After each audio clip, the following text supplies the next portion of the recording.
feel like I'm fucking dying.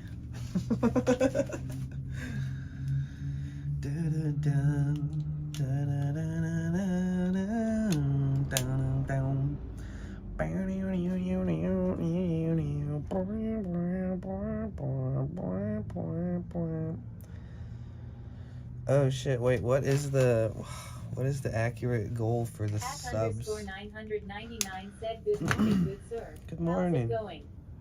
Froggy Hey, Froggy. ASMR said hello. I was sent here by nice guy Stevie. Happy to be here, carrot. Hey, that's cool. I hope you're doing alright. I'm sick today. I haven't been sick like this in kind of a long time, honestly. Happy to have you here. Do you do ASMR? Shit. I used to do sound baths every single day for 8 hours a day. And I used to stream that on the ASMR category. Some good times were had. Some vibes. Some very peaceful, serene, beautiful moments with cool people. And yeah, I still have my drum though. My steel drum is in the van. I'll actually play it in a second because I feel like it might help me feel better. You guys, I've been miserably sick. I'm not gonna lie. This hasn't happened in a long time. But yeah, welcome in. I missed you guys. And it's nice to meet some new friends. That's so cool. I'll have to follow you and check out your ASMR.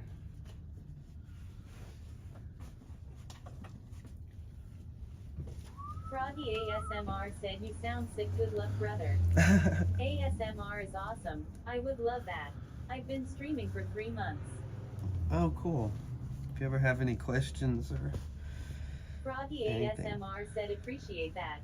What's the plan today? I don't know. I'm trying to combat my sick feelings, and it's just, it's tough. You know, I'm trying to get through that. You know, I've had a lot of loss. Unfortunately, a lot of my family members passed away in the last 6 months. And our pets and everything. It's been kind of insane. It's the Charlie __ waffles. What up, Charlie? Said hello, potential. How are you? I missed you. Not to sound too parasocial, but I don't give a fuck. You know, I could say I miss you guys, because I don't DM you guys or anything weird like that. I'm not that parasocial. But you guys can DM me if you want to ever, honestly.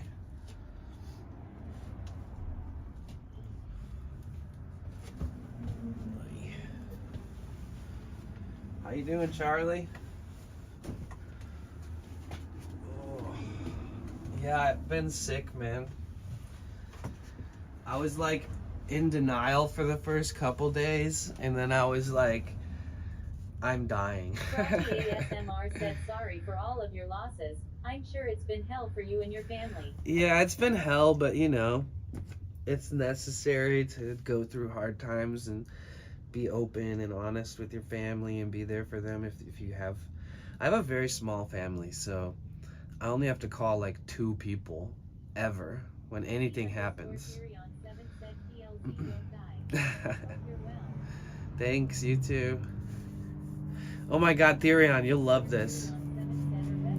You'll love this.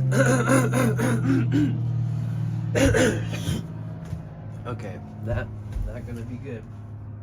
That wasn't what I was trying to say that you'll love. So Therion, you know how I told you probably before, I used to have a Toyota Sienna. I mean, the fucking thing lasted me 3 years without even working on it at all.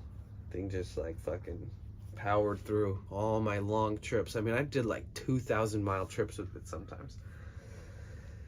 And I knew enough about it to if I ever had to take it in, I'd just get something simple done and it was affordable.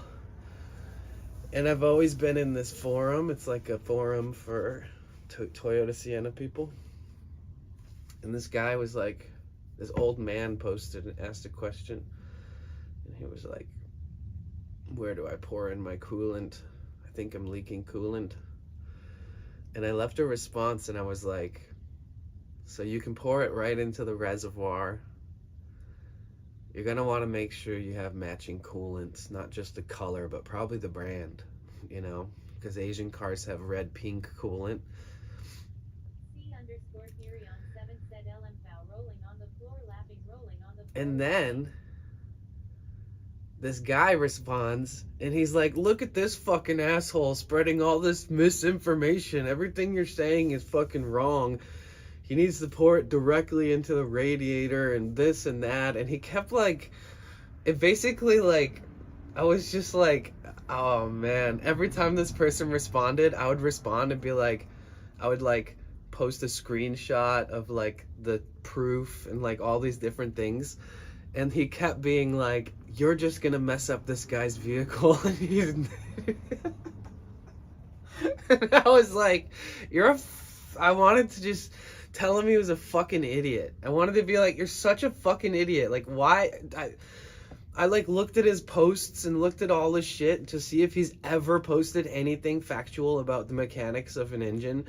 And I was like, listen, buddy, unfortunately, for the past 6-7 months, I've been taking apart coolant systems, and I promise, I don't think that I'm not trying anything but to help this person. And like, and they kept fucking responding, and they're like, whatever, so much for this. And then the guy who was like the original poster like responded to one of his comments and was like, yeah, the general consensus says that you're wrong. And it like ruined this guy's night. All he did was comment on everybody's comments and like try to talk shit about me, basically. That's what I get for making one tiny little suggestion that this guy who asked for an answer and I gave it to him. That's what I get for trying to be helpful. Oh man, that was brutal though. Fucking idiots, man.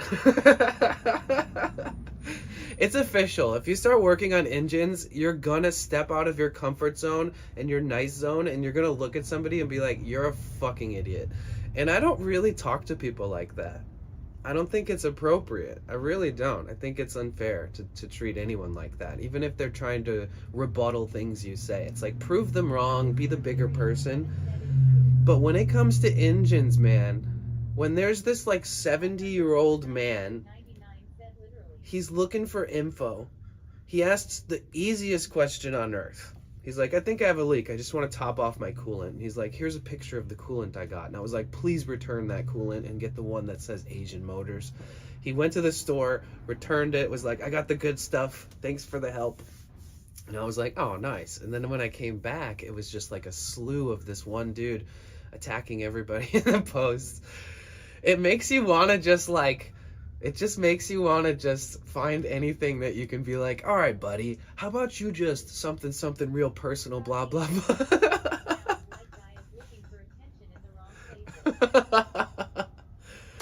I wanted to just poke him where it hurt, you know, but I was just like, here's a screenshot. I promise this is actually true. I'm not going to like, I was like, dude, this is my first time ever posting on this forum, and I've been in this forum for 5 years. Oh, thank you. Can I bring you soup for your healing? That'd be awesome. I'd be super. Wait, if you're gonna poison me, no. But if it's normal soup with just healing warmth and love in it, sure. Wait, how are you gonna make that happen? Oh, you guys, thank you so much for the subscriptions. So Froggy, I have this really cool subwall, and I'm about to add you. And oh shit, and chaos. My voice is super weird and deep right now. Chaos, how have you been? Froggy ASMR said, oh, thank you. I have a subwall too. Oh, nice. If you guys like to relax and stuff, oh. Froggy's a newer ASMR streamer. You know how much I support that community. I do. I don't like to leave any of my old categories in hanging.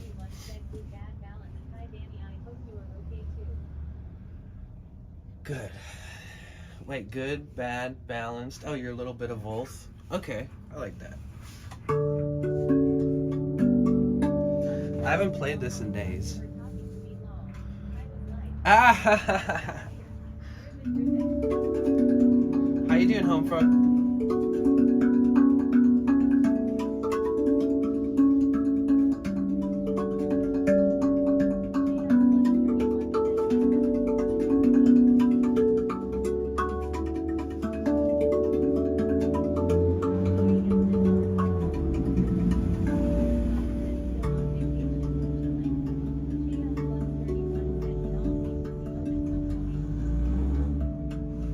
Oh shit! Wait, that was a.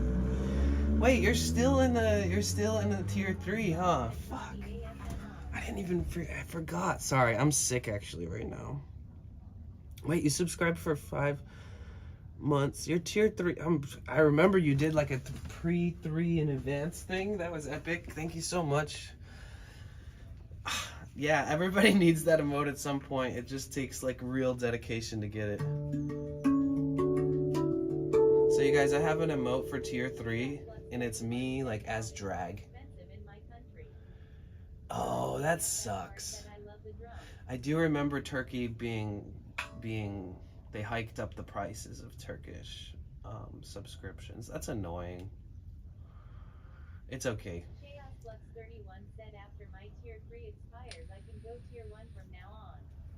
Aw, thank you. I appreciate that.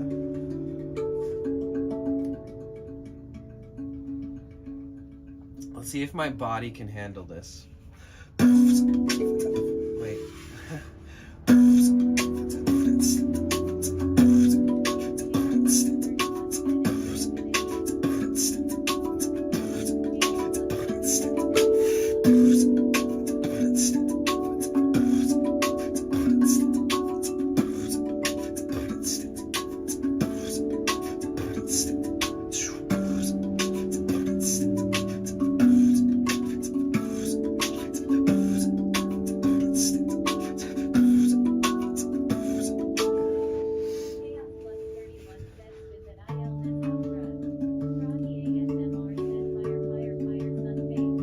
That illness out, that's right.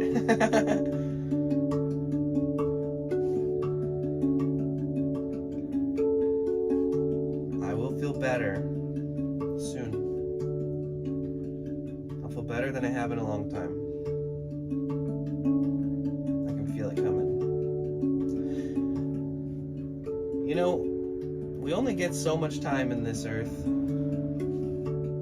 We only get so many chances to interact with each other. We only get so much time with our family, with our loved ones, you know, if we're lucky. And I just want you to know I value our time. And I hope that you feel at home here.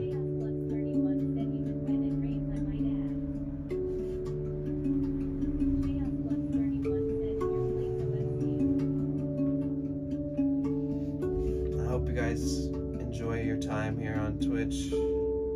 I know it's trivial. Sometimes it's like, ooh, I want to open Twitch every day. And then sometimes it's like, fuck Twitch.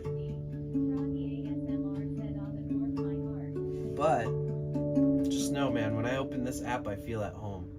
And no matter how fucking far I travel in this van, and no matter how many cool ideas I come up with to go to pretty places, the most exciting part is knowing that I can share it with my friends.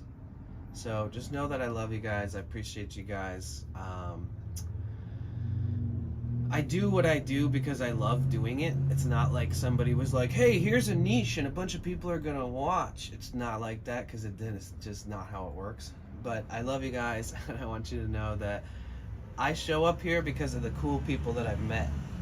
You know, even if there was only one of you guys showing up every day, I'd still stream. But there's this special feeling when you guys show up, the people who built up this community. And you know, I don't open Twitch every single day, especially when I take time off Twitch.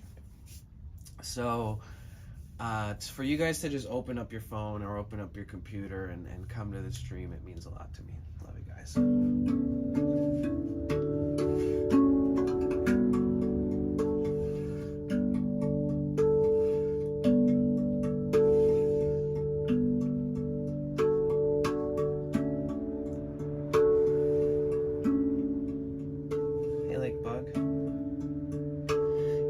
you a story. When I was young, oh, thanks. When I was young, I got my friend a job at my mom's store. I don't know if you guys know, but I worked in the entertainment business from childhood through this company called Trans World Entertainment. And one day my friend showed up with a cell phone, and he's like, "Look at the cell phone I got." And I was like, "That's weird. They sell those at the store I got you a job at, huh?" And he's like, "Oh yeah, but I bought it somewhere else with a gift card." And I was like, that's interesting. And then,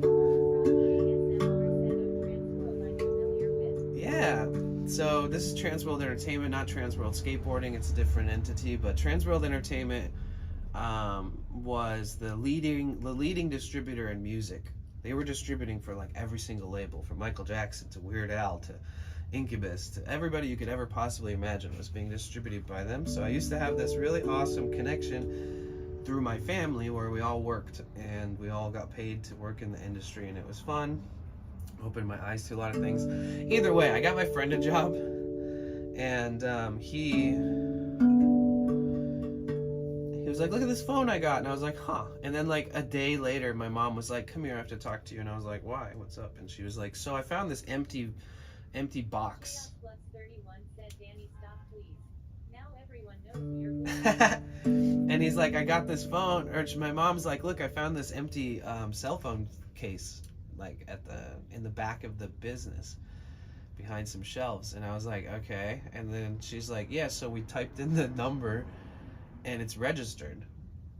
And it's registered to your friend who we just gave this job to." So basically I got this kid a job, and then he stole from my mom's store. And hey, how are you, B-Rob? Welcome in. So he stole from the store, and then he was like, "No, definitely not me. Like, it wasn't me." And then I was like, "Man, she typed in the fucking like serial number and it was registered to you. So you definitely stole from my mom's biggest location."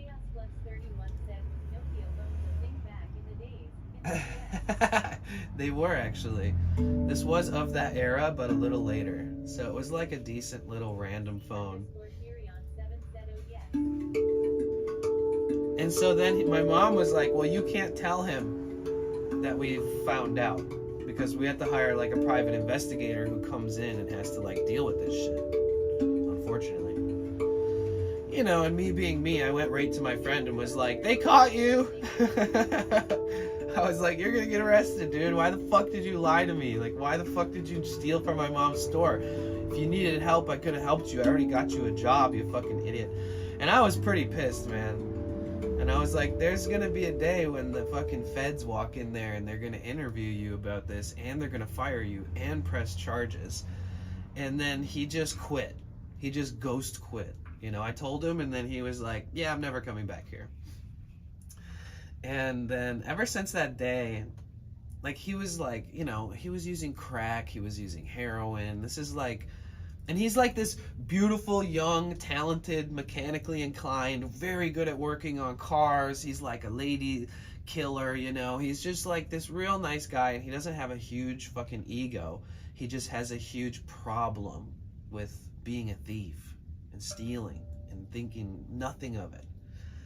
And this morning I opened up Facebook, and he posted a video about how somebody like jumped in one of his work trucks and stole it, and then like crashed it into the side of a liquor store, and then jumped, and then they had like his trailer with all of his work equipment in it, and they stole all the work equipment. And I was just like, man, dude, that's crazy. That's like 20-year spread out karma. It's like it wasn't a surprise to me that had happened to him. Like, as much as I don't ever want that to happen to anybody. But yeah, guys, be a good person, you know? I feel like when you're young and innocent, there's a little difference in the karma that comes to you, because you grow out of being a piece of shit, usually. And but if you know, sometimes you keep doing that later in life, I feel like it catches up to you and keeps catching up to you, and it's like, yeah, it makes me want to build a box in my van that's like theft proof. Like I want to get something really sick. Good morning, how are you? Welcome in. A part of me wants to smoke a spliff, but then a part of me's like, you're sick. What are you thinking?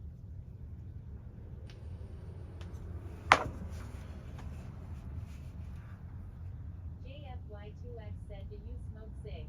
Nah, but I smoke spliffs. I put a little bit of tobacco in my weed when I roll it. But if it's too much, I can't, it's disgusting. And I've been having spliffs for a long time, but if I put just a little too much tobacco in there, it's fucking like, ah. No, I haven't had anything that normally perks me up or puts me straight. Oh shit, Froggy, you're spliff gang? That's what's up. I'm prone to addiction with my willpower. Your willpower sucks. Yeah, let's go.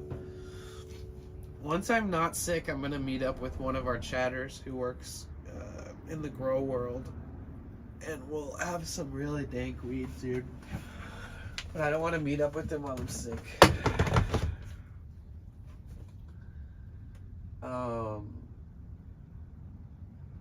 Yeah, I have shit. You know, I think you're right though. I need something.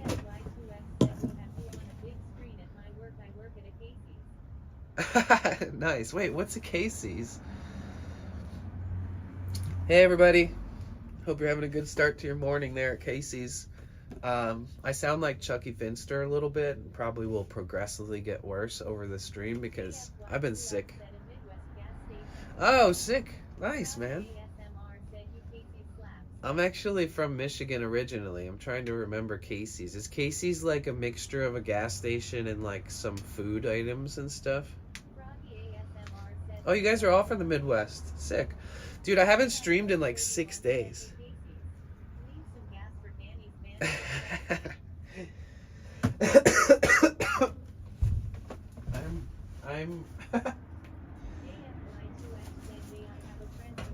I'm trying to refrain from saying I'm dying every time I cough, but if I do say that, just take it don't take it to heart. You have a friend from Flint? Oh shit. Wow. Yeah, Flint's like the worst, man. I'm not gonna lie. No offense, right? Flint just has the drinking water epidemic, and hey Chris, I missed you. I hope you're doing good. And Flint, you know, one of my uncles was killed in Flint. I've always had a little bit of a grudge against Flint ever since my uncle passed away. And then the water shit came out after that. So I was like, man, Flint's fucked. You know what's crazy? Rest in peace to my uncle. Rest in peace to my dad. Rest in peace to everybody. My whole family's like, unfortunately, not here with us anymore. I was going G to say I hear the water is wondering tears of joy. No, okay, so what I was saying is that Flint is fucked. Flint is like Sopranos. Like when my uncle passed away, they're like, your uncle passed away. And we're all like, why? He's so young. And they're like, yeah, he got murdered. And we're like, what? And they're like, we don't know who did it. And then we're like, okay, I guess we'll just cope. Great. Fuck. And then Flint is a city in Michigan. And then where we had this funeral where it was like weird because nobody knew what exactly happened. We just knew that he passed and that he was murdered. So everybody was like, man, it's a shame. It must have been this, blah, blah, blah, blah, blah. Who knows? This guy fucking contacted the police and reported himself for the murder after. He's like, I can't live with this. Him and I got in a little bit of an argument. I threw him. He hit his head. His head hit so hard he died. So basically this dude from Flint was like, all right. Hi, Caroline. It was like, all right. And then admitted to it because he couldn't handle the guilt, which was nice for us to have some sort of answer. But yeah, Flint is like sketchy, man. Yeah. Wait, is this guy backing up behind me? I'm so confused. Oh, never mind. Sorry. Dude, a bunch of trees fell. Usually I drive down this street over here. Oh, did you look it up? Did you look it up? Yeah, the Flint water crisis was a pretty big deal. I mean, there was a point when like it's just crazy. I mean, there's like politics around it. There's like committees, there's big meetings, and lots of important people meet up with people who are trying to litigate the process to make it like so it never happens again and that people should be held accountable for it. Right. Yeah, that's kind of what I was getting at too. And it's like, you know, there was like this one moment where there's been like a lot of elected officials that have gone to Flint, Michigan, and they'll be like, all right, drink a glass. Do it. Drink it. Do it. And they're always like, you think I'm dumb? It's like, what? How the fuck did this happen and how did it happen for so long? Welcome to Michigan, dude. Michigan, the ultimate, like, place to get away with atrocities. You are onto something, though. I really feel like I should,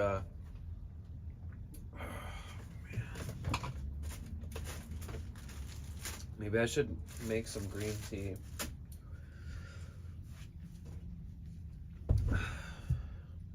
This pot is too dirty. I don't feel like cleaning it.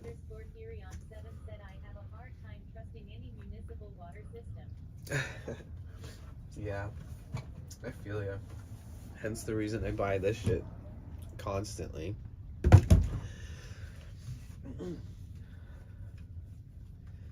You ever know? Does anybody go to the gym? I'm not like a gym rat. I literally am a traveler, so I just have a gym membership so I can go take a shower, right? It's pretty simple. I mean, I can walk on a treadmill, I can lift some weights, I can go to yoga classes for free, I can do all that stuff, but primarily it's just to take a really good fucking shower.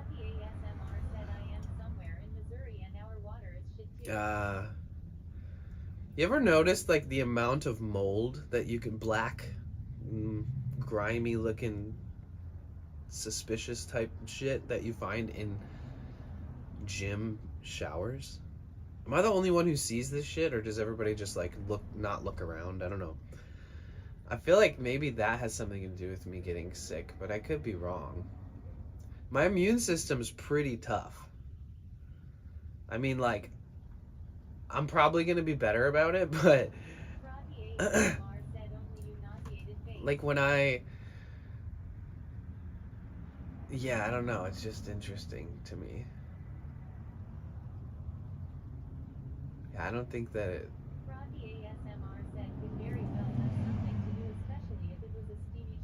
Oh yeah, baby. I turned that on to full melt your skin level. I'm like, yeah, baby, let's go. But it's funny because... Right, Piscons. They definitely don't clean it. And hi, Piscons. They you can see where they'll like spray it with a brush or like spray it and then like go like this for like fucking a half a second, and then you have like these scratch marks going through all the black dotted stuff on like those top of the walls. And it's crazy because if you literally take a spray bottle with bleach, leave it for 10 seconds. Honestly, I hardly even use those now. I've had some days where I bring in flip-flops and some days where I don't. And I think that I have like a pretty strong immune system. I also seem to be the only person that notices these things. I was at work and their mold accumulating on the pop machine, and I swear I'm the only person that notices. That's whack. Theory on 7 said honestly bath cleaning is even worse because you're feeding the mind bacteria that will grow. True. Dude, I said this a minute ago, but I have my ADHD's like, you know, activating. A bunch of trees fell onto the main road here, and they closed off one of these roads that I'm usually driving down. Moranono, thank you so much for the subscription. Yo, I have to put you on the wall. Oh, I missed you guys. Oh. Okay, I actually have to go buy more sticky notes.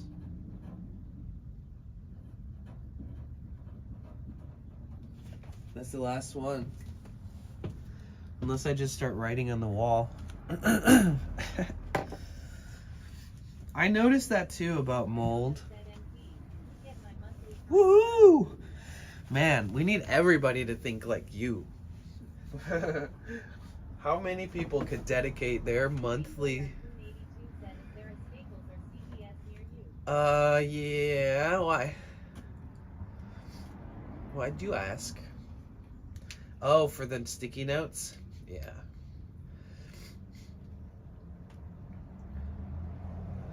You know what's crazy is there's like not a lot of drugstores. Like there's a CVS right around here, and I think I'm gonna get them on Amazon so I can get like a big bundle of them.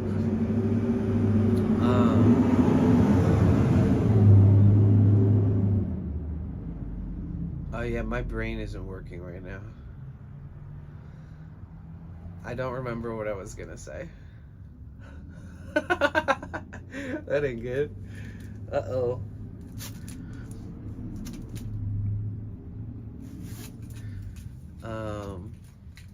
Yeah, I don't know. Mold, I think. Yeah, I don't know.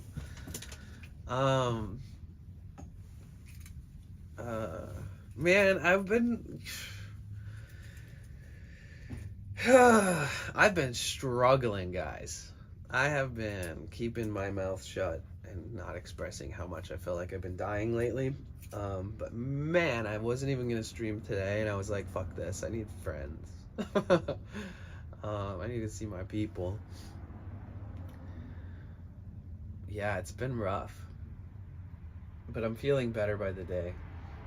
You know when you're sick and it like changes every day? Like the first day you're like, ooh, I feel like weakness in my lungs. And then the next day that goes away, but then your nose is stuffy. And then the next day your nose is running. And then the next day your throat starts to hurt or tickle. And then the next day it starts to hurt. And then the next day, no throat, still runny nose. Then the next, it's like I'm going through this whole rigorous process of just going through the waves of what happens when you have some kind of, I don't know, cold or virus that's passing through your system. We miss you so much too, but understand we need a break, especially being sick. Oh. And Mullen. Yeah, Mullen's dope. I haven't had like a Mullen tea in a long time, or Mullen anything. Ah, my phone's being weird.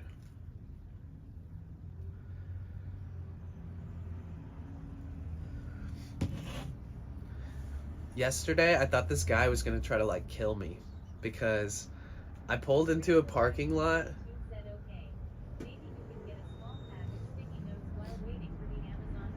True. Yeah, I don't even, yeah, just people, things. I pulled into this parking lot because I was feeling sick and I wanted to like grab some healthy food and try to feel better and get some water and stuff. And I pulled into the parking lot and this guy like pulled out of a spot and I was like, you're good. And he just looked at me with like the death stare. And I was like, it's okay. It's okay. Like, go on. You're good. And he just like was like, and I was like, hey, you're good. And then instead of pulling out and leaving like he was, he pulled back in the spot and then just stared at me as I drove by. And then I get out of my van and I walk into the store and he's just like staring at me. And I was like, oh my God, this guy's really gonna fucking be like this? And I thought he was gonna follow me and try to like hit me with his car or something because he was looking pretty aggro. And I love you telling stories. Thanks. But yeah, I could tell you about all the things I noticed around town in the past few days that I haven't been able to share. I've been noticing just, I don't know, it feels like there isn't a lot of self-reliant people in Los Angeles. Unless they're like a business and they dedicate all their time to it. And then like the normal people are constantly just dishing dough out, like giving money to people for this, for that, fix this, clean that, watch this, babysit this, dog sit this, etc. And it blows my mind that like some people my age are like financing their third house. And I'm here like in awe that I'm even surviving in this goddamn society. You know? Trips me out. Oh, I did my taxes and all that shit. That was good. And my former employer, who's like the best job I've ever had in my life, and I've had a lot of jobs, she asked me if I wanted to help her disassemble another grand piano and sand it and prime it and paint it, because she makes big art pieces. And she's like, she sold a few pianos that she's painted. I mean, they go for like $50,000-$60,000. And I'm one of like the main helpers on most of her big projects last year. And I guess like she was really happy with my work with the piano.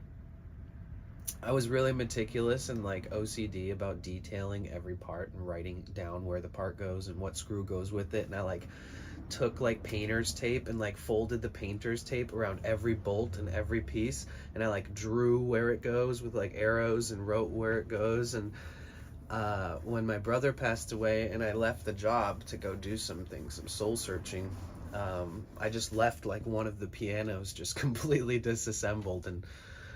And I think I fucking told you guys this already. I don't know. Either way, they were like telling me how grateful they were for my ethics and my work ethics, and that even though I hadn't been there for like 5-6 months, that like all my note taking and all my organizing skills and all of my like OCD shit that I do when I'm working like helped them so much, because they had to reassemble the piano in like a very short amount of time while a freight truck comes and loads it in and takes it from here, Santa Monica, California, to Florida. And they were like, oh my God, this is never gonna work. We're gonna have to put it in there disassembled, and we're gonna have to reassemble it in Florida. This is crazy. And then when they found all my notes, they put the whole fucking thing back together and rolled it up onto the lift and put it in a truck perfectly easy and fine. And she was just, it's just so cool. I feel like I mentioned this, but it's so cool that like somebody can value your work ethic a year later, you know, next year, and be like, hey, I just want to let you know that thing you did like X amount of months ago, remember? Thank you. You did such a good job. It helped us in the future. And I was just like, man, I just want to work for you again. Fuck all this other shit. She's so cool though too. I could have streamed the whole thing. Like she said, you stream anytime you want, as much as you want while you're working for me. And I just didn't. I just didn't have the time. I didn't feel like I had the time. I guess I could have. It would have been cool because I was making paint. Like imagine there's like a 20 by 10 foot canvas, like a huge mural canvas. And I used to make like all the paint from scratch, from pigment and oils. And I would mix them and take my time, and then I'd fill up all of her like white paint tubes and roll the ends, and they're all brand new, and I'd label every single one of them with what color paint and what kind of pigment and what kind of oil. And it was just such a fun, rewarding thing to work with and be able to be like, oh, I just made all this paint, and then literally 2 weeks later she's like, I have no paint, can you please make more? And then just to see it used, like the reason why she has no more, you know. It's such a cool creative process. And I think the only thing that's hard to work in that industry is that like everything is monetary. Like you can be a genuine person who values anybody, and that doesn't matter if they're a homeless person or a rich person, they'll treat them equally and love them. But when it comes to sales, and when it comes to like profiting, and when it comes to like upselling, and you know, oh, let's sell this $40,000 piece, and like you end up having to like schmooze with rich people and people who are like, you know, there's like 20 lawyers and they're like the only ones who can really afford it. And like it's a really interesting thing is to like deal with people who spend large sums of money like frivolously, I guess, when, you know, I'm kind of the opposite of that. I don't know if it was good for them to have somebody like me who like doesn't jump for joy when somebody says that they're gonna buy a $20,000 painting, or if they're going to appreciate having somebody who's a little more grounded, I guess.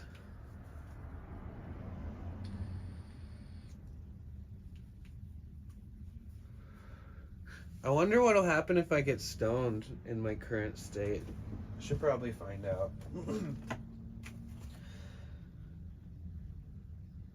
I kind of feel like I could just lay in bed all day, you guys. Like, I'm not gonna lie. Like, I genuinely... I only got on to just, like, I wasn't sure if I was gonna stay on. But I knew it's nice and early, so it's nice to check in. Rainbow Raccoon 82 said I didn't want to get out of bed this morning. You can always do a sleep stream. Said you can always do a sleep stream. I'd be scared to do it because like I can hardly breathe out of my nose, so I might like end up like making weird sounds or having what sounds like sleep apnea or something. I don't fucking know. Who cares? But yeah, true. Jeez Louise.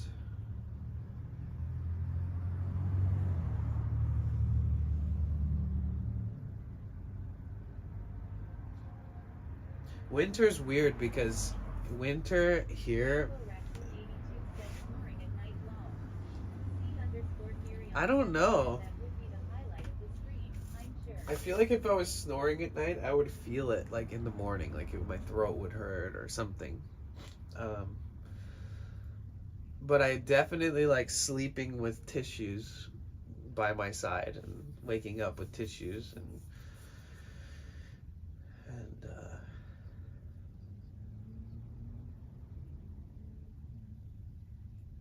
yeah, being sick is annoying, dude.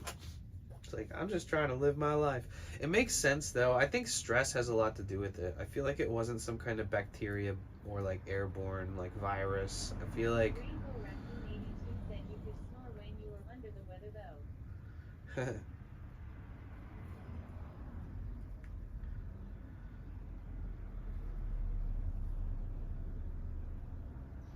oh, I haven't seen Luis in like a few days because I've been not feeling great.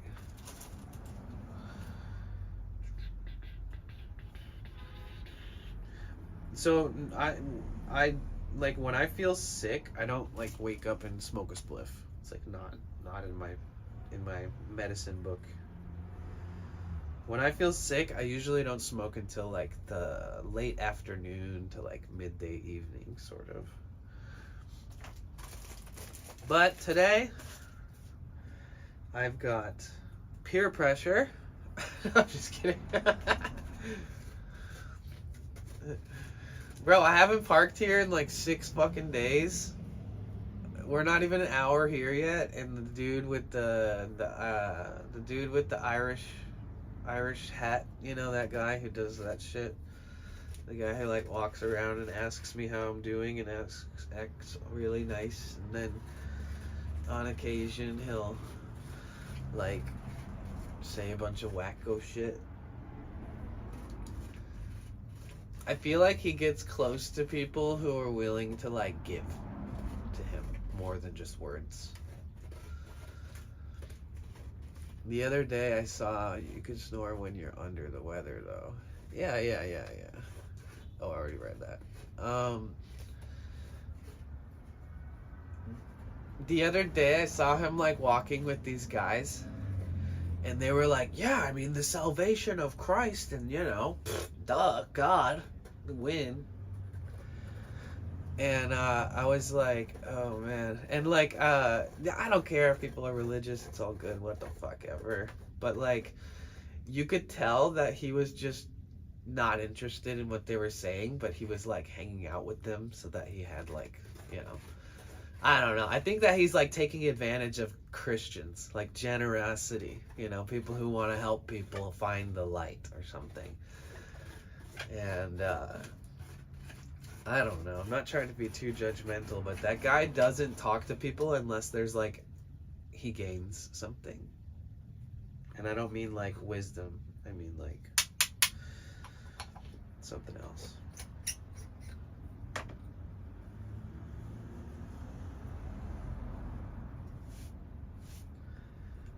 There's been a lot of crime in LA too, man. I've been seeing a lot of fucking broken windows. I've been seeing a lot of fights. You know that place we went to the other day? Remember how I was like, oh, I want to go to the Marina Del Rey and I want to go to these cool apartments. Remember? Were you guys there? Was anybody there? We like walked around and there's these like weird circular like C-shaped apartments that like kind of weave into each other and stuff. And we walked around that whole area. There was like a gnarly shooting there the other night. Rainbow Raccoon 82 said we do have people in my town with mental health issues, homeless too. That makes sense. Yeah, there was like a gnarly shooting there the other night. And it was like bystanders were just getting shot from above. Like people were just like shooting random people down at the bottom, something like that. But yeah, there's just been a lot of crime and shootings and killings and stuff happening around here lately. It's kind of wild.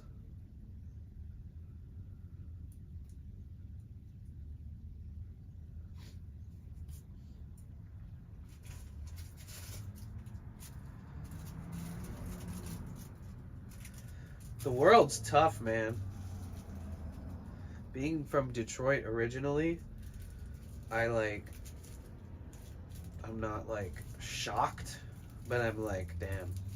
When like the rest of the world starts, Don 13 said that's definitely scary. yeah.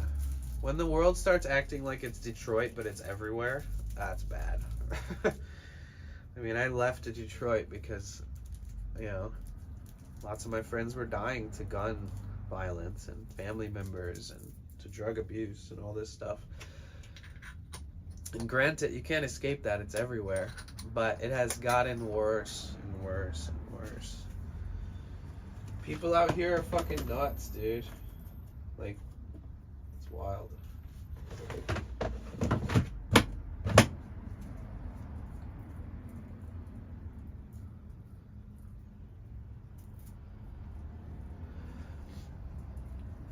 Yeah, be safe out there, guys. I think I'm gonna get a new thing of mace. I don't know what happened to my last one. I just want to like be able to pepper spray the fuck out of somebody if they genuinely try to attack me or try to come at me like they don't know, like that they're about to get, you know, spicy peppers in the eyes. Dude, I can't even breathe right now. My whole fucking system is busted, dude. La carpe diem, what's up?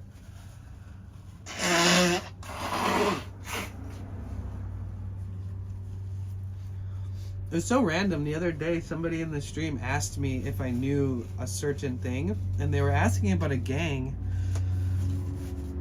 and then they never really asked me why they asked me that.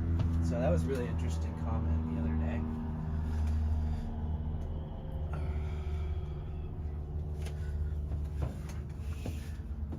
They're like, Have you ever seen this gang? Do you know this? And I was like, why is he asking me that? It's not good.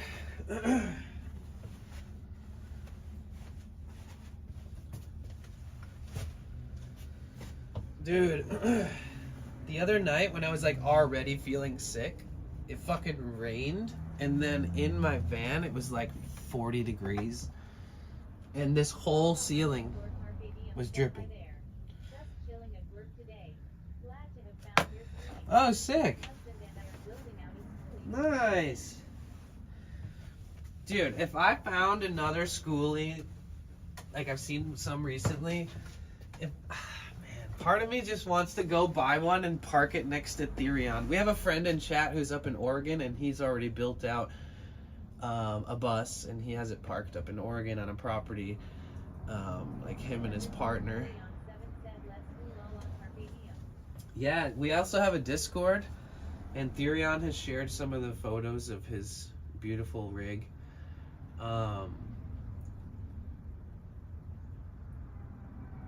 If you are the type of person who likes Discord, feel free to join, and there's a chat called like Van Life and Automotive, and a lot of people, like, there's been shares of like building an ambulance. Daddy Pilker's building out an ambulance and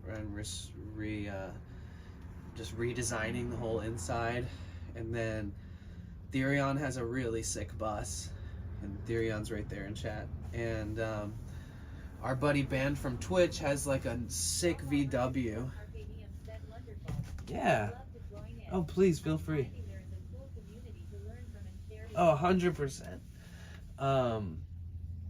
What I was saying right before you said hi is that I had the worst condensation the other night. I woke up, it was like 42 degrees in my van. I'm living in California, and I've been just reluctant about putting in a diesel heater. I'm not going another winter without a diesel heater. But man, the other day I was already feeling sick, and I woke up at like 2 in the morning, and it was like 42 degrees in my van, and there was just water like bloop bloop, like dripping on my fucking face. I'm just so glad that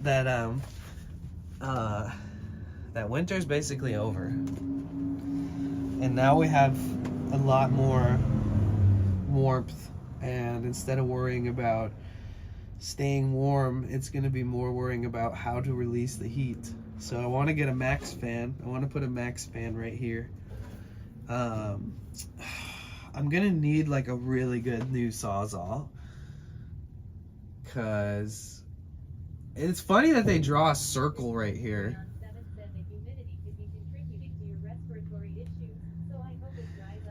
Yeah, I was thinking that too. Unfortunately, I was already sick before it, so I was like, this isn't gonna help. I can rent the saw. Oh, Sedai, weren't you the one who asked me about the Venice 13? I wanted to tell you that there's a bunch of gangs around here that use 13 in their name. There's like a ton. And it's not Venice 13, but there's like they're mostly like youth, though. Like, these are like teenagers that go around vandalizing things, and generally speaking, they don't really do much more than just draw all over the place. But there's like some hierarchies that happen within those, and but yeah, I've been noticing around town a lot more pretty sus activity. Oh shit. Damn. I almost just saw a tow truck smash into a Tesla. Oh, yeah. That's one of my ideas. So sometimes when you're a streamer, you have to think of ideas that aren't like the best in the world, but they're fun.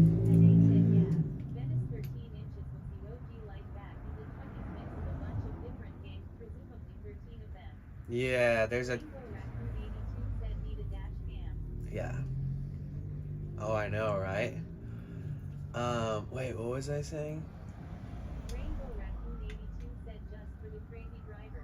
Something... Oh, yeah. I want to be the person to count the most Teslas on the street. Count the most Teslas on the street in one stream. I bet you I can break a record. Unless somebody's like gone to a Tesla Expo or something. Yeah, I like ideas that aren't the best. Because you get those out of the way and they end up still being fun. Yeah, well, I'll take like a 10-minute walk sometimes. And I'll see like 40 Teslas. Like, I'm not even exaggerating. So I'm trying to figure out, like, I wonder what happened.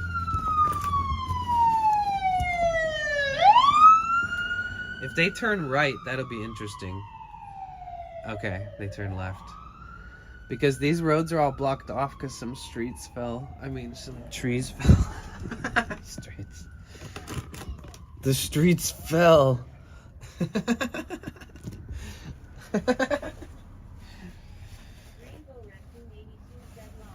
I'm not sick, you're sick. I should mute myself anytime I blow my nose. It's becoming excessive, I bet. Yeah, so part of me wanted to like go and... You mean the hole in my brain?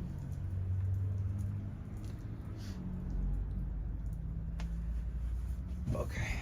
Yeah, I've been wanting to go. It's crazy because last Monday, like, what's today? Tuesday? It's like 8 days ago. I was like, ooh, I want to go to San Diego. I want to go to San Diego. It's going to be nice and warm. I want to go to the farmer's market by Wednesday. And I literally have had this set in my mind since like last Monday. And then I was like, ooh, I'll get there by like, I'll drive there next weekend or this coming weekend, which would mean that I'd be there right now.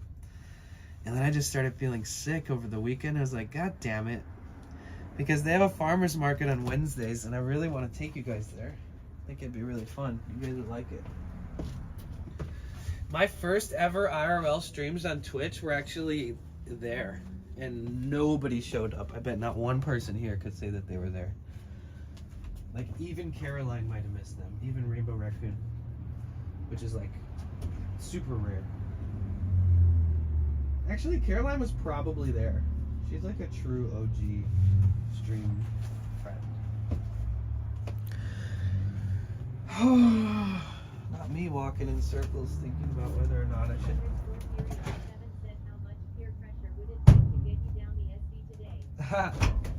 Not as much as you think. But I might regret going there not feeling well. Oh, shit. Yeah.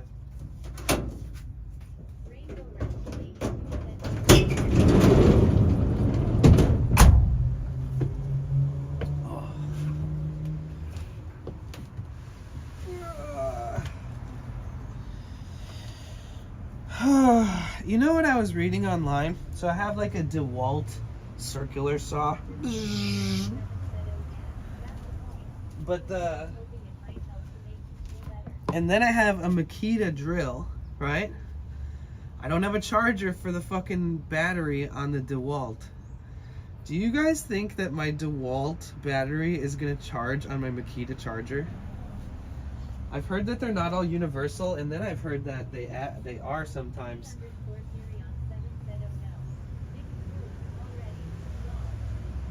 I've heard that they might. I heard that it'll just take a different amount of time depending on what you're using. I'm gonna try it. I'm gonna go take the saw out of... It is worth a shot. I looked it all up on Google already. You guys can do the same if you want to just try to clarify for yourselves, but it seems like it will work. As long as they're like, yeah, like all these batteries are the same. They just have different like quality chargers.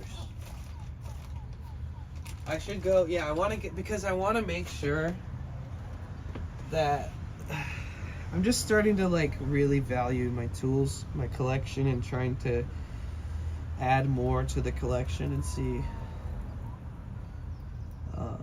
where I'm at, what tools I have.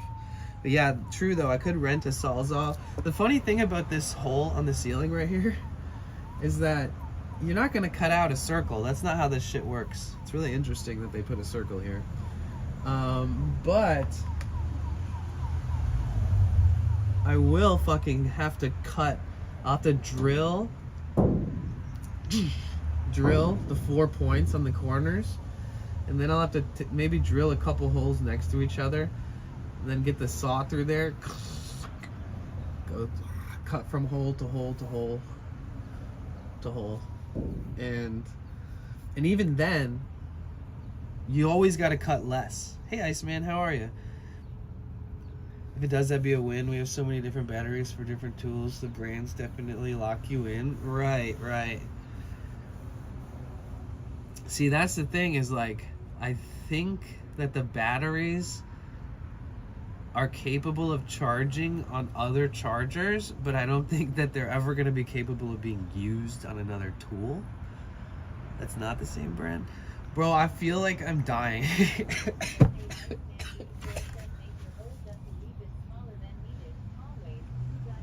Oh.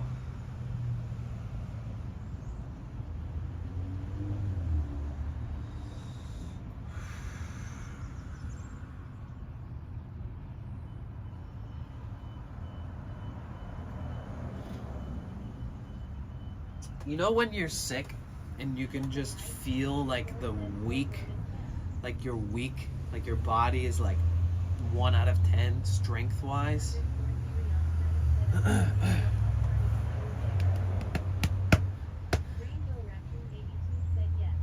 That's usually how I know I'm getting sick, is I'll feel this like eminent weakness, like this eminent like,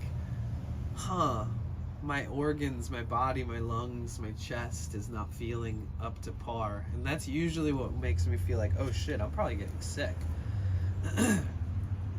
But then once you start actually like really feeling it, it just drags you.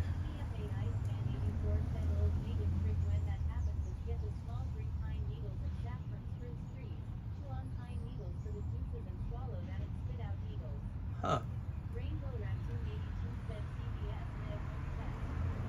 An at-home test? For what? For COVID?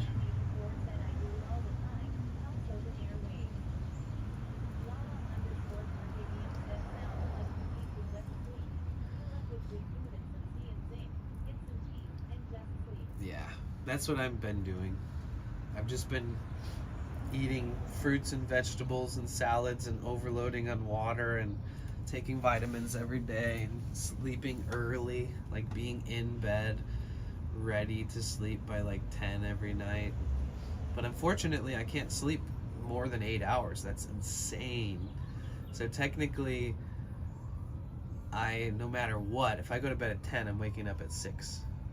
So like I get up earlier and been trying to just stay positive and keeping in touch with my family. I think stress has a lot to do with this. Like I've had a lot of back and forth with my family about like just personal shit, like how and where to bury people, how to get the approval and signatures to legally put the ashes next to my other relatives, etc. It's just been a little bit of like family togetherness, but stressed together.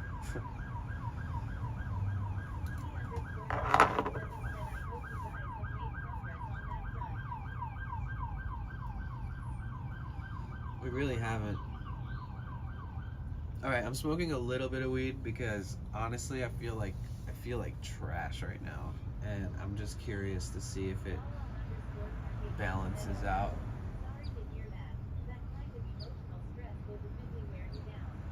Yeah. Yeah, unfortunately it's just how life goes. It's tough though, you know, it's like I'm the youngest sibling. My brother was the middle child and he passed away. Cheers.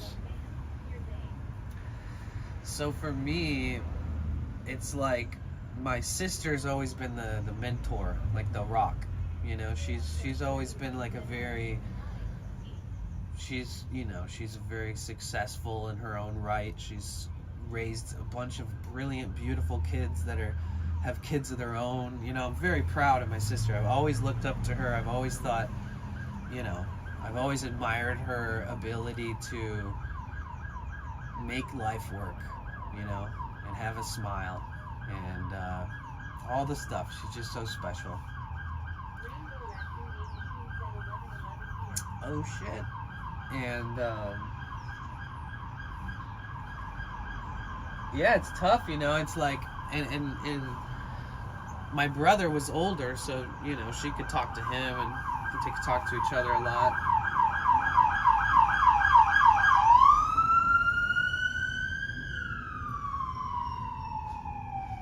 And my sister's about to go traveling to England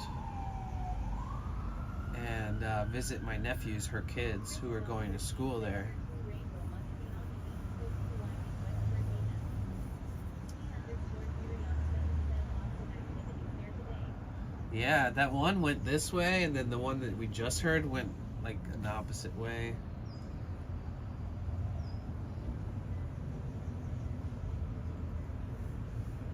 Rainbow Raccoon 82 said yes, I am to the East Coast of Virginia. Oh, there is a little scratchiness when I hit the spliff. Damn, I don't think I've felt that in like, I don't even know. I don't even remember the last time I got sick like this. When I replaced the water pump and the immense amount of stress that came after it when it didn't work out perfectly, that definitely made me sick. But this is more like, I don't know. This is more like viral, I think. I don't know, bacterial. Can't really tell for sure.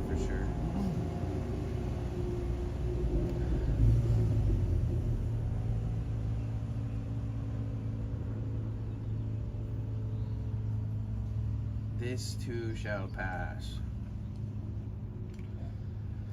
But yeah, it's interesting, you know, just growing up, talking to your family about hardships, about life, and things like that, and faith, all those things.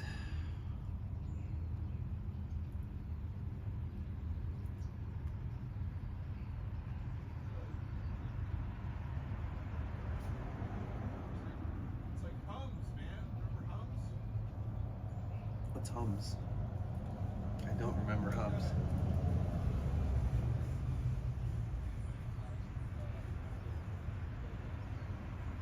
Chrisadon13 said I know you can't really wait, but my favorite thing to do when I'm sick is make a very hot bath and smoke. It's the only thing that gives me any peace.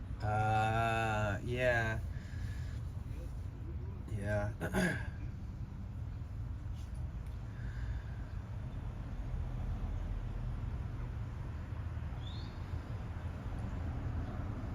TFA Iceman 84 said with my hardships and life amputation, I decided to stop looking for light and became one myself. A lot of amputees will John just said they because used my to positivity just have that was not 1,000. unrealistic. Right, sometimes you gotta be like the Rock. You gotta be like the realist, but in a way that's not discouraging, you know?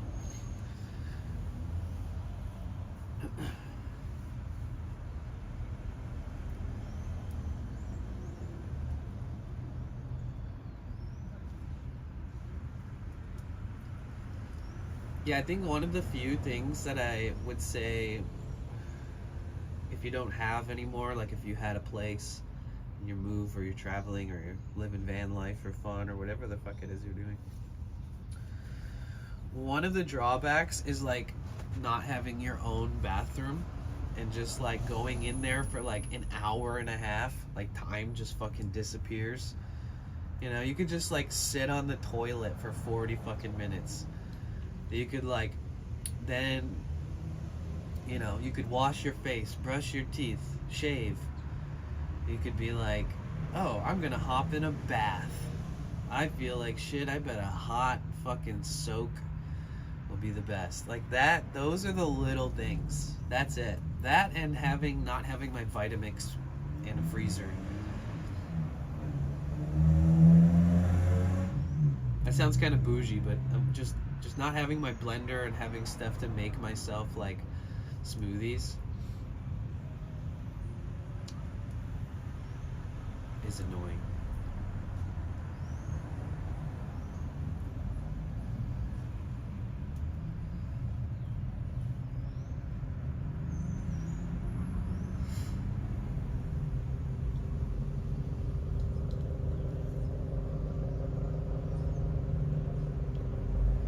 Oh, you know what is happening the other day too? You know when you start feeling like pain in your chest, like right here? Like, you know, if you have to like shit really bad, or maybe you're about to have like, we're not gonna keep talking about pooping, but maybe you've felt this before, is where when you have like, I don't know, let's just say maybe you unfortunately have like diarrhea, okay? Or something. You get this like super hardcore fucking soreness or pain that you can feel. It's almost like you got punched in the stomach and now you're kind of recovering from it. I started feeling that a couple days ago, and I was like, oh, I'm done. I'm donezo. Something's got into my system. There's no denying it. Ugh. It's interesting how much our body will tell us. Granted, I'm like, I get it. I already feel like shit. I know. But here's like another symptom. That's fantastic. All the, like, I feel like okay, I'm not gonna, I don't want to talk about this stuff extended because it just becomes like a poop talk. But I'm telling you, man, if you can take a shit if you for some reason are like, whoa, what the fuck, that smells unusual and bad, that's usually a pretty good indicator that you're not doing too well internally, you know? I mean, people can try to deny it and be like, oh, that's a fluke. Wonder why I just had diarrhea, or wonder why this. And yeah, I think it's a really good indicator. It's a sign that things are off, imbalanced. I don't know, infected. Ugh. Have you seen Blend Diet? It's like a personal little blender. I've seen those. My friend, I mean, I have like a $400 blender. I just can't plug it in and use it in my van. But yeah, I've seen those. My friend used to have one. Like, you can kind of get away with going to the store and buying fresh fruit and putting fresh fruit in a blender and then putting some ice in the blender with it, kind of making it sort of like that. But yeah, I don't know, maybe I'll dabble with one of those, but it doesn't seem to be very effective in my opinion, as far as my friend that had one and used it around me.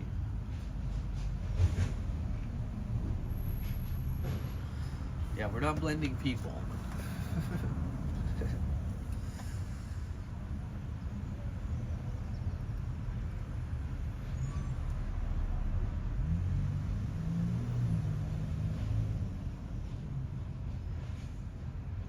That's interesting because like a week ago when I last streamed, was it a week ago? I don't fucking remember.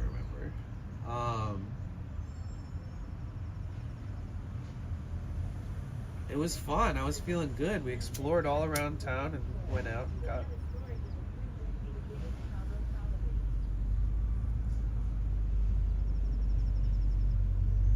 Right. Like, technically you could buy like bananas and like some protein powder and just mix that with water. I mean, I'd say that's pretty resourceful and not a bad idea. Dude, this is crazy how many people are doing U-turns. I kind of want to observe this. Every single person who comes to the street is doing U-turns. Look at this shit. Let's watch the most U-turns you've ever seen in one day. U-turn? Let me guess. This guy, this Tesla, U-turn, I bet. Nice. It's just this simultaneous, like, again and again of all the U-turns is kind of fucking with my brain a little bit. It's tripping me out. You guys want me to, let's go for a walk. Here, let's go. I'll bring the speaker. Rainbow Raccoon on my belt. said probably because they wanted to turn right instead of left.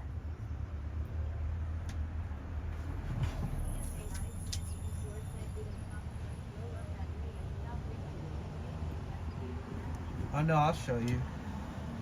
There's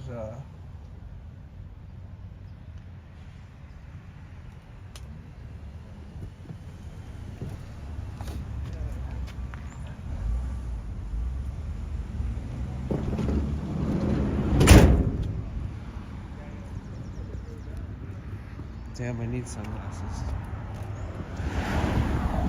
Okay, so I checked my reservoir. Ah! Bro! Oh, jeez.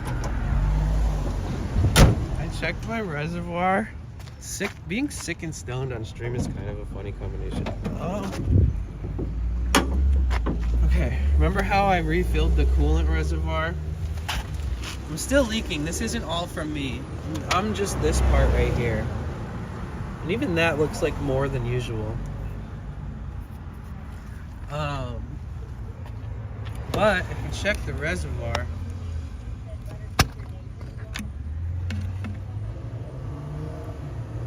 we're still above the cold line. We're still just below the max. It's been like a week, so that's pretty good. It's a good sign. Not leaking too much.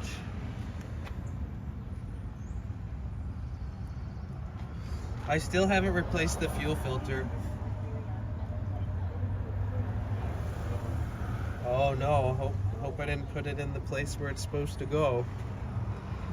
Dude, you should have seen the comments. I should go and screenshot them and send them to Discord, because this dude's comments were like as such. It was like this. They go, I can't believe the amount of misinformation. This guy, like, what, the audacity? Oh, they're pissed.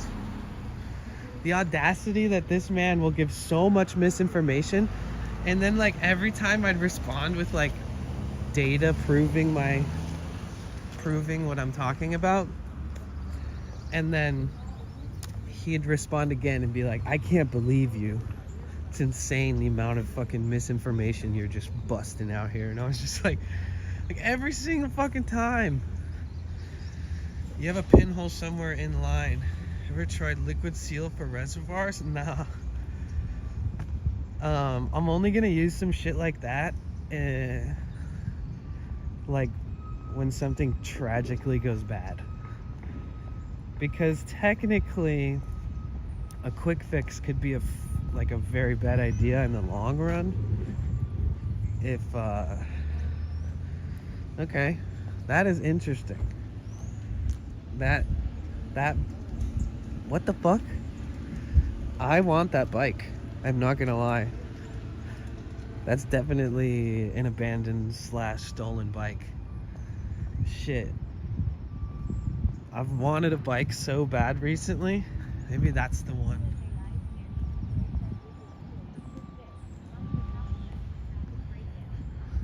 So I've been looking at broken down videos of the engine, and I've been like looking at it disassembled with like the whole timing chain box open too. And the water pump is actually below the timing chain component. Like, if you take off the front of the motor where the timing chain is, the water pump's like super far below that shit. So like, it could be just like a gasket like on the head, which would fucking suck. I know that. They were the ones that were painting it the other day, and I was like, it looks great, and they all looked at me like they wanted to fucking kill me. And I was just complimenting the fact that it looked really good. It's like, good job, guys, your paint looks great. And they were like, fuck you. I was like, all right.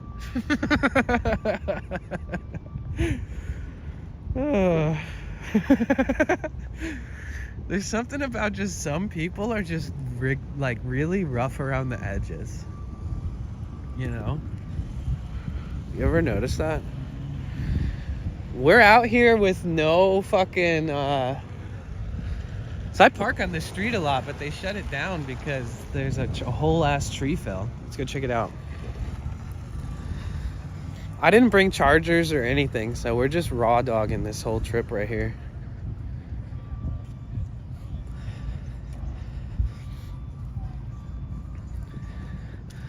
Yeah. Here's the bigger schoolie. Oh wait, is the person who came in here talking about that they're gonna build out a schoolie here still? They've got some really nice solar on there, 4 panels. Well, you know what I noticed about these, all this, actually last night I noticed this and finally like recognized it, is that, oh, I forgot there's a bunch of cops over here. Okay, well, let's finish this first.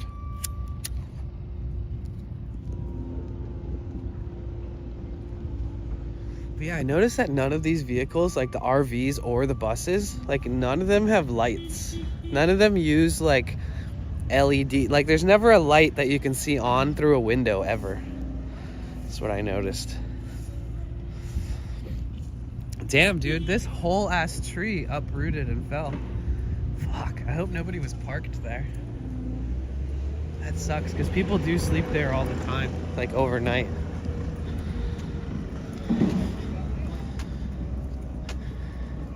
Oh, that's a nice saw. Look at that chainsaw. It's like a 2.5 foot blade. I mean, this would be a sick job. I'm not gonna lie. If this was my job, I could just walk around and fix trees that have fallen in the street.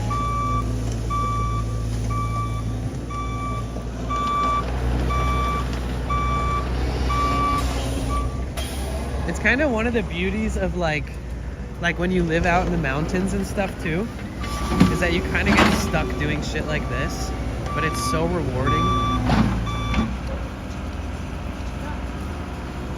Bro, I want this guy to start his saw up. Maybe they're all done cutting. They can't be done.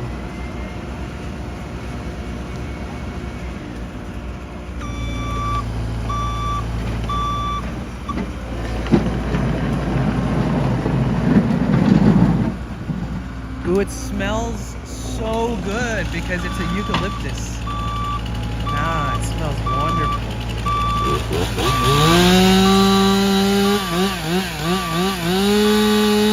Whoa, look at his technique.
Eucalyptus is one of the best smelling trees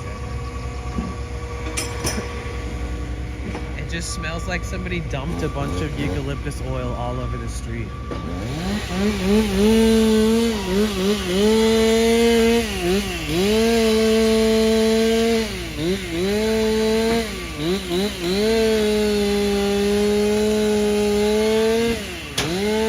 Damn, dude, he's picking up a huge chunk of that tree right now. Holy shit. Whoa. He's not fucking around. Oh, my feet are all wet. Oh, they're like soaked. The grass was damp. Holy shit, dude. That's a big chunk. Oh my god. Yeah, that's a big ass tree.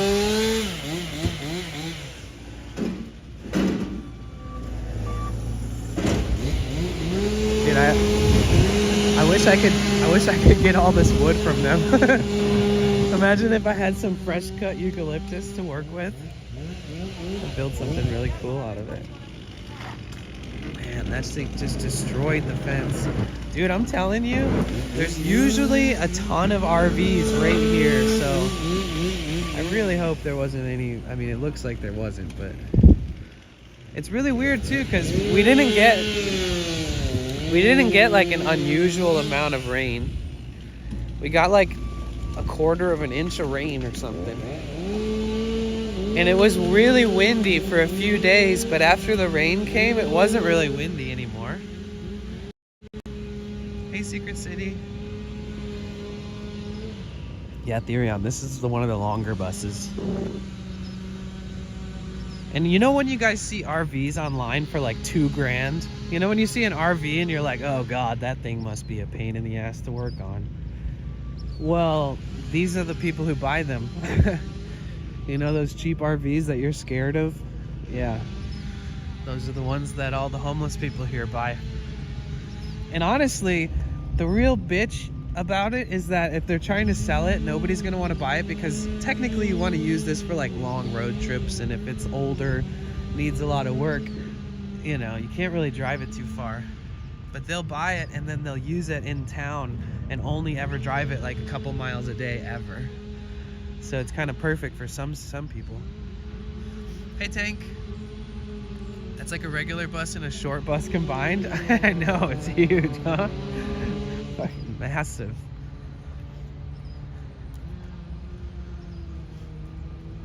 Wait, why isn't the TTS on? It should be.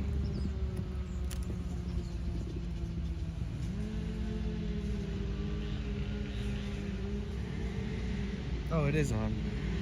It's just loud over there.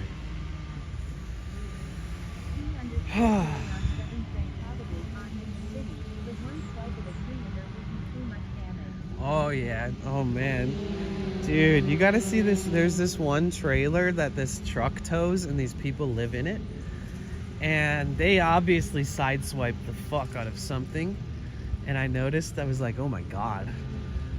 It's like they like literally tore the like front side passenger side of it open and off, like on the top, and then the whole thing's all scratched along it.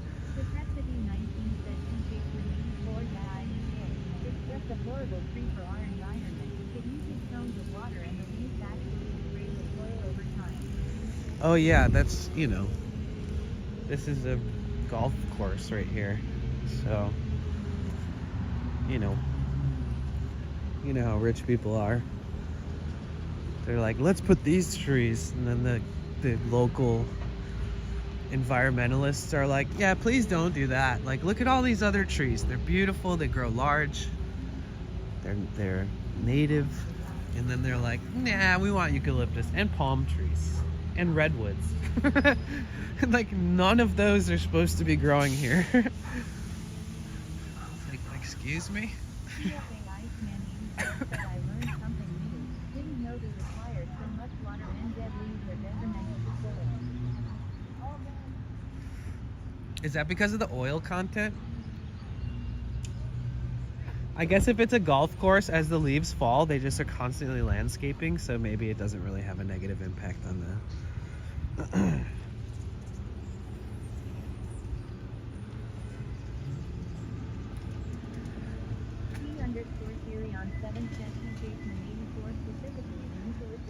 Dude, somebody abandoned.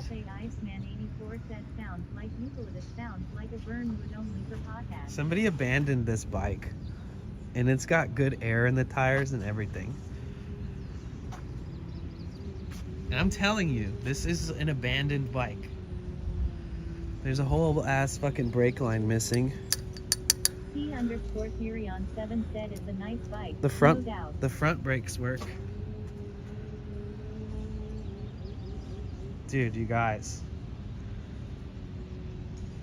I guarantee you some fucking random homeless person's gonna come up and they're just gonna get on it and ride away, which is how it got there to begin with. I've been talking about how I want a bike so much lately. Should we joyride it?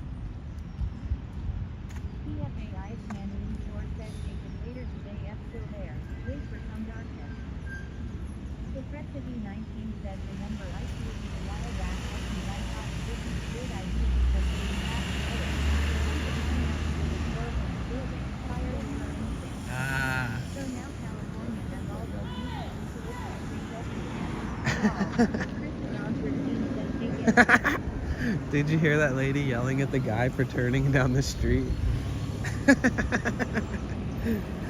It's funny because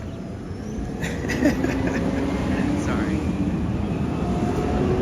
Does it have a license? No, that bike is just sitting there abandoned. I mean, I'm telling you, there's nobody's. That's an abandoned bike.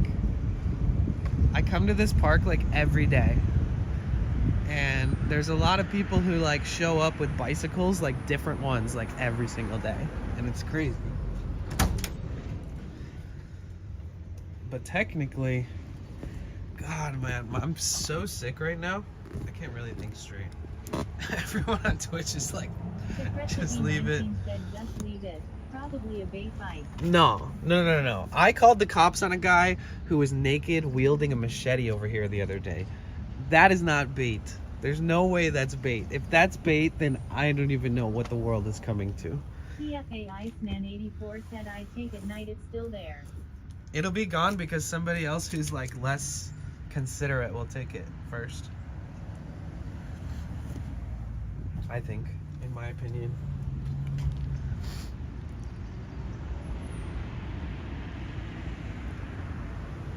I was here for Machete Stream.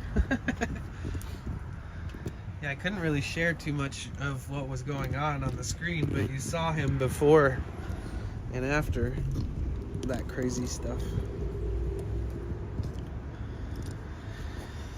Oh my goodness, guys. I haven't even been this sick in a while. I just had to get online so at least I can talk to somebody, sort of have some conversations and get my brain working. Oh.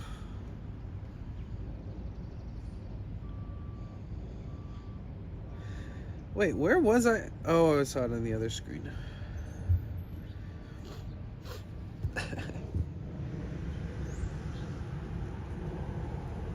Okay, cool.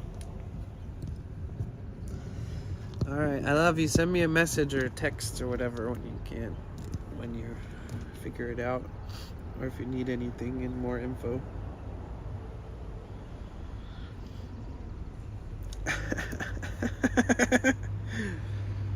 Even my mom's like, take it then.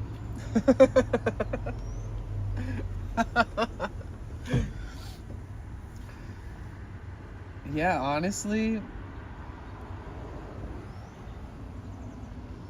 yeah, I don't know. It seems a little crazy.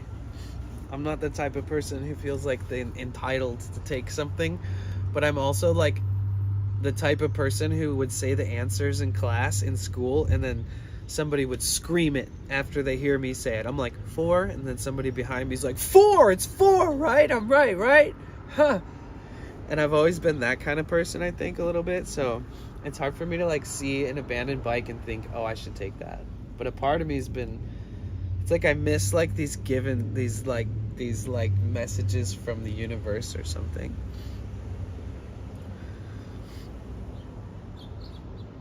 I should put a note on it.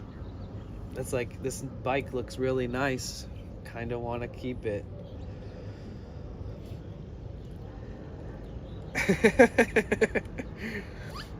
Put a sticky note on there. Well, so here's the thing, is that literally that section where the bike is, there's always like tweakers, there's people that are like, this is where like the most sleeping on the grass activity campsites that get put up. And man, they always leave like all kinds of crazy weird stuff all over that area. And it's very common that like they'll literally just like walk around and bring all the stuff that they find out in the streets back there. Oh, I should ask the park ranger.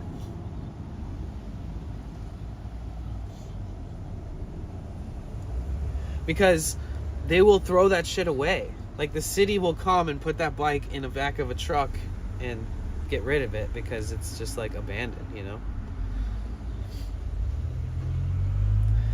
If I was in your shoes, I'd take it if I was going to find a new location to park If I took it and stayed there, I'd be nervous all night about my van. Yeah, I understand that thought process 100%. 100%. Because, like, even if it was, like, a bike that has been abandoned and found and adopted, like, a million times, some asshole who just found it more recently, if they saw me with it, they could be, like, you know, try to make a scene or something, yeah. But, it would be in my van. I don't think anybody would see it.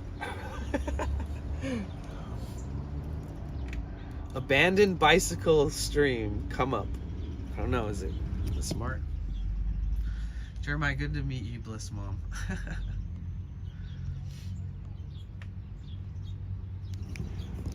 You guys.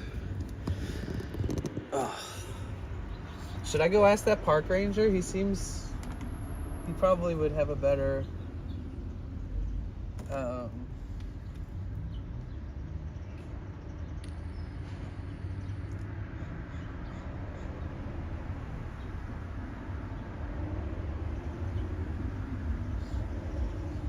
It's funny because I'm so, like, hesitant about it, because it's interesting because I feel like it's really, I don't know, maybe I'm just less advantageous than most people.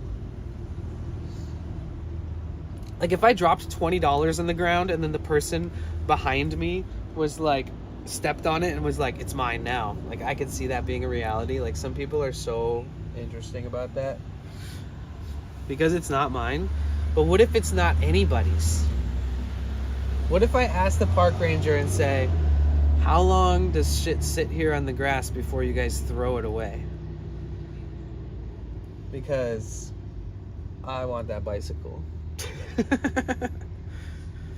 And it's not like it's parked or locked up, or it's very, like, random. I feel like somebody just stuck it there because it was abandoned and nobody wanted to use it, or maybe they had too many bikes. Who knows? If you're unsure about it, you should relocate the bike a little closer. Just wait and see. Huh. This is the weirdest conversation I've ever had on Twitch.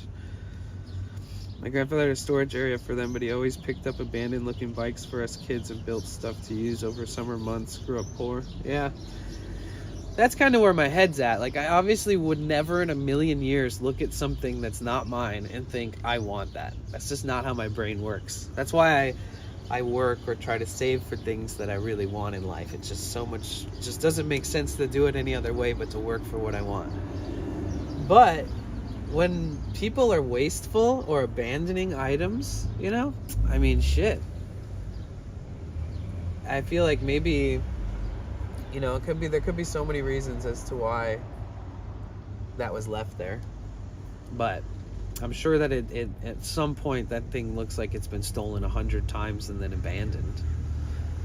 So is now that, can we shed it of its history and just give it a new life? Honestly, I take it to you. Mom says it needs work. You can do it.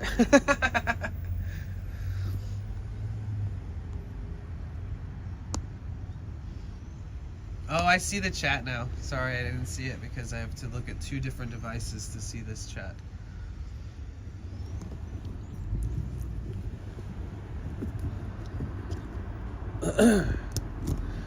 Well,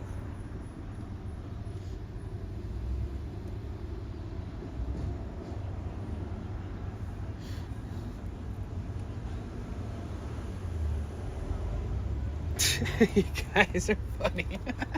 You guys, just to keep re-clarifying in case somebody clip chimps this stream, there's an abandoned bike, and by abandoned I mean a bike that looks like it's lived a long life. I'm surprised it even has air in the tires. And wait, why was that guy giving the middle finger? Oh, I guess because he had to turn around. Huh. Weird.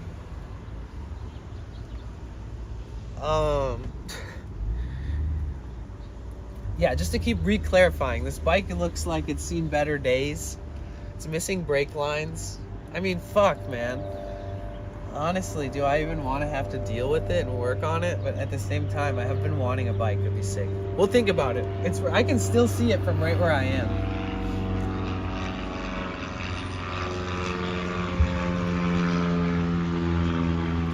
But I'm not gonna overthink it because it's not like a perfect bike. But you know, I oftentimes look them up on Facebook Marketplace, and there's all kinds of people selling really decent bikes for cheap. So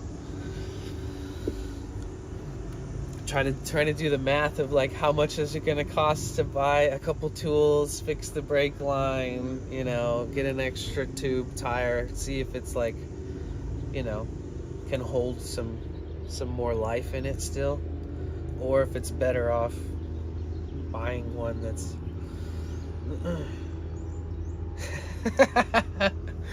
he's like, that's my bike.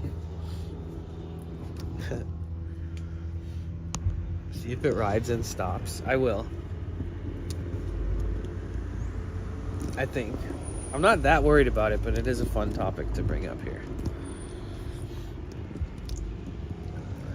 Oh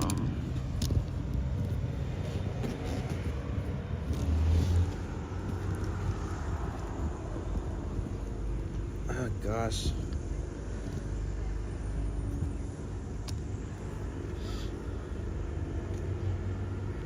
I know, that's what I was thinking, Secret. That's why I gotta think about it.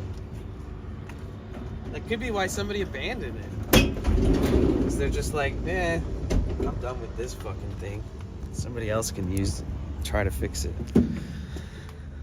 It's much easier to abandon, say, a bike than a car, you know, because you don't have to register a bicycle to your name.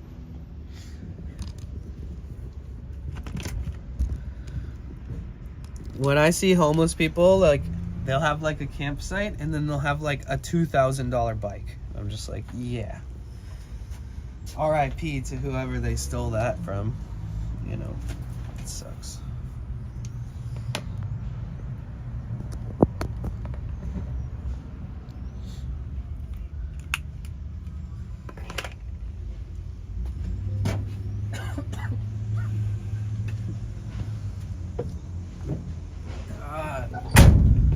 Really feel like shit.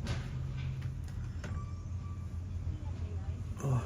Said I wanted to do micro living before my family. If I did, I always wanted A0 buy to do Uber Eats or Skip for food deliveries and extra income. Oh yeah. You said that's just California. Yep. But you know.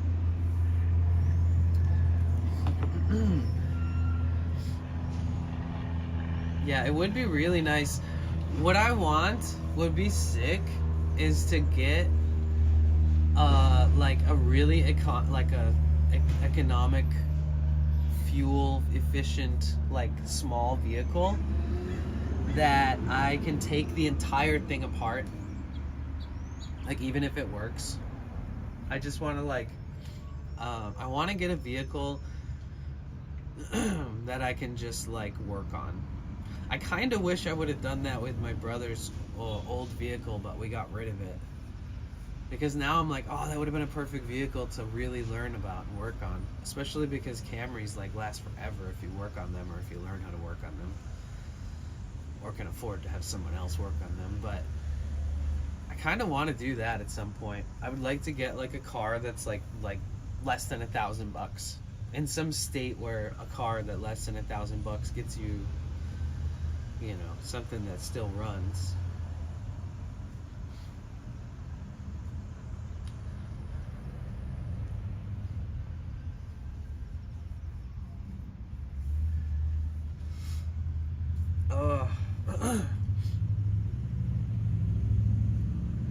You know when you have like a head cold and you just feel like your head is just so full of shit and mucus and everything's all out of whack? God, I felt so much like that last night. I was like, oh, I hope I feel a little better tomorrow. CFA Iceman 84 said farmers have a lot of M's. Good old work trucks. Just gotta clean all the cows tied out, ha ha ha.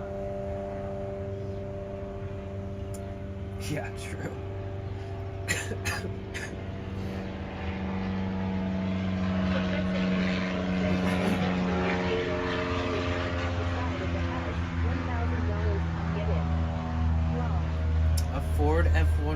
$378. Man, I'd look at it. Because a truck is so useful. Man, if I could find a Toyota Tacoma, like that was a fixer-upper, but not like a total President 13 said, headache. yes, stinks so bad I look ridiculous when I'm feeling like that cause I will just have stranded toilet paper hanging out of my nose lol. Yeah, when you're feeling sick and you start running out of tissues, that's the worst. That's when you're like, wait a second. Hold on, wait, what do I do after that? I have to turn an old t-shirt into a handkerchief.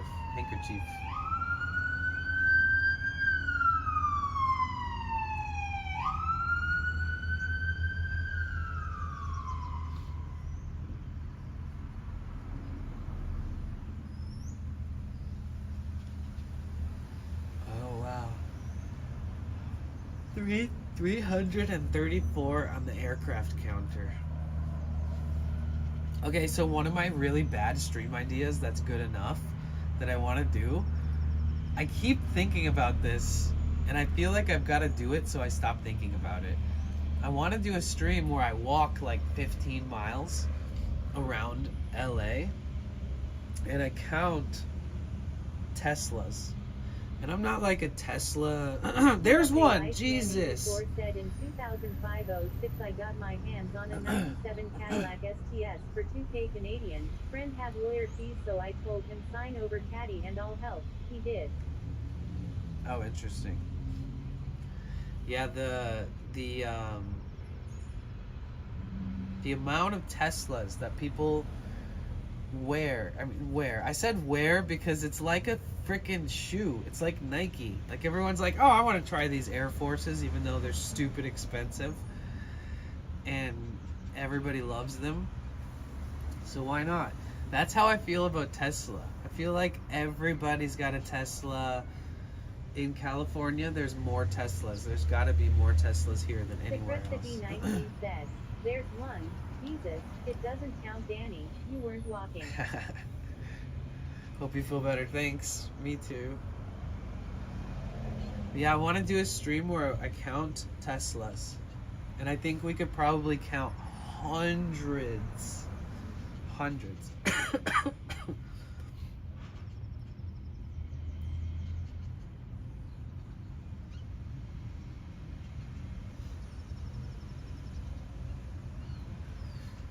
Man. You know what works good, but it upsets my stomach, is Mucinex. That stuff's good, other than the fact that it costs like $1 million. It's like $50 for a little box of it, of the pills. But man, my head feels like it's just stuffed with, I don't know what. You ever blow your nose like 1,000,000 times and you're like, where is this coming from? Where is this? How do you keep blowing your nose? Like where is it? Doesn't it stop? Isn't there like, where's the reservoir of boogers? Where does it come from? Does it come from your gut? Because does it come from your head? And your sinuses? Like, is that draining? Like, is it like packed in there? Like when you blow your nose and it feels fine, you're like, and you're like, oh, I can breathe again. And then like 4 seconds later, you gotta blow your nose again. Oh. I guess it's just like the result of I don't know. I need to learn more about mucus. TFA Iceman 84 said sinus glands expelling bad germs from body. But when it's all clear and it's not like yellow and there isn't like a significant sign of infection, like it just seems like a bit much. On sad news, there's a bald eagle couple that has a nest where we've been watching the babies to hatch, and there was 2 eggs, one hatched. Father killed it. He's a first-time dad, and the second one just hatched. He ate it too. Jeez. MRS Marvelous said good morning. Hi, Mrs. Some Marvelous. fake hot beverage. How are you? Welcome in. MRS Marvelous said feel better. Thanks. Thank you. Secrecity 19 said, the membranes of your nose and sinus passages create nasal mucus. Your body produces more than a liter of mucus daily, whether healthy or fighting off a cold. So normally then the mucus just is cycling through your system then on any average day. It's just going through your nasal passages into your gut.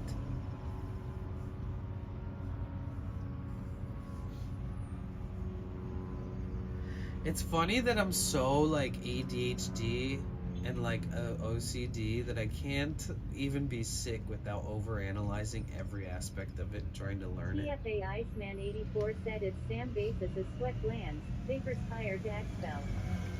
Secrecity 19 said, snot is produced by glands in your nose and throat. It helps to hydrate your sinuses and trap dust and pathogens, preventing them from entering your body. Interesting. So, I feel like I'm sick. I thought that it was like, at first I was like, oh man, it was so windy. I was watching these huge pine trees get hit with wind, and it was like, I wish I had filmed. I wish I had filmed. If like, I would have had a video of what I was seeing the other day.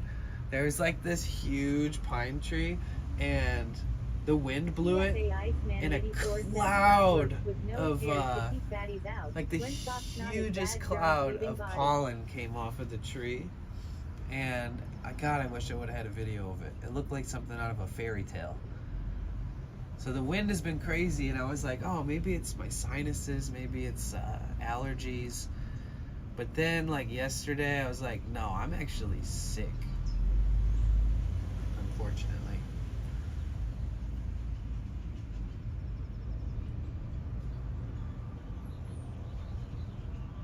1/6 knot is bad germs leaving the body. TFA Iceman 84 said 43 F and raining here ATM. Oh jeez. That's not, I can't do that. It's not cold here. When you said it looks cold, it's not cold. It's so nice. This is like the first week headed into summer where I think that we're pretty much, I think we're done with the cold fronts here. So now it's time to do things that are fun. I really wish that, I don't know, I can't keep fucking battling myself. I just need to like give up. Like I just, not give up, but surrender. I have these moments where I'm like, man, I wanted to be in San Diego because what, it's tomorrow's Wednesday already, and I wanted to go to the farmer's market there. I don't even want to buy anything there. I just want to walk around and say hi to people and meet nice people and like walk throughout the town and go to the beach, and it's just so fun. And I always like feel like, oh man, if I wasn't this, or if this wasn't going on, I could be doing this, what I really want to be doing. And I gotta stop battling myself with those thoughts. Because it's like last week. TFA Iceman 84 said I love farmers markets. Me too. Last week I was like, oh, I really need to, well, this guy's just did a full-on, oh man, I wish I would have shown you guys what I just saw. This guy is confused. Oh man, this is funny.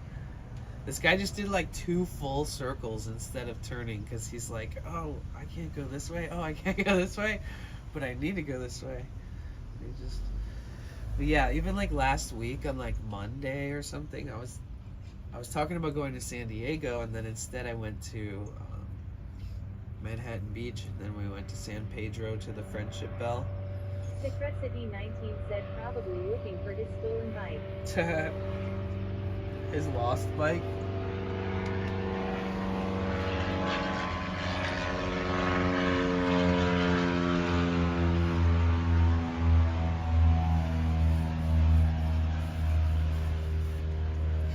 Yeah, I didn't end up going to San Diego. I ended up doing my first like official road test with the engine, with the new water pump and all that stuff I installed. And then when I came back here, I noticed it was gonna rain soon and this and that, and I was like, oh shit, I better, you know, get my shit together here real quick. Secretcity 19 said no one counted that plane.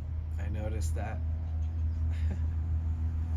TFA Iceman 84 said I'm a lurk and talk in between matches, going to check out if new patch live for Overwatch 2 yet. Oh, cool. C_Theory on 7 said tears of joy. I'm trying to think of like,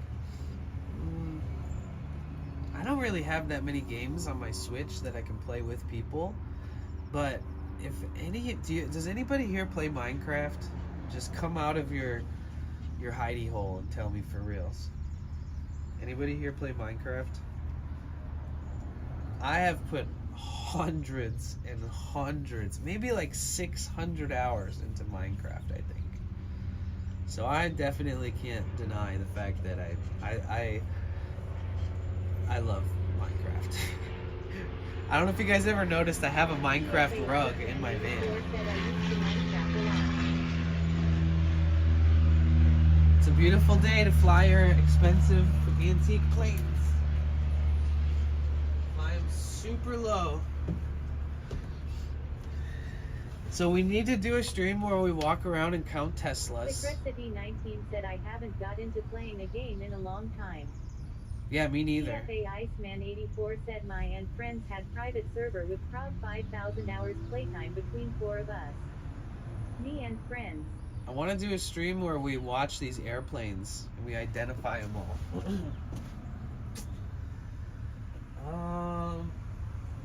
Yeah, I just really want to play Minecraft again. Marvelous said I love the Tesla truck, lol, tears of joy, it's so nice looking. The last time I had fun playing a game with people was like years ago. You love the Tesla truck, the Cybertruck? Yeah, we could count those too. I mean, I've seen at least 20 of them already.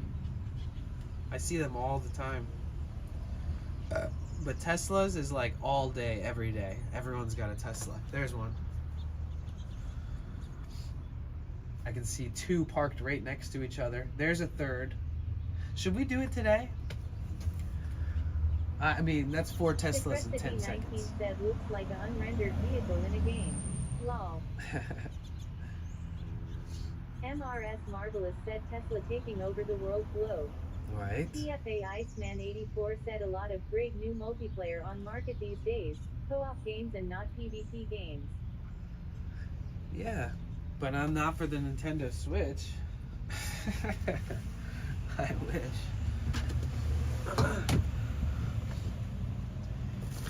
The other day I was trying to close the lid to this, and I was like, like squishing it down and like pushing it, like what the freaking heck? Why is it stuck? And then I realized I was like squishing my bananas. I was like, no!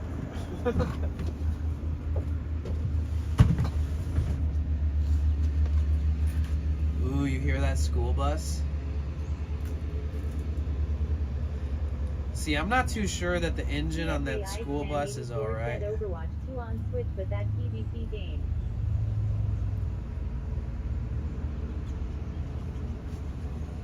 That beige tan school bus.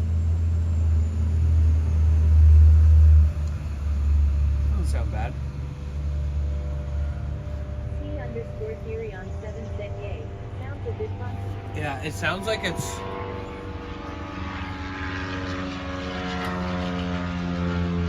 For going like 2 miles an hour, I don't know if that should be that loud. But I also don't know shit about bus engines. But that was loud. The Gargoyle said good morning, lovely. Sorry to hear you aren't feeling well, Danny. Get well soon. It's okay, thanks. TFA Iceman 84 said I'd love a 5 to 8 row bus for camp conversion TV. TFA Iceman 84 said TBH.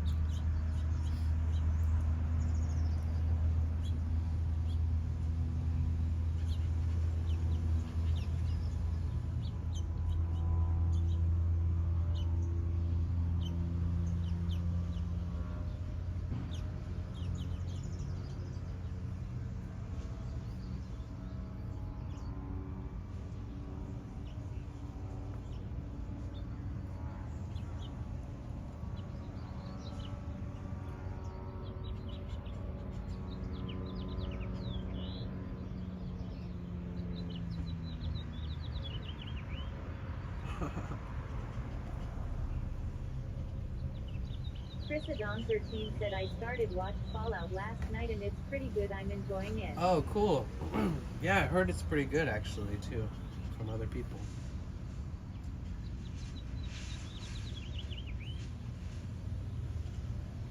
What's that game?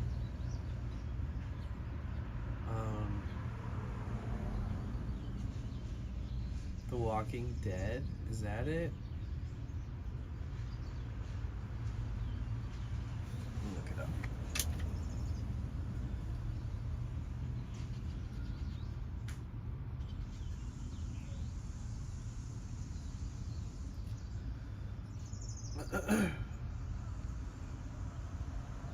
Chris Adon13 said Silent Hill. That's based in West Virginia. Oh no, no, Walking Dead. I watched somebody play Walking Dead, the game, a little bit. Pretty good game. I mean, as far as it just having like a really good long storyline that you can fuck with and you can affect the way that things go in the game pretty dramatically. You know, like there's moments where you can like let people die or not. Things like that. And then it gives you like an analytics readout where it'll show you the statistics of who chose which answers, like how many people that played the game chose this. So like it'll make you second guess your decisions later. Be like, oh shit, I shouldn't have let that guy die even though he was a piece of shit and killed people, blah blah blah. Or like, oh, I should have saved that guy, or I should have not been sassy at this one part of the game because it changed like how everybody looks at me.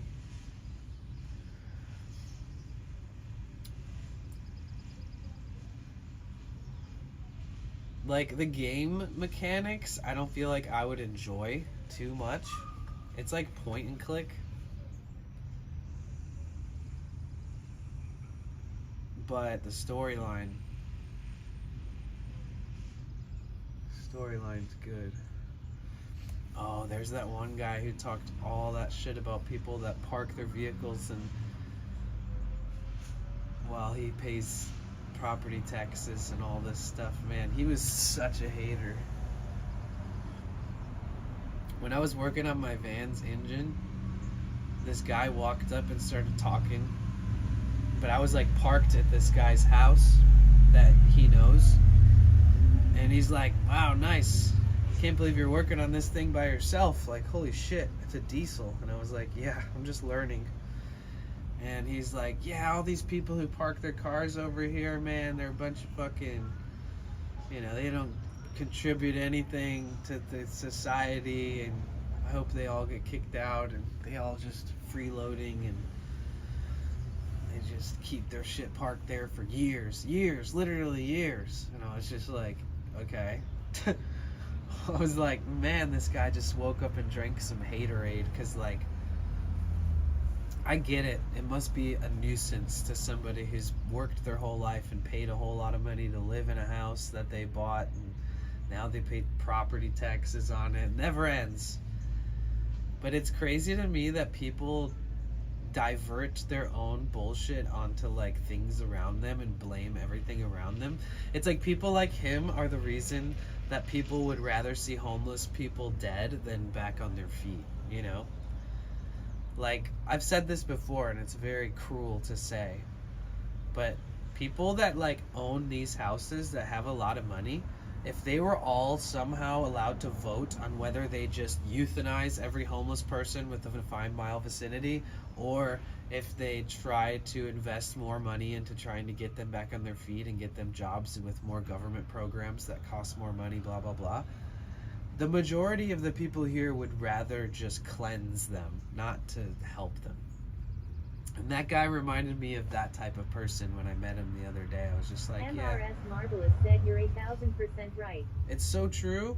It's because out of a majority, most conservatives and people that have more money in this town, they think that the economy is bad because of homelessness, but that makes no fucking sense. It's like, how Does that make sense?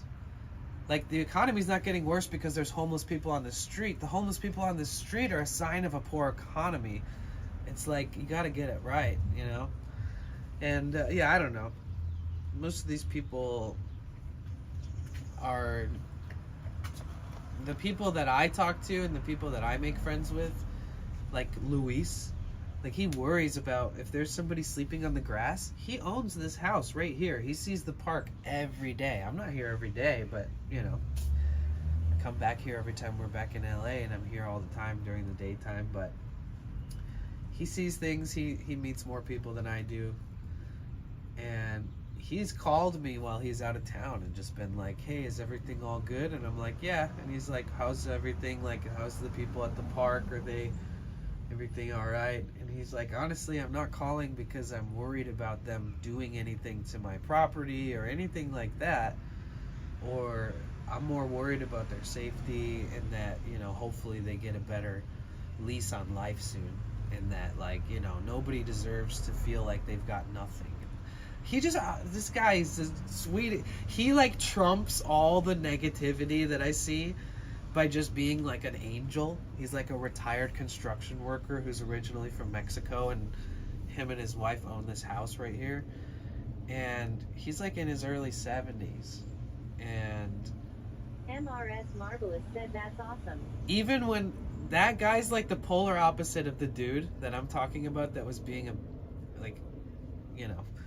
And when that guy walked away, both of us just started talking about how opinionated all his words were, and like, their entitlement, and they feel like they are doing what society told them to do, and very fearful they will be on the streets, so it's easier to blame others, almost like a defense mechanism. yeah, that's what Luis was saying. He was saying these people who just don't want them here, like, they don't realize that this can happen to anybody, and it happens to everybody, and they could be next. Like, they think that would never, ever, ever happen, but in this day and age, they're not helping everybody. Not everybody gets the help we used to. And when people, you know, lose sight of, you know, being, like, a part of something bigger, they start just blaming their problems. And it's like, either way, yeah, I think that people don't want to end up in that position. And if they don't see it, they'll never think that it's a possibility. Yeah, that's trippy. Dude, it's interesting. I feel like not all van life experiences go this way. Like, well, people will learn a lot on the road, but I don't think, like, I don't personally think, and this is I'm just making a judgment, whatever. I don't think that most people that own a Sprinter, especially the newer ones, I don't think that while they travel, they see this. They see through this. They don't, you know, they park in, like, nice RV parking lot campgrounds that are like $150 a night to park by the beach, or to park at some beautiful vista point.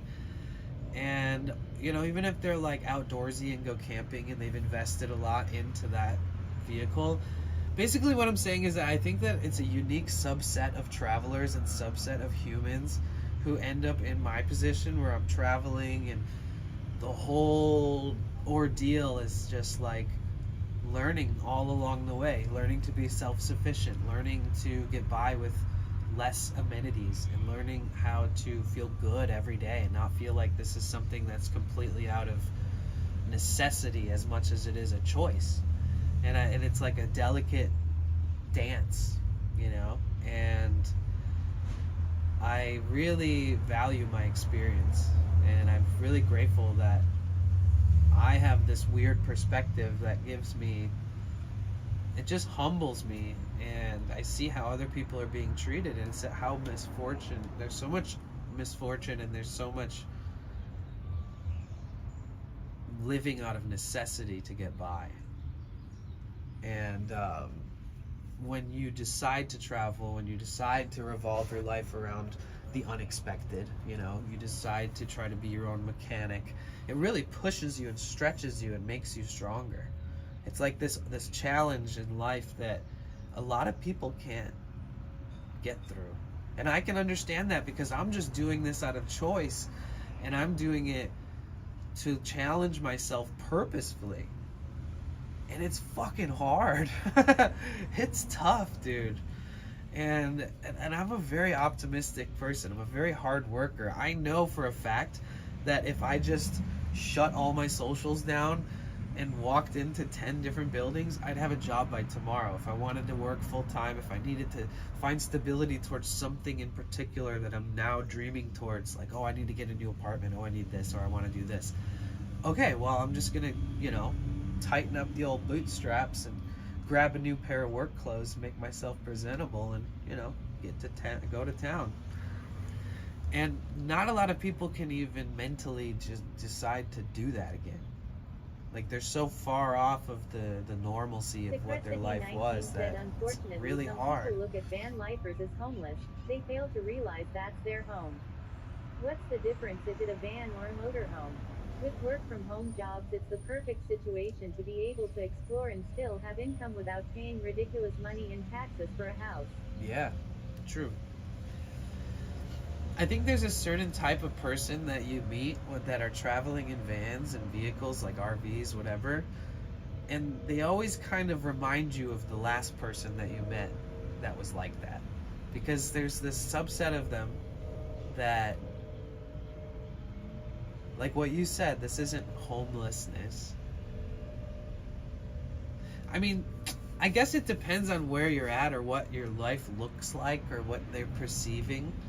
Like, right? Like, if I just was traveling every day and I was in a new park every day, a new city every day, looking at a new view every day, showing you, different architecture all the time, different natural landscapes and nature, and to and fro and in between, and I would still feel the exact same way I feel by having a little bit of overindulgence in certain places like LA. Hanging out and studying, working on my van, buying and accumulating parts and tools. That took so much time, but it really made this feel like home. And I can't help but to see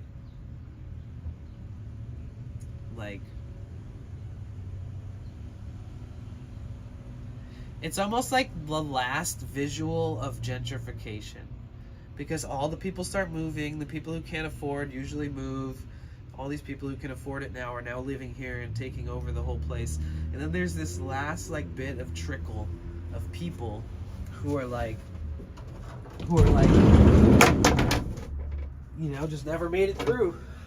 And then drugs and violence, and there's so much that you can get involved with. I was just watching this dude on YouTube. He converted a box truck in his business as installing solar on other van lifers' vehicles. Oh, nice. That's a cool gig. It'd be sweet if I could come up with something that was super unique and super valuable. For me, mostly though, it's mostly I feel like I'm preferred with a lot of people that want workers for detail-oriented, labor / technologically intensive type of gigs. Excuse me. Yeah, I mean, I've considered basically the job that I had last year, which is my favorite job that I've ever worked ever in my whole life. It was working in the art industry, but in the art industry, it's really close to the entertainment industry, which is the music industry. And so it was a merging of things that I have years and years of experience in, to merge with a whole new culture that I've never really worked with that closely, which is the art industry. And the person that I worked for, she's one of my best friends in the whole world. She wants me to continue to work for her, but I want to find a balance and make it fun. Because working for her, I could get so consumed by it, and it's the kind of job where you're I'm so happy with what I'm doing, I'm so happy with my pay. You'll literally fall asleep thinking about what you were just working on, and the second you wake up, you're sick, I can't wait to go do this. And you literally never think about anything else other than the job, but you actually love it. that's how it was, you know?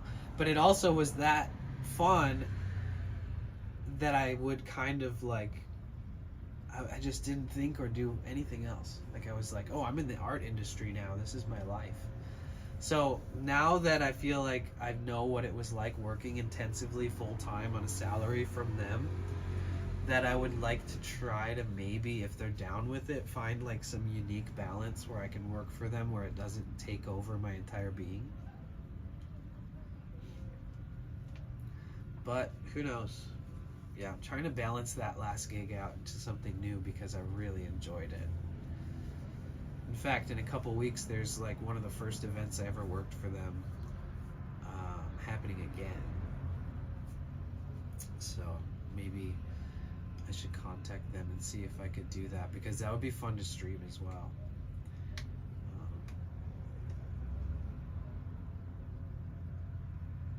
But yeah, it's tough. It's tough for people. Like they overuse their resources. They lose faith. They lose trust.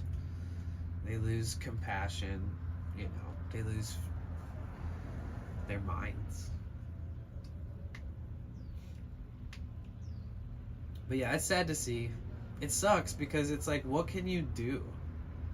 That's why I never hate on people, unless it's like some video. I don't know. I feel like a lot of these satire people online that make videos, they legitimately just know that they can make ad revenue off these types of videos, and it's like, it's not as authentic as everybody wishes it was. But it's not going to hurt you to go feed somebody. It's not going to hurt you to go find, you know, a group of people who are homeless that are always around somewhere, and maybe, you know, maybe not every day, maybe not the first or second or fifth or 10th time you see them, but maybe like eventually you give them like, you know, a bag of groceries to share amongst each other or something. Maybe make them some sandwiches or some shit like that. Because how the fuck else are you actually supposed to make a difference within like local economies, like small city government rules that for some reason don't help homeless people? Also, it doesn't help veteran homeless people either as much as you'd think. It's really surprising how many homeless vets you meet that somehow don't get veteran like assistance or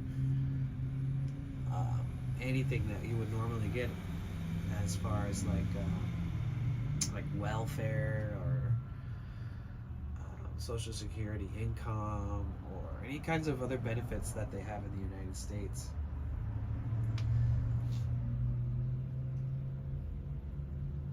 Imagine doing the one thing that the country prides people in so much. They're like, oh, thank you for your service. Literally like supposed heroes of our country. It's insane that like people can just, I mean, I understand circumstances are everything. It's not like, you know, they just magically appeared.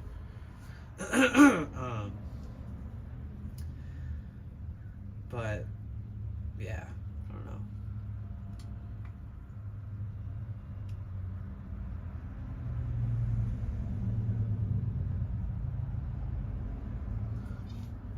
Luis is out there talking to Secretcity 19 said there's help out there, but the majority don't want help or are mentally ill and don't know how to accept it.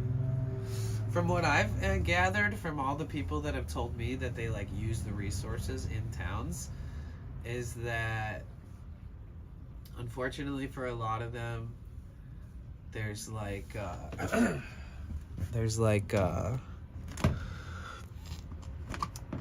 it's hard to convince people to come back again and again, right?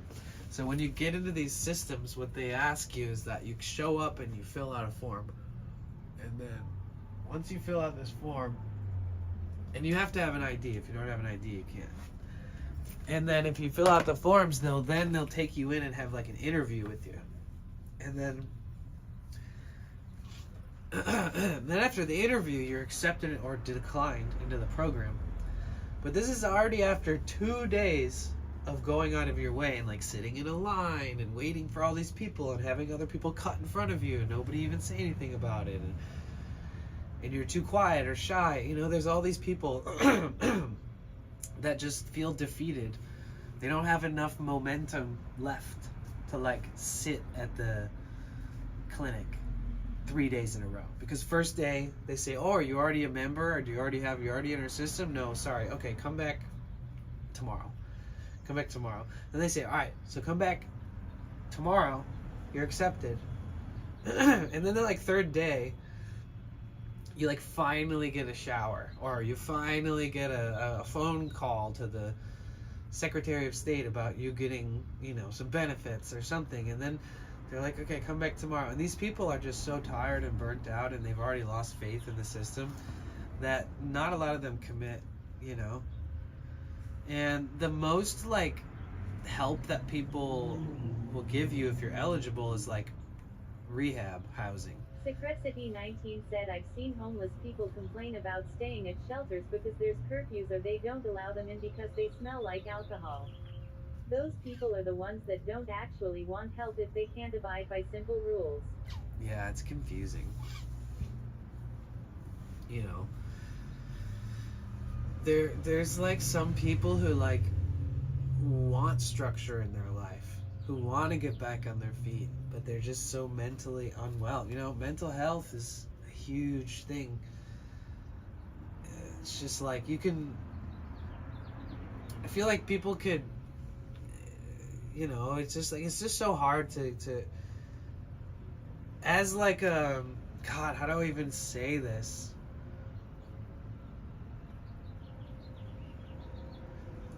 You know, you got to take care of yourself. But a lot of these people are much older than me.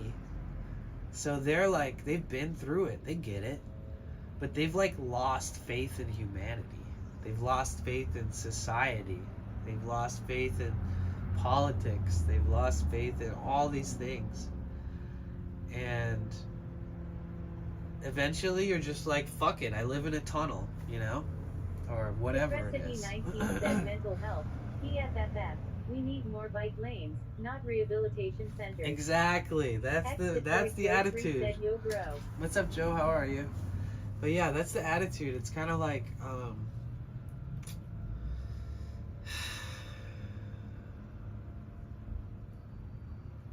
it's entitlement and ego and competition and incompetence, all bundled up into an insecure world of humans.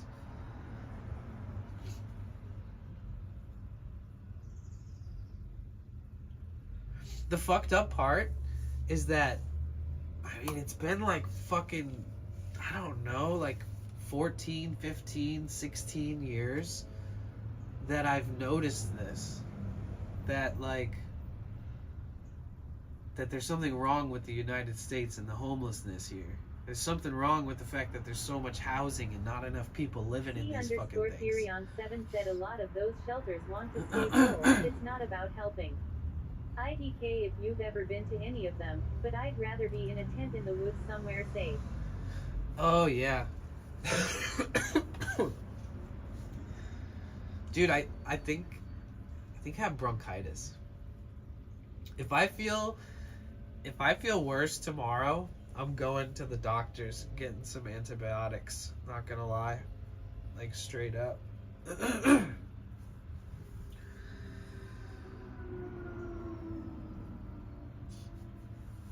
My chest is like not cooperating with my body.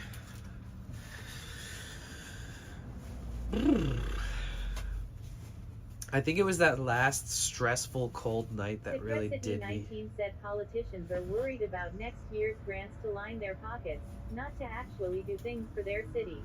Right. If they were smart, they would find a way how to make money off of the homeless issue with actually helping the homeless people, but it's easier for them to let people stay in the streets and then run a ton of nonprofit events that they can write off on their taxes rather than invest into actual structure and buildings. And you know, because technically if they built 20 more of these homeless camps that are like down the road here, I think they can have like 100, or maybe not, maybe 50, I forget how many people. But if somehow they ramped it up and built like 20, 30, 40 more of those across Los Angeles, I'm sure they would see a significant difference in, you know, people feeling like they're ready to get back on their feet with more availability. But yeah, like what Therion said, they just like want to keep full. So most people are like, they've gone and they've experienced one bad one where they're like, oh, I couldn't get in there. They're all like the same. So nobody even wants to go to those things.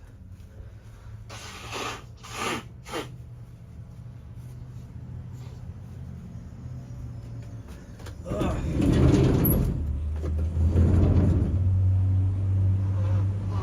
Ex-Detroit Joe 3 said welcome to American society.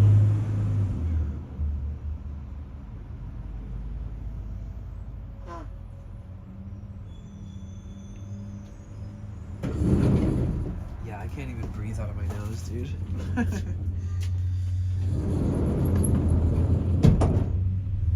Welcome to America's society. Yeah, you just gotta try to make the best of your friends and family and company while you can. Yo, that guy's trying to reverse. Oh my gosh.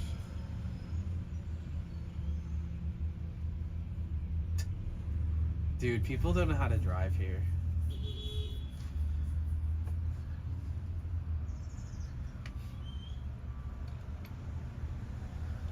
And this park enforcement lady obviously doesn't know that this is the fruit stand guy. She's like, go! Just whistling, telling him to leave. Ex-Detroit Joe 3 said same here, people don't know how to drive.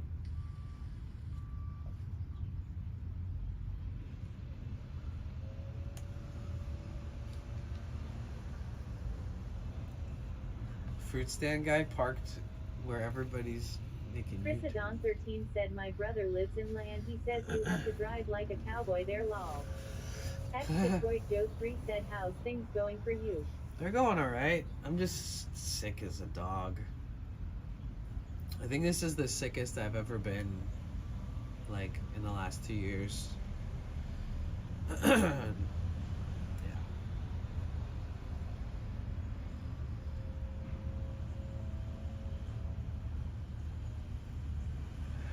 Secretcity 19 said dude, California has pretty bad drivers.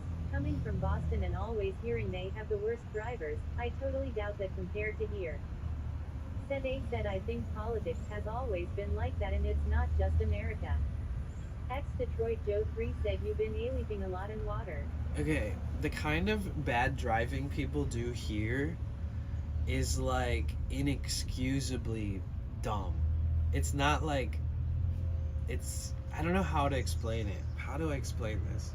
Oh, perfect explanation.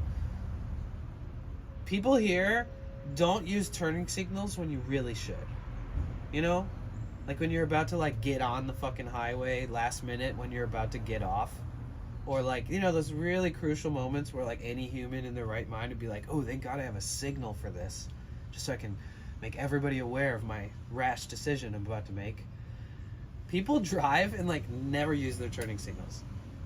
And this isn't the hood. Like when I used to drive around Detroit, I had friends that were like, don't use turning signals in my neighborhood. Because if you use turning signals in my neighborhood, people will know that you're not from around here and you'll probably get jumped and robbed. We're not in the hood. You can use turning signals in LA. It's all good. But yeah, people here just don't use them. They just be like, it's crazy. They don't know how to merge, even with their red green lights that are on the exit before entering the freeway. I was saying this yesterday, or saying about yesterday already. I said this earlier, but I was saying I was at the grocery store and I pulled in, and then this guy started like pulling out of his parking spot, and I stopped. Was like, okay, I'll wait for this guy to pull out. I'm just gonna, you know, be patient. I'm not in a rush. I'm definitely slow and sick and not trying to, I'm just chilling. And he got so mad that I was like in his vicinity. I was like, excuse me. Like I just kept like looking at him in approval and being like, you're good, it's okay. And I kept like putting my thumb up, being like, and then he was like, and I was like, okay, it's all good, dude. I just like drove past him, and then he like pulled back in and then parked and then sat in his car looking all pissed off. And I had to The like, gargoyle said, I think part of it is I had to learning walk training, right past but him. it's also lack of consideration. I thought he was gonna jump They're me. only driving with consideration for themselves, not others. Without courtesy and realizing that we're all driving together, you get the current state of things. Right. It's like that Secretity one. 19 said lol. It's like that clip of that kid who went way too deep on that guy's like TikTok fucking video or whatever it was for. What was the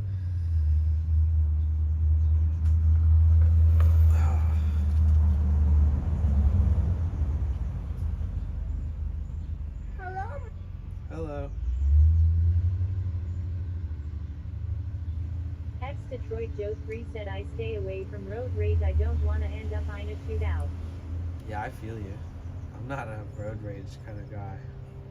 I get pissed on the road. He said, I am sick too. It's- Sucks, bro. it- Get well soon. Oh, I'm sorry to hear that. I hope you get better quick. Me too. What's up, Side Squatch? Yeah, I get pissed on the road when like the roads are bad. Like when there's like potholes everywhere. I'm like, what the fuck? Like this is just like a ball joint sway bar boot breaking freaking axle bending. Like who's Ex-Detroit Joe 3 said, well, that's every day here. Yeah, here too in LA. You'll look at roads and be like, all right, this looks all right, and then like you get like a block down the street, and then you have to go through like a giant fucking crack in the earth. Heaven. I'm telling you, dude, you could never drive these roads with like a Midwest East Coast rusty vehicle. There's no way. You literally, if you bought a car in Detroit and drove it to California and drove on these streets, you'd probably have to replace everything underneath that car. Like, it always worries me. I'm like, dude, I don't want to have to like do a crazy job on my car because of this Ex-Detroit shit. Joe 3 said, I have an 07 Focus, I wouldn't try to lol, I need shots and S-trist as it is. Stress. Yeah, that sucks when you have a small car and it's like a rugged ride, because technically it shouldn't be that way, but if you live in Michigan, it's just part of the life there. I mean, when you drive this van, it's clunky. The bigger and longer you get, usually the more the emphasis on that. Ex-Detroit Joe 3 said, oh, we are going to fix the roads. No, they build a $8 million bridge instead. Come on, Michigan. You can do better. Oh, God, I feel like I'm dying.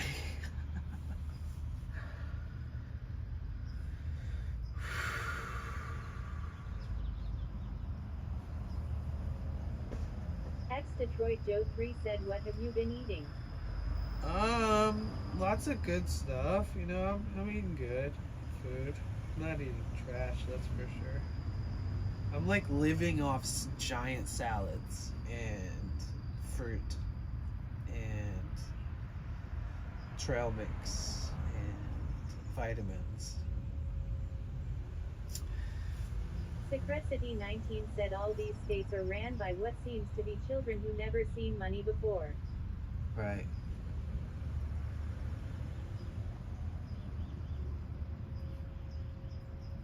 I can't imagine being super young in this day and age. It just seems like I couldn't imagine growing up with this. Said A said steak is good. Steak is good. I don't even eat steak.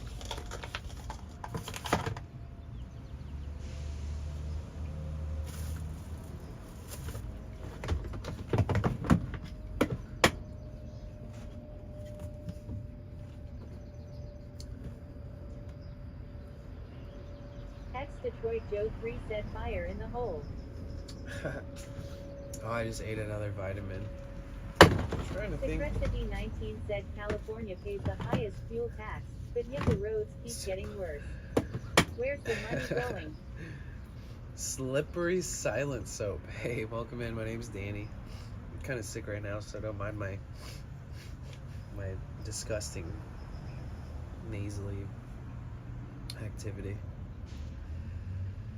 Yeah, where's the money going?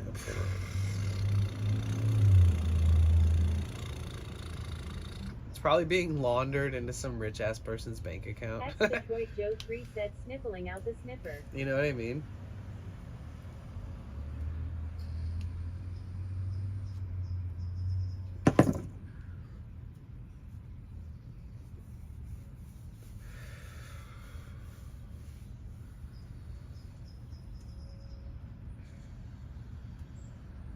Detroit Joe 3 said you ever coming back to Michigan?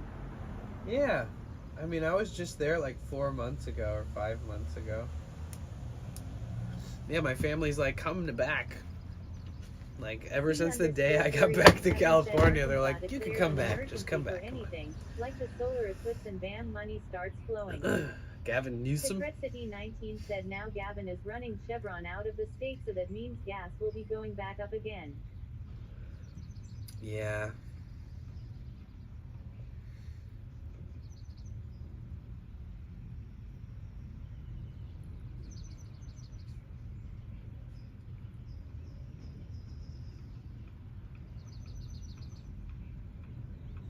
It almost feels like no matter where you go in the West Coast, like, there's always this dream of like, ooh, I want to live out in a valley, or I want to live like not too far from the city, but I don't want to be in the city. I want to be in somewhere pretty, have some views, have a farm, have like a work building, you know, a giant overhang awning, fucking greenhouse. And Detroit Joe 3 said we have the Marathon fuel refinery like 1 mile from my home, and gas is super high by my house.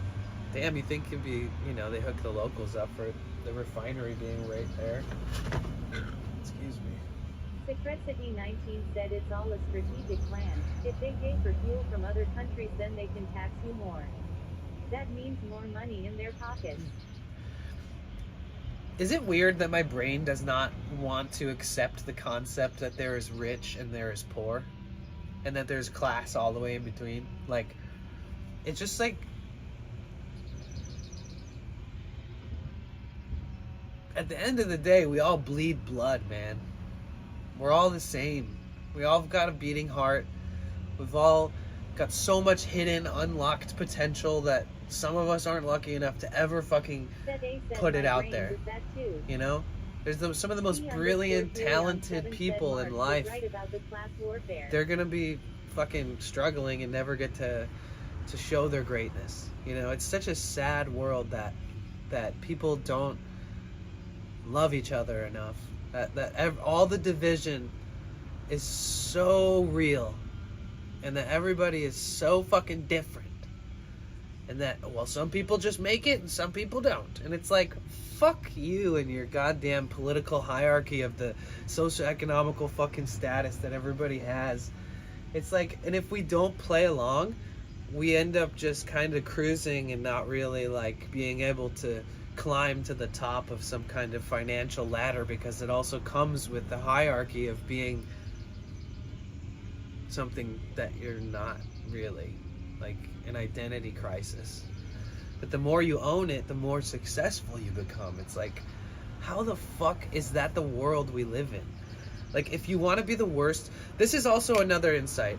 I think that the fucking, what do they call them? Reply Andes and debate lords and horny debaters and people who constantly post highly debatable, regurgitated questions about Twitch and all this stuff.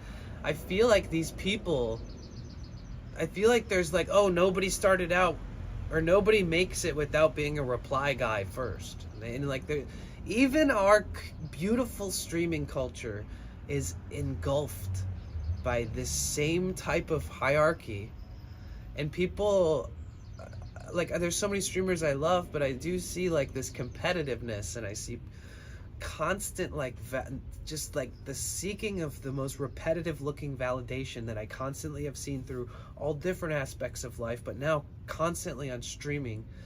And I'm like, it makes me question whether I'm even supposed to be a part of this, because like, and I'm gonna keep streaming forever, don't worry about it, but it does make me question, like, why am I a part of something where the people who I think deserve the most ears and eyes are never gonna get that?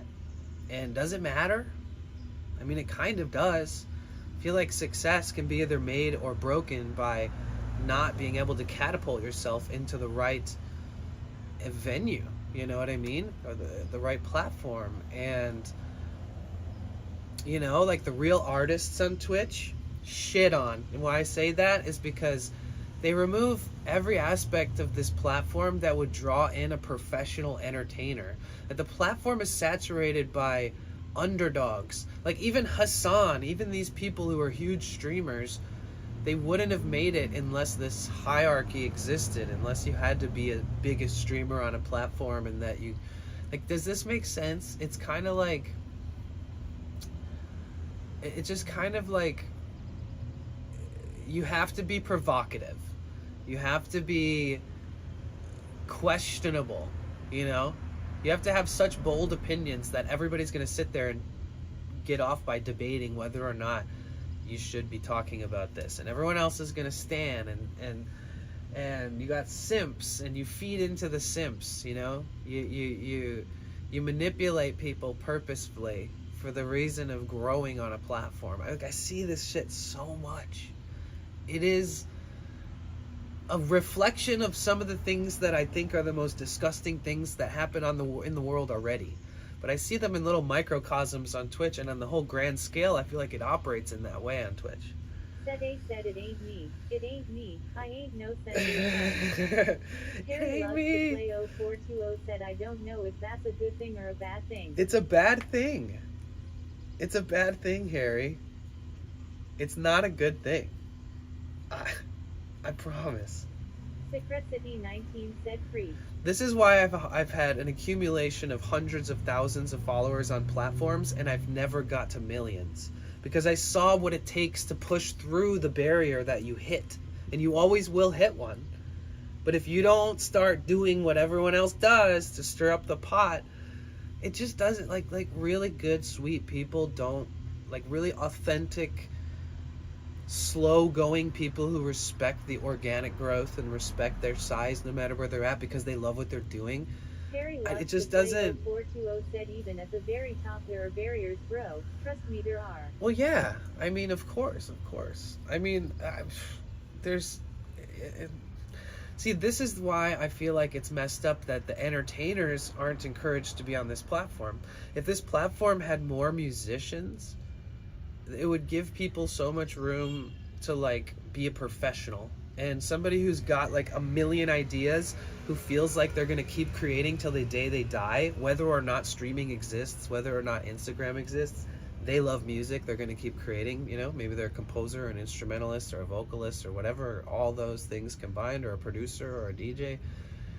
If we gave, or what if actors, comedians, you know, what if all these people started to decide to stream?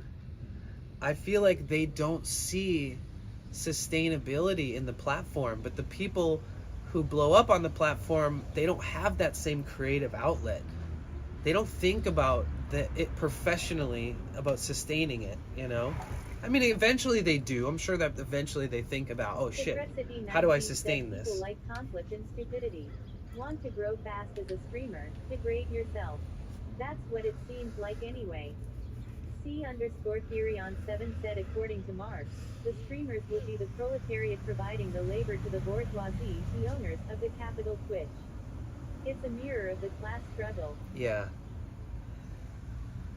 Yeah, and I just think that I've been really happy with the people I meet and with the things that I get involved with, and I've streamed all different types of content. I've been on front page of Twitch before to like 200,000 viewers. I'd rather have stable longevity than a quick burst of success. And I met people who valued my time and valued my creativity and valued my content enough to invite me to a front page 2-hour stream that was some of the most viewers I've ever seen on a front page, more than like some of Kai Cenat's streams, right?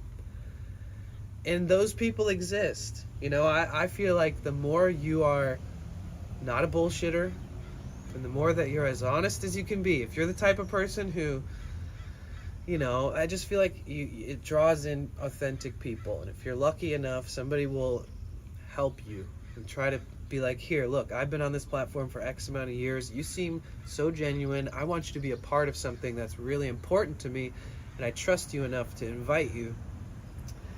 And then there's no weird shit and no drama building and no like weird shit after or anything like that. But it's very rare that somebody like myself or somebody like anybody like that does fun content, whatever it is, not even IRL. It's really rare. Iceman84 said, I identify as an honest New Year XD. But yeah, it's like so I mean, it is possible to kind of like network in the right directions, and if you have something special that more people deserve to see and should see, it'll happen. But on the, you know, when you look at shit, when you look at like the streamers, there will always be authentic good people, and I love that because they stand out like a sore thumb. You know, I love all these streamers that I follow, that I raid, that stop by here and visit. I love all the communities. Everybody's been really dope. And so I do see that, like, no matter what, there's going to be something for everybody on the platform. But it definitely, like, if I open Twitter, I think I should, like, delete Twitter off my phone. Because sometimes I open Twitter and it makes me feel like, I don't know, it's like the larger majority of people are just, all they care about is impressions on their tweets. All they care about is hoping that a new person comes from their horny fucking debate lord reply guy shit on Twitter. And it's like, and I'm not talking about people who are already growing. Like, I do notice that some people that I follow are sort of like reply guys, but they've already grown. They're not like trying to, they're just having a moment, you know, with somebody. But when I see people that, like, the basis of their seed being planted, they don't got one follower on Twitter, one follower on Twitch, it's an endless sea of people trying to be noticed. I can understand Twitter in the eyes of the content creator to use it as another outlet to not only network with the community and other content creators, but on the other hand, Twitter is toxic outside of that. Dude, I mean, you know, I wish that the algorithm just showed me more people like I follow. You know? Like, I'll go on Twitter sometimes and I'll see that Plant Boys has responded to somebody's post. And he's like, hell yeah, man, that looks amazing. Like, somebody shares, like, a, you know, whatever it is, like a video that they made. And he's like, wow, good job. And I'm just like, fuck yeah. There's one of my friends being supportive to another friend.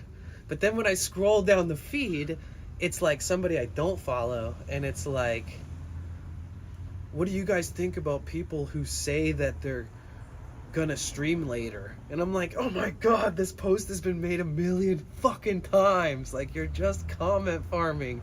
Like, where is your soul?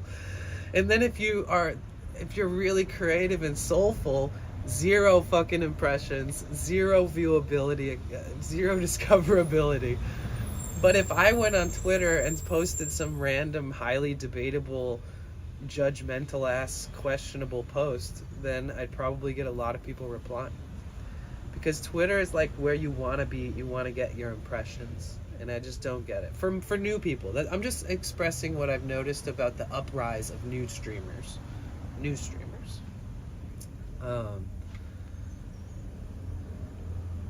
Yeah, it makes me want to just not use Twitter anymore. Here, let me just give you guys an example. Okay, for you, right?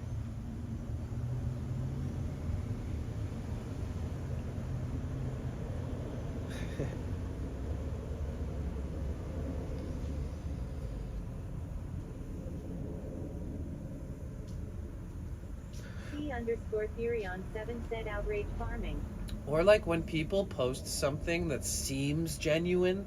This happens to me on Twitter a lot, is I'm like anti-comment farming. So if I respond to something and then by the time I finish responding, I feel like I'm being comment farmed, I delete my response, even if it was a helpful response, like if it was a really, like a question about something technical or something.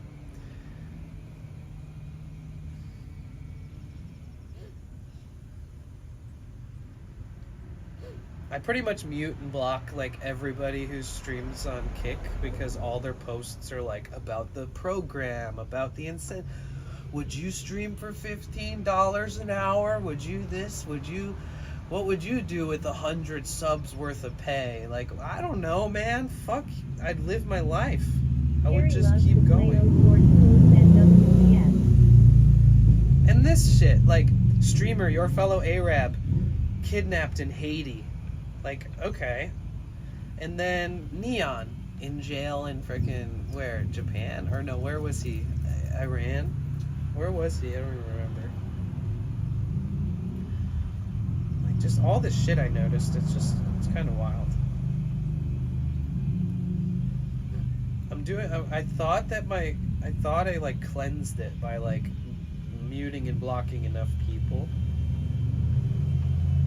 So part of me feels like, oh, I thought I had it figured out, you know.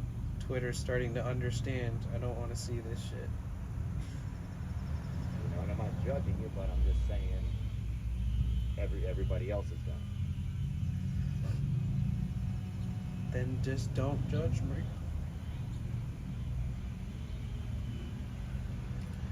Like the constant debates about botting and view botting and all the stuff, it's just annoying as shit.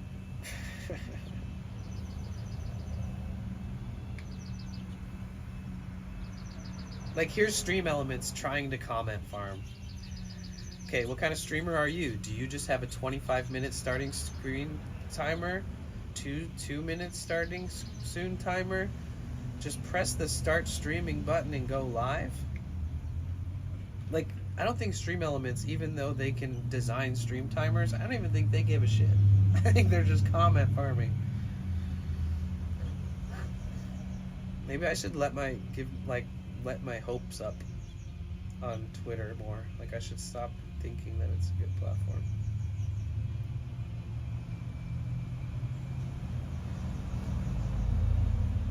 And I don't know who I follow, but I'm gonna unfollow them soon. Whoever I follow that follows a bunch of conspiracy fucking theorist, red-pilled, conservative bullshit accounts.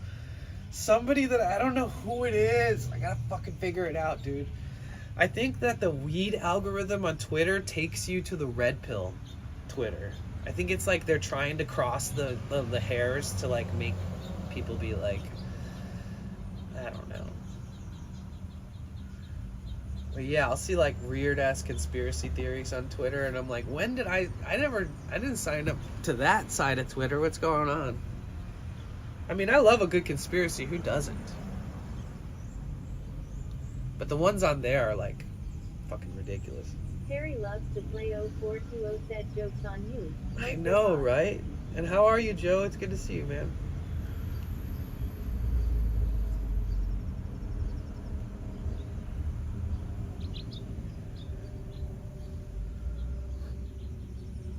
I mean, so I used to post on Twitter.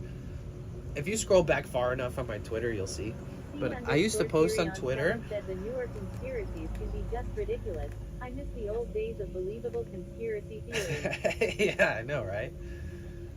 Like when everybody would talk about how P. Diddy was a freaking creep for years and years and years, and I was like, he probably is, dude. And now everyone's like, oh, P. Diddy going to lawsuits for being the diddler. I'm like, oh. Roll fast, Joe said, hey dude, just waking up, splitting and listen and get well soon. I hear the mucus, insane in the mucus membrane. Thanks, man. Protege said, what's up, Van, living large today? Yeah, I'm just chilling, Protege. Unfortunately, I'm like sick for the first time with like a cold or something. like in the last year and a half. I felt really sick and shitty after like a few weeks ago, and I'm not sure if I just never fully got over that, but this is different. This is something else. Yeah, we're just chilling. Oh, it's gonna be gorgeous every day coming up. So we should start, you know, adventuring around.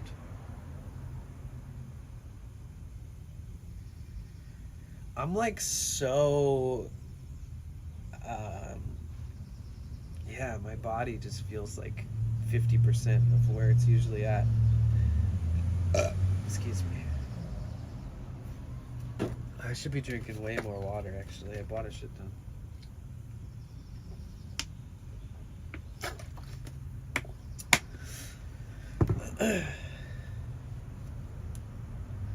Terry loves to play 0420 said most of the post on Twitter is for the sake of engagement and to go Right. viral. Reason being is monetization or the possibility of it. Yeah. Anytime I see a check mark next to someone's name, I'm like, yeah, you only want to make some ad rev on this shit. Which, you know, there's no shame in the game if you're not like a habitual shit poster. And I like shit posts. I mean like diarrhea posts where it's just like, fuck this account. Like when you see the same thing, I'm gonna just stop here, but when you see the same thing reposted for the millionth time, it's like, it makes you want to throw your fucking phone. Like there's zero originality. 7H30,000 said best viewers and followers on streamboo.com. Streamboo.com. Nice. I don't really see a value in view-botting yourself, unfortunately. Never have. Even when I had like one viewer, I never thought that would be a smart move. Speaking of bots, I know, right? Said, speaking of bots, they can hear me. On the floor laughing.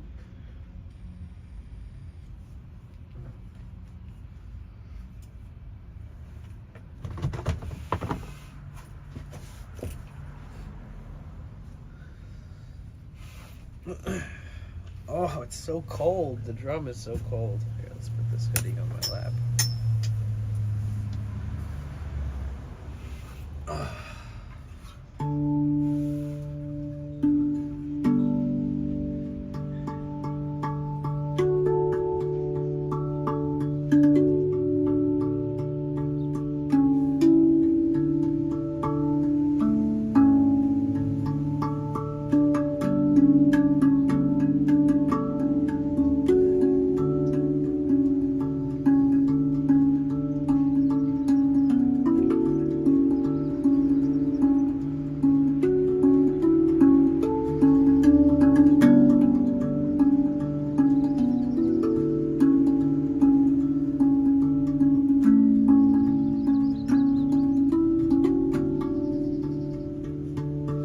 Scare the bots off. Oof, God. Morning. Morning. That guy's never up to good, dude. He's the guy that, like, on the outside, he's like, hey, man, how you doing? And then, like, the next day, he's like, I want to kill everybody, and I hate this cops. And I'm like, okay. He's like, we should start a pressure washing business together, you know, use your van, fill it up with pressure washers. I'm like, dude, stop trying to use people for their like resources.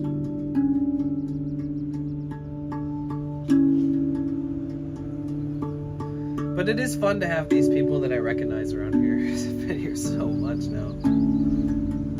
I mean, this is basically where I live at this point.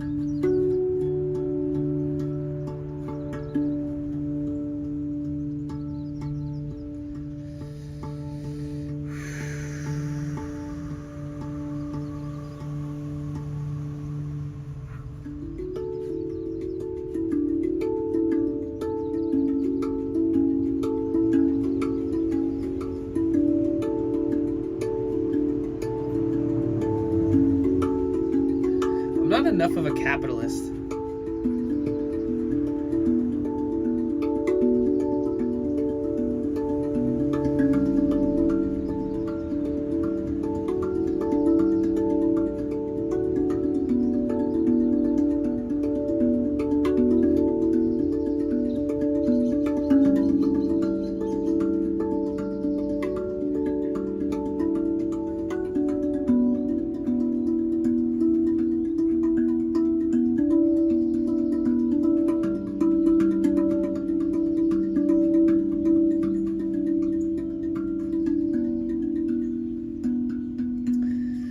Like, let me give you an example.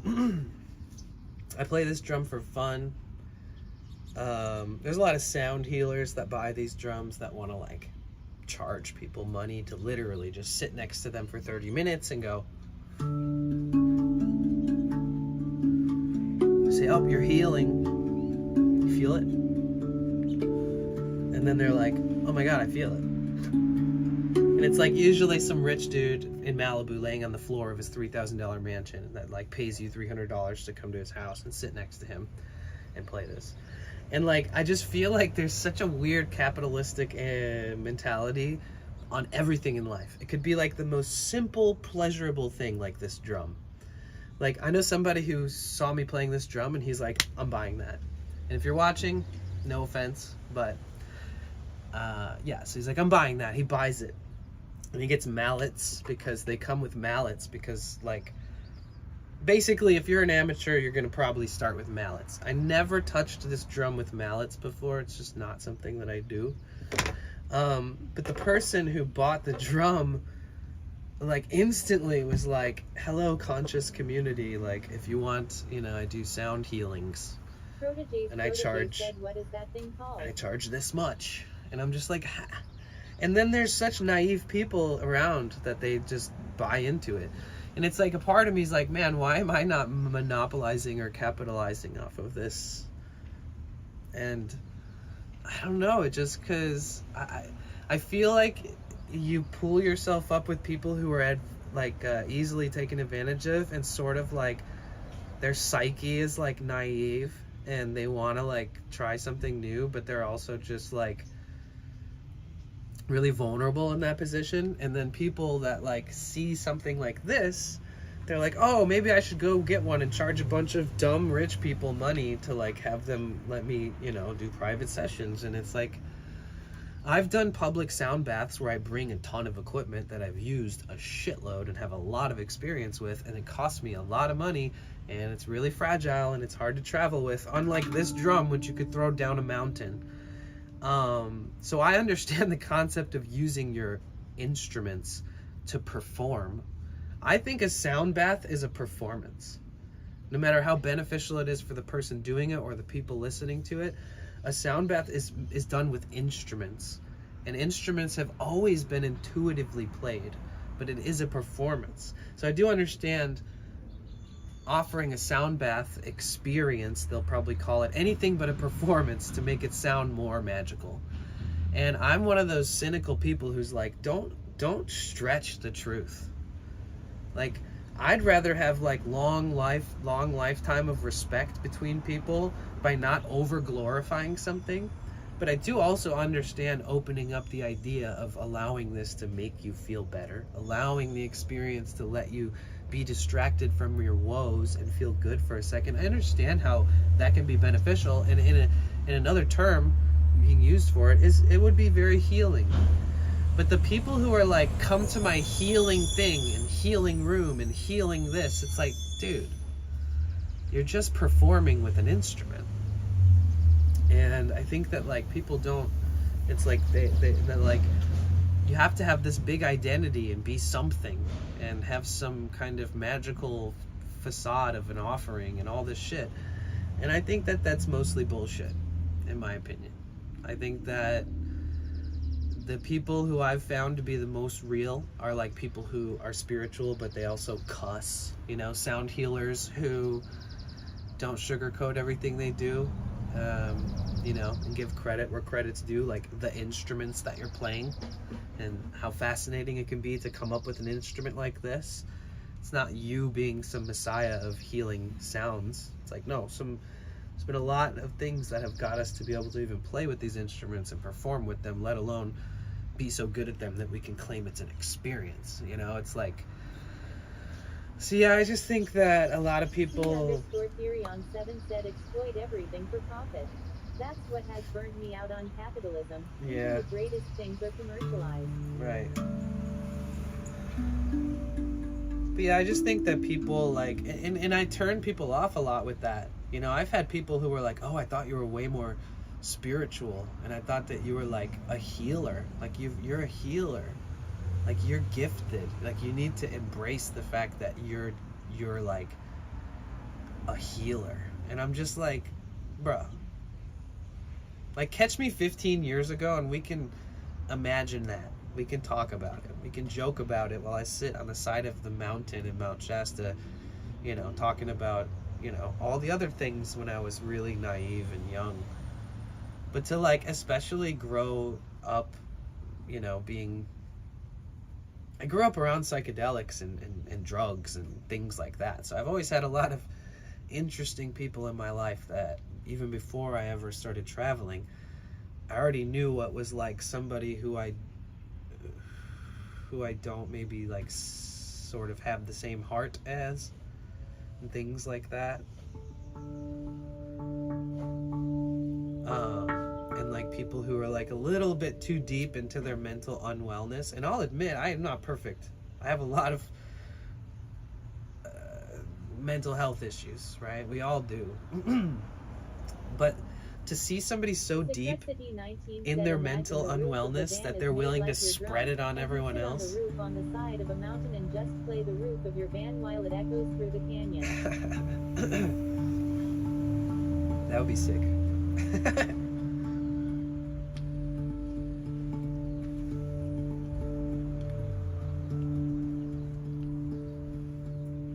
If there was just like 20 drums just like built into the roof, as long as I climbed up on the roof, I could just play each one.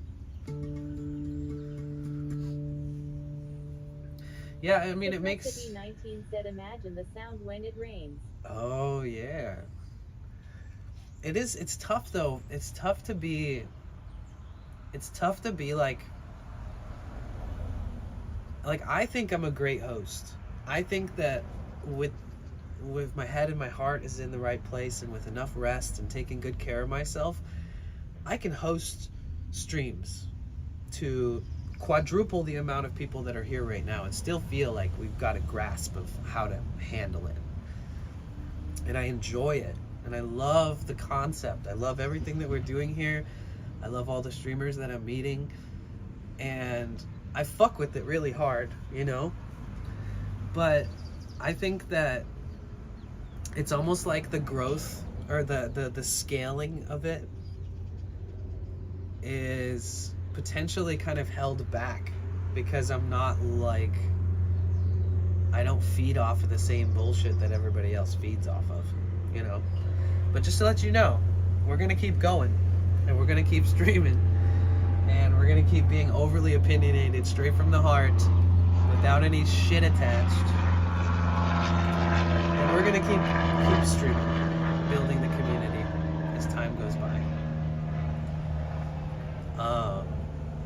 You know, I used to stream on a platform called YouNow, and it's not a big platform, but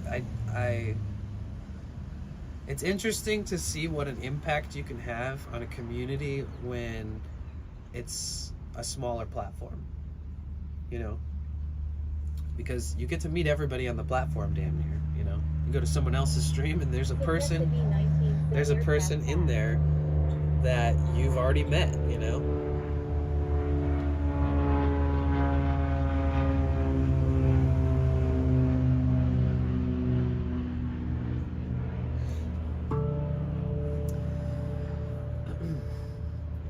I kind of like that Twitch is a lot bigger of a platform because you don't notice all the division as much when you're on a bigger platform because you have to really go out of your way to see the division. Secret City 19 said 2 friends out flying.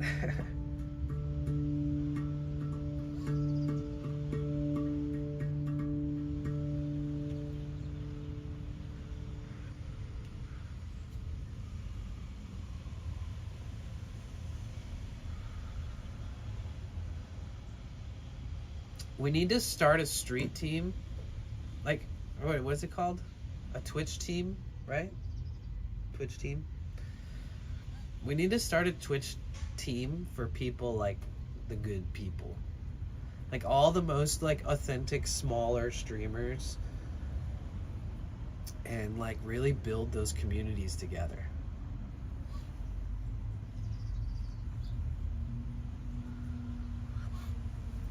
personally, I think that's what's gonna give a lot of us more exposure to other communities, which are like-minded communities. I used to be in a couple Twitch teams, but they were related to like ASMR and stuff because I was doing sound baths, and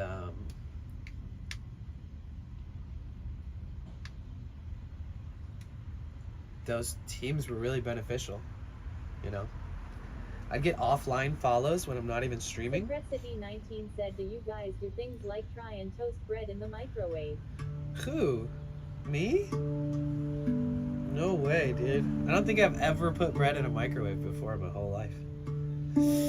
Actually, I've definitely put Texas toast in a microwave to heat it up, I'm not gonna lie. That's for sure. Like pre-baked already, leftover.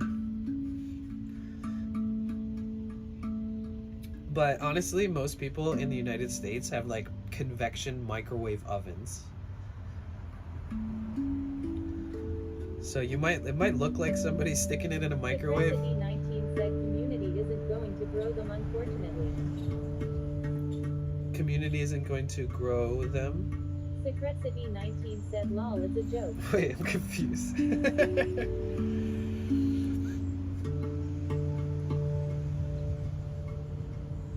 Secretcity19 said then. Oh, okay.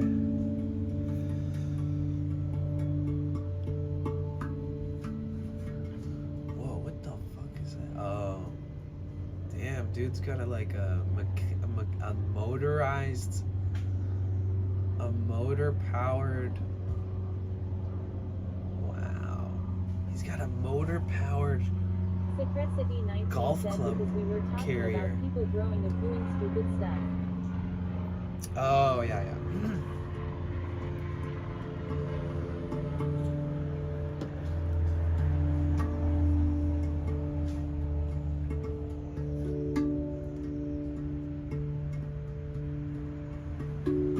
I think that there's just gonna be like a division in streamers from like the Gen Z to like the adults in their late 20s, 30s, and late 30s.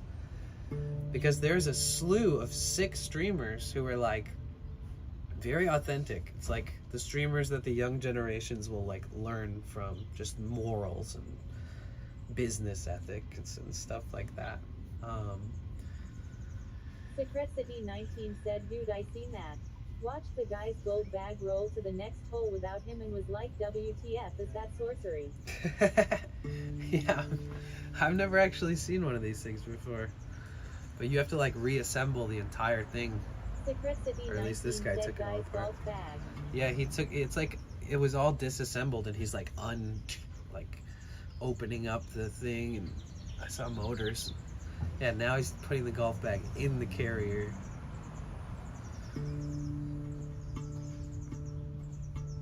I would show you, but he's like literally like 10 feet in front of my car. It's kind of a bit much.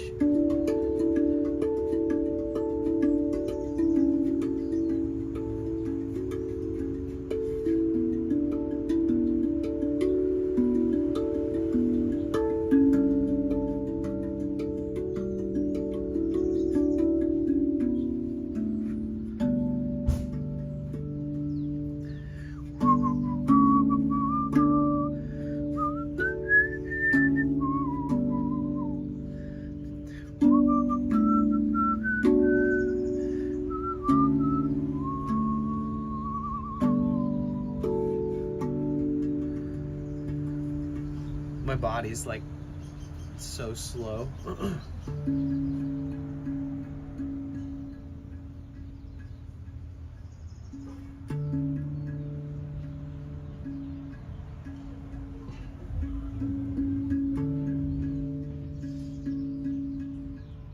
What up, Dusty Fries?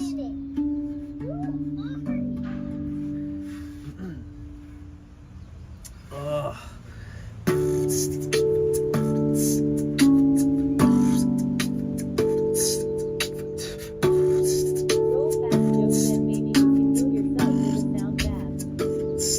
Let's go.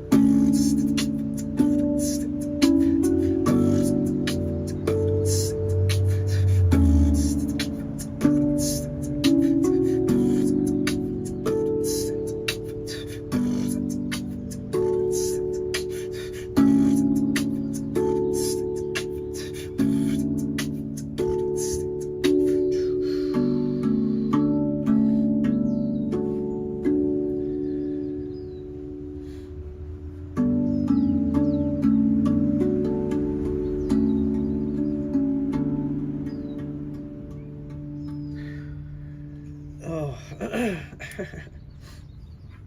Here's this one. I like this one a lot. I think this one's one of my favorites that they made up. If it's done in like the perfect tempo, you kind of forget about the tempo and it gets perfect.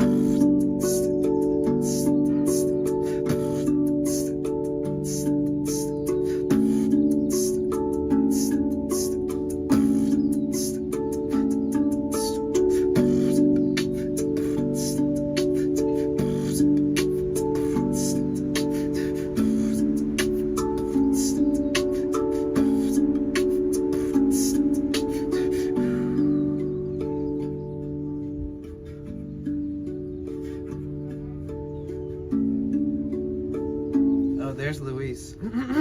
He's gonna come and say hi. Oh, I gotta tell him I'm sick. He's gonna ask me a bunch of random questions probably about my van or random things. Maybe, I don't know. I'm sick.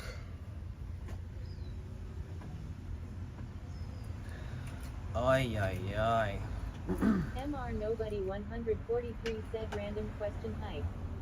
Friggles HD said hello everyone, I had my drug test yesterday and got my results back in under 3 hours and now I start tomorrow at 10 a.m. I'm excited and proud of myself.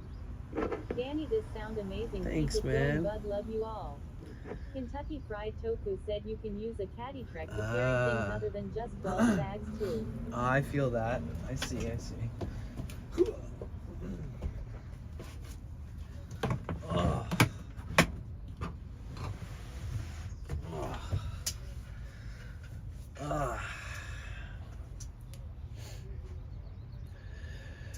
Oh, my brain.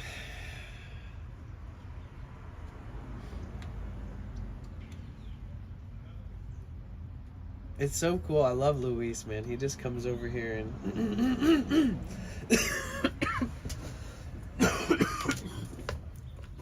yeah, I'm dying. All that beatboxing just like summoned some shit up out of my body.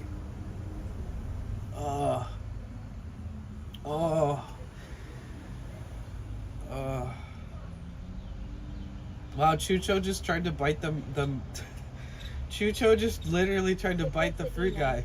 Said, yeah, I'm dying. Oh, dude. Okay.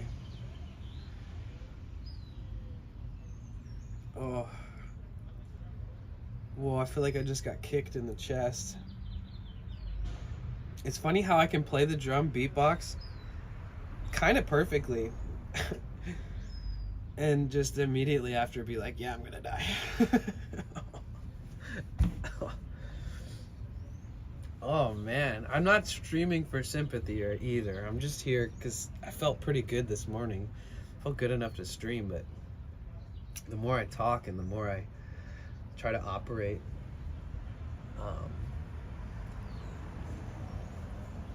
yeah, I'm starting to fall apart. Oh, even laughing is just like not a good Secretcity19 idea. said only one thing to do in that case. Don't stop. That's true. Oh. Play it until I get better.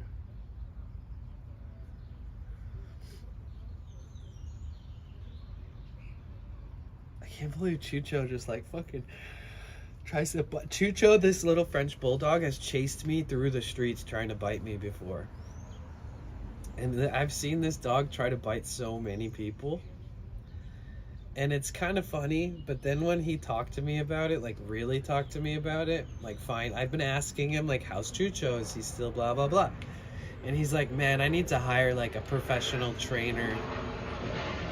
Hold on, that's a private jet. That time. That's what the private jets sound like. But yeah, he was like, yeah, Chucho's like a few years old and he, you know, he just does this all the time. And basically he's like, I need a professional who can train an older dog because, you know, like, he, you know, I don't want anything bad to happen to him or him to bite somebody, and like we need to get him trained better. Secretcity19 said still considered an aircraft. Yes, 100%. I'm not on any medication right now. Like I haven't taken a Sudafed or an ibuprofen or a Tylenol or anything like that.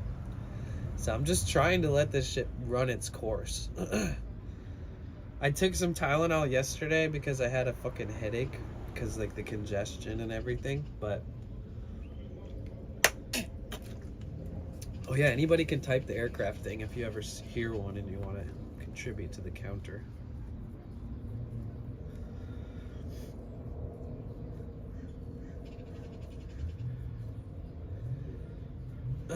Okay, wait. When he comes, I'm gonna turn the speaker down. Doing some cleaning on the diesel heater. Oh, nice. Do you think that you're gonna spruce it up? It's gonna work any better, or just cleaning it? What's up, Luis? Hey, Danny, how you been? I've been sick the last couple days. What? Like a cold. A little cold? It's just like all up in here. Yeah. You're congested, huh? Yeah. You know what? It'll be good that you kind of like probably get out and get some of the fresh air. Yeah. Yeah, I did. You know what? Like maybe drive up to one of the canyons because it's smoke here. The city Right. is really bad. Right. And then That's just, true. And then just take a little hike. You know. Right. There's a canyon. Let me tell you, it's not far from here. Which one? It's called Los Leones. Oh, Leones? Los Leones. Los Leones. Okay. Oh, okay. So what you do? Take PCH. Uh-huh. So now I go there with my bicycle ride, or I'll take him for hikes. Okay. Take PCH, Mm-hmm. and on Sunset, Okay. which is only maybe like 3 miles from Santa Monica. Right. You know, go down the incline. You know how I go down the incline to take PCH? Is that like near Pacific Palisades? It's at Santa Monica. Yeah, there you go. Pacific okay, Palisades. okay. All right. So you go down these rows. Mm-hmm. So you go now all the way to Pacific? all the way to Pacific and turn right. Yeah. Okay, and that will take you straight into this that tells you PCH Highway 1. Mm-hmm. Okay, Right. and then go down that. Right, like make by that the left pier. turn. Make a left turn. Yeah, Moomat, That's whatever it. it's That's called. it. That's yeah, it. yeah, okay. That's a funny name. Yeah. Make that left turn there and go down and follow PCH for another like say 3-4 miles, Uh-huh. and that puts you into Sunset. Mm. You said there's a restaurant and there's some easy Chucho, and there's some Hawaii apartments on the right. Okay. You can miss it. Okay. Sunset ends right there. And is it like a PCH. trail that's like a No, camp, wait, like a let me hiking tell you. trail? So you make that right on Sunset, Mm-hmm. and then I think you go 1, 2, or 3 lights. There's a fire station. Okay. And there's Okay. Los Leones. Okay. Make a left there, and there's parking there. You can park Okay. there. I feel like I've been over there, but I don't know if I took this trail. Like I Okay. hiked it. Yeah. Okay, so you make a left in Los Leones, Uh-huh. and then you see the parkings. There's one way at Oh, the top, okay. Cool. and then you see the entrance to the trail.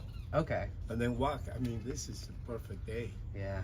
You know, Yeah. maybe later on, what we do, let me get one of the bikes, Mm-hmm. and then we go, and I'm more or less, I'll show you better if we can take the bikes, go down rows to the bike pad, Right. and go all the way to the end of the bike pad, and I can show you Right. from there. It's easy. Okay. Yeah. From the end of the bike pad, it's only like maybe half a mile Oh, to nice. Sunset. Yeah. That's Yeah. close. And then you go right, like the second or third light, you say Los Leones, Mm-hmm. you make a left. You can Right. only make a left anyway. Okay. And then you see the parking and all that. Nice. You know? Is there a decent amount of parking? Oh, it's a lot of parking. Okay. They have like 3 parkings. As soon as you go up, there's one. Maybe I think there's 1, there's 2, and then the third one is way at the top. Oh, okay. Nice. And either one that you take, but the one at the top is the one that you want to take because you see the gate that says Los Leones, and you're gonna see a lot of people hiking. Okay, cool. A lot of people hike Cool. that. Somebody abandoned a bike over there on the sidewalk. It's kind of right behind the pole that's in front of you. If you move to the left a little bit, you'll probably see it. Like behind the fence over Oh, there. Over there? Yeah. No, there's a guy. That kind of crashes there. That's his bike. Ah. Yeah, I haven't seen anybody there today. Yeah, but I think that's his bike. Yeah. Hey, Randy. Look at you, man. I like that track. Wow. There you There go. we go. You Hey. ever met Danny? I don't think so. Hey, Randy. Danny, How are you? This is Randy. He's my neighbor. Oh, cool. Let me tell you, this is it's got it's a diesel, Uh-huh. a Mercedes-Benz engine, And Yeah. he's already done twice changing the water pump. The sprinter. Sprinter van. That sprinter van, yeah. They like to hide it in behind He's a great all mechanic. the stuff, By you the know. way, he's a great Oh, mechanic. cool, cool. Retired. Oh, Retired nice. mechanic. That probably feels good. Yeah. Nice. What are they doing down here? The tree fell The off. eucalyptus fell. Tree. Yeah. Okay. And then there was an accident earlier. I saw that. On the other side. My neighbor across the street, the guy that has the Studebaker truck, Yeah. he took a picture of it and sent it to me, and I'm like, what's up with that? Was it bad? But, well, if one of the vehicles was on its side. Oh, so what? Obviously, yeah. Yeah. Oh my goodness. Oh. That's Sent crazy. me a picture. Yeah, they And, closed the street. And so you. I thought that this section was closed Yeah. because of a tree I think too. the eucalyptus trees, they don't prune it with the rain. They get that heavy. Yeah.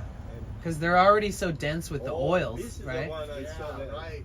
Yeah. The tow truck, they took them out. This, Yeah, it this looks is like a Sienna van. Yeah, it's a van. Yeah. Oh. Looks kind of a Sienna van. Oh yeah. Dang. I don't know, it could be one of our neighbors for all we know. Right. You know, you never. But know. it was on its side. Yeah. Yeah. So it So was right down here in Cortland. right, in Cortland. Yeah.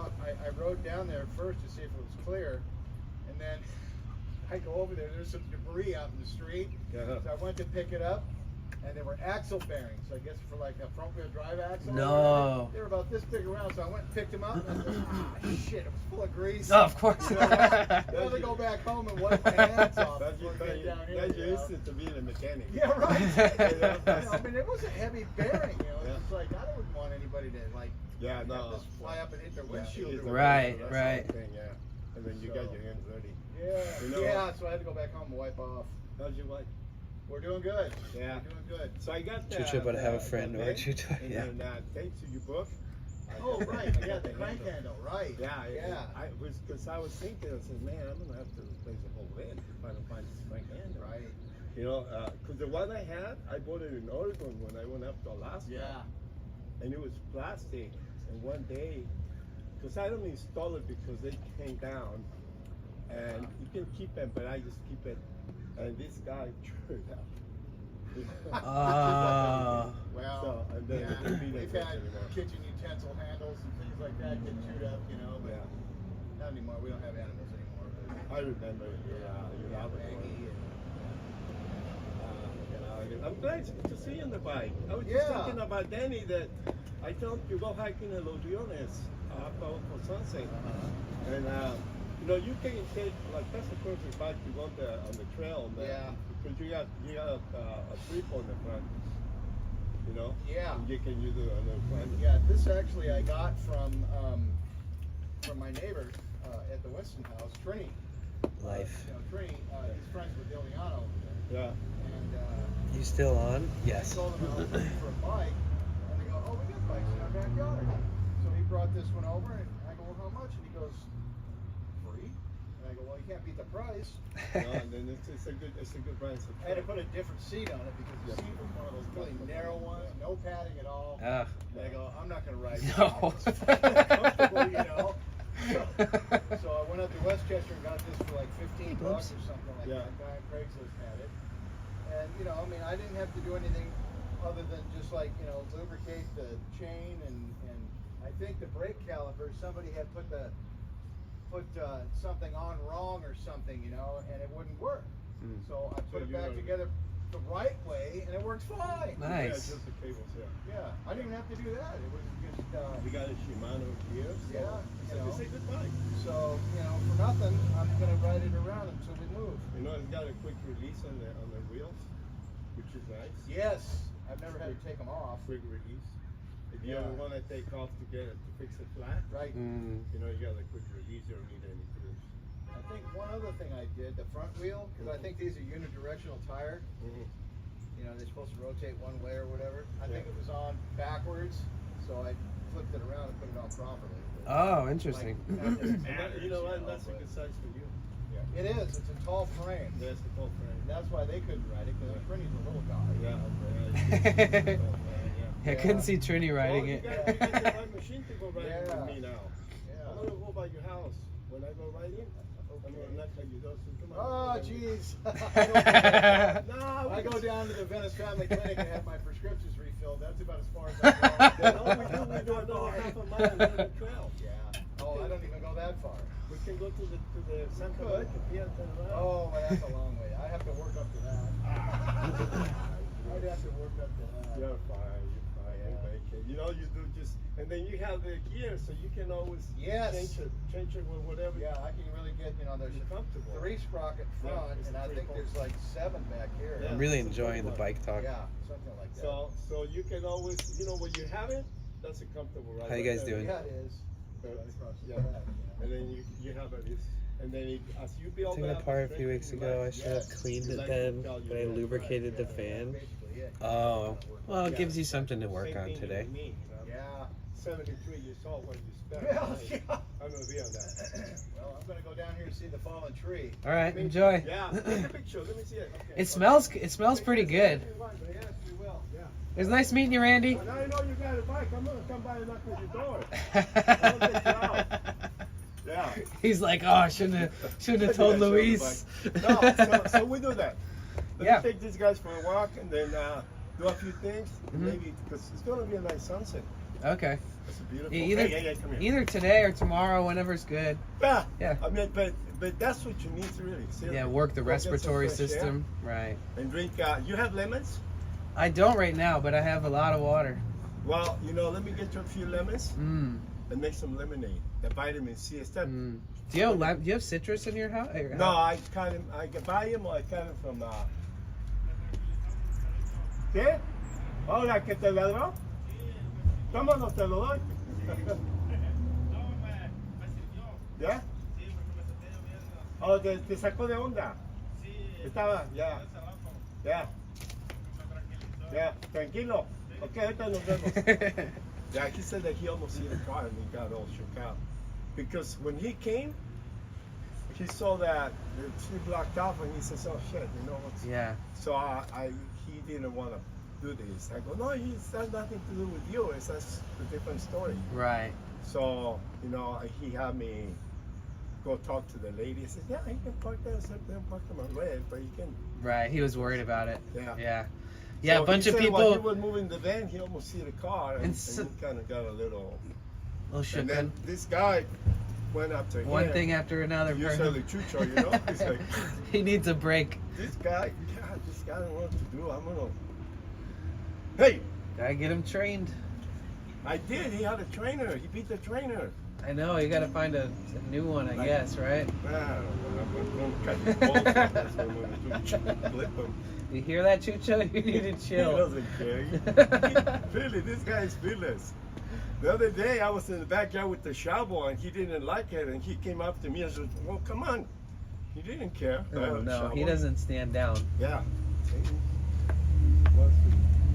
It's Anyway. funny how chill he is. And then Yeah, he is. Chucho's like, Yeah. Chucho doesn't learn from his best friend, from his other dog friend. Oh, Sayu? Yeah, Sayu. Sayu. Is that Sayu over there? Huh? Hey! Oh, you know what? She's looking at squirrels. She's looking at Oh. Sayu. That's very good. Sayu, let's go. Come on. Squirrels. That drives them crazy. Oh, he's kind of a nice runner with a big dog. You want to see these. And on the path? Right here. It's going to come pretty soon. That's a big one. Oh, yeah. I got to move inside because Chucho's one of Chucho's gonna try to get that. Yeah. Chucho, just relax. Come on. There you go.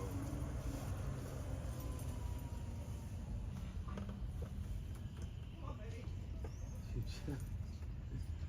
Nice dog. It's a Wow. big, furry, fuzzy, Yeah. look cow at that. pattern color, long haired. What even dog is that? Some kind of a. I have I don't no know, it's like idea. They now, like these dogs, they're not, they're like made like with insemination. Right. They don't They're a have product sex. of human Yeah, breeding. yeah. And this is a breed because they're pretty expensive. you know? Right, right. More So- every year. Yeah, Crazy. exactly. They appreciate in value. Yeah, it's Unless you about that. buy one, then Yeah. they go down in value. Like if you've already owned the dog. I got a couple of lemons. I'll bring them. You have a knife to cut and all that? Yeah. Okay, and then Yeah. with water, Mhm. you have water, Mhm. regular water, Mhm. and then you make Spring yourself water. some lemonade, Okay, yeah. Thank and you. then start pumping the vitamin C in your body. Yeah. Yeah. And I've I been tell doing you, it. that's why you need some fresh air. Yeah. I agree. Yeah. This here, yeah, it's not good. Yeah. Yeah, there's some beautiful up in the Santa Monica Mountains. Some beautiful trails. You know? I love hiking too. Yeah. Yeah, see how you feel later on and we can, you know. Okay, cool. All right. Appreciate you, Luis. Alright, no problem, Danny. Take care. You too. Yeah, I didn't see you. I said, man, what's going on? I thought you were working. Yeah, I was feeling sick. Yeah. Yeah, my next project for the job that I was doing is probably going to be another piano. Piano? Yeah, a grand piano, right? Oh. I take it all apart. Those are heavy. Sand every part of every piece that I take off, reassemble it, Oh. and prime it, reassemble it after priming it, Yeah. and then paint it one solid color, and then the artist paints a portrait on the lid. Yeah. And so that'll probably be the next big project I do with That's her. interesting. It's Really fun. interesting. Yeah. Grand pianos, they go for a lot of money. You gotta. Oh yeah. Yeah. I mean, when you paint them up too and put a whole like, make it into kind of like a story commemorating someone special. Yeah. Like she did one that was Elton John, Oh. and yeah. then she did one that was what's the guy's name from? What's the dude's name from Bohemian Rhapsody? Yeah. That's pretty interesting. Yeah. When you gonna be doing that? It depends when she gets the piano. When she gets the piano? But this is like her third one now. So Oh, she you've does done it. already a couple of them? Yeah, so she's pretty committed. She already sought out which piano she's gonna get, and she wants to make sure that they're not like fixer-upper pianos. Because as much as like she wishes she could get a really cheap one all the time, they And, always end up needing work too, and yeah. being retuned and restrung. Oh, and yeah. so she's getting pretty good at finding good pianos for relatively cheaper than you know. Oh, so that's what she does? She buy it and then Refurbish them and then. But she does portraits. She's painted like series of surfboards all connected, and Oh, she's an artist. Oh yeah. Oh, I Yeah, see that. yeah, Yeah. Anyway, let me take him and I'll see you in a little bit. Okay, I'll all bring right. a couple lemons and All then right. we can do some lemonade. Sweet. Thank you so much, Luis. We need lemons. It has been bestowed upon us the information. Citrus gods.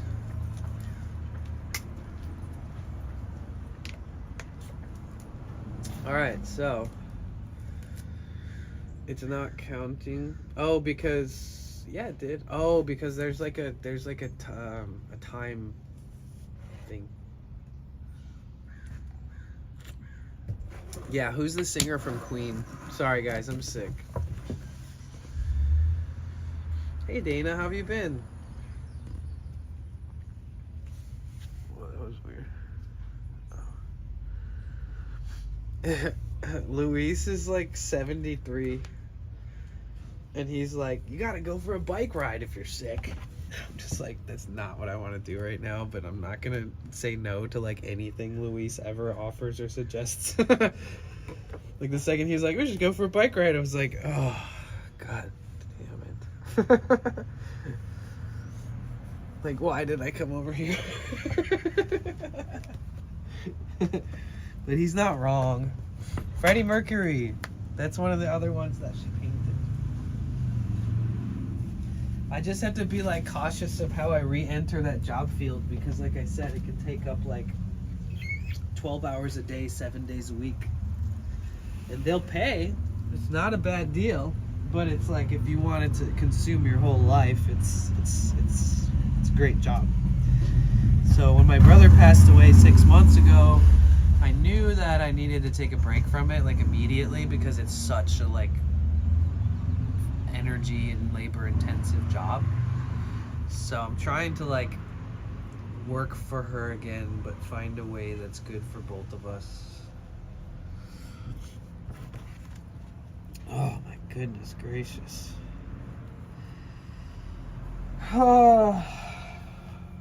He's right though. I need to stay active.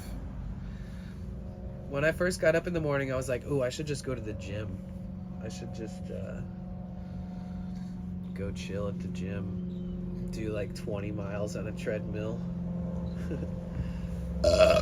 Best streamer on Kick?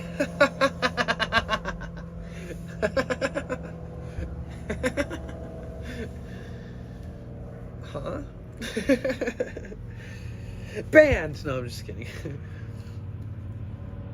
Been watching too much Kick? Oh my gosh. It's okay.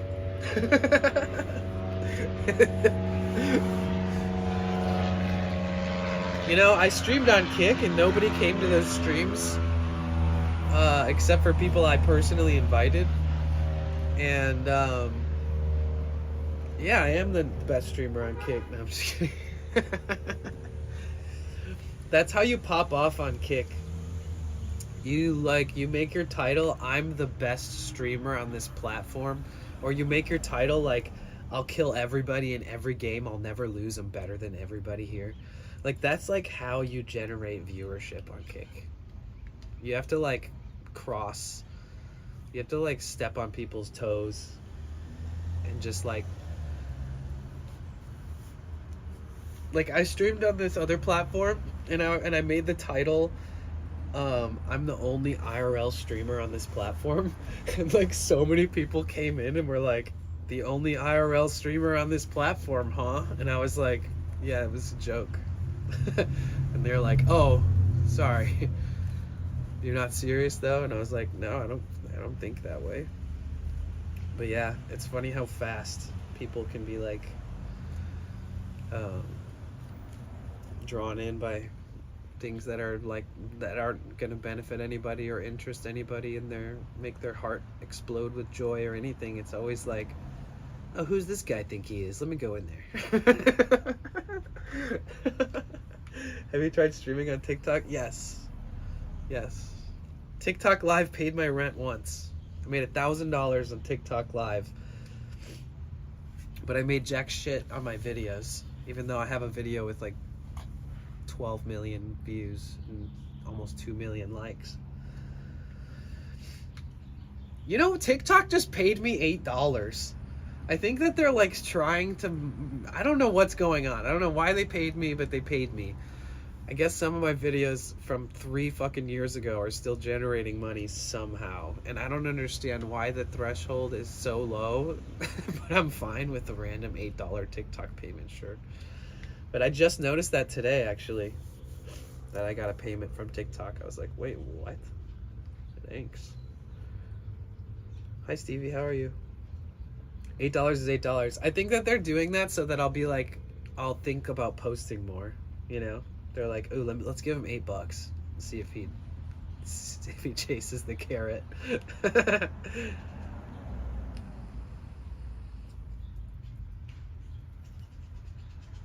For some reason, vaping isn't making me feel like shit, but I bet it's not benefiting my, my overall situation as far as me not feeling good.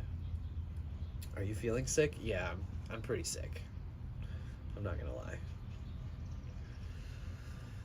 Yeah, TikTok's falling off, but growing. Streamlabs just introduced, you can connect your TikTok to Streamlabs now. And you can stream on TikTok without fucking having a stream key. And it's so hard to get your stream key. It's like a monopoly. It's like, it's just so hard to get it. Even years ago, like 2 years ago, I had like 160,000 followers on TikTok. And I messaged these companies that were like, oh, we retrieve stream keys. And even none of those stupid companies could get me a fucking stream key. It was crazy. And then I would see like random gamers with like 2 followers, no offense, like 2 viewers that are streaming from a PC. And I'm like, how'd you get your stream key? Like, what the fuck? Wouldn't they prioritize people who can who've already shown that there's a need for it versus like a random streamer who's streaming to 0 people on TikTok? On TikTok, I'm not talking about Twitch. The change of weather too, dude. I think you're right. I think it has a lot to do with it. I think I made $1 on TikTok Live. Want to know one of the brutal, honest truths behind like the month I made $1,000 on TikTok Live was because there was like people in there having tip wars. Like one person would send like an $80 gift, and then this other person would be like, I bet you can't send this one. And it was like very much like instigated by people who are insecure about their experience and like being outbidded by the next person with a larger gift. It's not a vibe. Even if you're not about that, it just happens. Rainbow Raccoon probably remembers. Like this one person like love rated me and like brought all her viewers to my stream and then started giving gifts. And then somebody else gave one and she was like, I shit on your gift, and gave like $100 gift like 3 times in a row. And I was just like, what? You could have just not said that before doing that. Would have been a lot nicer. Make me feel uncomfortable.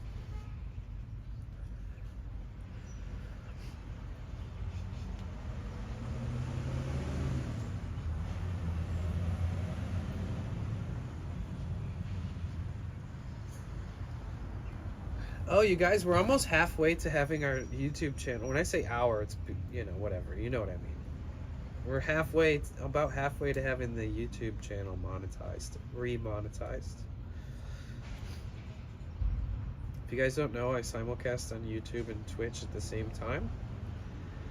I've had a YouTube channel for many years. I have 10,255 subscribers every time I stream on YouTube and Twitch at the same time. No offense if you're watching on YouTube right now, but like YouTube has consistently had some of the fucking weirdest motherfuckers in chat. Street life in LA, it's so hot. Go home. Excuse me, huge D-Lo 777.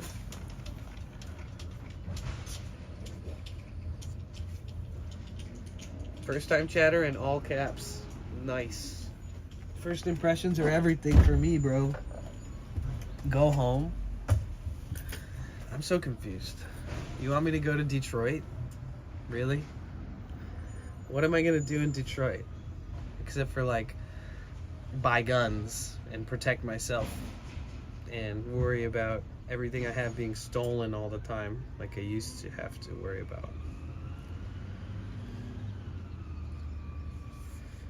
Street life in LA? So hot. Go home. That's such a confusing comment. I'm so confused.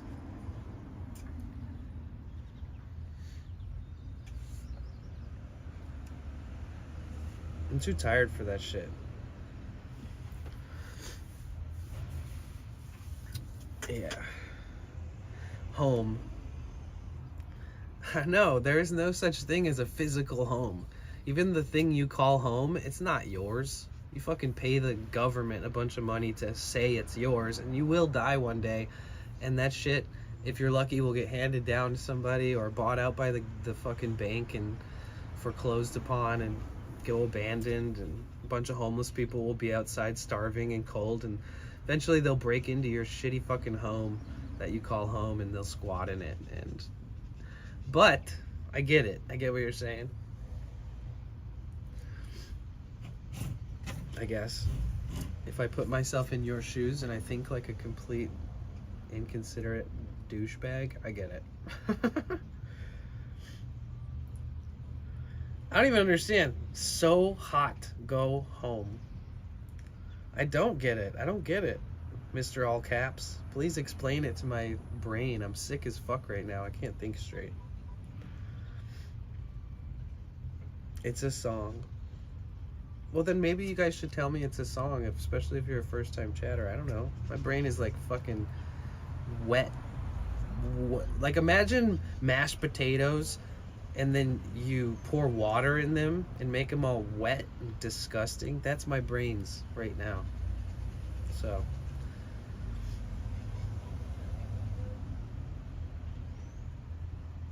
Are you sure you got it? Because I don't think you do. I don't know, Mr. 777. Mr. I have a love for matching numbers, which is generally associated with mental unwellness and overt spirituality. And you know that the people who notice, like, when I get triggered by random new people in the chat, it's always kind of just like a learning curve where I'm like, what's going on behind Mr. All Caps brain? I don't know. I'm trying to figure it out. Break out the drum. Yeah. The drum will stop all wars.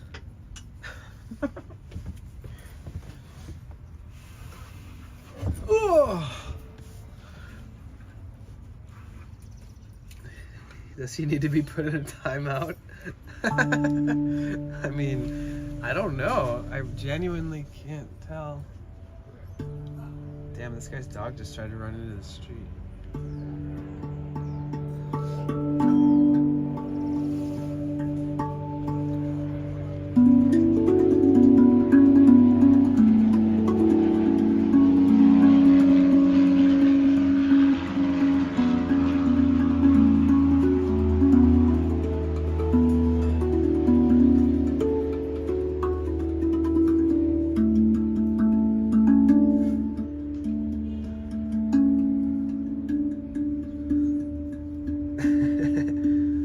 Can somebody click huge D low 777? Can you click their name and tell me how long they've been a member of Twitch?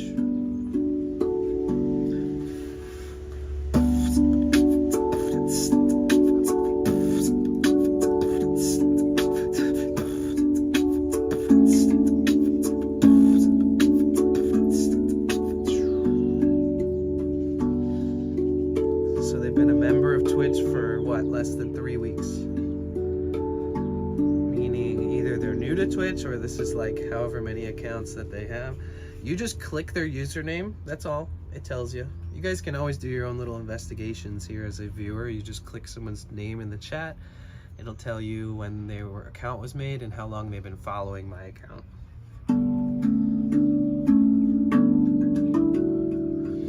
There's this neato feature where streamers can share notes on people they banned, so that's fun. Oh yeah, but you have to have the notes shared. You have to have your streamer ban list shared between people in your community, like you have to specifically share it. And then you can then see, then it kind of helps. But on a general basis, it doesn't really help unless you've got it like specifically connected to people in your community.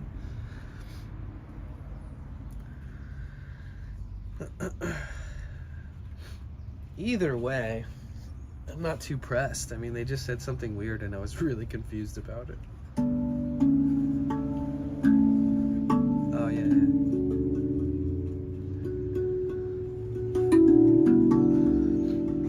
Last time somebody was weird and I just like banned them right away, they kept fucking blowing up my whispers and sending unban requests and being like, sorry. And I'm just like, it's just so, you know.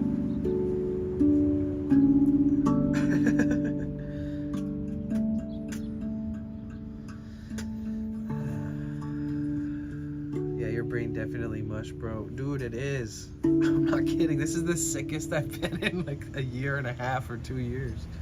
I haven't been this sick in a long time. I'm not gonna lie.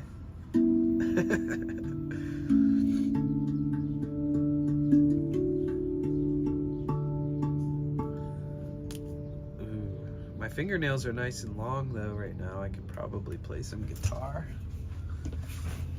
Let's do that.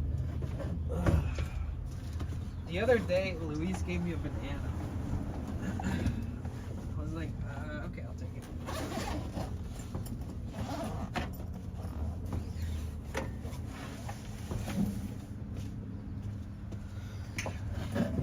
Oof. Let's see what happens let's see if it's still tuned. Excuse me.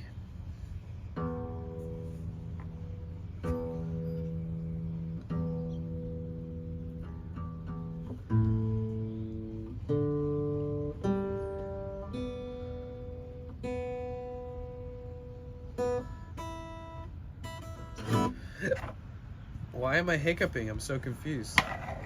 Do you work? Does everybody bully you at work for being homeless? No, my employer is also an attorney who worked for the top 3 firms in the world. And even though she is very successful and very wealthy, she also employs me on other standards for her art business. And No, only pieces of shit would ever say something stupid like that, honestly. So, no, not really. My boss is awesome. She's actually the reason why I have this van. To be honest.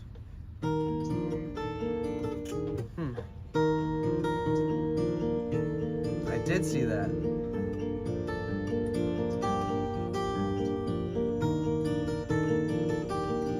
What a great lady. I agree.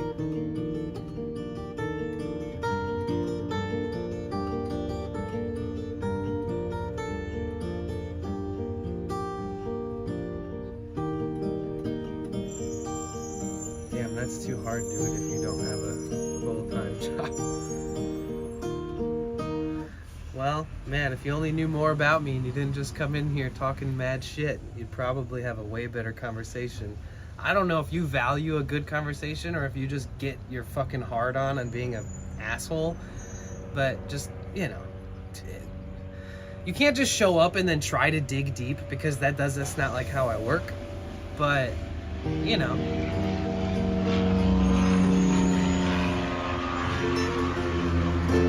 You're like the perfect example of A, somebody who either can't read the room, or B, somebody who, like, just absolutely wastes their time and other people's time on purpose by being an inconsiderate piece of shit.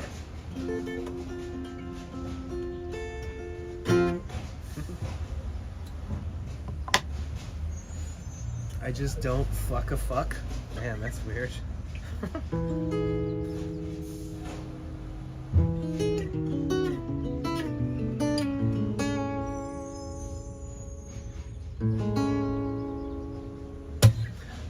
Oh.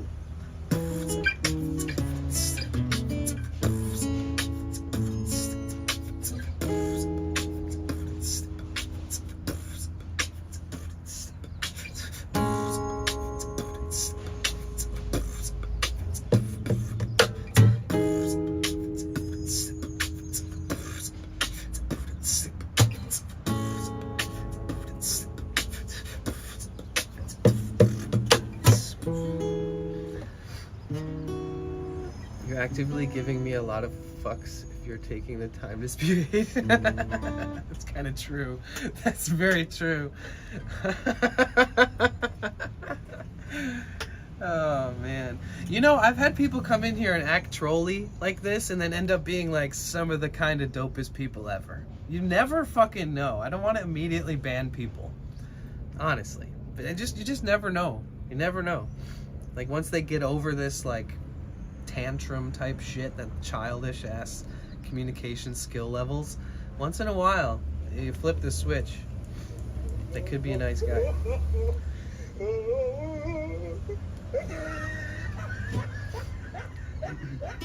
Okay, I'm not even gonna read. That's too long of a comment. I can't even. My brain can't even focus that much on your shit. I'm at this like I'm old, dude. I'm too old to like feed into that. Like I see it and my brain just like stops me caring. So, I mean, if you want to flip the switch and just try to be nice, try to make a friend or something, I'm still open to it. But my mods really want to time me the fuck out. Kilo 777 said I am old as you fool. I didn't compare our age. I just mentioned that because at a certain age you stop giving a fuck. And if for some reason you're anywhere near my age and you care as much as you do. Said, all right, have a good day, sir. Nice guy Stevie said you're doing God work, Danny.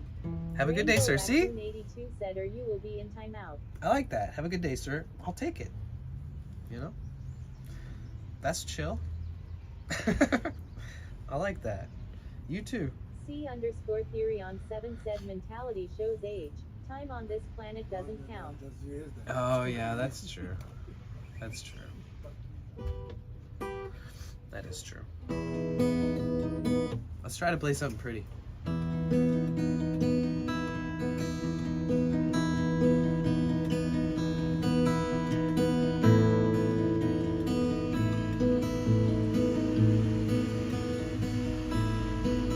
Yeah, it's not about seniority. I didn't say that I'm old just to bring up seniority.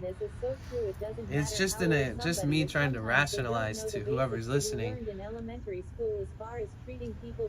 as to why I can look at a comment and just like it just become blurry, because my brain understands that if it doesn't serve me, why be a part of it? So like there is a certain point where I start seeing people's comments, and if it doesn't benefit me in any way, not like even small talk is fine, but when it just becomes like, what is this?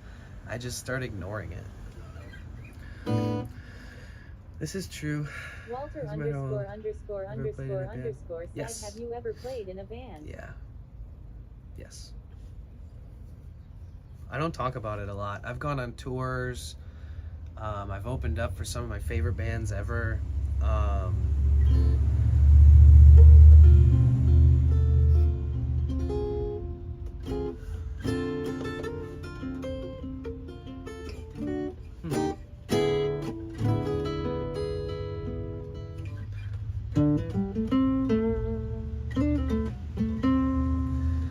Climbing up the pine tree. Nah. High as we can go. Climbing up the pine tree. Find a pine cut its home.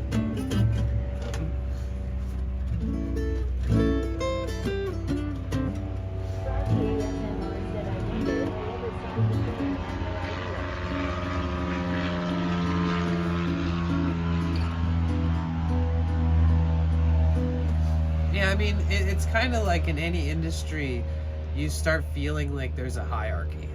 You know, like even the music industry, I was like, like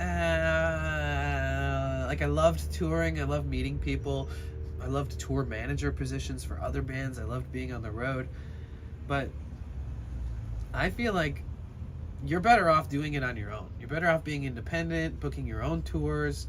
You're better off performing online, you know.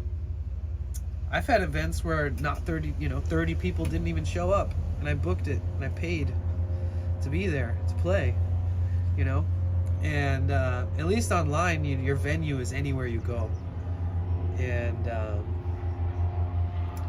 so I feel like the internet really helped me continue to want to keep being a musician versus just give up, because when you look at the industry, it's so tainted. Even the coolest, nicest bands like are competitive. Gotta be independent with your arts. Yeah, for sure. And if you're doing that something somebody's already done, you have to make it uniquely your own. And if it feels right, you know, work with that. But you know, not everything is replication, in my opinion. It's just a new form of it, from a new face with a new twist. And as long as you can own it and you're not jacking somebody else's unique, personalized ideas, there's a lot to learn from and grow from in the art communities, ASMR, entertainment, music, whatever. But you know, it still has its moments of feeling like it's a competition. And you know, being a musician's tough because there's people who are not gonna like what you're doing. Even people that like respect and love you. So you're basically always, you gotta almost kind of always be prepared for people to just be like, oh yeah, that's not really into that, you know? Or you gotta just be okay with failing and not everybody thinking that you're what they want to hear. I know exactly what you are talking about. Yeah. The music industry's so bad. Can we talk about Coachella? Like Coachella, when you look at all the artists that performed at Coachella. Protege said, who would you want to work with right now out there playing shows?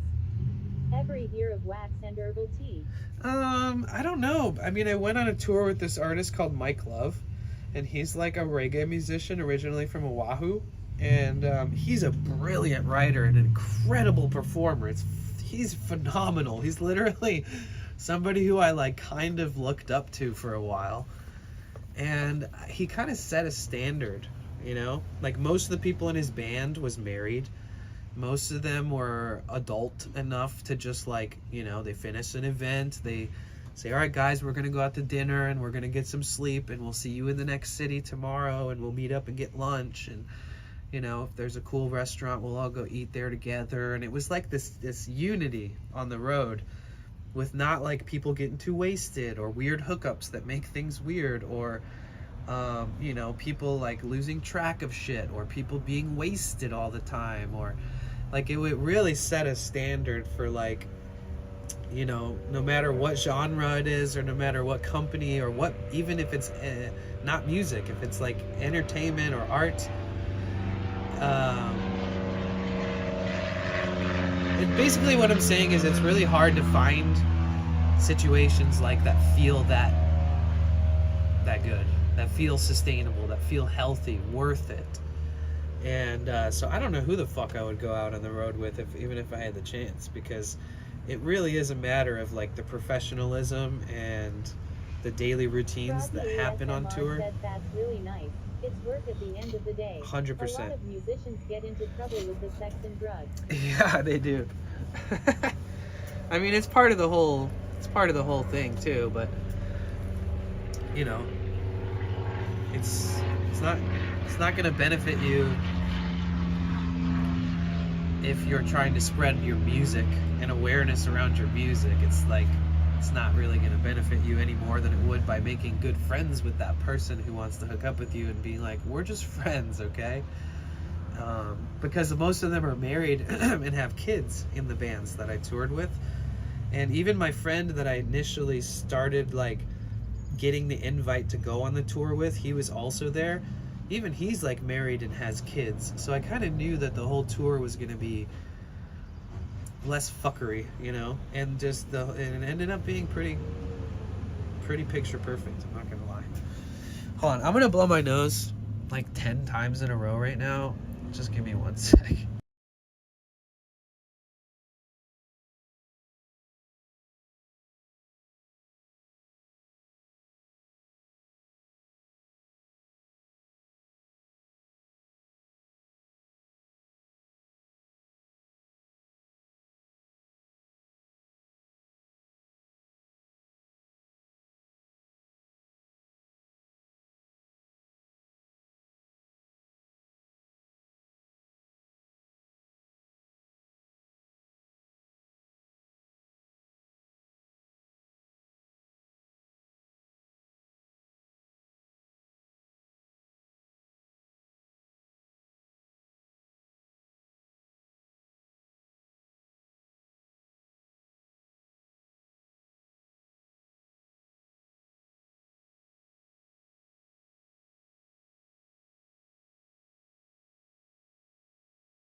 Brutal.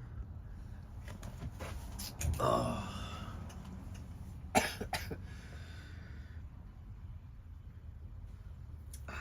I wonder if I'm even getting close to being over the hump of being sick. Because, like, for the past few days I've been blowing my nose a lot and it's just been like clear. And today it's starting to get yellow. Not for TMI, but kind of crazy.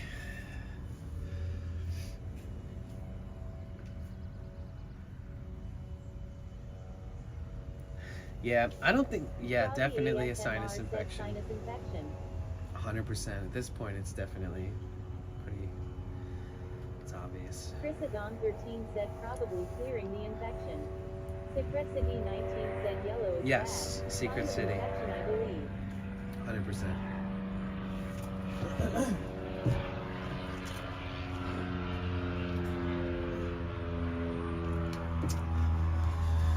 Oh.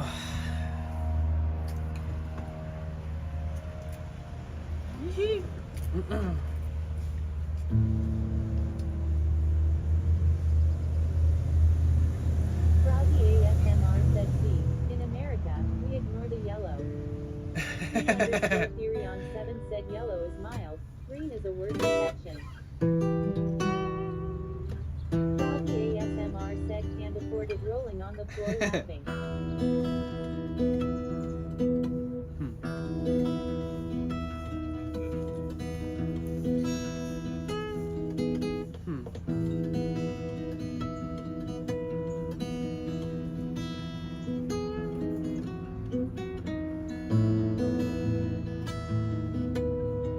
Froggy ASMR said doge. Weird. My fingers aren't working like they used to.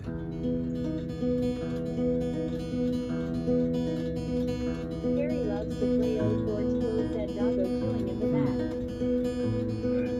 back. How's it going? Alright. How is it living in the van? It's pretty good. It's decent. I sometimes, you know, I miss How long have you been, certain in amount the van? 7 months. Yeah. I had an apartment right in Santa Monica at like 4th and Marine.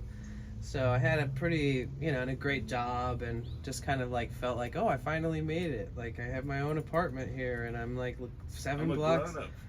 Yeah, I'm 7 blocks from my job, and it's working. And unfortunately, I had a big loss in my family, and so I decided, oh shit, I can't work like 275 hours a month and like just work, How old are eat, you? sleep. I'm 36, Okay. and so this is kind of like a big loss for me. My brother, he's only 4 years older than me. So Pat. your brother, you lost your brother. Yeah, How old was I he? just needed a reset. 40. Okay. He had a heart attack, and not That'll even do it. not drugs or anything. It's crazy. So So worked hard his whole life. yeah, and I needed like a reset after that. I was like, I can't keep working every day. Like I definitely need to cater to my own wants and needs, and so I've taken some time away from that, and it's been nice. He's right behind the edge of the gate towards the tree. You see? Okay, yeah. Yeah. Oh yeah, hunting a squirrel. All the Squirrel dogs. hunting. Yes. Squirrel hunting. You'll see a lot of dogs stop in their tracks over there. Wow. Close. And then he'll try climbing the tree. Hey Lincoln, come on. Leave him alone. But yeah, it's been good. I look forward to modifying things in here. Yeah, it's fairly basic. Yeah, You got luckily nothing but a it's- bed. Yeah, luckily it's gutted. It never was pre-built, so I don't have a lot to like refurbish just to build it out. Sometimes you'll buy these and they'll have like 700 new holes drilled in it from the last project someone did in Yeah, it. yeah. And but yeah, it's pretty exciting. I What'd like you it. pay for the van? 13.5. And then I'm in 2,000. the RV that's just on the corner there, Oh, sick. around the corner. It's I see the tip of it. Yeah. Yeah. How's that? It's good. I paid 12.5 for mine. Okay. It's 30 foot and was 10 years old. Wow. So it's Are you good at fully- engine work, or do you know No. much about it even? Not really. But it's But been you learn. reliable. The engine's like it was a 10-year-old Yeah. V10. Wow. Is it diesel? Brings gas? No. It's $1 a mile. It cost me $1 a mile. Oh to my drive it. god. See, this thing, it's hard as I hell to have work on, bathroom, but I know. have shower. I Oh, have kitchen. that's awesome. I have fridge. I have freezer. Right. I have, Space it's for the basically an dog. apartment. Yeah. You can have a dog in there. Yeah. It's basically an apartment on wheels. Yeah. How long have you had it? I've lived in it for 9 years now. Nice. Where are you from? Your accent's... Originally from England, my family's from Poland. I decided when I was a teenager I wanted to see the world, so I've lived in 24 towns across 7 countries. Nice. And interesting you mentioned 40. 40 was a very critical year for me, because I was I'll be dead by the time I'm 21 lifestyler when I was a teenager. Mm. When I got to 21 I was like, well, I'm still alive. When I got to 23, 24, I was like, wow, I'm actually still here. I really hadn't thought about being older than 21. Like, I really just hadn't thought about being older than 21. Wow. And I was like, I wonder how I feel if I make it to 40. Mm-hmm. I wonder how I feel about my life. Mm-hmm. And about 6 months later, my eldest brother was 16 years older than me. He turned 40. Mm-hmm. So I went to him and I was like, hey, you're 40 years old. How do you feel about life? What's it like? And he said, wasted potential. Mm. And I felt really sad for him and swore I'd never say the same thing. And every single thing I did in my life after that time, up to the age of 40, that was a criteria that I applied. see. How will I feel about this if I make it to 40? Will I regret not trying this? Right. Right.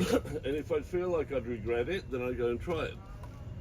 So I found a camera at a bus stop when I was 23, 24, and decided when I was 27 to prove it possible to make a living from taking pictures in 1 year, having never done it before. Nice. Started building giant sculptures when I was 28, 29, Yeah. and did a mad bunch of shit with my life.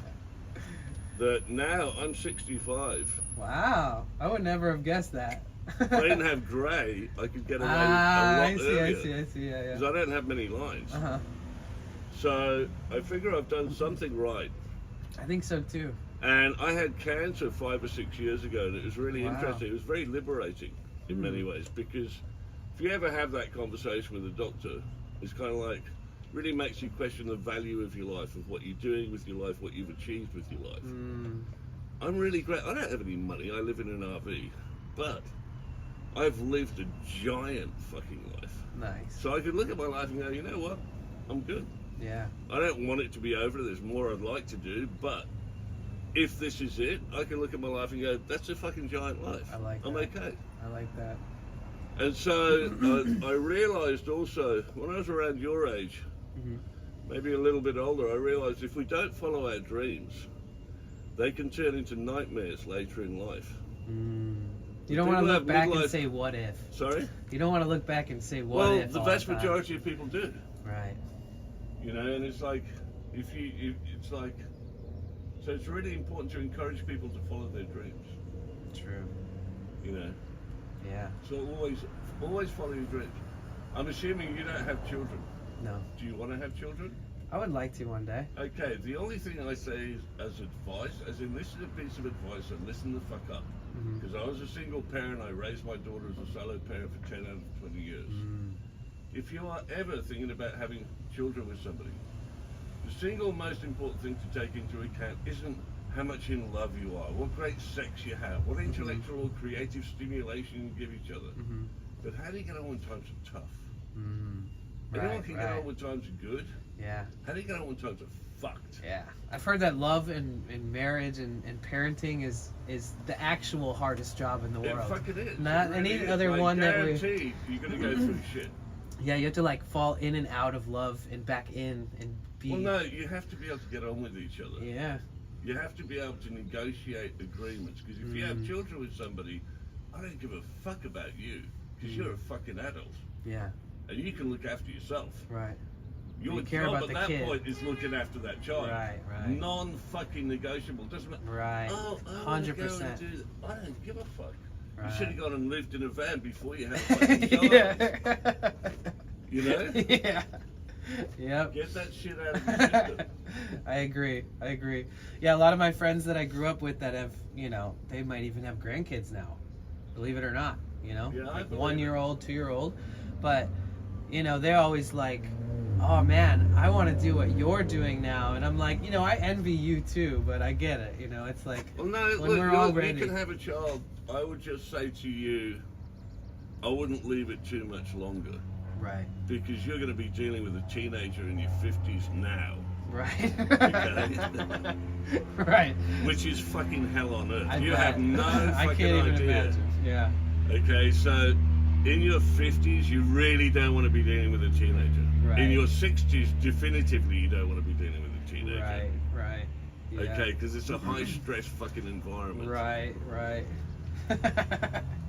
What's your name? Andy. Andy, Danny. Pleasure. Hey, Danny. Yeah. You know, So are you going to be in town long, or do you just... I got stuck in LA because I live in the RV. I haven't got any of those. I'll give you one of these. Yeah. There you You go. got a card? I'm living in the RV because I'm making a book and documentary about the American dream. Okay, cool. And I built that. That's me standing in the middle. That's real Whoa. size. It's 30 foot long and 20 foot high. And that's That's called fulfilling your potential. That's amazing. It's made entirely from recycled material. It stands at the entrance of the largest recycling centre in the Southern Hemisphere. I love this. And it's called the Recycle. The Ministry of Random Events. That's me. Because everybody wants more. Nice. Okay, I matched up the logo now. I Yeah. see. You're on brand. Always. Wow. What's going on? Well, what's that name of those squirrels? Are you gonna poop, or did you already poop while I wasn't watching? What's your name? Danny. Danny? Yeah. Yours one more time? Andy. Andy. Okay. Yeah. Well, nice little van. You won't be Yeah. paying much for gas. No, it's diesel, but it gets really good mileage. Yeah, would do. It gets Smells like a motherfucker though. it gets like 650 gallons or miles a tank. That's pretty good. It's got 26 and a half So gallon you're gonna tank. drive across country? I do plan on it, yeah. I want to visit some of my remaining relatives who are still around in Michigan. Yeah. And I want to have a lot of other Coming places. into better weather now. I know, and you right? can get there on one tank of gas. Hey, pretty much. How far is it to Michigan? It's like 2,200 miles. All right, so A few tanks, yeah. tanks of gas. And it gets cheaper the further you get away from Yeah. California. But California has benefits. True. There are benefits to living in California. People go, oh, it's so expensive. It's like, yeah, but it's the fucking best state to live in. Yeah. I mean, you know. Real estate talks, like when it's just such a beautiful place, it's hard to deny that you'd ever want to live here. Well, just you know, just the benefits of living here, medical. Yeah. You know, you're now low income, so you need to get yourself on medical. I need to get Medi-Cal. Yeah, that's true. I haven't signed up for it yet. Go sign up for it, because the last thing you need is something to happen to you Right. and you're not covered. Right. Whereas right now, go get covered. Right. Yeah. Yeah, I've been in that position too before. Go I get had to go to covered. like 12 'Cause you're not making different money. doctors' offices. You making money? Yeah, not as much right now. Kind of take a break from work. Less than 20 grand a year? Right now, yeah. Go sign up. Go sign up now. Yeah. Go sign up. Yeah, I will actually. Go do it today. Like, it's a serious thing, because Mm. you don't know. Some Some idiot might drive into you, break your fucking leg. True. What are you going to do at that point? You are fucked. File. You are I'll fucked. sign up for Medi-Cal with the broken leg, You're like pretending that it happened the next day after they approved So me. You know? go sign up for medical. True. You're Thank you. I 36 appreciate years that. old, you're not 18 years old. Yeah. True. True. Okay, use the brain you've grown. Thanks, Andy. Alright, Lincoln, what are you doing? You want this? Go! How old's Lincoln? 5. Nice. He seems happy and healthy. Come on.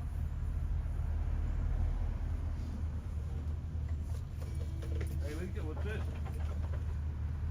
Over here, up on the wall. Come here.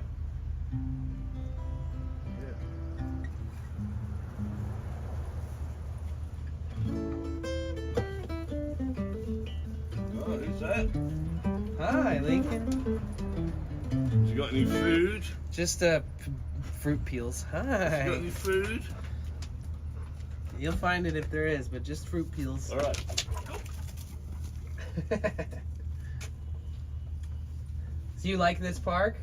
Yeah, It's a nice spot, huh? yeah. Yeah. You will get moved on after a few days. Yeah, I move at night. I don't ever stay here overnight. He's friendly. That's a good looking dog right there. He trades on that every day. Every time I bring him out, people are like, he's so beautiful. He's like, yep, adore me. Oh, man, he's strong. Adore me. Yeah. How old is he? 5. 5? Yeah. Looks younger. He Yeah, does. He's got that energy to him. Yeah. Enjoy hitting those balls.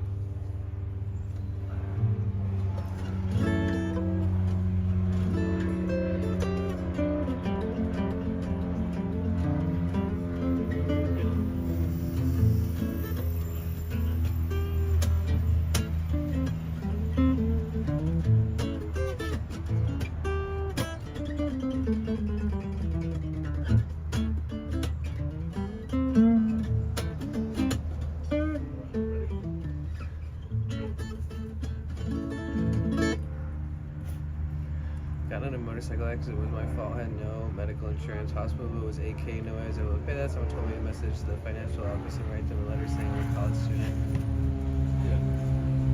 Yeah. Oh, okay.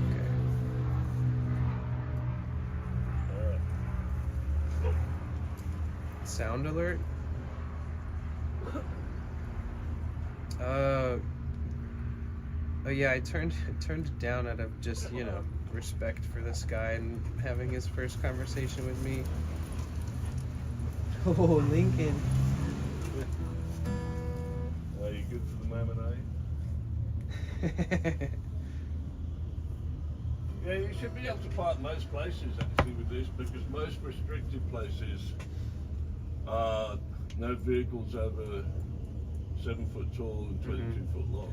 Yeah, I was asking a dude about it, and the sign used to say vehicles over 7 feet high. Yeah, it does. It still does. Or it used to say, Or 22 foot long. it used to say "and" at one point. Okay. And then people were using the verbiage on the sign to be like, yeah, my vehicle's over 7 feet high, but it's not over 22 How feet. tall is yours? So now it says "or." How So, tall is yours? like 8, I think. No, 7. I don't know. It's taller than it's taller than 7 feet. yeah, and it's like 20 feet long or something like that. So it's close. I've never been bothered. Never. You will. At some I mean, point. How long have you been Only here? people 7 I'm months? bothered by is the I had to call the cops on the naked guy with a machete who was like right here running around stabbing the earth and getting up and taking aerosol cans and blowing torches at cars driving by, and they Yeah, fucking you'll meet cops those people. the cops fucking came, talked to him and left. Yeah. Because it was just a report, I'm not like, oh, I'm pressing charges or anything like that, but yeah, they seem to not really give a shit about anybody. No, they don't. It's a Unless they have a that's chance. That's because it's a mental health issue. Yeah, but unless they can give me a citation, they'll definitely try to do that. But I avoid that at all costs. Yeah, I don't like paying tickets. Really?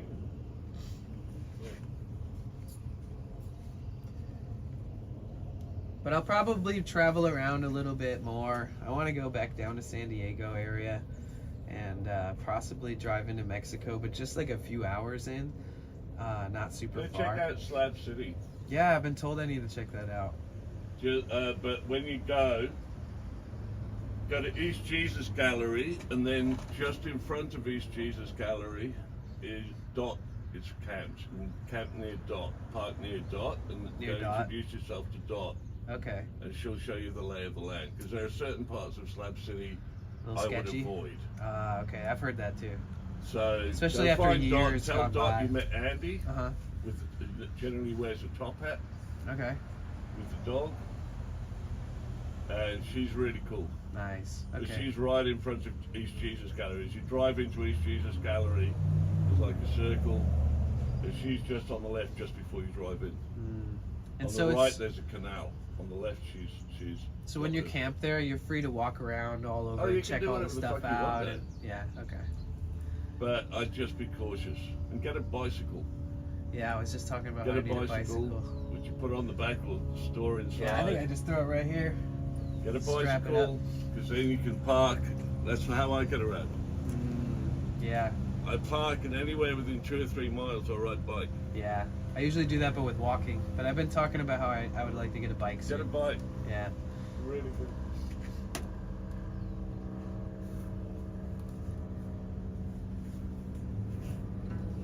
Man from Twitch, yo, thank you so much for this sub.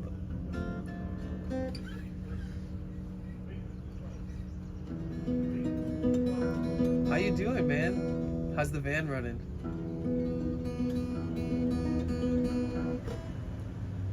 Get your weapons ready. I know, right?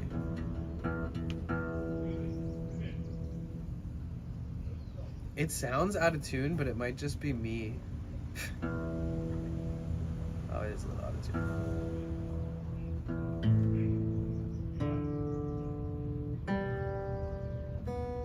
There it is.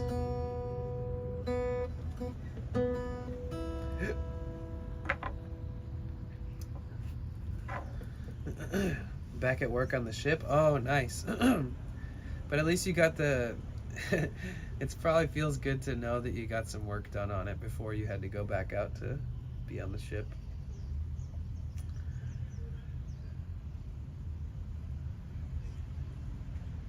Man, Andy, doesn't he sound like he's from Australia?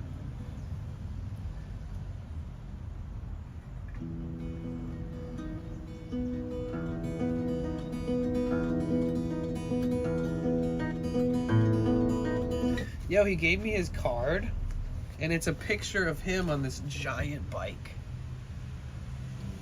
I'm gonna cover up his phone number.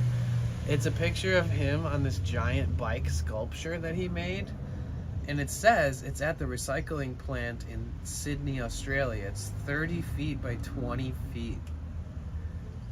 Bicycle. Ministry of Random Events. I like this one. Looking for the American Dream.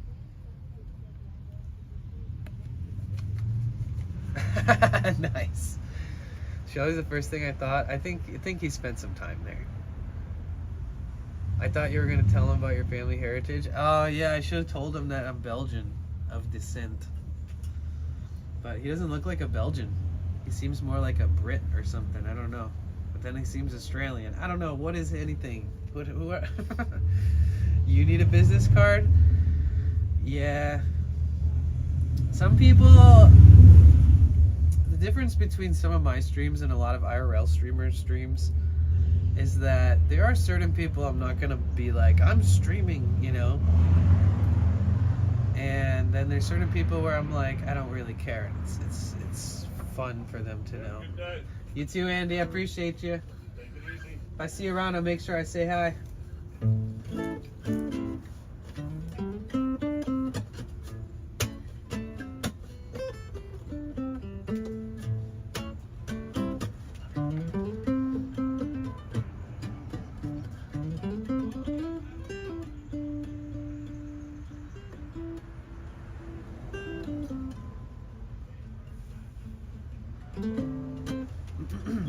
Alright, I'm turning the audio back on.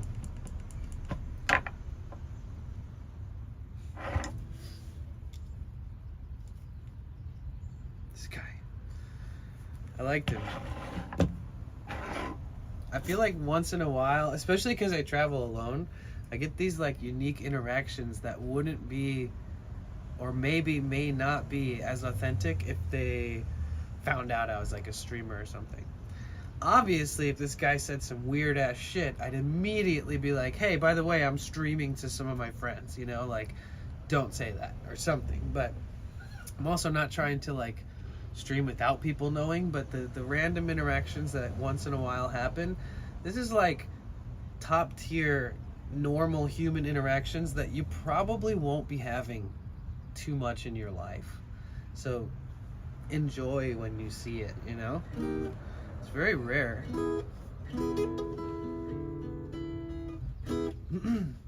I like how he was like, have you been fucked with yet? And I was like, no. And he's like, you will. I mean, C_theory on 7 said it's those little things, those interactions that really make me miss traveling on the road. yeah. 951_grower said lol. Oops. I'm stuck on this freaking. Well, hopefully your dad goes out there and works on that. That'd be sick.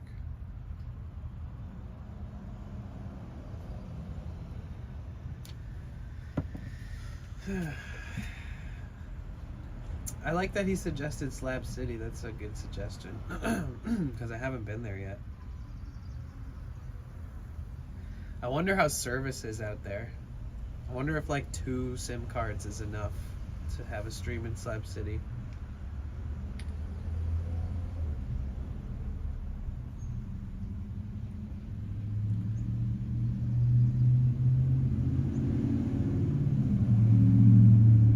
Why is it that hitting this vape is making me feel better?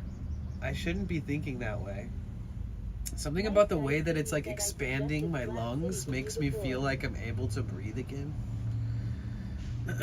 It's very counterintuitive sounding. 7 said, I'd love to see you streaming out there, but I'd hate to see you broken down out there. And it's lawless, so Right. careful.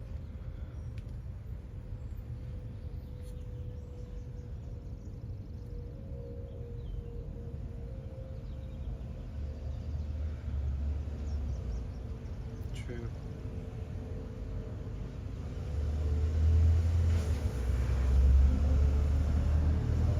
I wonder how long he's been in the area. Or like, you know, I have so many questions, but I didn't want to ask him a bunch of questions. Free bird. Is that good enough? You guys, Dr. Rolfson right there in the chat, he should be a Twitch partner. He's one of the best musicians, one of the most professional musicians who is on Twitch, period. He's so good at what he does. He plays keyboard like as if that's his main instrument, and he's like, oh, I just know how to play it. And he fucking shreds saxophone, clarinet, alto, anything you can imagine that has a reed on it. I'm sure he can dominate it. And we've collaborated. He's super sweet, you guys. He's actually a dad. He's got a whole family. So if you guys ever want to follow somebody really cool, Dr. Rolfson, if you're lucky enough, you'll see his notification of him streaming. He'll probably play some songs or maybe recite something that he's working on, or you never really know. But definitely check him out, you guys.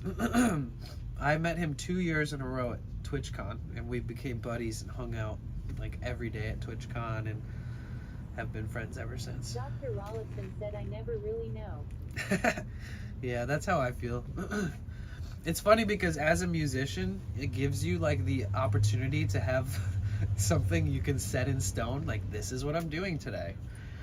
And even then, you just get on stream and you're like, what am I gonna do? Planning and scheduling streams is a really beneficial thing, but it gets a little wishy-washy after a long time. It's hard to zero in on it.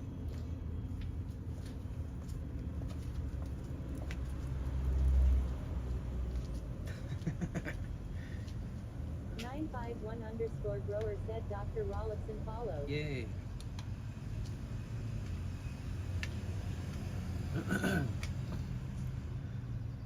Dr. Rollison said thanks 951 grower. Yeah, this is the type of town where if you are open to talking to people and meeting people, you'll meet the craziest people. Like the one time I streamed and I almost got initiated into a gang and I had to turn off the stream.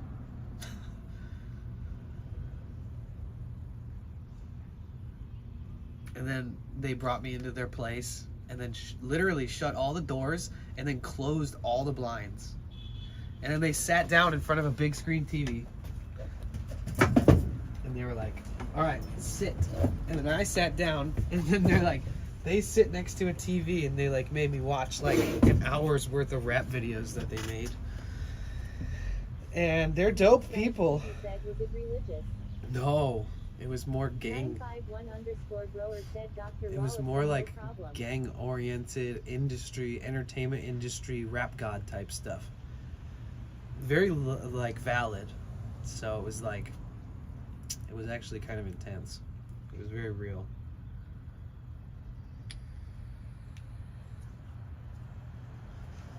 It was like, so do you want to be in the family? And it was like, you got to answer before you leave.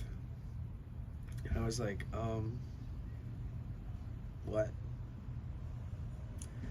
They wanted me to take the role of this person who unfortunately was murdered because they felt like I was like a spitting image of like my style and the way that I approach things and the way that I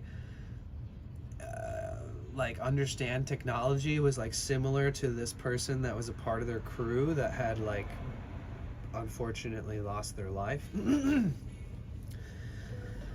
So it's basically like, do you want to fill the void of this person who from our crew who was murdered? And it's like, it's just a lot to process and take in. And this person showed me like what I believe to be some of the best rap music videos I've ever seen in my life, that he's like holding on to wait for a major signing and all this stuff. It's like very valid, and I'm not gullible. I am the opposite of that. When people start telling me about all these things that they've got in the works, if it's bullshit, I call it out and ask about things in ways that give me insight whether it's bullshit. This guy's the real deal. Like his neighbors like work full time in the entertainment business, and they all gave him networking plugs, and he's got like management. Dr. Rollison said, so that's why Danny has been ignoring me. Yeah, because I'm in a gang now. No, I've been literally dying like on and off the last 3 weeks. Like ever since the first time I worked on my engine, I feel like I got my ass beat this year. Unfortunately.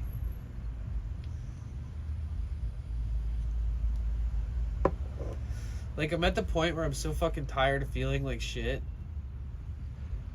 that I'm streaming even though I'm sick. So I just reached the precipice of I don't give a fuck. I just want to hang out with some friends, even if I sound like Chucky Finster and feel like garbage for a bit.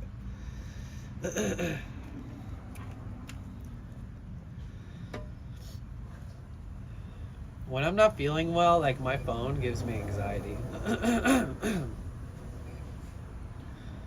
don't know about you guys.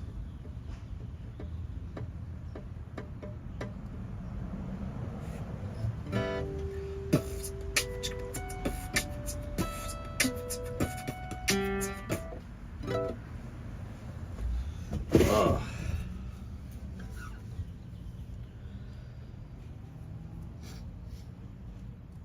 It's so trippy holding the guitar for the first time in forever. Dang, there's a lot of fruit flies in here today. Oh, I do have a lot of fruit scraps. Oh no, they're just outside everywhere too. Ooh, it's spring, finally. What's up, William?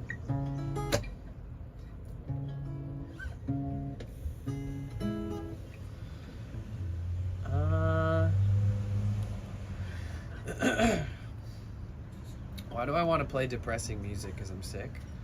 The children broad ripple is burning, and the girls are getting sick of huffing glue up in the bathroom while your boyfriend picks up chicks.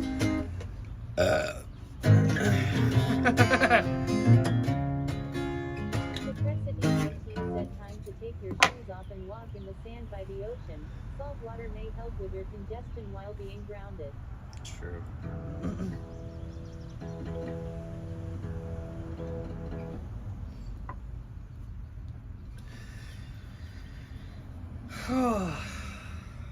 I mean, even if it doesn't make me feel better, at least I'm doing something that's like, you know, enjoyable, right? Like, I'm done fucking just laying in my bed every day feeling like shit. Dr. Rollison said or move to Phoenix and make music with me. Yes. Froggy ASMR said thank you for giving me an interview with her today. It was so nice to meet you. Oh, of course. Have a beautiful day. Children broad ripple is burning, and the girls are getting sick of huffing glue up in the bathroom while your boyfriend picks up chicks. Darling, I'm lost. Heard you whispering that night in Fountain Square. These trash-filled streets. These trash-filled streets. Maybe wish we were headed home. And damn, that song is. If you guys ever heard this song, What's the name of the band? Margot and the So-Sos or something. It's one of the most depressing songs you could ever listen to, but it's a good song. Gotta move, get some sun, fresh air while getting the blood flowing. Yeah, I mean, I agree. I've done that the last few days. Ugh. I've walked until like I can't, and that's rare. Like there's never a cutoff point where I'm like I feel like I need to stop.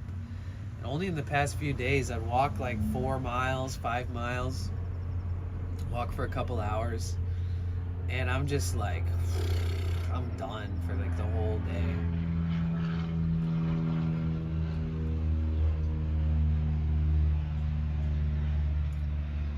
Which is weird, but I thought I've been doing that for the last few days. Once the rain stopped and stuff, I've just gotten out. But I thought that doing that the last few days maybe would help me get over the hump quicker, and I still feel like I haven't peaked yet. So hopefully I've peaked. Hopefully this is peaking. Hopefully it's like smooths out and goes away.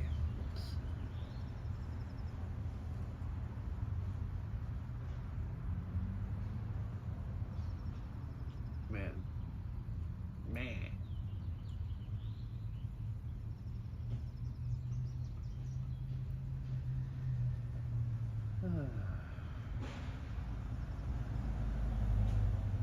Walter _____ said yeah. In the last 6 months I was sick and had fever for 3 times. Dang. Never had that before. That sucks. I'm sorry to hear that. Just one of those Recipe 19 years. said pack on some clothes and sit in the sun. Sweat it cold out.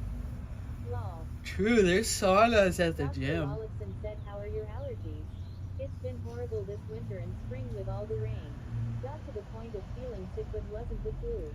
Yeah, I usually don't get really bad allergies, and then the first couple days of me feeling like I might be sick, I kind of attributed to the same thing. Like, just the other day I watched the wind bend this pine tree right here, and I thought I was watching an animated film. Like, so much pollen went, like a whole tree. Like, the pollen, when it came off the tree, looked like a tree next to it. Does that make sense? Like, imagine a tree goes and turns into 2 trees, but one of those trees is pollen, and then eventually it just dissipates and falls and blows everywhere. But yeah, when I saw that, I was like, Dr. Rollison damn. said yup. My wife and I have never been bad with allergies, but it's been so bad this season. That's what I tried to attribute it to the last few days. I was like, maybe I just, I'm living out in the van, and there's all this pollen being blown around the last few days, and rain, and but I think now it's just some kind of upper respiratory infection instead of. Secrecity 19 said that's another mistake made by California. They planted all male trees that overpollinate. Yeah.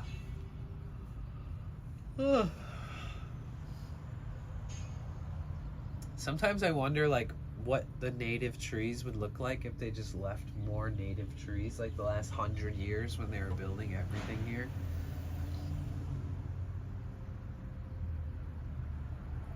Like, when you see a big ass golf course that has trees all over it, I'm pretty certain that they probably plowed that whole piece of land to the ground and then eventually planted all those trees.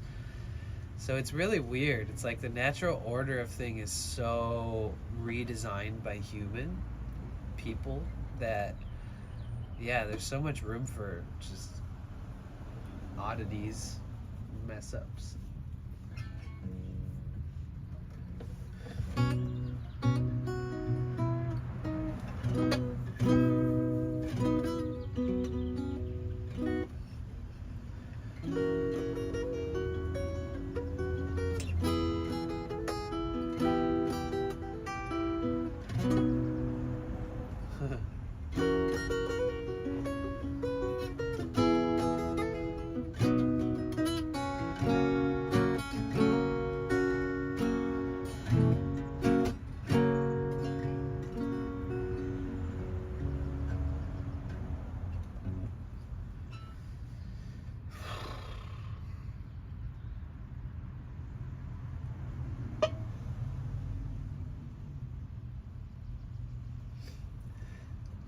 Do you guys like watching? Have you guys ever seen Theo Vaughn?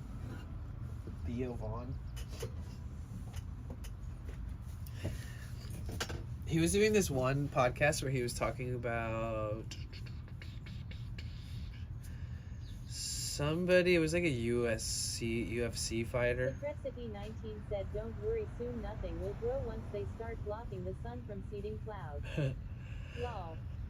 Theo Vaughn, he's a great podcaster.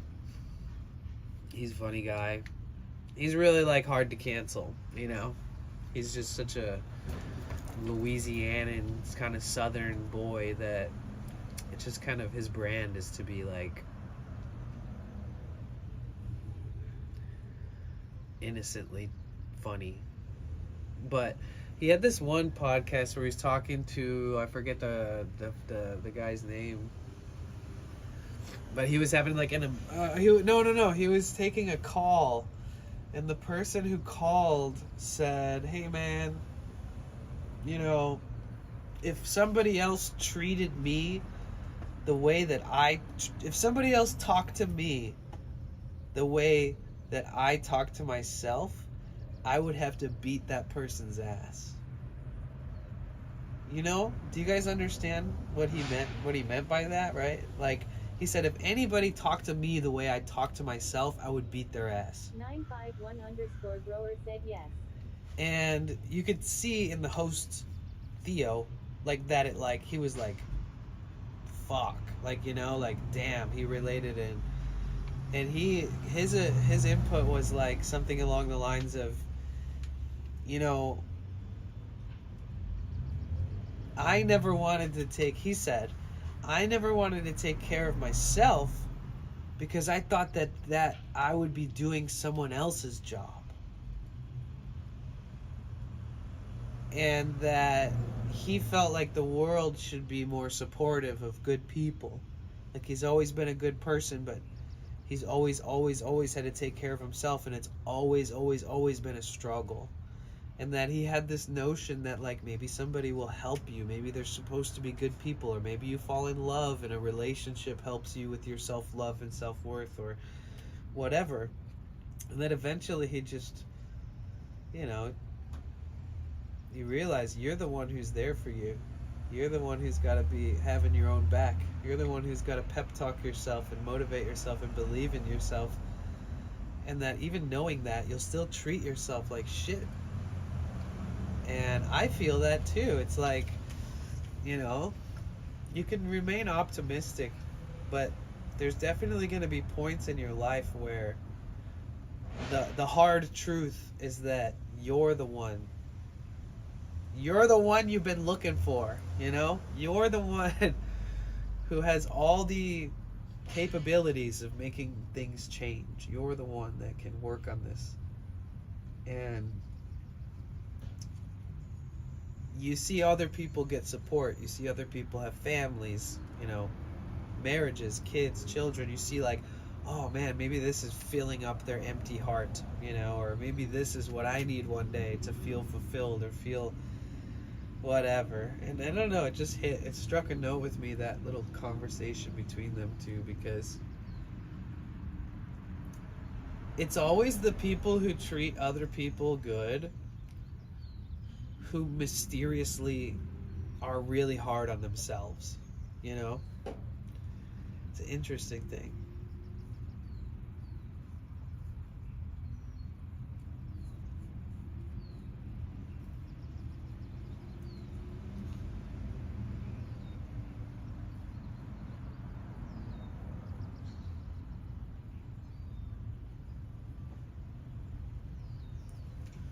But I love his podcasts, they're really good.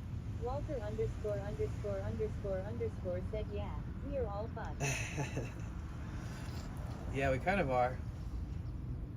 Because even people who are successful and have families and all this stuff, they don't know what they want to do with their life, you know? There's a lot of people trying to soul search, you know, even in their adult lives. Like I mentioned to that one dude, I said, you know, a lot of my friends are married and have kids, and those friends will look at my travels the last 15 years and be like, shit, I wish when I graduated high school I would have done this, because now I can't unless I plan for it, or if I take my family, or there's just a different experience, you know? I feel like we all just envy each other. That's just how life works. And we're all having our own struggles. And, you know, that is life.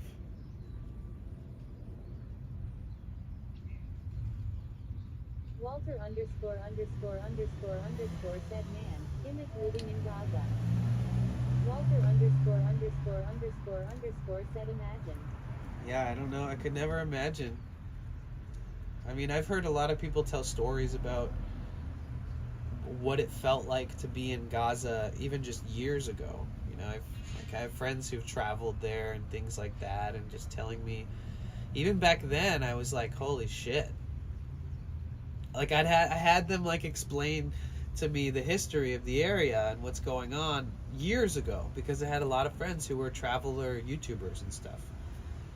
And I was just like, what's it like, you know? Like, what do all the people who are from there say? And that time is valuable and we should be worrying about ourselves. I had a lot of moments where I was like, oh my god. It's like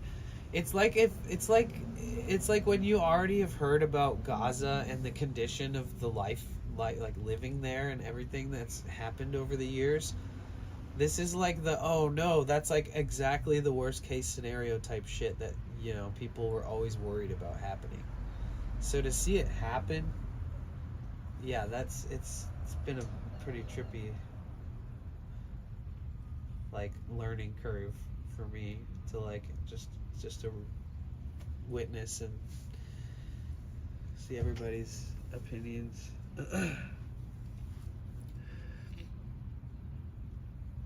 What's up with the stream bots today? This is a very uncommon thing here.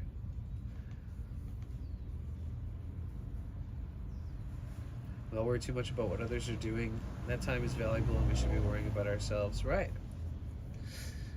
You know, hopefully you're in a state of not worrying. That's even better.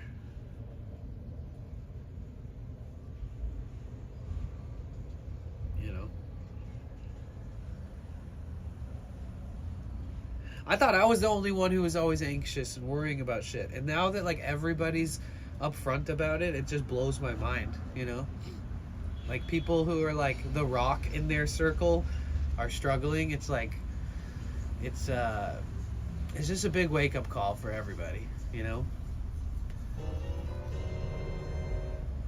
Poppy's 37 gifted one. Oh, yay! Secrecity Thank you so 19 much, said I clicked on the Poppies. link twice and only had my device attacked 5 times. Weird random links. Wait, were you able to see that link? I thought it deleted it. Nightbot, the MVB. I know a lot of people use other bots, but Nightbot has been my most valuable bot since the beginning. So thank you.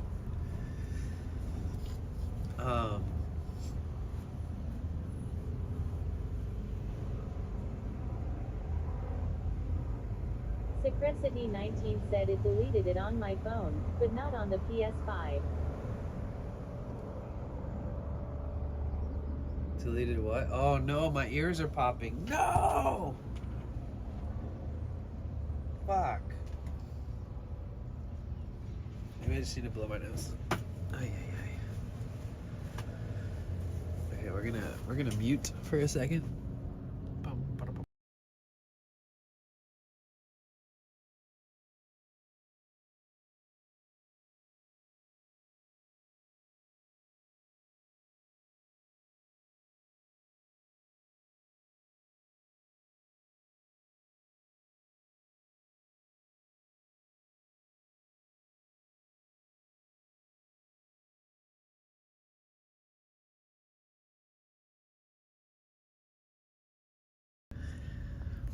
You know when you're so sick that after you do something you go, oh, but it's like Secrecity really 19 said it genuine. deleted the link on my phone, but not on the PlayStation. I'm watching you on the TV through the PlayStation and texting on the phone. It deleted. Oh, okay, yeah. Okay, yeah, that makes sense. So it doesn't show mod actions on your TV. It doesn't delete it. Well, that's sus. I wonder if we could report that somehow to Twitch Tech. If there's anybody working for the company left that actually makes a difference. No offense if there's any mods in here right now watching. I mean, feel free to say hi.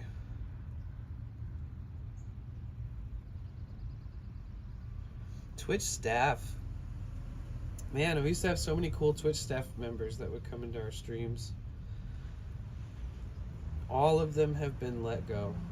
It's been crazy.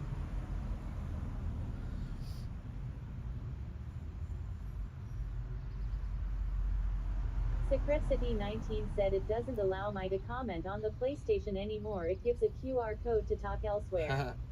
Me. It does that on the Nintendo Switch too. C_theory on 7 said posted pics in Discord of the diesel heater broken down. I'm going to try to clean the burn chamber, but really it looks like I should replace it. Wish I had one of those ultrasonic cleaners. It looks Rainbow Raccoon 82 said still watching. It looks like you should replace the whole diesel heater.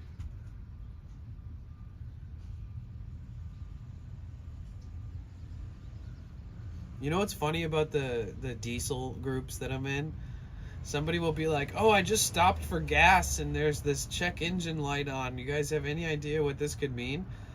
And they'll be like, did you put gas in your Sprinter? Said no, just the burn chamber. Like if you say gas instead of diesel, they won't even answer your question, but they'll troll you. They'll be like, oh, well, that's probably your first problem is probably that you went and got gas and not diesel. And then the person who posted it will be like, oh my fucking God.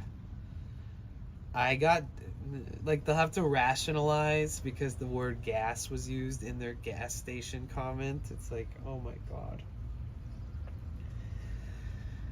But yeah, I see a lot of diesel heaters that it doesn't seem like they last forever, especially the ones that cost like $150.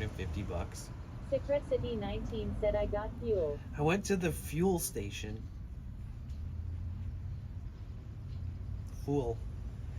I follow this one German mechanic, and every time he says fuel, he says fool. Fool.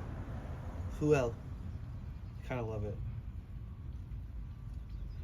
I follow this account that is like C_theory on 7 said I try to use petrol term instead of gas when diesel is involved.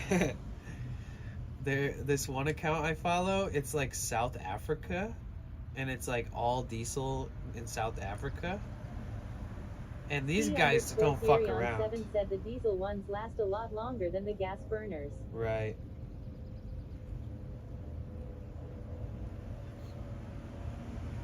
Yeah, I've seen a lot of different diesel heaters on the Sprinter groups. This is such a small space. It would be like overpowered, but it would be like efficient at the same time, I guess.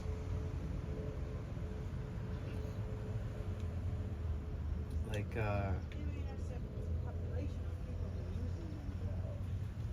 well,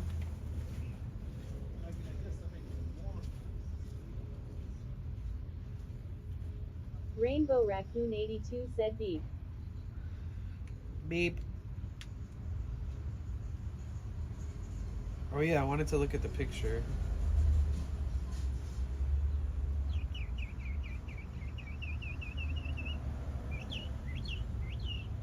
C_theory on 7 said you need the one I have.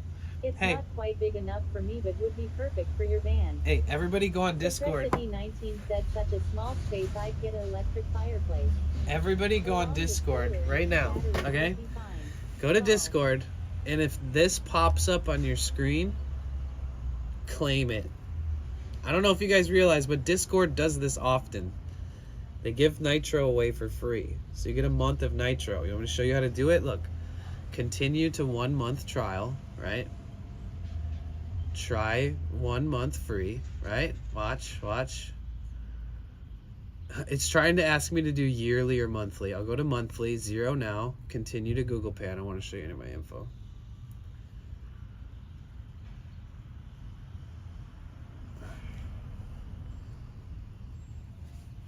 Okay, starting 1 month, $9.99 a month. You won't be charged if you cancel by May 16th, okay?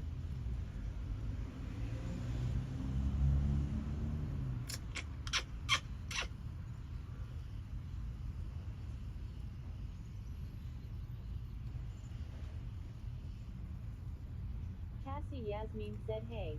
Hi, Cassie.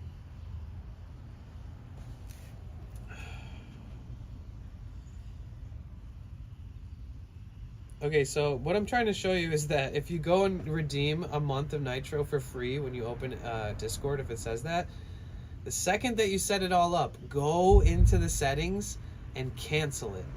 It's gonna literally say you won't have you won't have all the features, blah blah blah blah blah. It's not true. You're gonna have them for 30 days. Just cancel that shit right the fuck away so you don't pay for it. 82 said hey Cassie. Cassie Yasmin said been in bed all day sick AFA. Me too. Except I haven't been in bed all day. Luis said he's gonna bring a bike over here and he wants to go on like a 10-mile bike ride together, so you know that might be a thing. Secret City 19 said I remember doing that when Hulu first came out.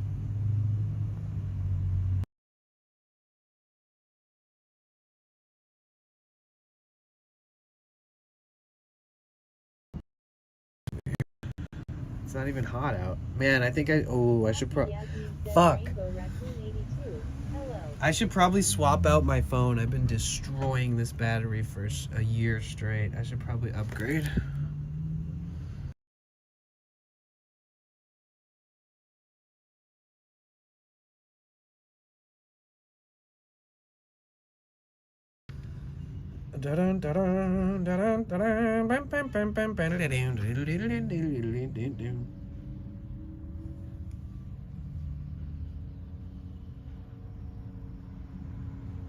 Okay, I verified my pay.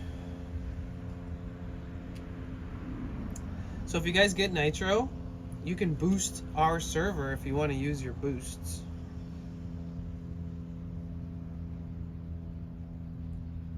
Okay, so you do have to add a payment. Starting May 16th, it's going to charge you $10, right? So I'm going to subscribe. What the fuck? I have to type in my... Ugh, I don't know this password, bro.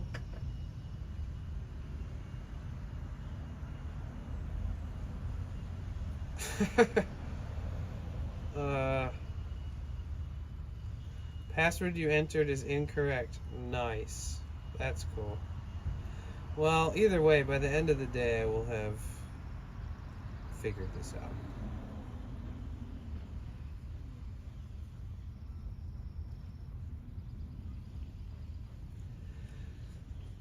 Manage backup payment settings. Really uses to keep your subscriptions. Let's manage the settings. Andrea said you. Okay, look. Nitro activated. I just got Nitro, $10 a month for free, right? Now I'm gonna go to Discord Nitro. Here's my package. Cancel. Cancel. Are you sure you want to cancel? If you cancel your Nitro subscription, you will lose. Customizing profile, 2 free boosts, sharing your screen with higher quality. Continue.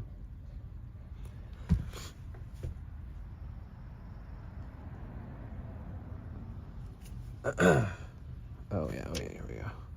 Cancel.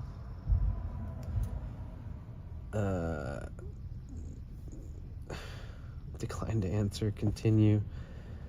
Cancel subscription. All right, my subscription is canceled, right? So I just got Nitro for free just now, and I still have Nitro. So Nitro's dope because now I can use all my little images. Oh wait, no I can't. I still have to boost the server. Either way, I can send bigger file sizes, etc. What do I gotta do? What am I doing? Let's boost. So if you do get Nitro and you want to boost the server, you go to the server and you can boost.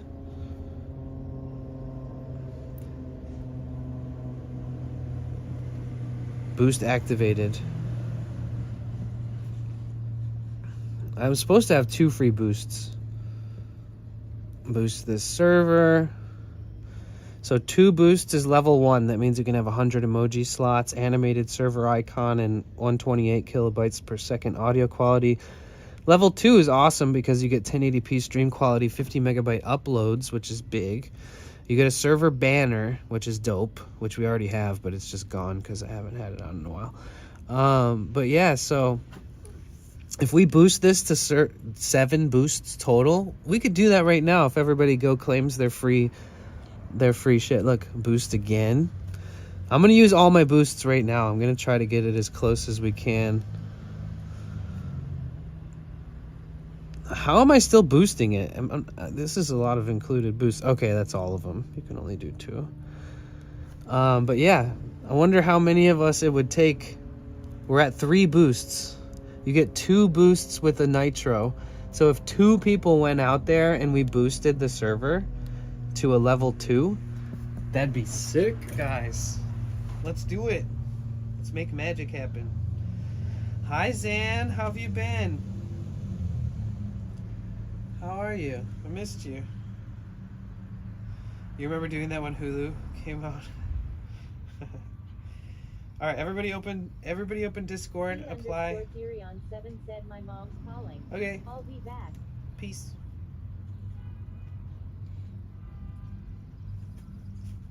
Zan, are you still there? Zan. I'm dying.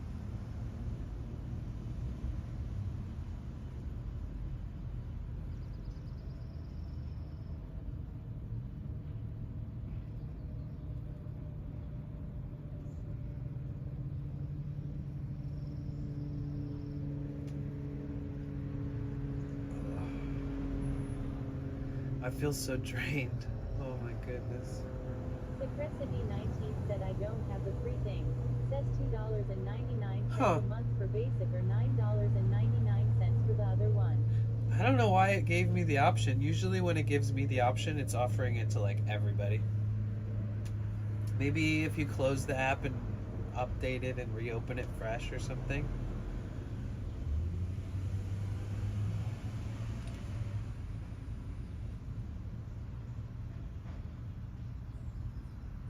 Cassie Yasmin said I feel like a dead zombie. Me too. Why are you sick? Why are we sick? Well, at least we're sick together, sort of.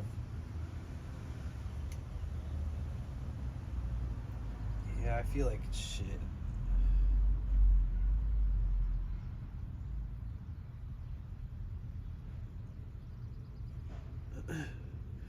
So, I want to do a stream coming up. Secretcity19 said Cassie Yasmin, that's good to hear. Couldn't imagine what a live zombie feels like. Rainbow Raccoon 82 said I opened the app earlier today and I saw something but didn't pay attention to it and now don't have the option. Dr. Rollison said she's sick and tired of not being a streamer at Cassius. Cassie Yasmin said hugs I get sick often but when I do. Oh, you didn't take the freebie? Dang, it happens. I think Lauren is still boosting our server, which would be really incredible if she was. It's kind of crazy. Where's the... What the fuck happened to like searching? Rainbow Raccoon 82 said I didn't even see what it was. It was probably that.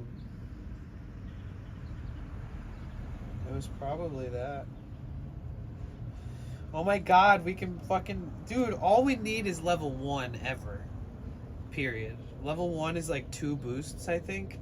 And level 1 actually activates some random time waster stuff. Said Danny's face when he read my comment.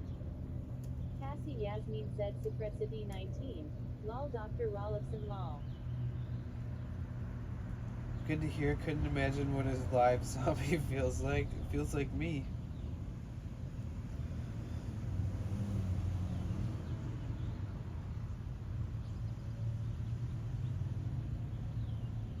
Look, there's in-app games. We can play Bobble Bash. No, that looks dumb. We could play Know What I Meme. Feeling when memes and inside jokes become a game.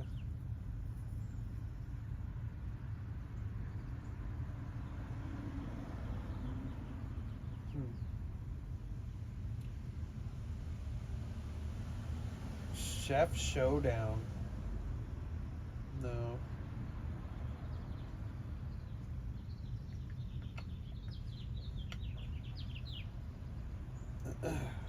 Yet another general purpose Discord bot.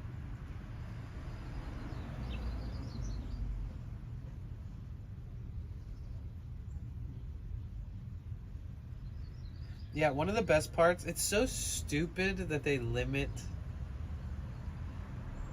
I almost became a Discord partner, and I almost got our community Discord server partnered. Yeah, at least when I was like applying and trying to become a part of it, you had to have like a certain amount of active chatters every day. I think it was like 50 or 80 or something crazy. Then we can use the bug zapper.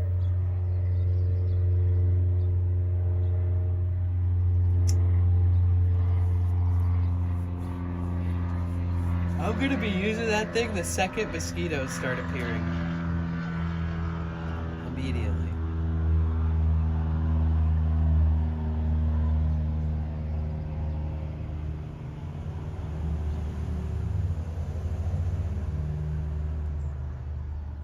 I feel like I need to just eat soup every day.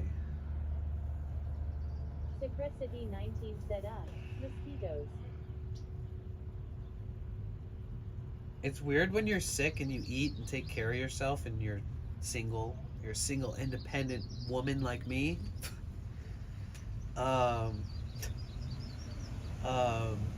like when you're sick, like I don't even remember eating yesterday, but I ate like a triple sized salad, like a huge fucking salad was my first meal yesterday, but it's like a blur. And I ate all these snacks. I ate like a couple of apples.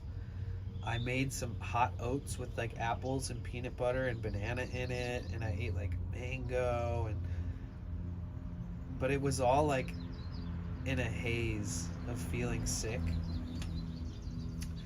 That's one thing I'm proud of myself for, is that I know that I am the only person who will take care of me, which is pretty easy to understand, I hope.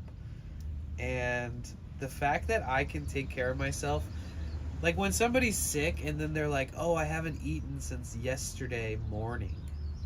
It's like, bro, like, fuck, dude. Take care of yourself, you know? Eat some food. Secrecity 19 said need some kale soup. Soup would be nice. I'm not gonna lie. I'm kind of into the idea. Maybe, like, I don't know. You can't win them all, right? Because most soups have dairy in it, which is probably going to increase the inflammation. Then some soups are more acidic, like a tomato-based soup. Secrecity 19 said That's probably not nothing going to is benefit me actually good either. for you. I need like a big bowl of bone broth. Hot. I haven't had bone broth in forever. Nice guy Stevie said oxtail yummy, my favorite. I've never had that before. Cassie Yasmin said lentil soup. Yeah, lentil soup's good. That's probably what I'll do today. Make some soup.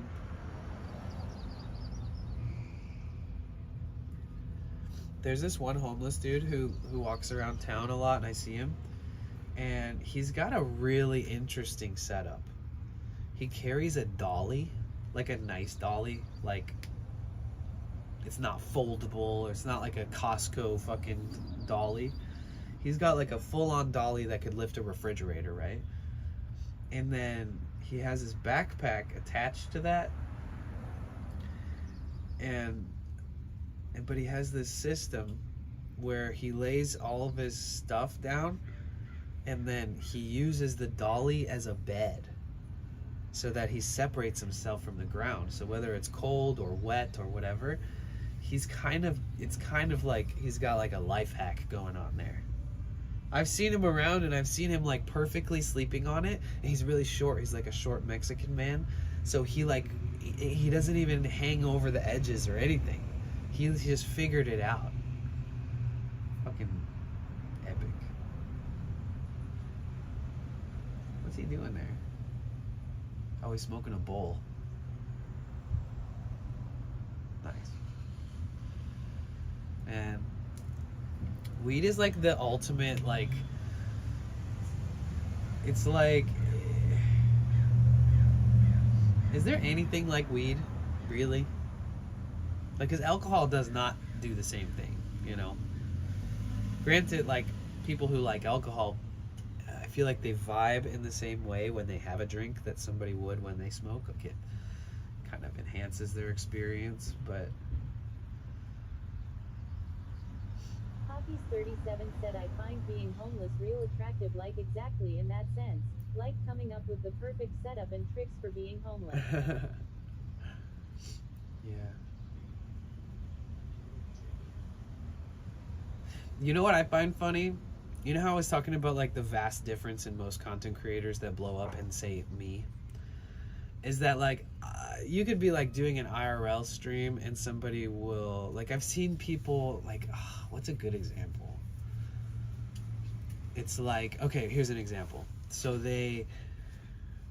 I saw this stream clip the other day, and this girl was like sitting on the ground in some different country, and she was like streaming, and then somebody came up and like tried to give her money, and she was like, I'm not homeless. And the whole chat was like, LOL, they thought you were homeless, LOL. LOL. And it's like, it's just kind of crazy. It's crazy to like see how people act. Smoking weed while actually sick as the smoke isn't going to help with congestion of the nasal passage. Oh yeah, for sure. You know, I have, what's it called? Fuck, I can't really just say I have it with confidence without actually remembering what it's called. I've never really done nose drugs, meaning like I don't snort shit. I've never been into that. I never really even had a phase so much as like, yeah. Secretity 19 said deviated septum. I have a deviated septum, and I think it's because I broke my nose really bad when I was like 10 years old or something. And my nose will like decide which part of it wants to breathe. Like 1 minute it'll be like my right nostril works completely fine and my left one's just game over. And then like an hour later, I'll notice it's the opposite. And it's not a matter of me like blowing my nose or being like congested. It's like this deviation of the septum creates like an odd path that like it doesn't even know how to work properly. Walter _____ said no, that's normal. I don't think it's as normal as I don't think it's that normal. 19 said knew exactly what you were talking about when you rub your finger across your nose. So people with deviated septums have a hard time breathing, and they end up sometimes becoming snorers or things like that.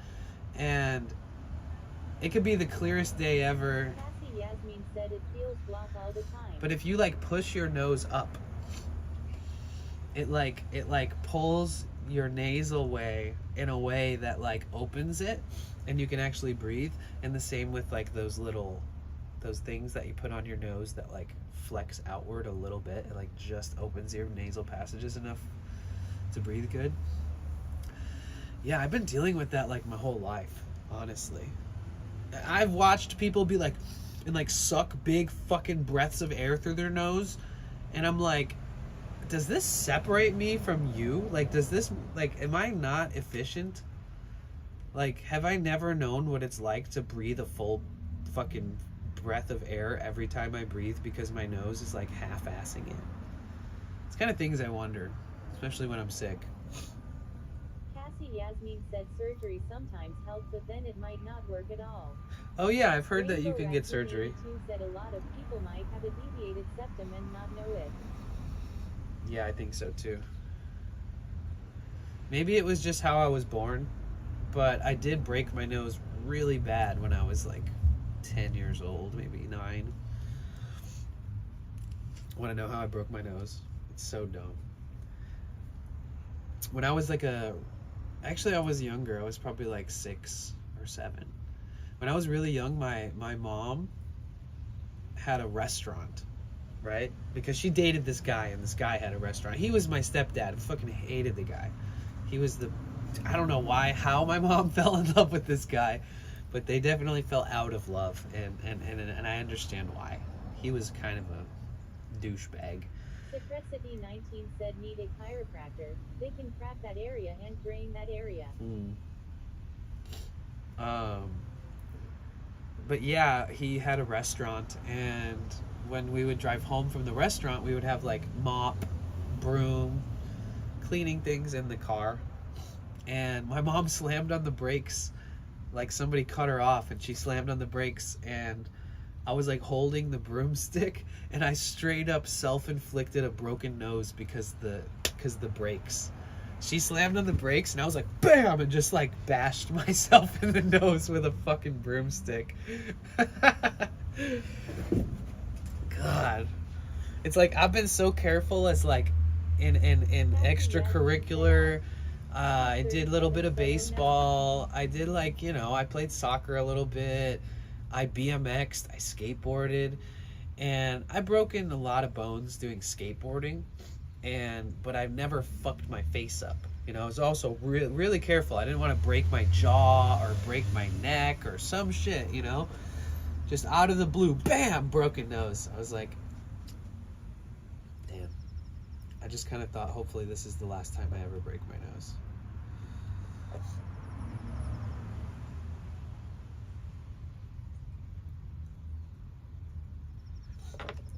One time when I was a little kid, have you guys ever had this happen? It's kind of common.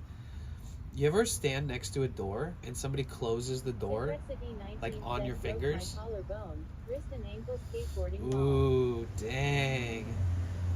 Yeah, I've broken one too many things skateboarding. 19 said not at the same time long. Oh, thank God.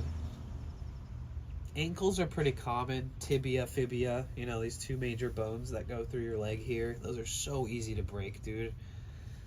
I broke my tibia on my left leg. I broke both my fibia and tibia, but I broke my tibia 3 different times. Yeah, I've had to have surgeries. God. It's so silly.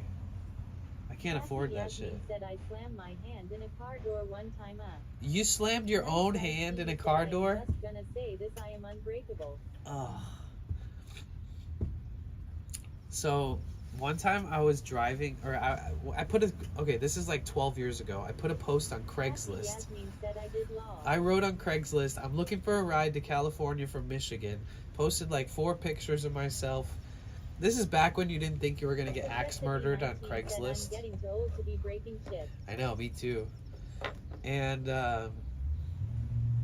these 2 really cool dudes picked me up. I've told this story because there's a whole nother story attached to it, but like the first guy who was going to drive me was a semi-truck driver, and then when I told him I found a new ride, he like started harassing me and be like, I thought we were friends. I thought we were going to drink a bottle when we got to San Francisco and the beach. And I was just like, whoa, dude, you're scary.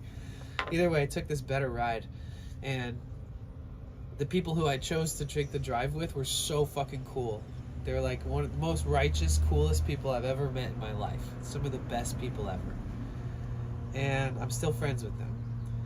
And the guy who was driving, he's pretty tall. He's like a very tall guy. And he like got in the car at one of the stops that we were at, like a rest area on the side of the road. And for some reason, I don't know, he just doesn't know the size of his own hands. But he like sat down and grabbed the door from like the window panel. Like the window's down. He like grabbed the top of the door and like just slammed it shut on his own fingers. Like, while I watched him do it, I was like, there's no way you can close a fucking door like that. And then he went, boom, and just like, looked at me and was like, oh my God.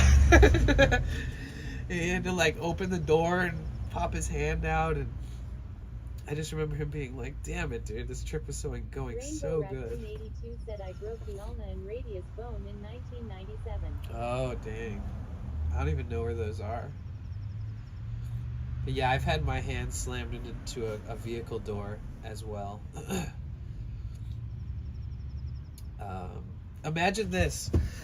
I was standing at my friend's van. I was standing at my friend's van like this.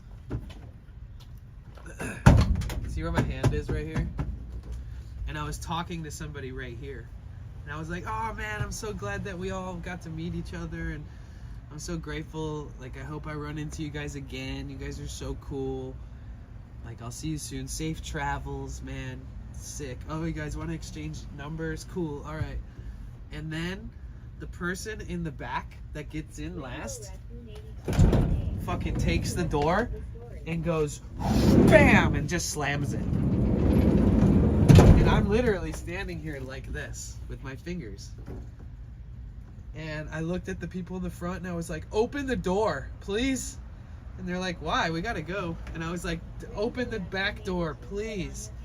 And they're like, why? And I was like, my fucking hand is stuck in there. And they were like, oh my God, and like opened it up.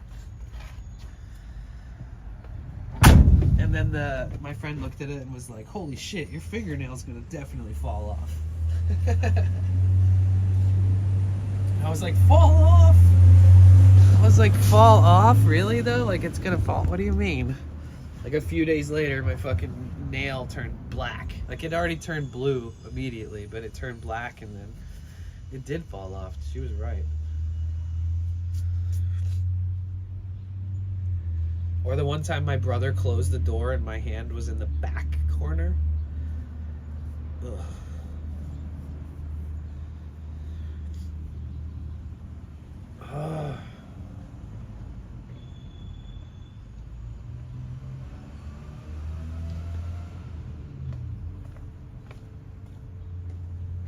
I wish we could like flush ourselves out like a vehicle, you know?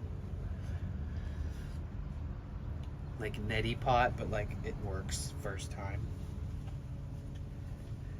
I've always been scared of using neti pots because it can make it worse. Oof.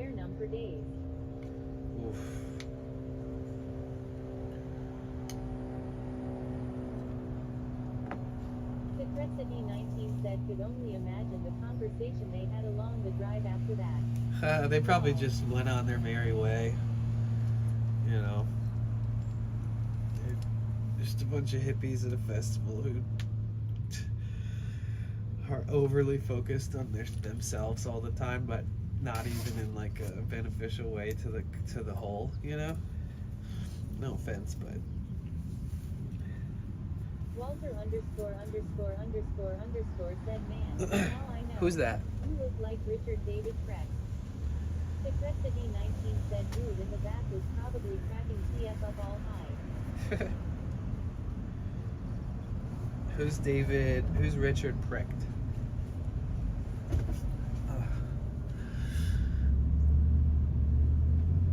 I actually, hold on.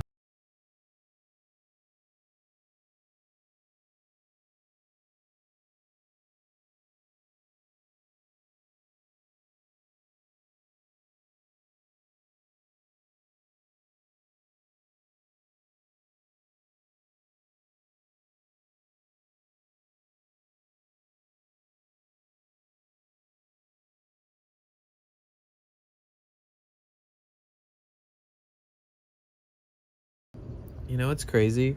Walter ______ said he's a German philosopher. Oh, nice. Rainbow This? Raccoon 82 said, is that like 20 blows during? Lol. This is fiber internet. When the city installed it, I asked them, can you pop a little fiber line out that thing on the ground there and so I can hook it up to my van? And he was like, ha ha ha ha ha. But yeah, fiber in this box. This is the new fiber lines that are coming to these neighborhoods. They don't have fiber yet.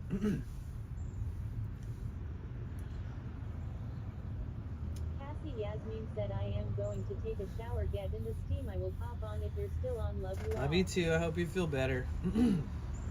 Excuse me. Yeah, honestly, my first thought was maybe I should go to the gym. Take a fucking like hour-long hot shower. I don't think that it would have been smart for me to go into the steam room because there's other people in there and I don't want to get anybody sick. But a part of me was like, man, what if I just sweat this shit out?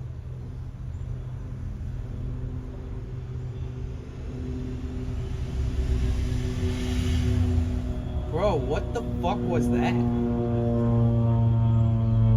What was that?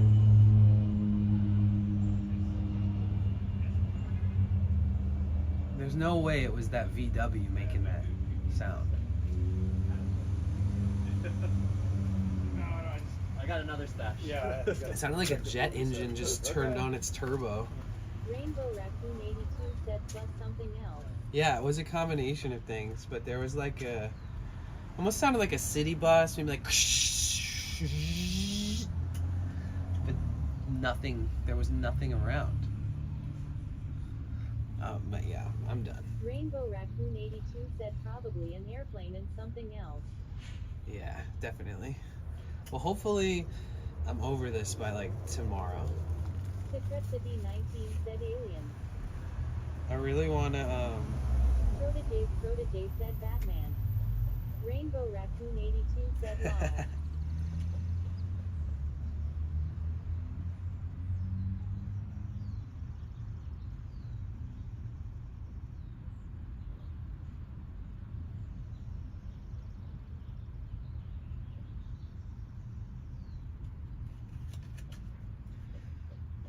I should have asked that guy Andy when the last time he traveled to like the East Coast was, because he lives in an RV, and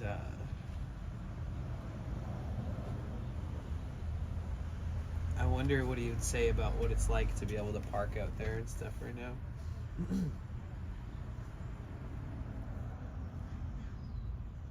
Yeah.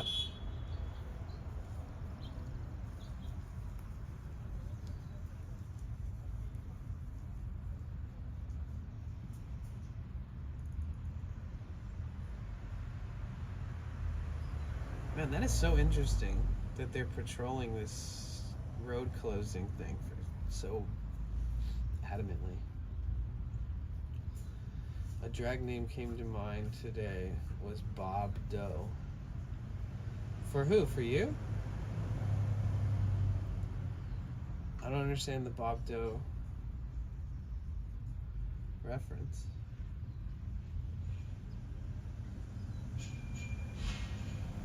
A part of me just wants to like have a big spliff and just lay down and be like in a total zombie mood.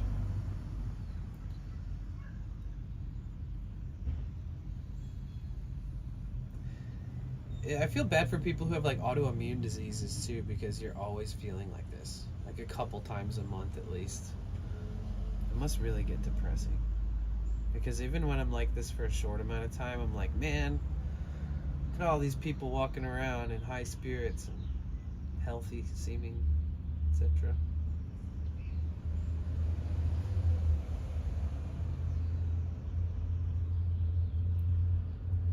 Like Jane Doe, John Doe, Bob Doe. Okay.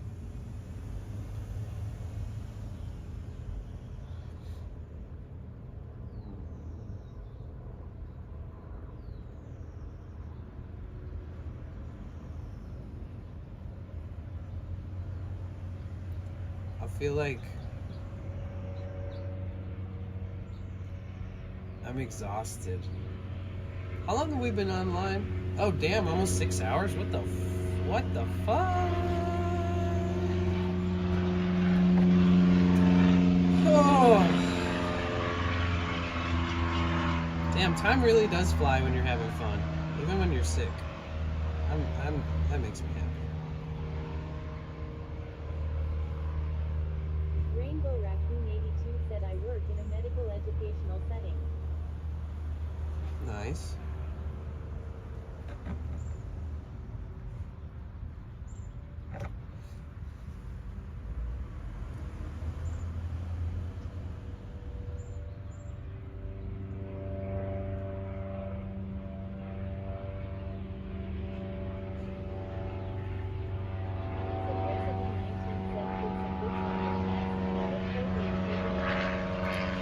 I know, I was just thinking about how I wish I had some.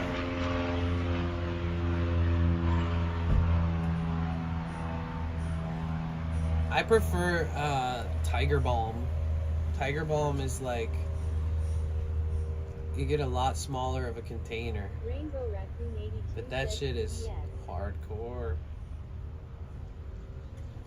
Dude, all of the little stores in LA are closing. Like, all the dollar stores have been being robbed so much that the dollar stores, the whole franchise of that one dollar store is closing, and there was one right down the street. And then Rite Aid. Rainbow Raccoon 82 said WTF. Rite Aid down the street, also closing. Too many people are just going in there and fucking walking out with shit.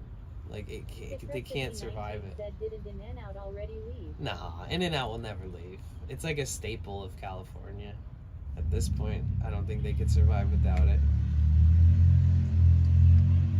But I did also notice and heard and read that there's a lot of merging, you know? Like, you should be able to buy Krispy Kreme at, like, every McDonald's or something like that by the end of the year or some shit. I don't know. Kind of makes sense. Merge a bunch of these businesses together so that you don't have to have as many business fronts. And just operate multiple businesses out of one building. Secret-City 19 said, I thought I heard they left or Sacramento. Something like that. Nah. I mean, maybe Sac. Could be. I don't know if I ever even had... I don't know if I've ever had In-N-Out in NorCal.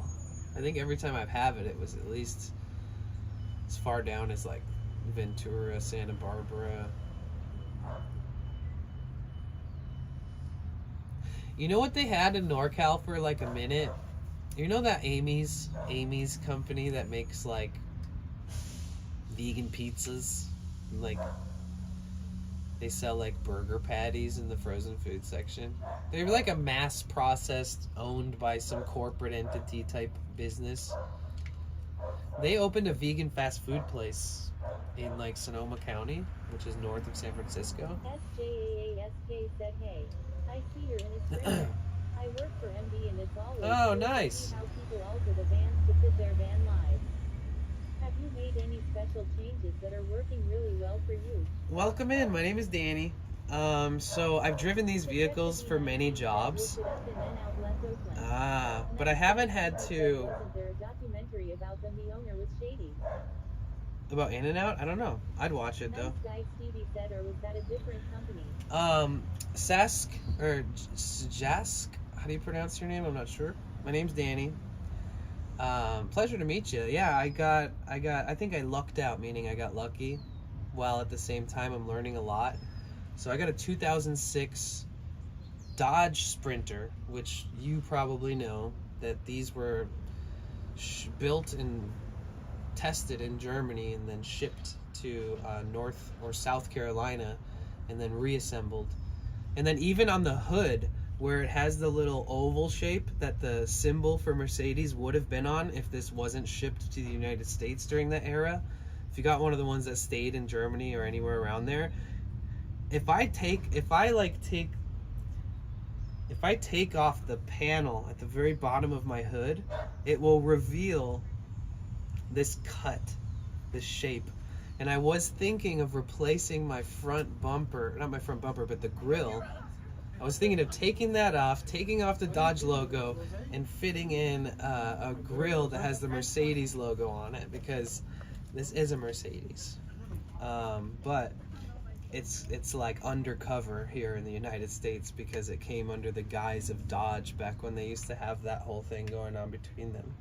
Now Sprinter you know, makes everything and sells everything, and they don't have to associate with Dodge. But it's been great, man. I got a vehicle. I got the engine. It's an OM647.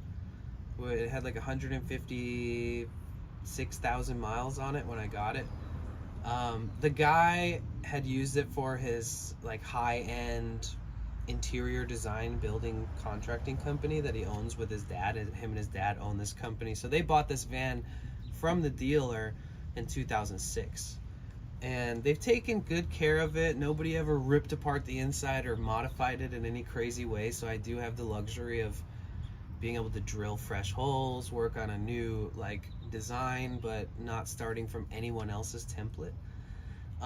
The most, you know, the most beneficial thing that's happened to me while living out of this and traveling out of this is building up the confidence to buy tools and buy parts and take my engine apart on my own, because it's kind of hard to find mechanics here that'll work on T1N sprinters that either like they're affordable enough for you to say yes, or if they're gonna do the job right well, charging you as much as they charge.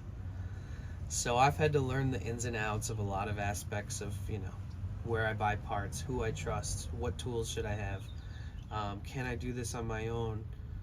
But yeah, the most beneficial part of this experience has been just being more independent. And honestly, all I did was install a little desk here, built a bed, installed that, and I've been waiting for summer to come so I can do, you know, more fun modifications, like insulate the ceiling, add a max fan, insulate behind all these panels, board up, make sure I have wiring going through everywhere for, you know, anything I want to install electronically later. I would love to add like 2 solar panels on the top and have that simultaneously running through at least 1 or 2 leisure batteries. And once that step is taken, I'll be able to really dive into making this sick. Dude, I've been dealing with my block where the timing chain is. I don't know if you know anything about mechanics, but you said you work for Mercedes, but as far as the engine goes, I have a leak. I have a coolant leak, and I took the whole engine apart. I took out the I took the manifold bracket off. I took out the AC condenser. I took out the intercooler. I took out the radiator. That's a pretty cool backstory to have for the van. From the stories I hear from others, they also end up gaining skills and tools to modify on their own. Yeah, 100%. 100%. I have so many tools that I did not expect that I would have right now, and torque wrenches, and now I'm like I just want to buy tools all the freaking time. Like, I won't even be able to afford to work on it if I just buy tools for fun, but part of me is like, I need every tool. Thank you so much, Jasmine, for the subscription. I appreciate you. 8 months. Let's go. But yeah, I've been dealing with a coolant leak, and even after I replaced like all the coolant related lines with brand new Mercedes lines, and after I replaced it with an OEM water pump, it's still leaking. I don't know if it's like uneven mating surfaces or it's a tiny little crack below the timing compartment, because technically if you open up like the front of the motor, the timing chain is like up here, and then this section down here way fucking below that, excuse my language, is where the water pump is. So I'm trying to figure out if it's some kind of gasket leak, which I hope it's not, but I have never seen any mixing of coolants and oils or anything that would probably also result in smoke coming out of the exhaust. Or so yeah, I'm just trying to zero in on certain things with the engine and figure out why I replaced the water pump and the tensioner and idler pulleys and serpentine belt and all these other things, and it's still leaking. I even got to the point where I did the whole job a second time, took it all off, put a brand new gasket on the same water pump, and redid the whole job. Checked everything as good as I could, which I'm not a master mechanic by any means. And it's a huge humbling experience. And I feel some level of confidence with it all that makes me feel happy that I purchased this vehicle and that I'm working on it, and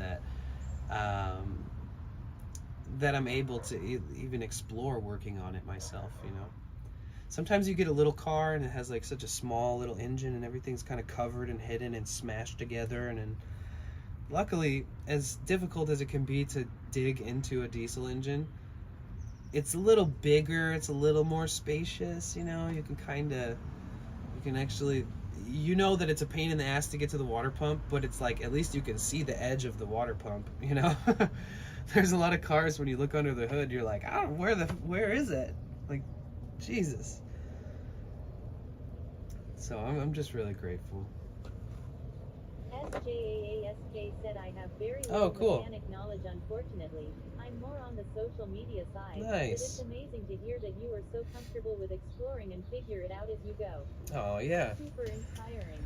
Thanks. Yeah, it's you know, to be like really brutally honest, like 7 months ago, my brother passed away, and he's only 4 years older than me, and he passed away on the 7th, and on September 10th, either way, I was like in a blackout grieving my brother's loss, and I bought this vehicle to give myself a break, to just like go do something new, go meet new people, go somewhere pretty, go out into the mountains and stare at the stars and think about him, you know. And I'll tell you what, that was genuinely my most important goal to purchasing this vehicle, and it has completely satisfied that urge that I had and gave me the opportunity to go out and do those things and detach myself from this like salary paid really awesome job that I had, and to let go of my apartment that I had to myself in Santa Monica. And I was like, oh fuck, hope I don't just quit my job and let my lease end and not renew my lease and this doesn't, you know, turn out bad. And to be fair, I feel like I really did succeed in exploring and grieving in the way that I needed to, like immediately after his loss. So yeah, shout out Mercedes for somehow turning a commercial fleet business vehicle into something that a lot of people have used for adventures. Tie-dye Peacock Jasmine said, if you wanted to live in Maine, you could come park here, haha. A bit colder though and less people. SJAAS. Do you got a place for me to park? I'm very sorry to hear about your brother. It's wonderful that Yeah, you turned it's okay. the situation around Thank and you. ended up with this adventure. Yeah. That's cool that you work for Mercedes on the social media side. I actually used to work in social media management, and I have like multiple platforms with like 30 to 160,000 Tie-dye followers and Peacock in Jasmine between. said, yup, you could totally park in my yard lot. Nice. So I see the value in having a good worker on your social media representing you and stuff. So I hope you enjoy that job. I hope it's good for you.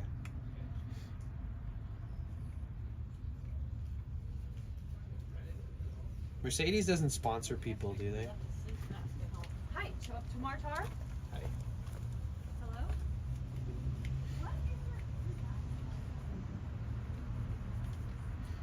What kind of jobs, what's your job description as far as social media side of things?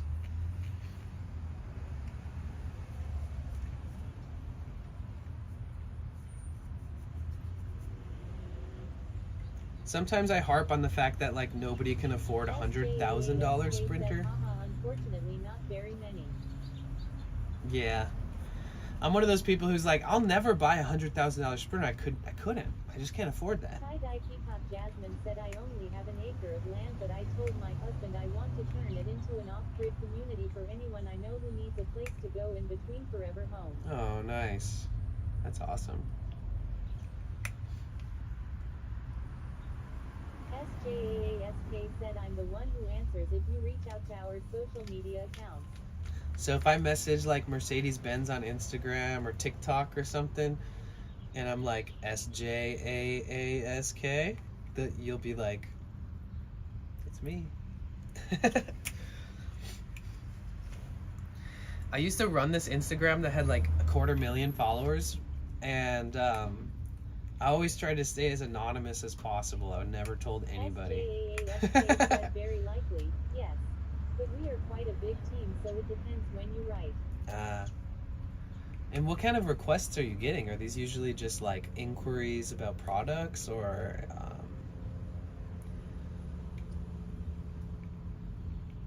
do you guys do like events? Do you guys have like giveaways, or what do you guys do on social media?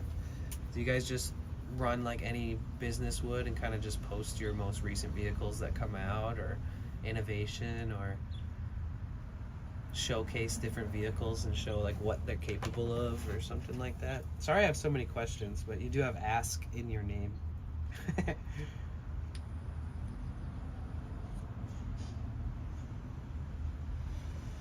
An acre of land's really good, Jasmine.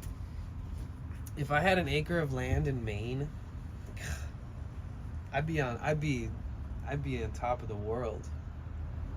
I'd be like, how are you today? They'd be like, good. You? I'd be like, I have an acre of land in Maine. How could I not be happy?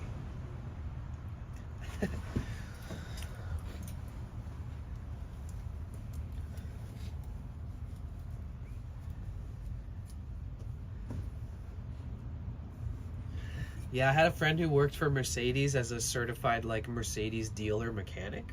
So luckily, and I grew up with him, like he's one of my best friends growing up, same age. And luckily he worked on T1Ns in the era of these always needing work. So anytime I've had any like body issues or other types of issues, I just call him. So much.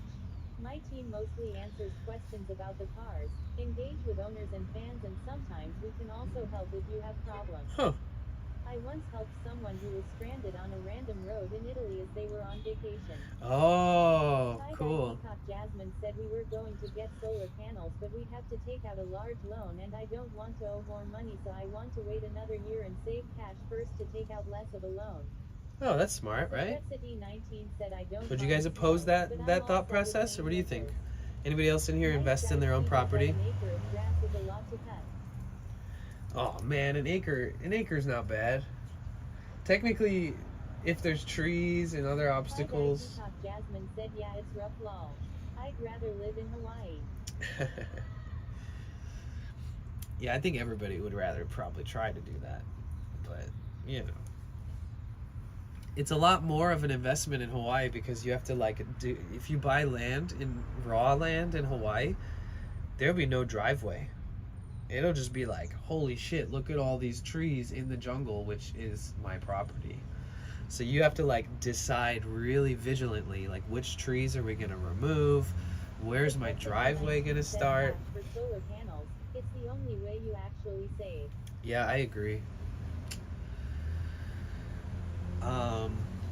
If you were in Los Angeles, Jasmine said I'm anti-grass lawns, pro gardens and trees and moss. if you were in Los Angeles, Nice guy Stevie said, but cut every week and then you have hedges and weed killer. I am broken from it. I used to work for a landscaping company, so I mean, if you got a good enough riding mower and you got a good enough noise canceling headphones and a like wireless Bluetooth to your phone, it's fun, you know.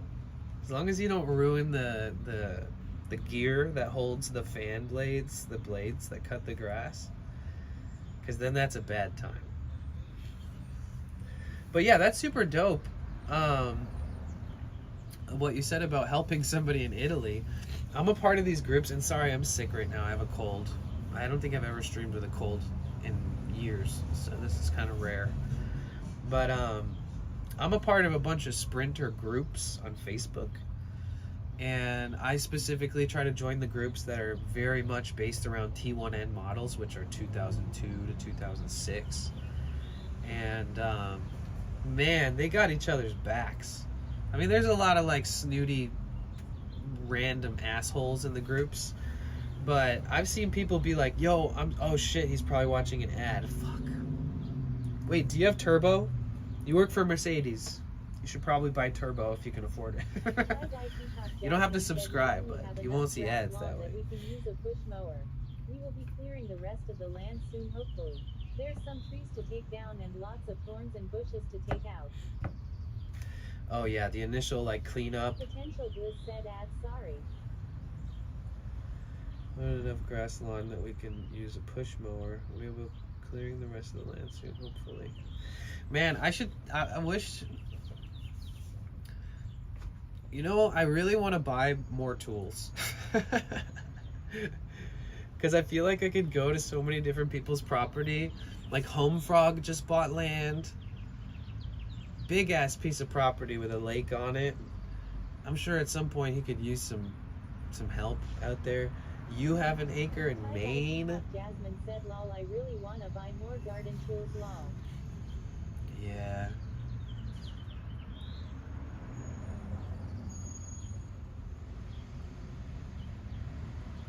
Like having a nice little grader, something that can just till the earth, you know? Start cleaning out all the soil from all the extra bullshit that's floating around in all the old invasive plants or anything if there is, and just cleaning it up.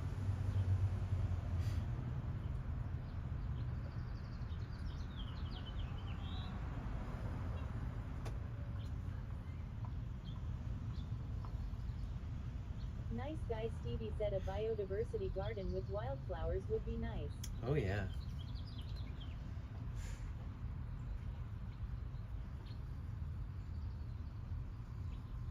Yeah, I have a lot of friends who bought acreage and then, you know, were only able to really map it out once they moved onto the property. Like I had friends who did just camp on their property. No house, no driveway, no path. Literally the first path was them with machetes walking through. Jasmine said yeah, we've asked my father-in-law to come help clear it a few times with his equipment cause he's a landscaper, but his equipment is old and keeps breaking, so we don't get much done. The best way to do that, honestly, is there's a couple things. Because I used to do landscaping and it's a very OCD job. You can't just be like, you can't just bum around, like not that anybody's bumming around on your property trying to do it half-assed, but when you get to that point, hey, thank you so much. Appreciate you. Said we're going to rent goats from a friend lol. Well, when you get landscaping done on your property and it's like not pre-mapped out, you need to walk around your property and test every piece of crabgrass, you know? Walk around with like a big metal rod or something. Poke it into the ground. Make sure there's no boulders. Make sure there's no rocks. Make sure there's no tree stumps, no roots. Make sure there's not any weird contours that's gonna mess up your equipment. Technically, the first like few days should be you like OCD, just walking around without your equipment. Nice guy Stevie said goats sound like a great idea. Nice guy Stevie said they will eat anything. But yeah, I feel like what you can do is like scout the property and look for any hazards and then really map out and understand every crevice that you think you can touch, you think you can manicure, you think you can cut back. And once you've got into that point, then you rent equipment instead of using stuff you already have, because there is a chance you might destroy whatever you're renting. And if you rent, it's newer equipment usually, you can go in and etc. But yeah, renting equipment's probably a better idea for that. Renting a couple weed whippers, a couple blowers, edgers, tillers, a riding mower, like the whole, basically like what a landscaper would have in the back of their trailer. I would suggest that you rent all of that instead of using it previously owned. And then after you start clearing it out, and I would even rent like tractor trailer, like I would rent construction machines, you know, just plow through, rip shit out with the power of a Caterpillar machine or something. But then once you've got it all scouted and you've started to like tackle these areas that are now more manageable, that's when you start buying your own equipment finally. You can't get heavy, put it into the backyard.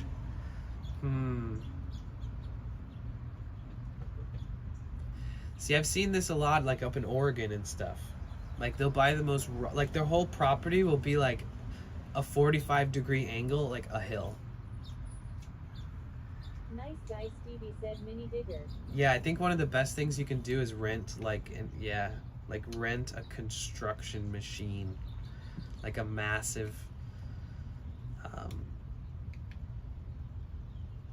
caterpillar with like a huge scoop on it that can just break through everything that's in its way.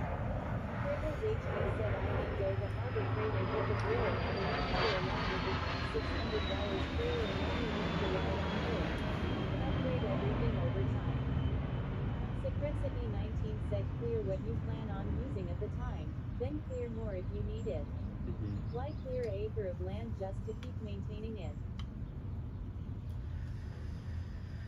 I'm OCD as fuck, so I could see myself trying to map out the whole property, but said, yeah, there's a steep hill I on get what one you're side saying. and trees and sheds on the other side. I see.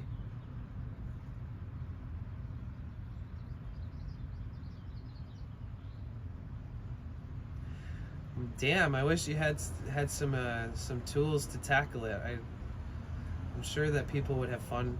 Seems like a great project.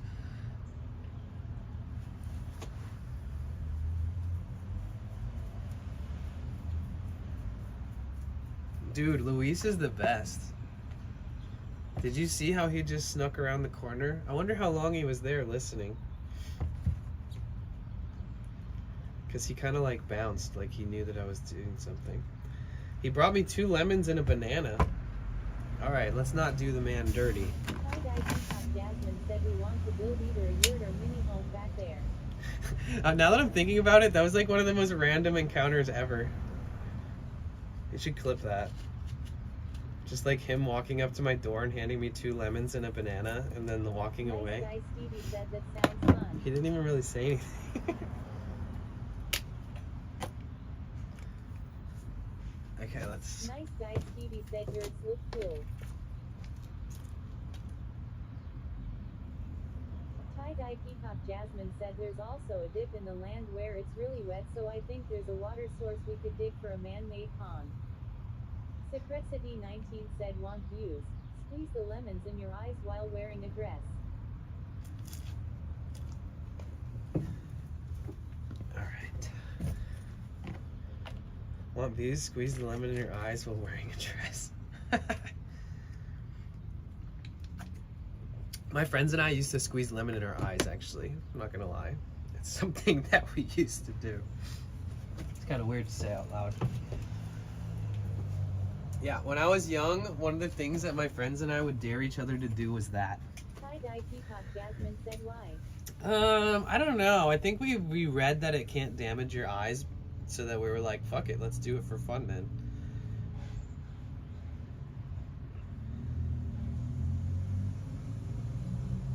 Nice guy Stevie said and snort the salt and the tequila.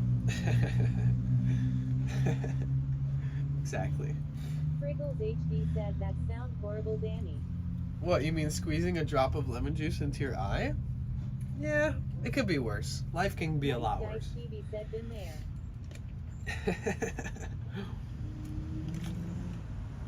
I mean, we were like early teens, you know? It was like, what can make somebody be like, what the fuck? Why would you do that? Dripping lemon juice into your eye is definitely one of those. Said it's good for the retina. I don't think it's good for your eyes, but I don't think it will like be detrimental to your sight in the future.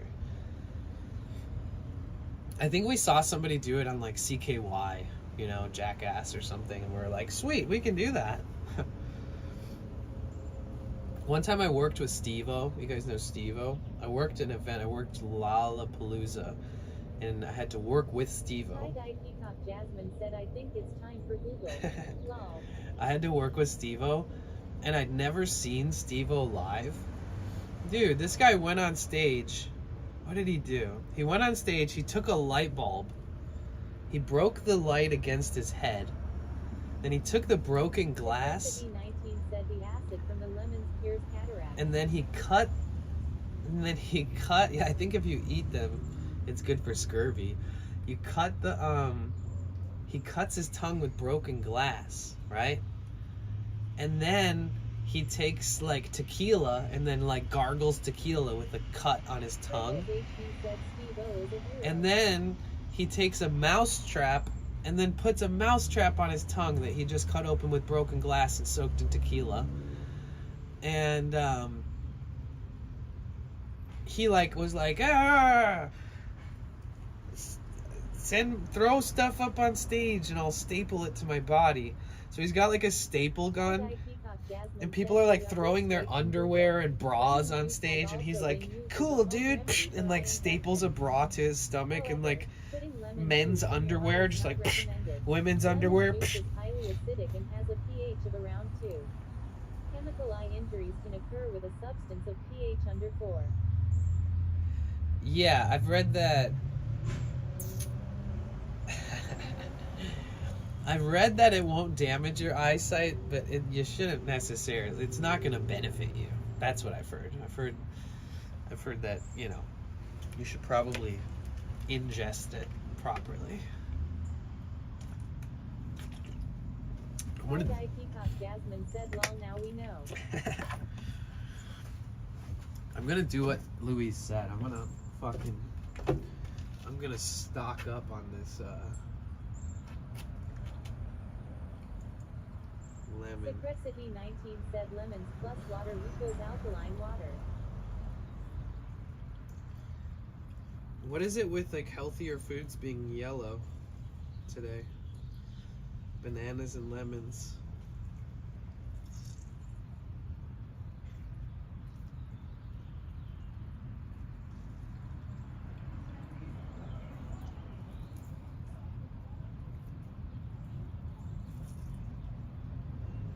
You know what's crazy is that he I think he literally went and bought these from the store. It's kind of crazy that he did that. Secrecity 19 said just eat the lemon. True. That's very true. Let's try it. It's weird because one of the lemons has this like smooth surface. Like he gave me like 2 different kinds of lemons, I think. Oh, this one's from a tree.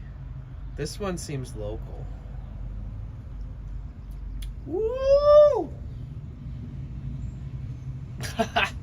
Yeah. All right, let's try to eat it like an orange. Let's put down that knife.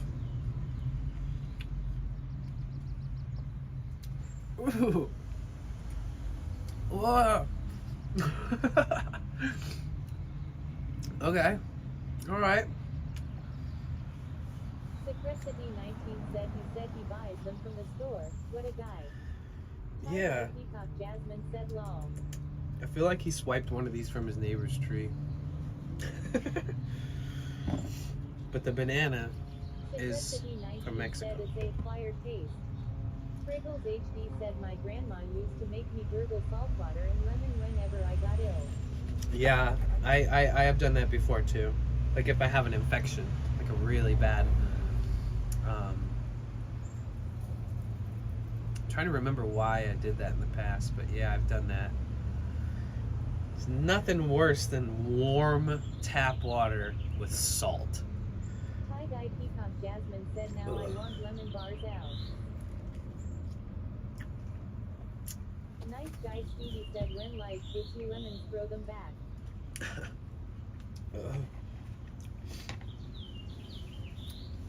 Wow. Oof. I think I'm eating the seeds on accident. Should probably take those out.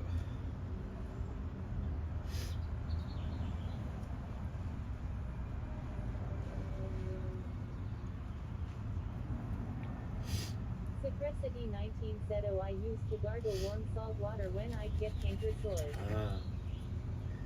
See, growing up, I would always get bronchitis.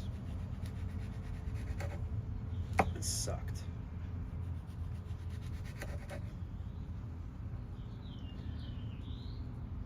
Ah.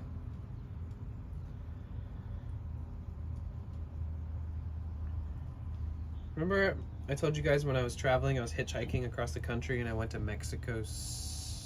went to New Mexico. And when I was in New Mexico, I got really bad whatever was going around. And the one thing that finally got me out of my like sickness after weeks of being bedridden was a Slurpee.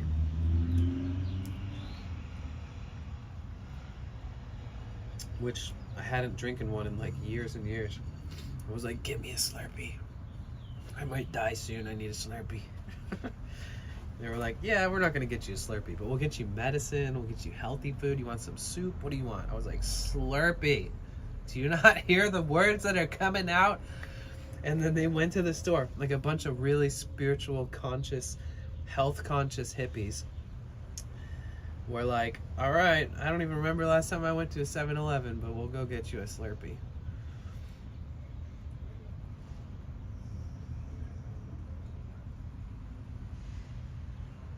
Luis is up to something.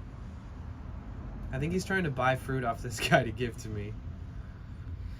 He's like, give me all your Mexican remedies. Whoa! He'll be happy when he sees that I'm just eating them.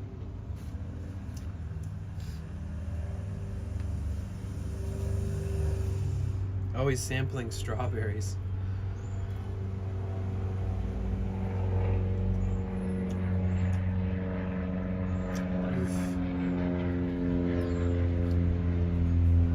Dude, I swear to God, if he comes over here with that shit, I might have to deny it.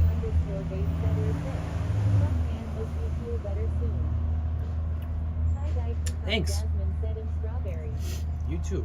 I mean, I hope you're doing good. And if you're not feeling well, I hope you get better. Holy fuck, he just bought a whole box of strawberries. Not like one little case, like a whole ass box. That's crazy. I have a feeling he's gonna come over here with strawberries. Delic_base said pass him out. So, I talked about him a bunch of times. This guy's like my guardian angel. He's like the guy I reluctantly was like, hey, I need to work on my van. And he was like, do it in my backyard. Ever since then, man, he's been such a like prominent person in my life. He's such a nice guy. Like, he'll always come by if I'm here. And even the other day, he was like, man, I'm so glad we're friends. This is a 73-year-old man. He's like, oh, man, I'm so glad that we met because you get me out of the house. You know, like when I see your van over there, it makes me like, I'm 73, man. And, you know, I'm just glad to have made a cool friend and you're really not. I'm just like, bro, you're amazing. I was like, I'm so glad I met you too, man. Like, fuck. He's like a... He's like a fucking angel, dude. Secretity 19 said he's going to be like, I told it Ringo to put the lemon in water. He's the guy who I was talking about earlier. When he leaves town, he calls me and asks me how all the people who are sleeping at the park, if they're okay. And like, he's like such a like humanitarian person. Like, he's like, he just thinks that the world's too tough. He said like, man, I'm 73. I'm so glad I retired. I'm so glad that I got it all, you know, squared off. And I got 401k and all this different shit. But he said like, for somebody who's young now, he doesn't understand how any of us are ever going to achieve what he achieved. How any of us will ever be able to buy a house here. And like, and he just sees it for what it's worth. And I like that about him.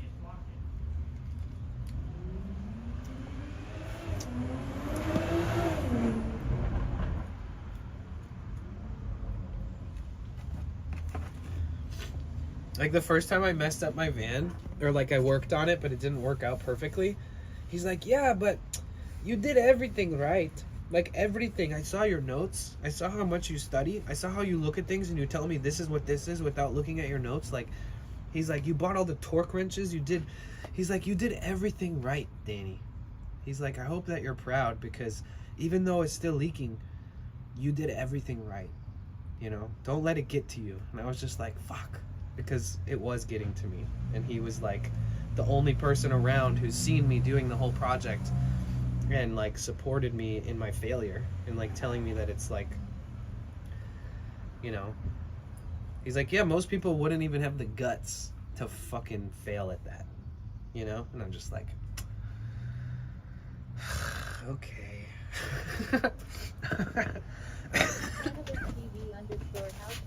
_house_420 said a week will get me off. Don't fret, it's just human. Lesson learned how not to do something. Cheers. Yeah, exactly. Thank you. And I'm pretty stoked. I mean, I'm still, you still can't see the cold minimum line. So I'm still like in between the max fill line and the cold minimum line in the reservoir tank. It's pretty good. Said he understands, which Excuse is me. cool. Most boomers are like, people are lazy these days. When I was younger, I purchased a house. Like, no shit, your house only cost $1,000. You know, I met his son. He has a son. And I was like, dude, your dad is fucking rad. Cannabis TV _house_420 said, hey, no age long.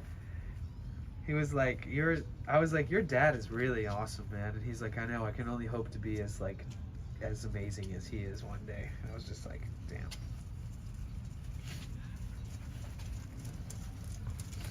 Okay, I'm gonna mute for 1 second so I can blow my nose and not scare everybody off.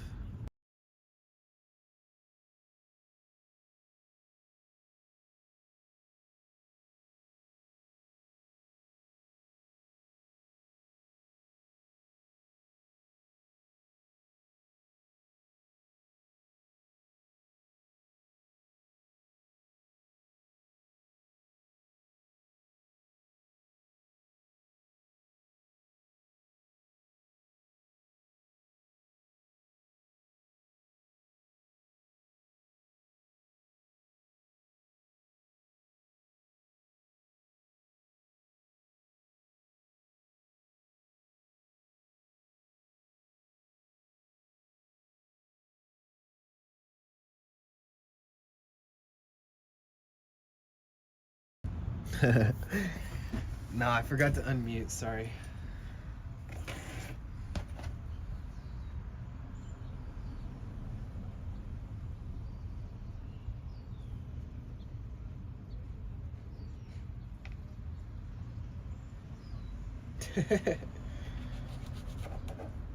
Let it heal your body. I'm a silent Reiki master. What is he saying? I don't know, something like, you're healing, you're healing.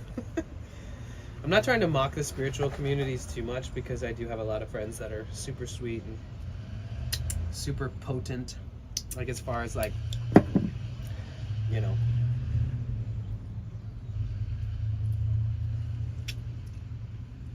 Oh my God. Eating these lemons is like, I don't even know.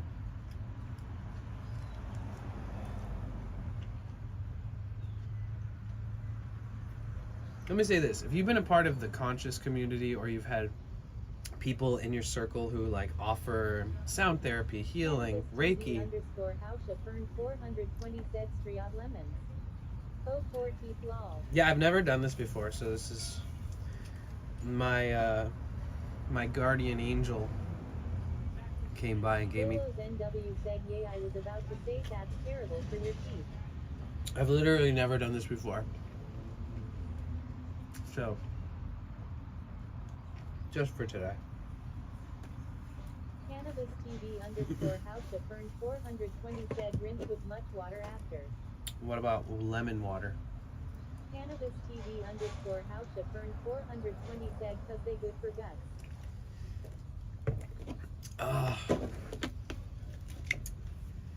Nice guy Stevie said hope it isn't acidic for your belly. I know, me too. I'm just going in. Fuck it. I mean, I feel like shit right now, guys. Honestly. I haven't felt this sick in a while. Like 2 days ago, I noticed like I'm getting sick. Like I felt like, I feel a little under the weather, but it wasn't like anything certain. Like, oh, maybe I should rest. TV _house_420 said someone freeze the TP, he's about to have a rough start in the AM.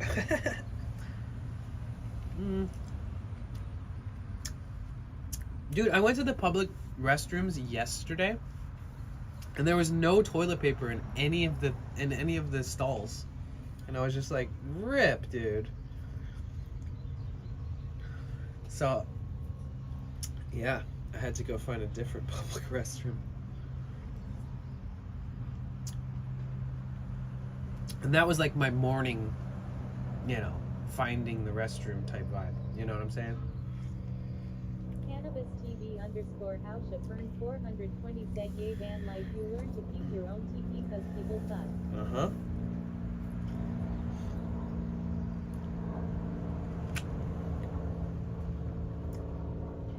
Oh my god. Oh my god. Ooh, that's a time you wish it was a no-lifer. I can't say that I've ever confidently took a shit and just like stood up and been like, I don't need to wipe that. Like, even if it ends up turning out to be a no wiper, you have to wipe to find out, right? I hope.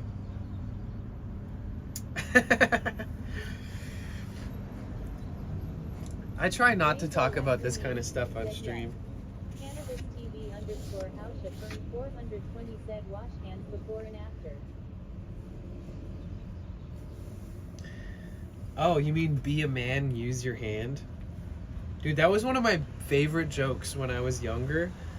Hi guy Peacock Jasmine said bro why till the paper comes back clean.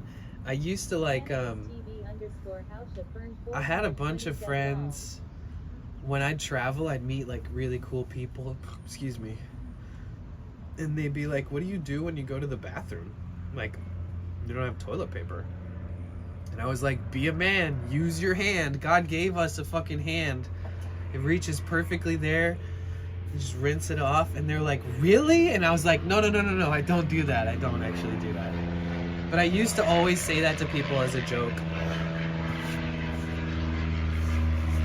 And there are people out there who do that. God, I hate getting into poop talk because I'm so ADHD that I could literally find 400 things to bring up about poop. Okay, let's see if it stops after this comment. What? Raccoon 82 said lol. Nice guy Stevie said mental note to never shake her hand. Cannabis TV underscore house affirmed 420 said some countries watch what hand you shake with. 19 said absolutely that could work as long as you courtesy flush. Poop, flush, white butt, dipping in water, flush, white, dip.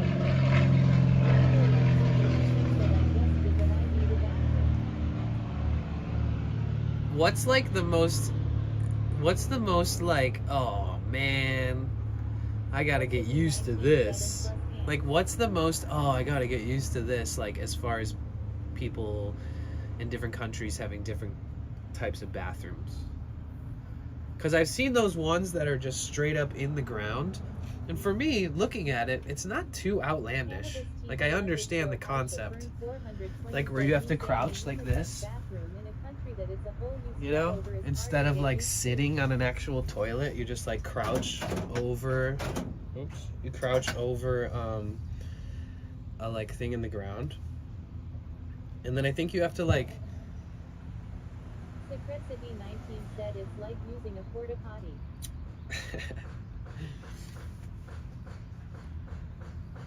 Cannabis TV underscore house affirmed 420 said it's better on your internals to squat. The American toilet is hard on your system. Yeah, you got to get one of those things that you put in a squatty potty or whatever. One of those things you like put around the front of your toilet, and you can hike your legs up on it. It like helps invert your posture a little differently. Cannabis TV underscore house affirmed 420 said left your legs yep lol. Right.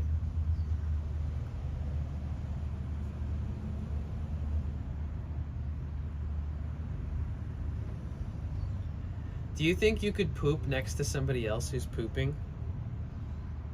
God, I can't believe I'm still talking about poop. This is like anti-fucking growth for Twitch. Just talk about poop for more than 60 seconds. Nice guy Stevie said I feel we need a demonstration of this teching. Like, if you've ever been to a gathering where they have, like, toilets that are dug into the earth, that, like, they'll sometimes have 2 troughs that are, like, 2 feet deep, 2 feet wide, 6 feet long, and then as you start pooping in them and they fill, you slide the toilet closer, and then the back end starts filling in. Cannabis TV _ House affirmed 100%. That's exactly what I'm talking about. I've gone to poop and then, like, 19 said go grab a bag of them wood chips from that fallen tree.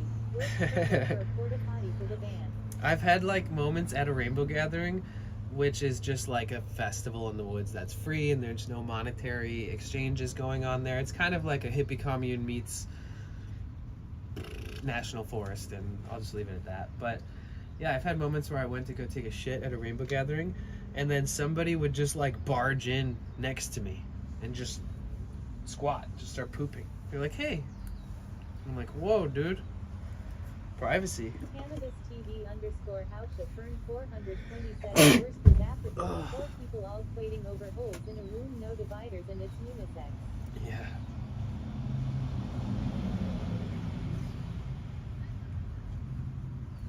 Dude, was it yesterday morning or the morning before that? Secretity 19 said I think it would really depend on how bad I had to poo if I take it in front of someone. That's true.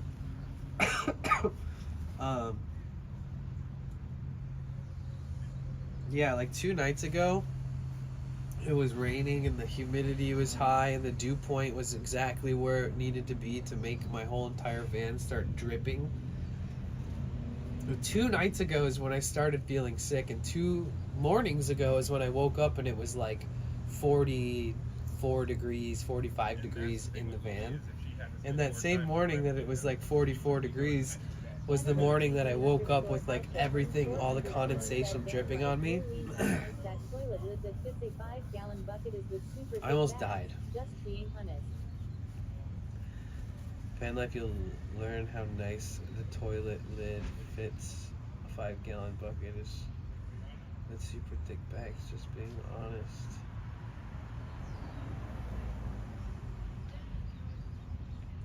Oh, yeah. Yeah, there's a lot of different methods for making those work. Cannabis TV _ House affirmed 420 said they make a lid that fits the 5-gallon bucket. Yep.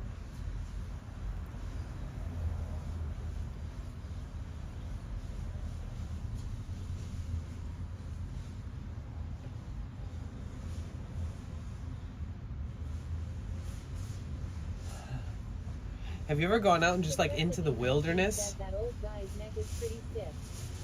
Have you ever went out into, like, the wilderness and there isn't even public restrooms? Like, you basically have to dig every time you want to take a shit? Have you ever been out camping like that?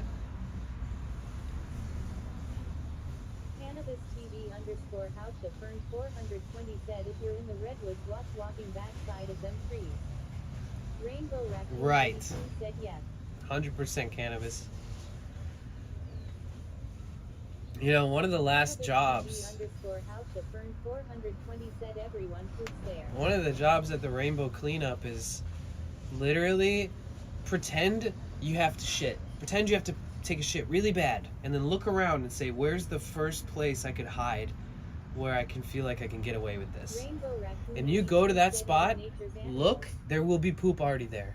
So that's pretty much how you find all the poop that needs to be cleaned up at the gatherings. Because, yeah, at these rainbow gatherings, there's, like, crews that walk around after the gathering just picking up maybe 1,000 poops.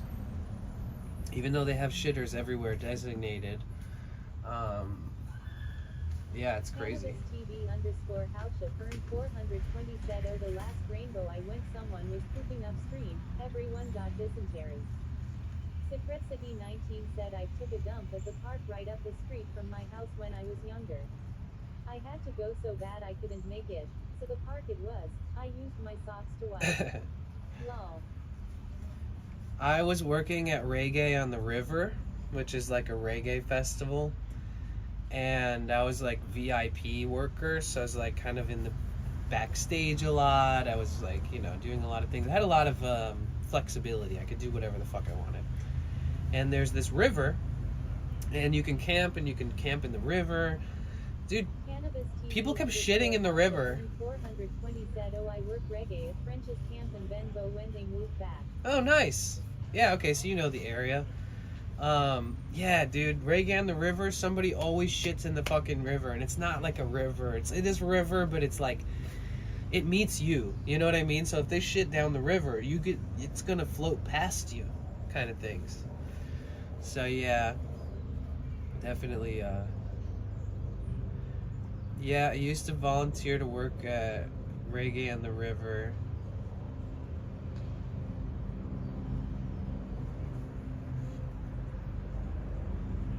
It's a creek that's wide. Yeah, that makes more sense because you can just walk through it and across it and stuff. And then there's that one little like hotel. I guess you could call it a hotel, right? But then there's that one hotel that's like, if you were going to Reggae on the River, you could sneak out of the campgrounds and go to the hotel, even if you're not renting a room at the hotel, and you could use their hot tubs. Or hot tub. Kind of bothers me, people in living boats are probably going in the river. I want to go swim in that river. Yeah.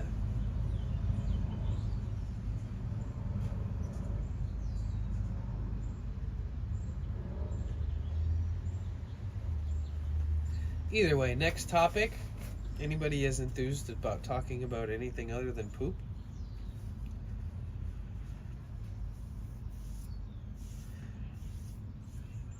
Whatever happened to the person that said something earlier? TV_House 420 said, "Lol, shoddy combo." Remember? City 19 said, "So about that thermostat." That person that was typing in all caps as the first time viewer? And they said whatever they said. Said which person? Because they even typed a little later, and I just kind of let them Rainbow just kind of blend in. 82 said, "Oh yay." You still here? Probably not. Secrecity 19 said, "Go home." Yeah. Rainbow Raccoon 82 said, "Not sure." Living in a van in LA, go home. Nice guy Stevie said, "Sweet home."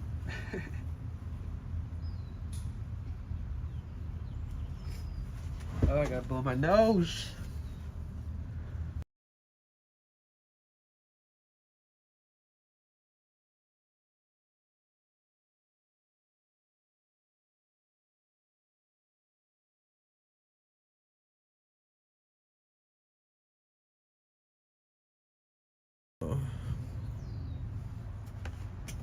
Bro, my head is like, oh, Jesus. Dude, the fruit stand guy is like coming in fucking strong. Now that it's like early summer, look at it. He didn't use much. Like, he's got strawberries, 2 different kinds of mangoes.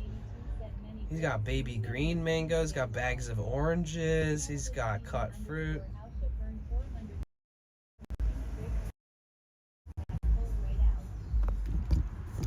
Pink grapefruit juice? Well, I just ate a whole lemon, and here's the lemon water.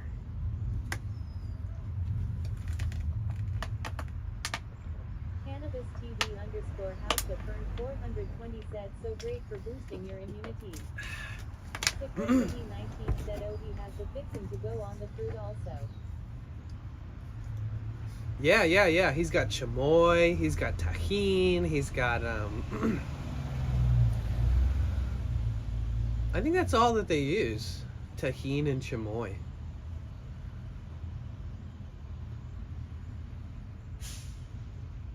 Man, he speaks like no English though.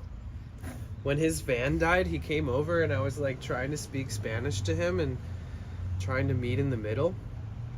He spoke no English. I was like, we both need jumper cables, because if you stall out, no one can help you. At least you have the cables. And he's just like, ah? I was like, never mind, you're giving me a life lesson right now, but I don't know how to say it in Spanish.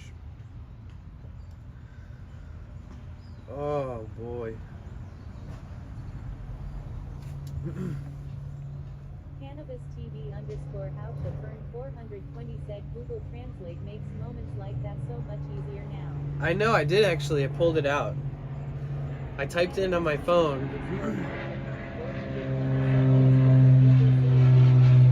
I typed in on my phone, I said, if you want, I can drive you to the store if you want to buy jumper cables, and then I can jumpstart you because my van can jump you. And he was just like, no.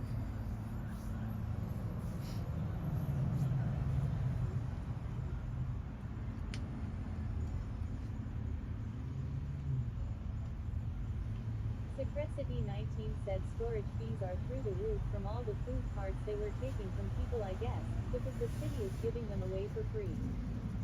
Cannabis TV _ how to burn 420 said you can wire in a second battery on a key that swaps between the two as a backup.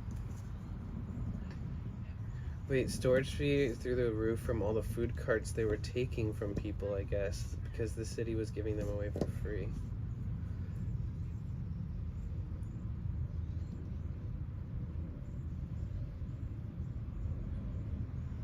Wait, what do you mean? I'm so confused. If tomorrow you said, can you rehash 20 things that we talked about yesterday? I probably won't be able to, because I'm in one of those sick states where, like, when I end stream, I'll be like, damn, I should stream. Like, I'll be like so out of it, I don't even remember that I streamed. Which I never, ever, ever, ever feel this way. I'm usually pretty good at catching back up and picking up where we left off and remembering usernames. Cannabis TV _ how to burn 420 said he's hopped up on boot balls minus the boot balls. Seen it on an article. Said seen it on an article. They are starting a program giving away food cart in the Long Beach area. Interesting, like to help people who are hungry, or as like a capitalistic business opportunity for the person who takes the cart.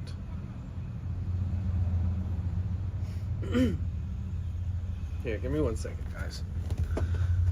Cassie Yasmin said hi. Hi, Cassie. Hold on 1 sec, okay? Don't leave.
No, I just had to take like the biggest pee of my whole life.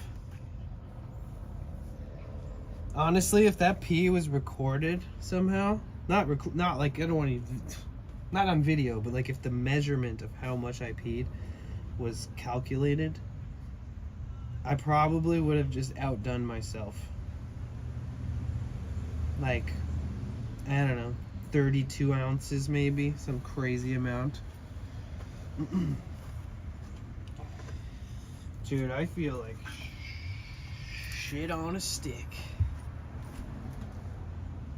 It sucks because today is like absolutely the warmest, most beautiful, clear-eyed, clear-skied day that we've had in a while. It sucks because I knew when Luis saw me, he wanted to be like, "It's a beautiful day, huh?" Because that's like his attitude when it's nice out.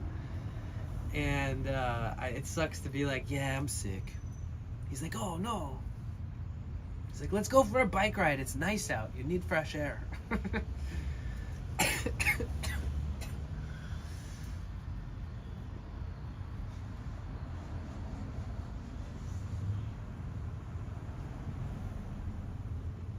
Cassie Yasmin said it is very nice today here too, and I feel like the sick kid that can't go play lol.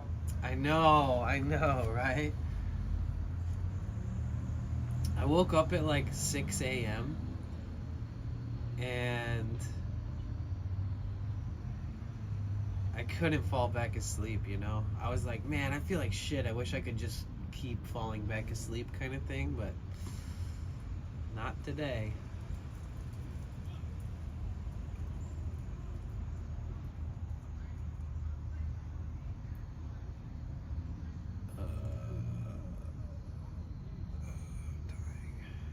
Ex-Detroit Joe 3 said worse ever when you wake up and don't need to be up yet.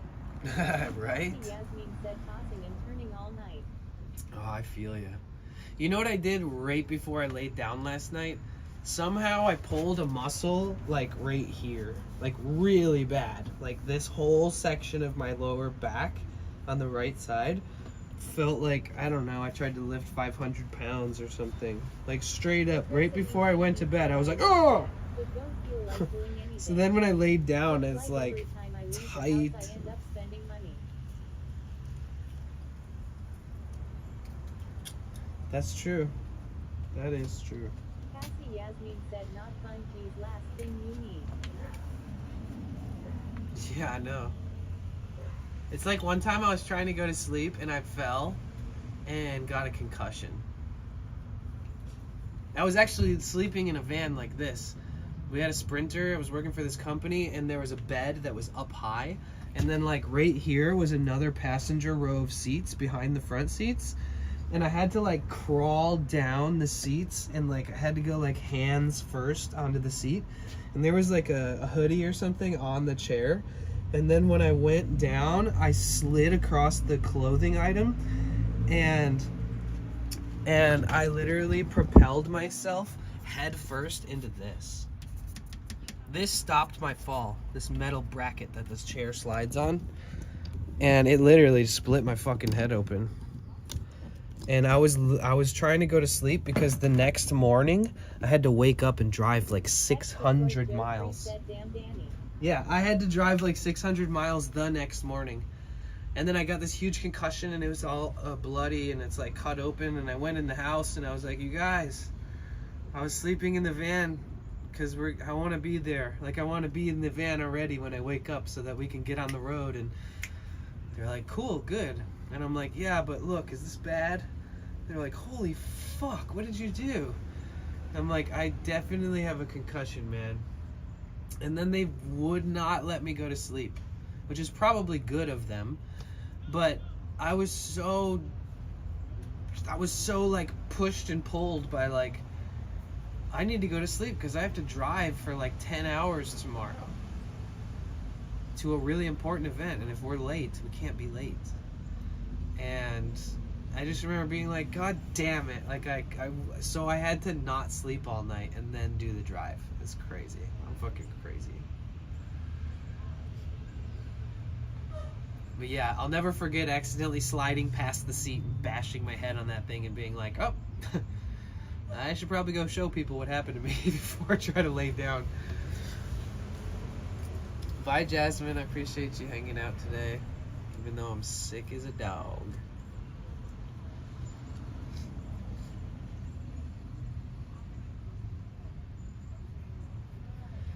Yeah, maybe I should get like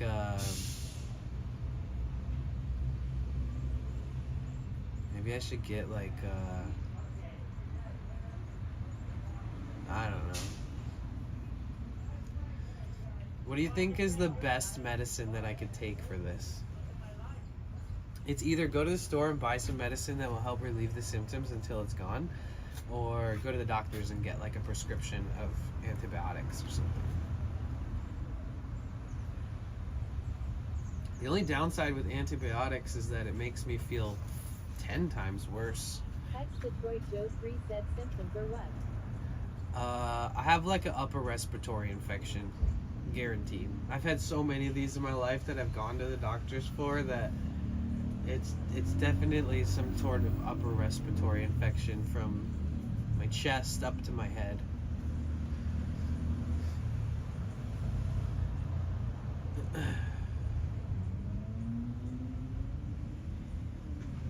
Cassie Yasmin said elderberry and it's not the doctors.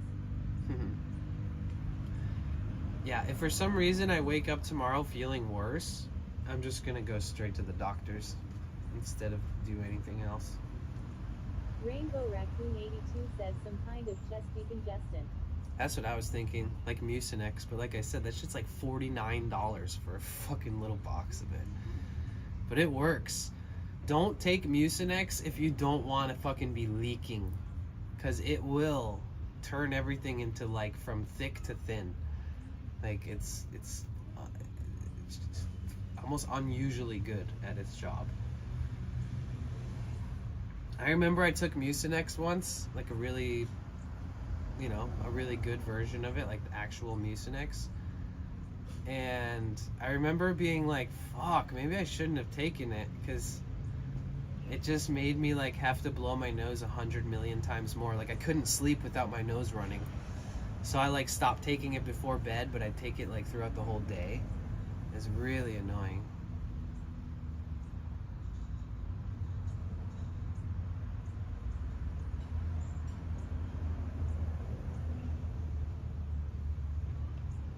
Cassie Yasmin said I'm giving myself to Thursday and if I still feel like this I am going to the clinic. Yeah, I feel the same way.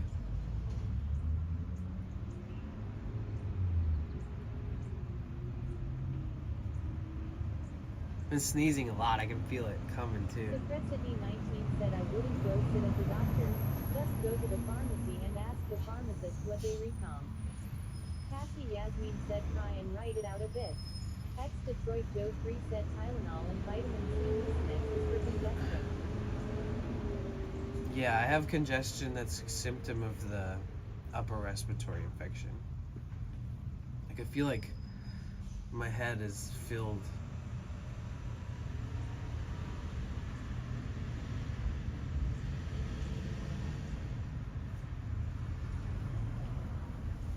I do have Tylenol though.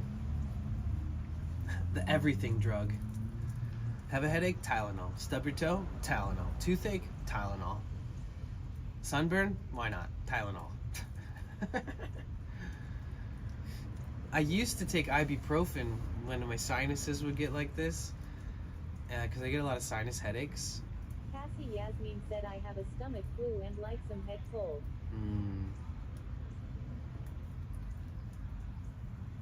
Secretity 19 said go to the beach and gather some salt water, then pour it in your nose.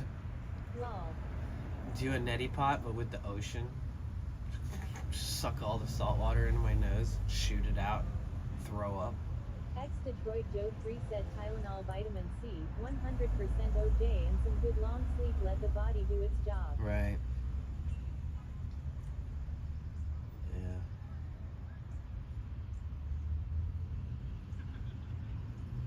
Secret City 19 said y'all have COVID. Me? Nah. Maybe. I mean, I'm literally doing right now the opposite of what I should be doing, and I'm about to hit this spliff because... Ex-Detroit Joe 3 said no COVID, just the summer bug.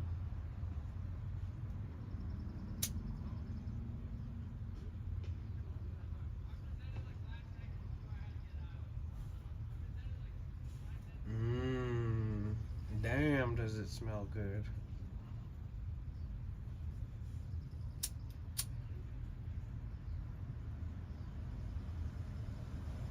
Sometimes all I want is to just get a nice whiff. Ex-Detroit Joe 3 said I know a few people in my circle who have recently been sick, and I was sick like a month ago. Rainbow Raccoon 82 said COVID or flu. Secret City 19 said until you take a COVID test and it comes back plus. Right. Yeah, I have taken a lot of COVID tests in my day. Way more than I would have liked to even, but you know, life be like that. I never tested positive once out of the like 28 different tests I've done in my life. Ex-Detroit Joe 3 said those home tests are all a joke emo. Rainbow Raccoon 82 said I did have the flu a Home few years tests? ago about this time. I've never done a COVID Cassie test at Yasin home. said lol, my boss said she has norovirus, but I don't think I have that. Yeah, I think that maybe, I don't know. Are you sure you don't have norovirus? Because your boss has it. Full of those tests. My girl gets them from her job. Oh yeah, I used to just do them at the facilities where you had to go get them and drive into parking lots and all that shit. Like right when the pandemic happened, I moved to Hawaii, so every single time I flew, I had to take another one. And then finally they created like the clear system, and then instead of getting tested, you just prove that you have a vaccination card, and it was a whole jumping through hoops to be in Maui. But you know, better to preserve a small island's people than to risk. But yeah, basically the whole island collectively decided that everybody's gonna get vaccinated. And it was like, if you're not vaccinated, you can leave. Very interesting. I haven't even hit this, but just smelling it. Yum.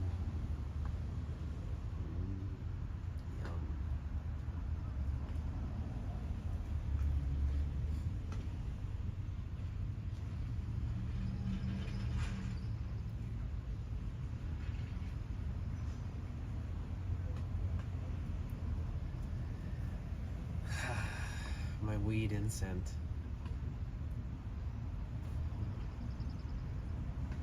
Bro, time flies. I feel like my ads keep running at the blink of an eye. It's like, oh, we've been on for 7 hours? Secret City 19 said actually I'm missing a few boxes lol. She must have gave some to her friend lol.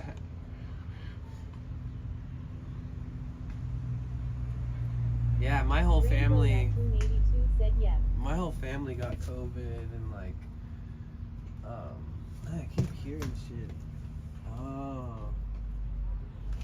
Yeah, my whole family got like COVID, and my mom was hospitalized and on like oxygen assistance, and yeah, it was a whole thing.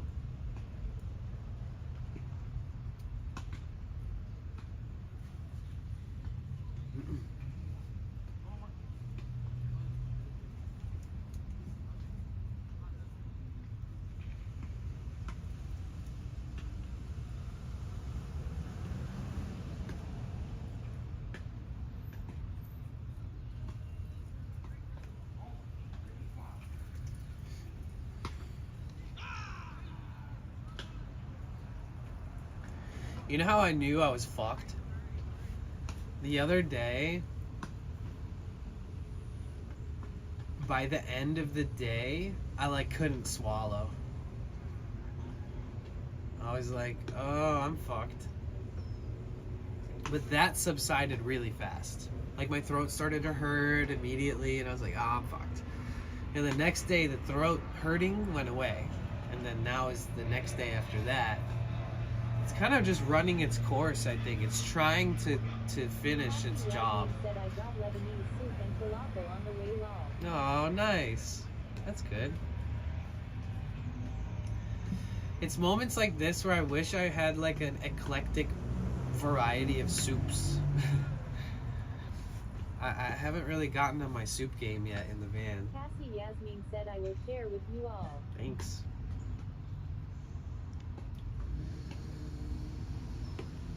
Okay, I want to hit this. Cigar It's Girl gonna be said, gone. I'm literally lighting it and just using it like an incense. There's a third of it already gone and I haven't even hit it.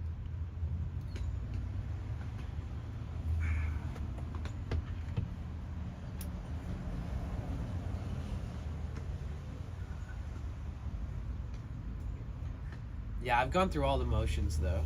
Like a couple days ago, I was like, oh, I'm Cigar gonna Girl said fucking throw someone up. else can have my share. Gracious of you to share, but I just ate lunch. Cassie Yasmin said Cigar Goyle. I like 2 days ago, I woke up and was like, damn, I think this might be like a I'm gonna puke type shit. Heinz Stark subscribed to your channel. Heinz for Stark, 1 thank month. you so much for the sub. Yo, let me write you. Oh, damn it. We need more paper. Here, I'll fit you into one of the other. Rainbow Raccoon Heinz 82 said Stark. better than smelling poop, poop, poop, poop, poop, poop, poop, poop, poop on the bus.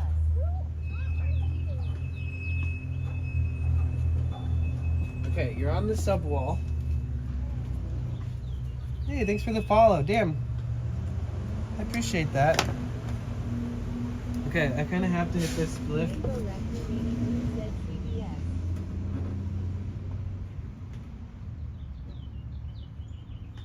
Dr. Rollison said just Data. Pitch your ideas, email from Twitch. If we truly want to pitch our meditation, sound healing room, we need to talk through it all and also decide if we want to approach anyone else to be a part of it perform. The friend that hung out with Dan hasn't reached out to me since she did that last week. I think it's a lost cause. Honestly. Cassie Yasmin At that said like this like is the one when we that's talked the about goal. this for like hours before Dr. Rolfson, I feel like if we're not valued for what we want to offer, then they don't deserve it. If we offer something to make TwitchCon a better experience for a majority of people who would enjoy what we're going to offer, I don't think they care enough. It doesn't feel like it. Cigar Goyle said not that I disagree, but then what's a stew? But I mean, cause like we went over it all so many times, and I don't want to give that much to Twitch at this point. After like just us running through hoops and never getting anywhere that we can contact somebody to be a part of TwitchCon and make it a better experience. They've ignored all my responses about how bad the audio engineering was at TwitchCon, and how if you're gonna go to TwitchCon and watch your favorite music streamer, they better sound at least as good as they did on stream. And the sucky part is that they sound worse than they ever had on stream on stage at TwitchCon. And there's no denying it. I mean, there's nothing worse than having your friend come off stage and be like, "How did it sound?" And you're like, Dr. Rollison said Eh. yeah. I mean, it's true.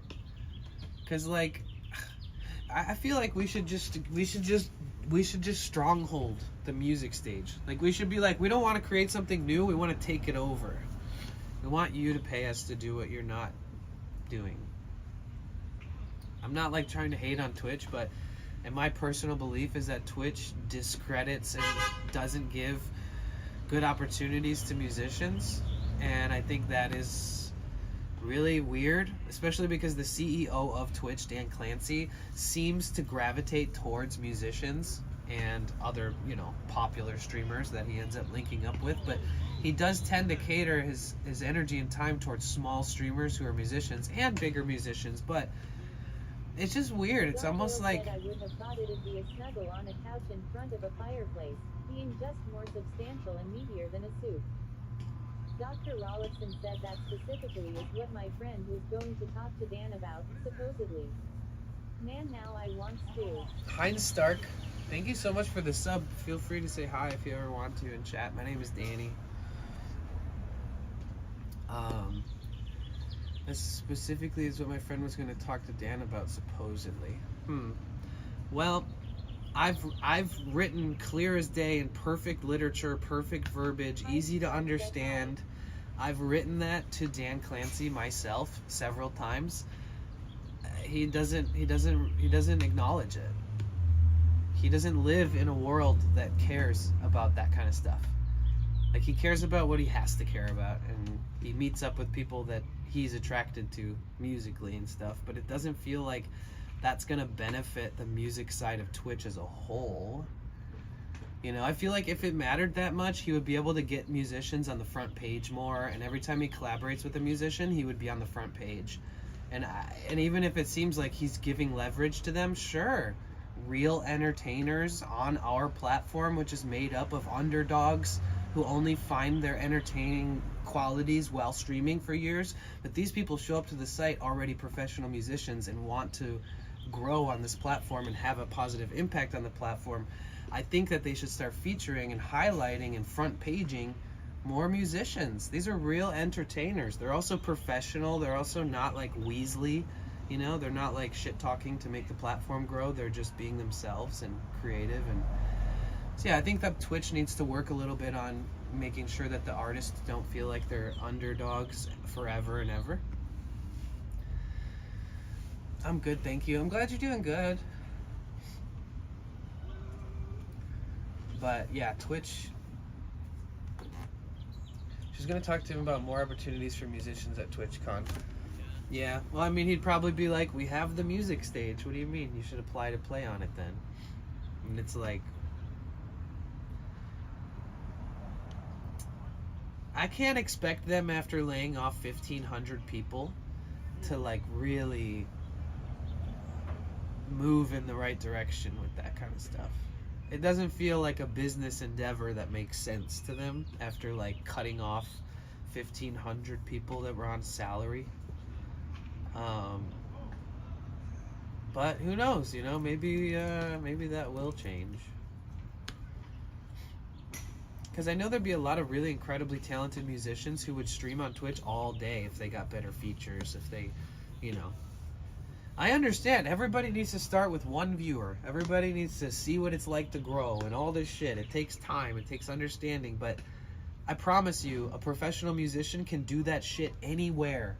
Anywhere. So we should be catering to them here on Twitch. We should be, you know, making them feel welcomed and accommodated and featured and getting good placement within the algorithm and great discoverability. But because a musician is just going to go on tour anyways. A musician is just going to sign up to Instagram, TikTok, YouTube, and they're going to succeed.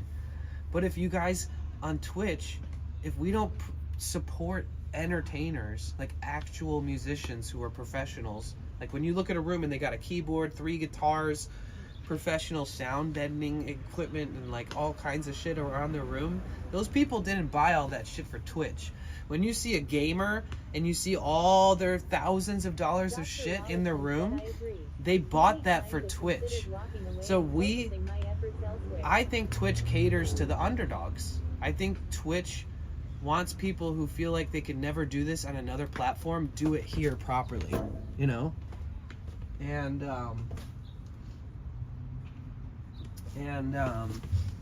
yeah, that's how it feels, personally. I don't know if you guys noticed this or whatever, but it does seem like a pretty valid thing to note. Yeah, 100%, Dr. Rolfson. And you being a musician, I've seen musicians do that on streaming platforms a bunch. One of the best, most talented writers and singers that I've ever come across was on Twitch. He doesn't get a fraction of the viewers that he should. Ever. And he's the sweetest, nicest dude, like, ever. This guy will make you cry 2 songs in, guaranteed, no matter who you are. It's like such beautiful art and exquisite performance, beautiful, unique sound, and nah, man. You just gotta piggyback all the other streamers and comment farm and be a comment debate lord, you know, to actually get people to come to your stream versus actually show up and be a professional entertainer. It's sad to see. It's sad to see. I mean, I really hope that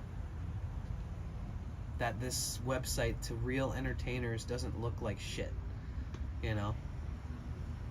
Because if I've been performing for hundreds of people and touring and doing all this stuff and all my socials are doing good, why would I spend hours on Twitch every day to like stream with 12 viewers? Like, people on Twitch like building communities. It's not a musician's mentality. A musician builds a fan base around their talent, right? Cassie Yasmin said Dr. Rollison, So- no, don't give up. It's a tough little, it's an interesting conversation to have, though. I really do like talking about it. I'm not trying to sound like a massive hater or that Twitch is broken or anything, but you know, there's always room for improvement, and it's a sad to see talent leave the platform. I don't give a fuck if a gamer leaves the platform. There's a million gamers who leave this platform every other year. But to lose 10 real entertainers, that's horrible for the platform. It really is. I love watching people who are like me. I like watching people who have unique style and do different types of content. But when it comes to a professional performing entertainer that they don't want to be on this platform, it sucks. We need that. We need those people to teach us how to be better. We need those people to help us be more creative. We need those people to realize that there's such originality within everyone that you could set yourself separate from all these other people so easily if you just be yourself. Try something unique that's unique to you in your own productive right. And we just don't have a lot of those people on this platform. Dr. Rollison said at Cassius mine. We really don't.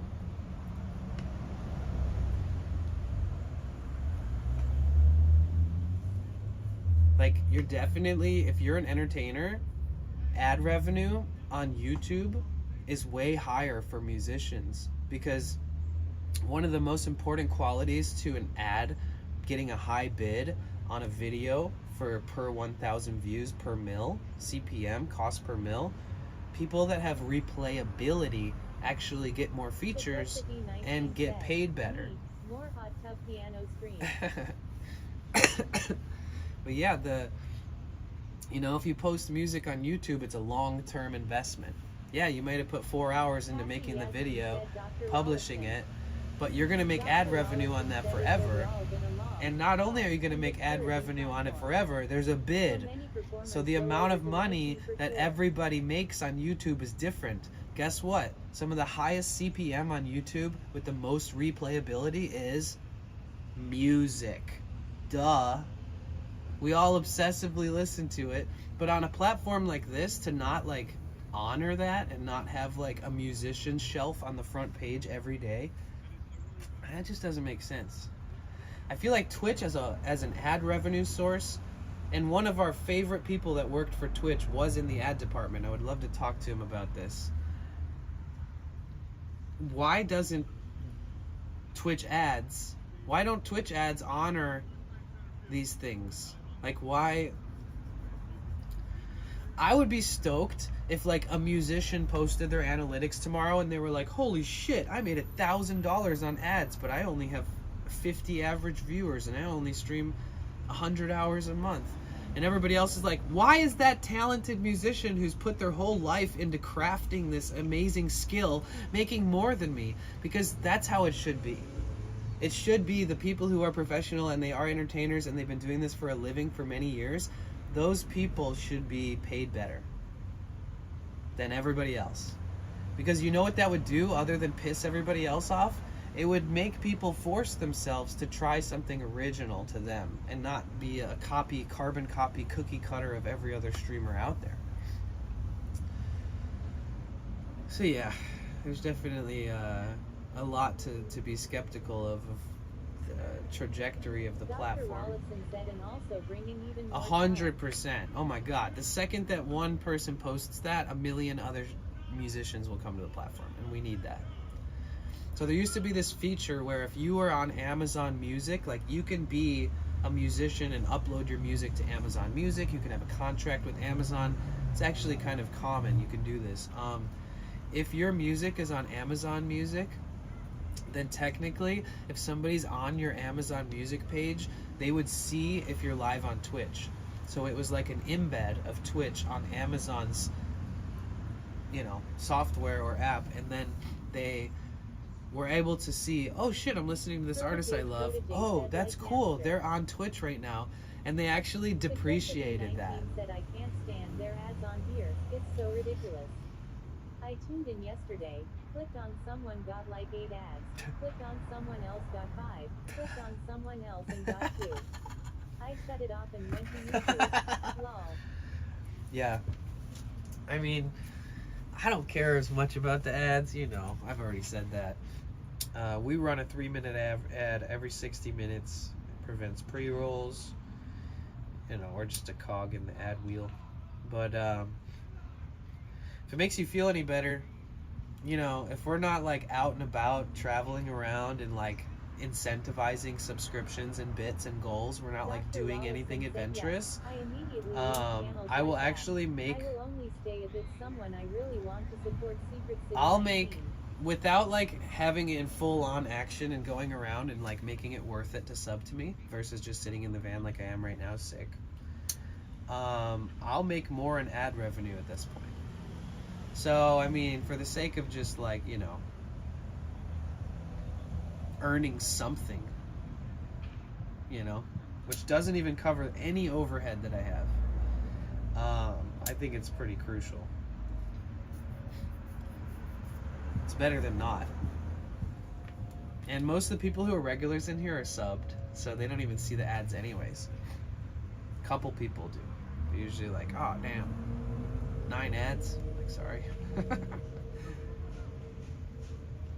Rainbow Raccoon 82 said beep. Boop. Secretsity 19 said Dr. Rollison, it's horrible. I can see if I've been watching them for a little bit, but just to tune into the channel and get hit with numerous ads is stupid lol. Yeah, remember I got Dr. raided by Rollison Stephanie said, Quattro well, the let other me know day? if you still want to pitch the idea to Twitch and just see what happens. Cigar Boyle said same. Especially since I may only want to just have the chat room open. I feel like if we gotta pry them to get even, or like, if it takes this much thought, I don't know. I feel like they're never gonna pay us for our time, and if they're not gonna pay us for our time, then I'd rather just pay to go to TwitchCon and create my own value from the event, you know, which I very easily do. Oh, I'm gonna mute, hold on.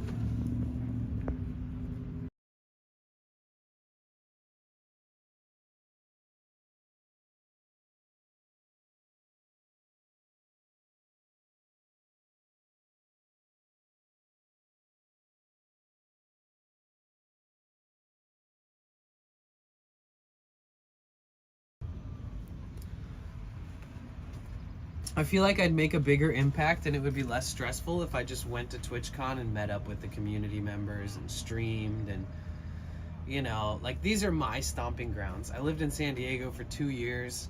I'll feel like I'm at home there, you know. Cigar Boyle said the only reason I'd go to TwitchCon is to bolt through their 70s streaker style.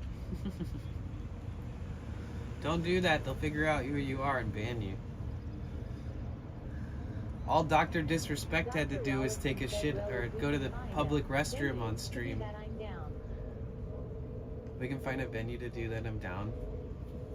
Yeah. Yeah, I'll hit up Pierre Pofi about it too. I want to see if she wants to be involved. I think she's moving back to San Diego from Mexico because her lease ends in a couple months. But I'm gonna go. I'll talk to her about it too. Because she's got instruments on top of what I've got, you know. Said it's okay. I don't have enough of a following. At that point, I'll just go to YT. Dr. Rollison said have a space set up and have a schedule. Welcome and thanks for the follow. My name's Danny Rando.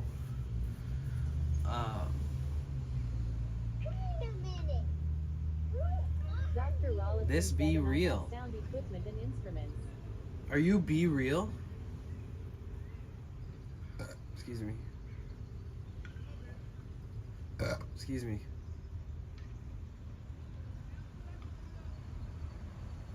You know what bothers me? Is that none of these other streamers see it like this.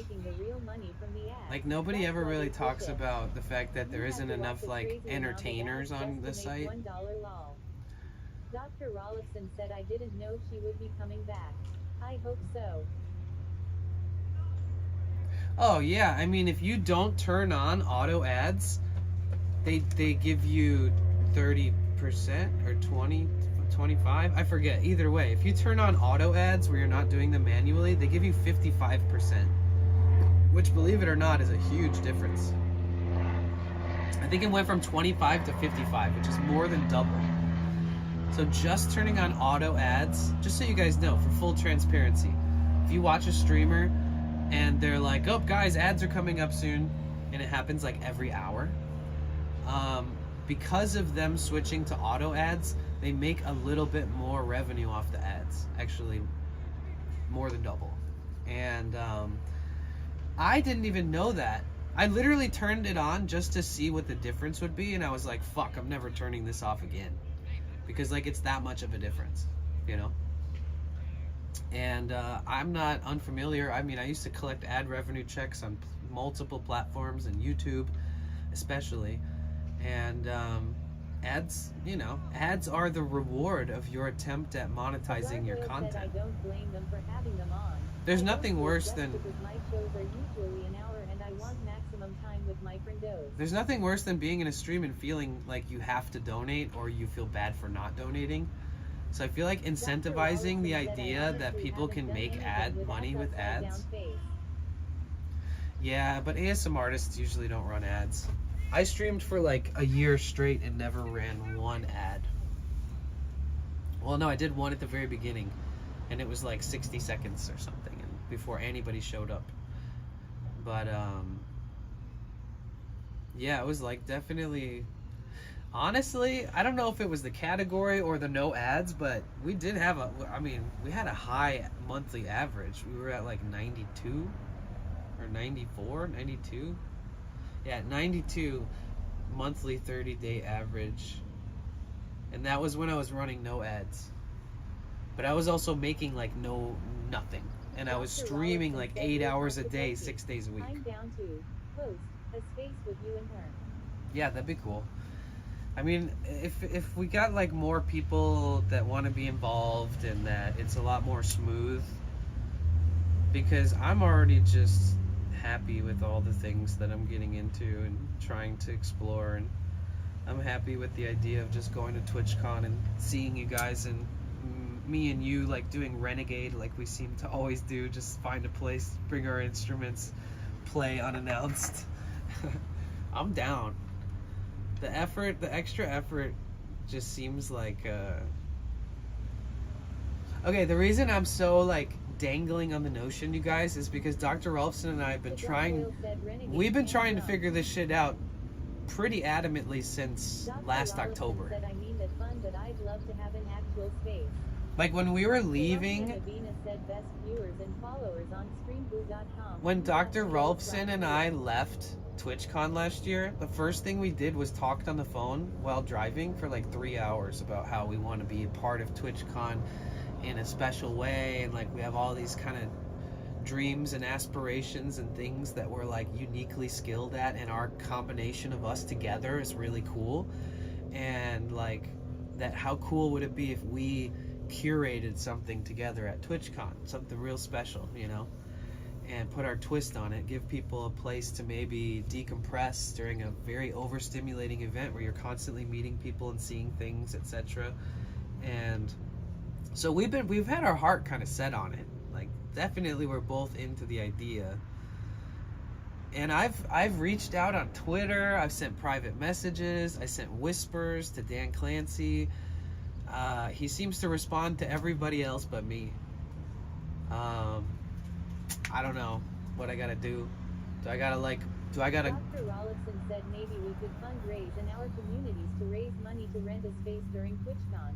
Maybe, but any money that I'm raising here is going into the van. There's no way I'm gonna put it towards anything else, you know, to the travels, to ticket to TwitchCon. I couldn't see myself raising money for, unless like, yeah, I don't know. See, then we would have to like piggyback off TwitchCon and have an event near TwitchCon, and then like I'm sure people would show up, but last year it didn't work, remember? We showed up at the place that Pure Pofi had gotten permission to do an event at. sorry, 2 years ago. And then when we all got there, the business was closed and nobody was there to open the doors for us. And so we had to just like abandon that idea. It's just so weird. Dr. Rollison said classic tears of joy. Oh wait, were you there for that or did you show up after that? I forget. Either way, yeah, that sucked. We like brought all the equipment and found parking and like, oh, this venue's so cool. Look at it. You know, I hope they. Rollison said I was supposed to play. I hope they get there. I hope they show up. We got to get in there. We got to set up. Man, if this. Wait, hold on. And then all of a sudden, I ended up writing a note that said, I don't know why you guys never showed up, but we canceled it. So don't expect us to show up and still do this. There are some Kratom Kava bars and ads that I think would be really open to having something like that. Only problem is it's not TwitchCon sponsored. Right. Oh, damn. Damn, I just like blew a big cloud of smoke out at that guy. I feel kind of bad. Either way. Maybe he smelt it and was like, I can't wait to smoke after this.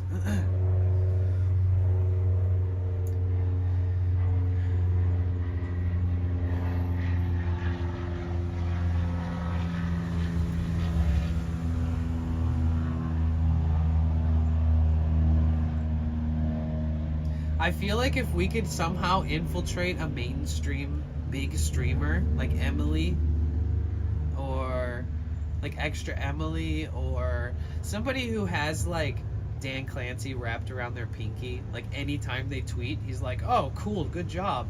But like every time I message him, he doesn't see it. I feel like we need to get somebody like that in our pocket. I know who it would be. It would be Cutie Cinderella. She loves Taylor Swift. She's obsessed with music in a healthy way. She's one of the only people... No, Cutie Cinderella, she's one of the only people that when she does events, she'll have a musician occasionally be a live act. Like, she understands the value of having a performer. And I've noticed that about her. And I've always thought, if anybody's that we're going to get in our pocket that's ever going to help us, that's a big streamer who's pretty much, you know, I mean, she's got hundreds of thousands of followers on every platform, so it's kind of hard to get in touch with somebody like that. But even if it was just contacting her and sending her like an in-depth email that was like, hey, I noticed that you value music and you value live performance. You tend to include about an hour of a musical performer from Twitch and you feature them and you talk about how much you love them and that they stream and that you're talking to like 8,000 people in your stream and you're telling all 8,000 of these people how much you love this artist, and then they should all follow them and you should try to like turn their notifs on. And it's very rare that you meet people like that that are that big. And I feel like maybe if I just voiced that in a message and said, all I ask is if that you could like satellite my thoughts to DJ Dan Clancy, because I feel like if you told him how much it matters for artists to sound as good as they do on live stream at TwitchCon, that TwitchCon, the experience there would be so much more powerful.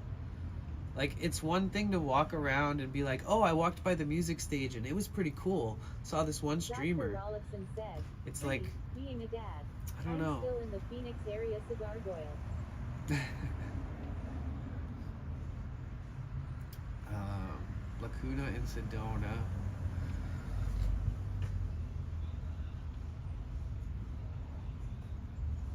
I know, honestly, I feel like I should get those Zyn pouches. Dr. Rollison said I agree. We need 1 to 2 large supporters. The only girl I know, and she's is Cutie Cinderella, that's like, I don't think anyone else that's a large streamer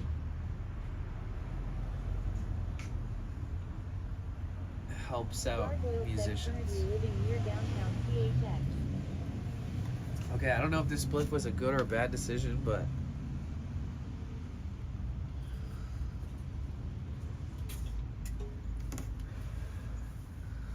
Dr. Rollison said small world.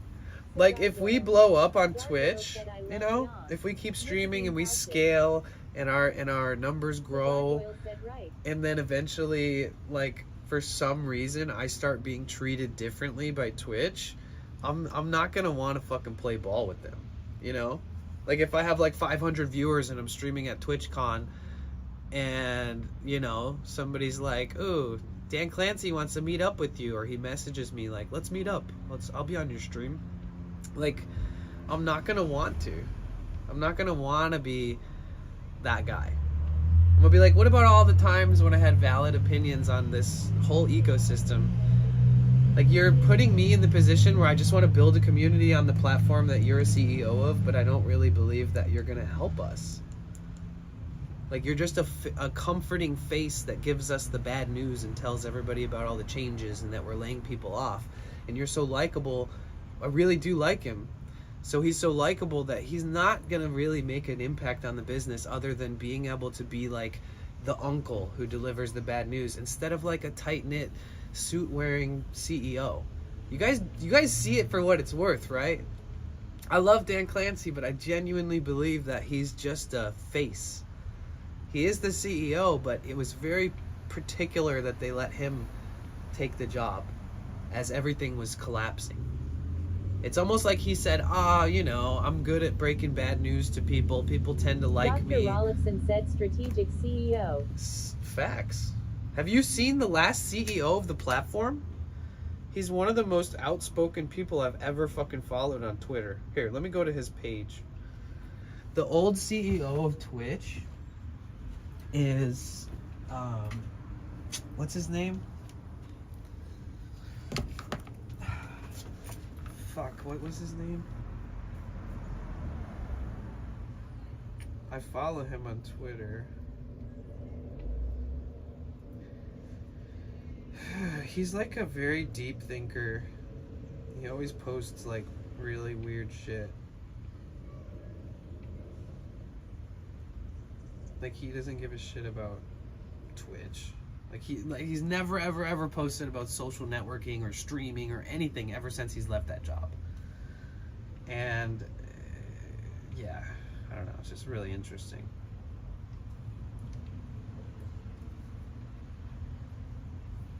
Also, something to take into consideration is like all these people that are building relationships with him and they're using him as like a stepping stone to get where they want to be or get more views or whatever. Well, when he's not the CEO, are you gonna go to the next CEO and hope to God? Said was his name Emmett. Oh yeah, Emmett. Yeah, Emmett Shear, right? Okay, let me read you some of his responses, right? Where is he? How do you spell his name?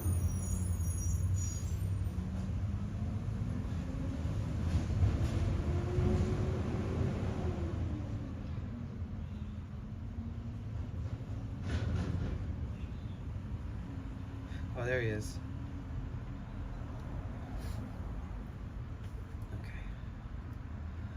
So he has 100,000 followers on Twitter. YS Book said, I think Dan Clancy is into van life too. Dr. Rollison said we should keep brainstorming for sure. Emmett said, I think it's important. Twitter's been a lot of fun, time to take a break. He said that 5 days ago. Okay, so I'm just going to go to his replies. Not his posts, but his replies.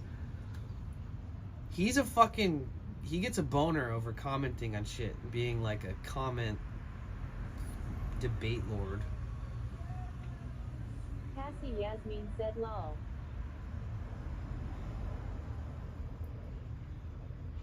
This is a comment he made. It takes a lot of no, this is a post. He said it takes a lot of introspection to attune the sensation of progress rather than the sensation of reward. Then somebody commented and said, I'm assuming here, but what triggered it for you? He said, there is never a single moment. It is a spiral labyrinth, not a race with hurdles. Okay? And then... What up, Marlies? And then here's another one. Somebody said, within the moment... Oh, wait.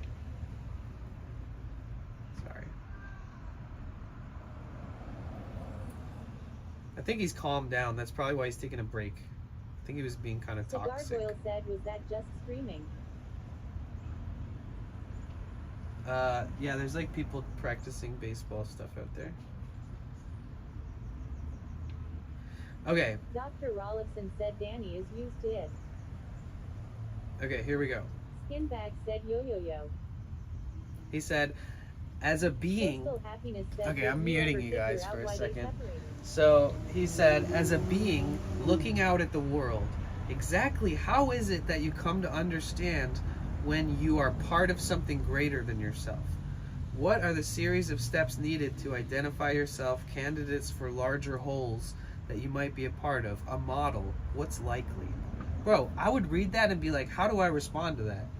I have deep conversations all the time, but he takes it to some unusual level in his words. He uses these big ass words. Just throws me off. And then somebody even said, are you asking how we discover that the world is a thing or not just a thin layer connecting our perceptions? Like, he's like, what are you asking?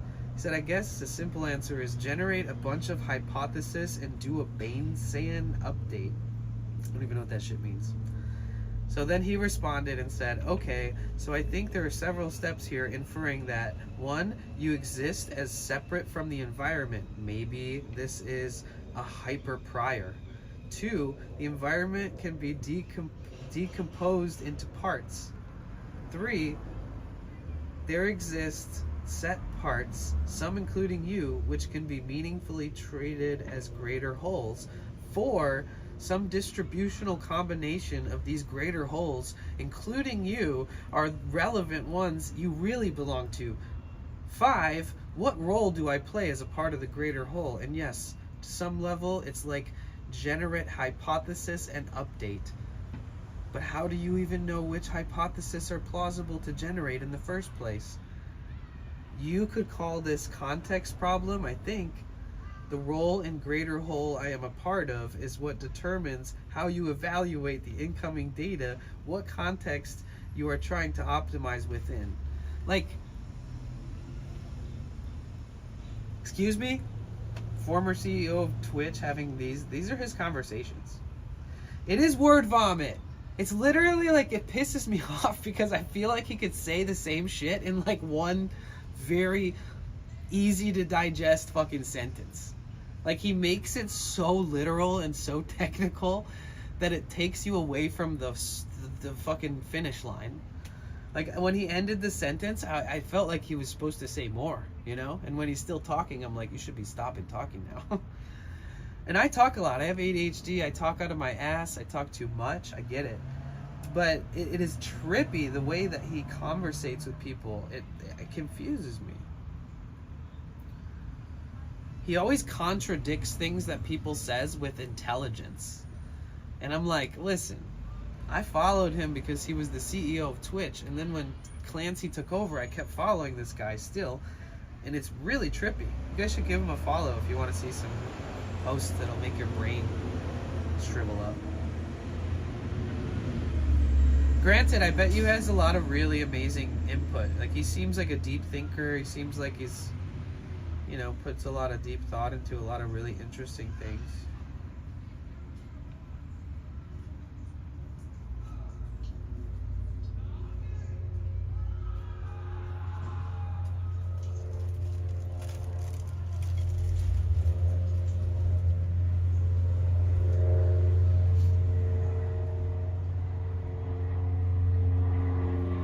Like, here's a post that he made.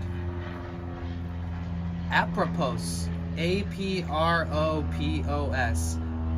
Apropos the recent controversy. The word delve is rarely used in English, except used by LLMs and in formal registered Nigerian English. That's his whole post. That's his whole post. That's the whole post. I'm gonna go crazy. That's his whole post. I mean, I know that there's people who like speak his language, and I respect that. But for somebody who needs like a Emmett Shear's Post for Dummies translator, I don't get it.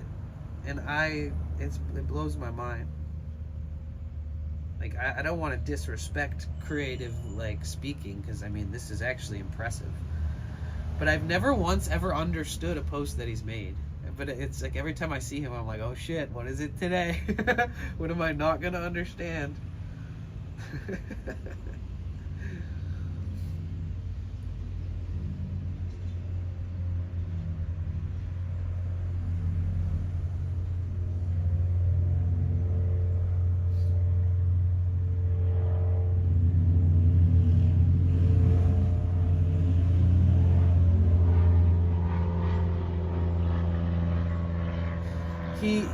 He like at one point he posted about like his new position for a company, and I can't remember what it is, but I'm pretty sure he got a really good gig after Twitch. Yeah, I can't find it, but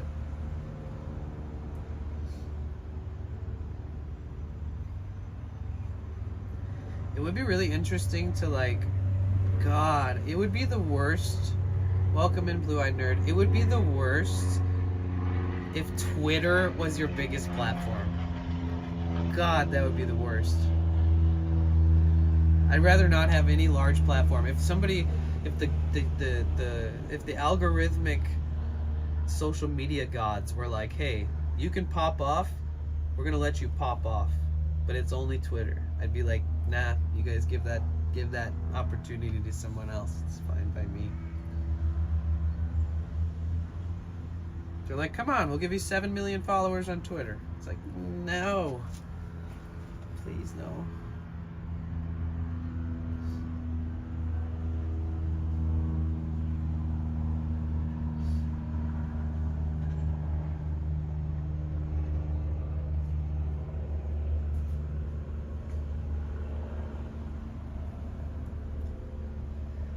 When I first was like introduced to him, he was like promoting the fact that he was like on stage, you know, and he was like, yeah, I'm the CEO. And he was like, you know, I actually feel like, basically he has like a daughter or something, somebody, a niece or something, that he like helped set up their Twitch account so that they could stream. And everybody was like, oh my god, the CEO has a family member that streams on Twitch. This is legendary. Like, he actually knows, like, he's helped somebody set it up and seen it operating and seen how hard it is to get viewers and all this, which was kind of cool. I think people really liked that about him. But yeah, you guys don't ever suck up to a CEO. Don't talk shit about him, right? But like, yeah, don't ever try to ride the coattail of a CEO, because the CEO is probably actually for social reasons on their own riding your coattail. Because if it's not like if there's no longevity with that opportunity, someone's losing and someone's gaining. You know what's crazy? I just saw the dude who stole my tool, my 35mm Torx socket. I just saw him ride by, and he totally saw me and saw my van, and he didn't stop. That's how I know he's trying to avoid me. He has a fresh 35mm Torx head bit.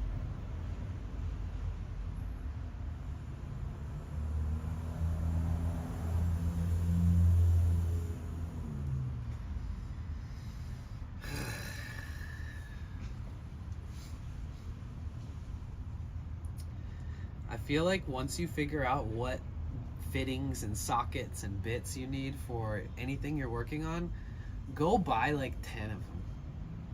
You'll thank yourself later. Hi, Cristiano. I find Insta more chill. Oh yeah, like versus Twitter, 100%.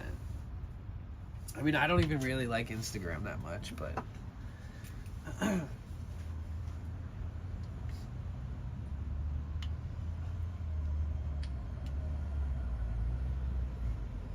you know, back when my Instagram was getting thousands of likes and hundreds of comments and all that, I was paying my rent just from Instagram. The good old days. finding my own sponsorships and signing deals with paid sponsors and promoting sponsors, and then Instagram finally monetized itself. Everybody was just finding their own ways to make money with all that kind of activity. But I've explained this a bunch of times, guys.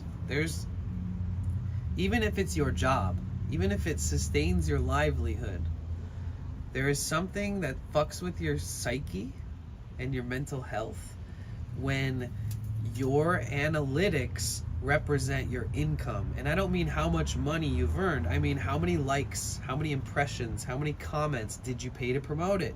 Did you not? How many views on your stories are you getting? How many? And they want an up-to-date, screenshotted today, all the stuff. They want to see your analytics, these companies that you're going to get offers from. So if your analytics stay the same, well, that's great, because you can at least juggle a bunch of sponsors if you're worth it to them.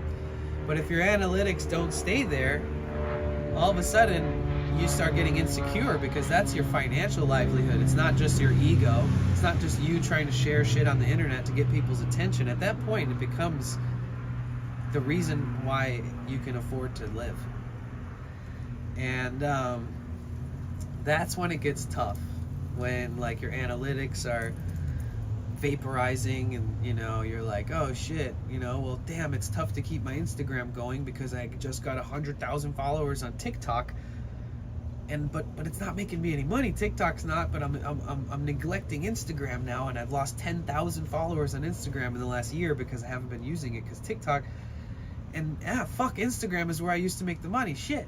Like, that's what it's like to balance your own social media platforms when you finally feel like you're scaling to a degree where you either need help, you need to ask questions, you need to get consultations from professionals, not from fucking other people like me, not even from people who've been doing it for years, like actual financial advisors for entertainers, for people who manage musicians and brands and companies and personalities that use these platforms in the same way that I do, and find how to manage it in the long term and how to balance every platform. Because you don't want to always put your eggs in one basket, because the basket that was giving you, reaping more reward from to survive off of, it's a job. You really got to find out, balance it all out, and it's tough. I mean, I've got so many platforms that have made me so many thousands of dollars that if I probably wouldn't have ignored one for the other one, I could probably still be making a living off the prior one, like YouTube or whatever, Like, I feel like it's just hard to balance, and I understand why sometimes it doesn't work out for people, because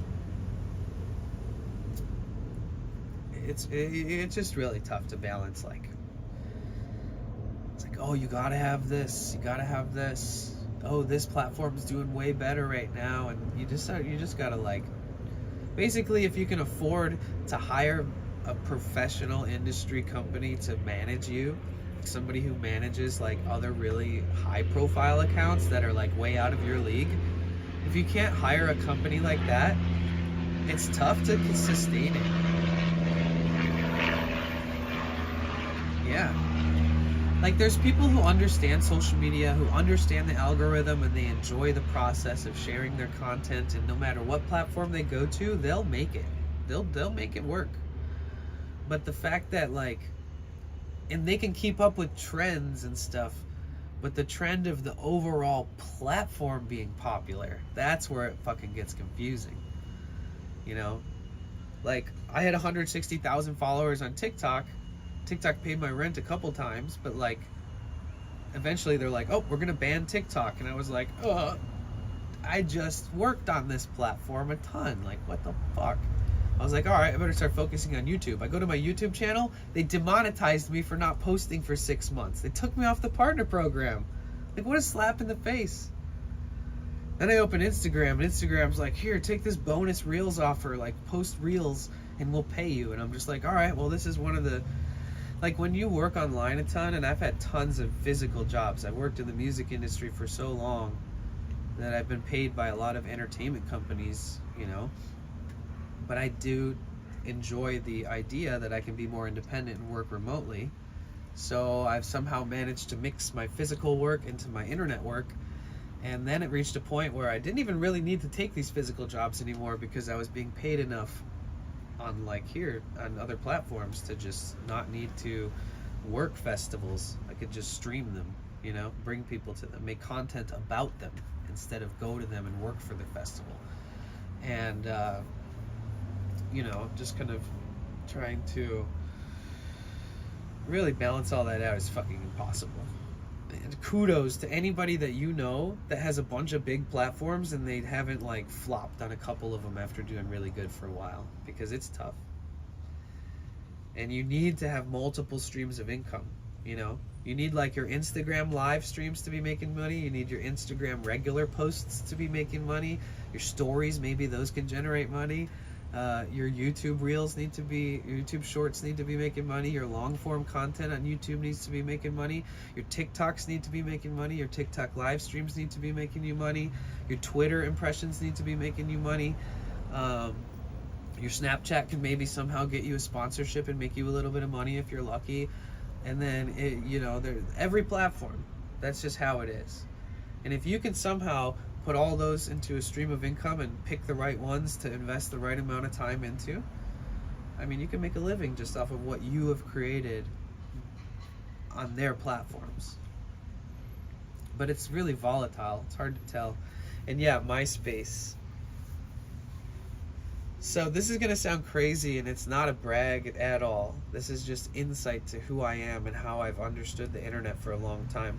So I used to stream on a website called Stickam. I was streaming on Stickam in like 2008, 2009.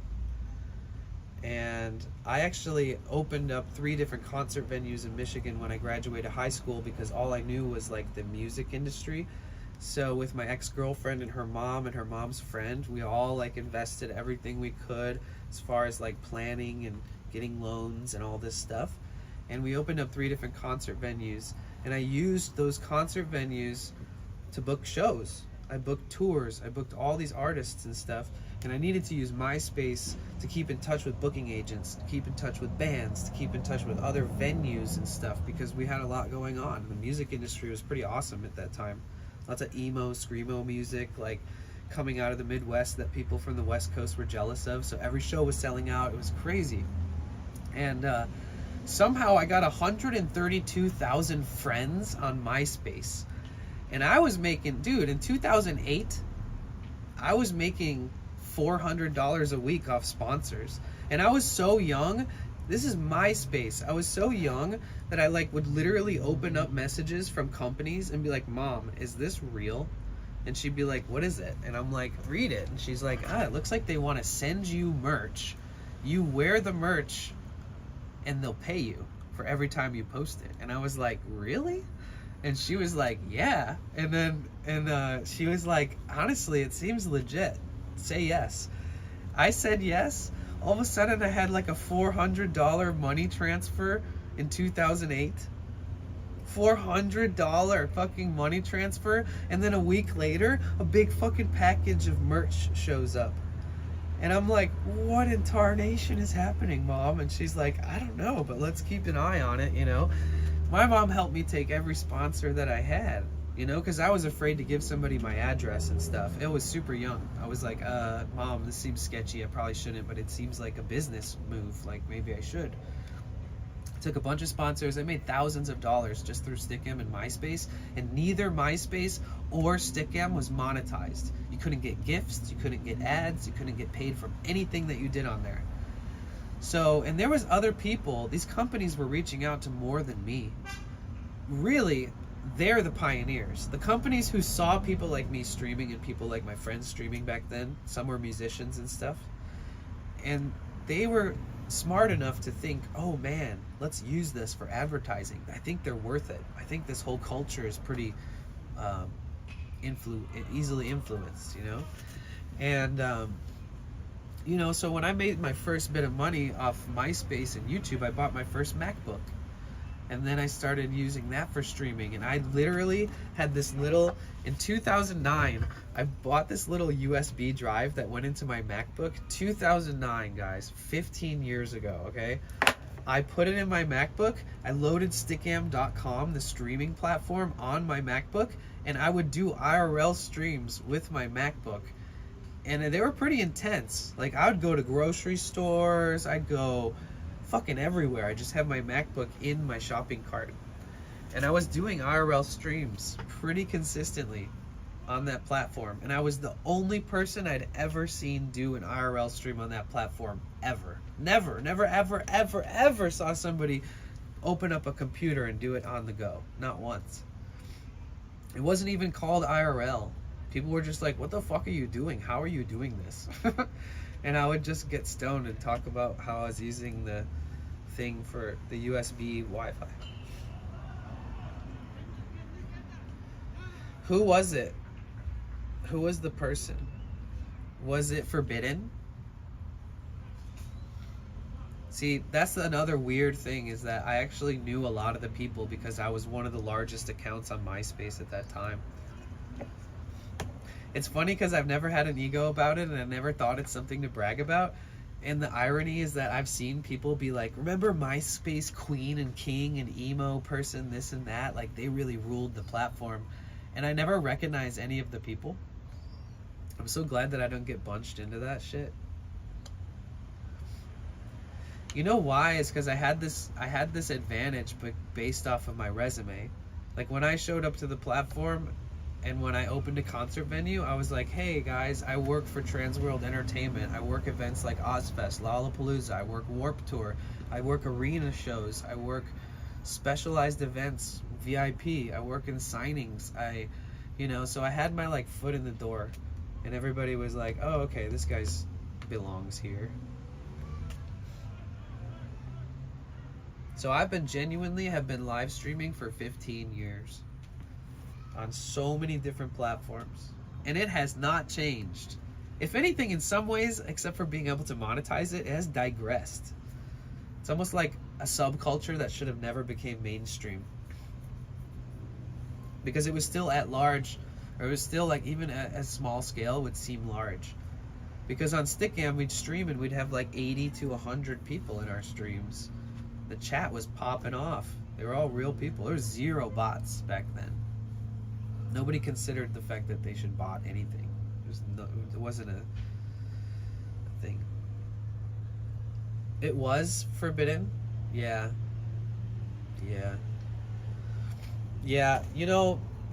I've explained this before, but I made this infinite loop, and it was called a whore train. Basically, like, Forbidden is one of the people that helped me get to 100,000 friends on MySpace. Forbidden, Tila Tequila,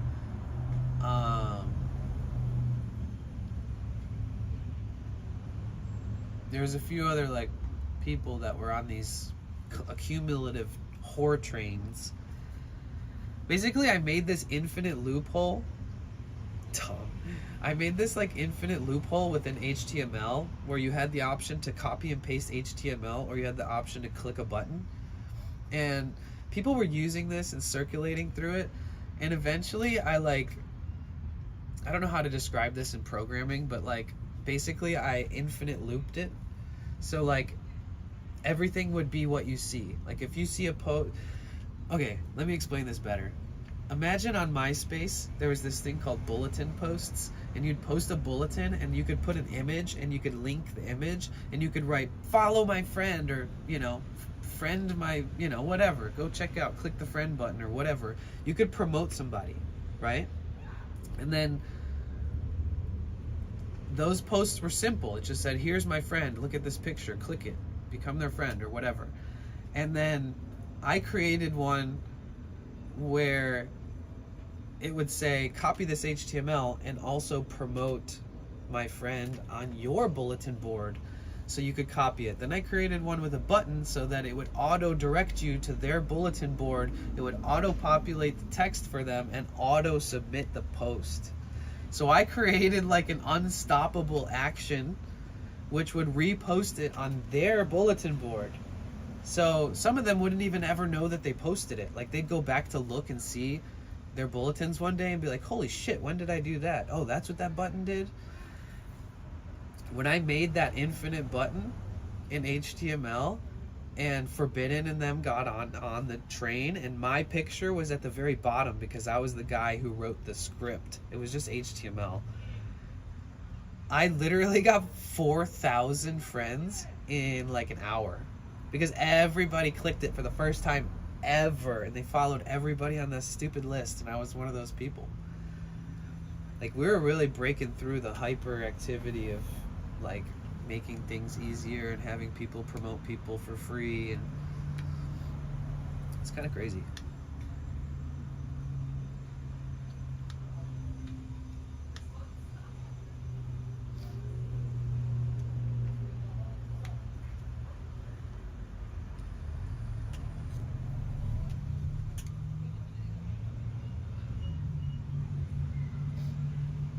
So Stickam, the streaming platform, was cool because you could have 6 guests on your screen. And it was very common that you would have 6 guests. It's like you go in and there'd be 7 people on one screen. It's like a big public Zoom meeting.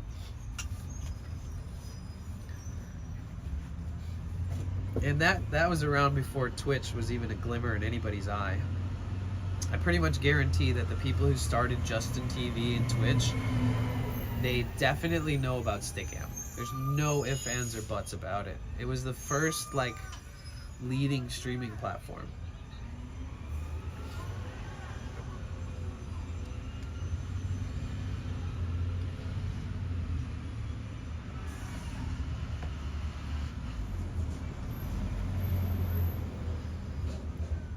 Yeah, friend trains on MySpace. That was so funny. So once my MySpace blew up, I had this offer that I would give bands, and a band, if they paid me a certain amount of money, I would guarantee that their band page would be over 1,000 friends, and that all of their songs would get over 1,000 plays each in just 24 hours. So I had this like deal that like a ton of fucking different bands paid me, and I would go, dude, some of them got like 5-6 times what I promised them, just because it just worked out that way. Like, insane. Yeah, so I had an account with 132,000 friends. That was my income. That was my I was a booking agent. I was a sound engineer. I had to keep in touch with other sound engineers, other booking agents, bands, and other venues. So this was my first time creating a business-oriented social media platform in 2008. Somebody hacked my account and replaced my profile pic with like a transvestite sex image, and reported my account. It's crazy. I was like also one of the first people to be sacrificed by the manipulation of the rules, where you get hacked and then they try to get you deleted because look what they've got on their page. They don't belong here on this platform. That's crazy. And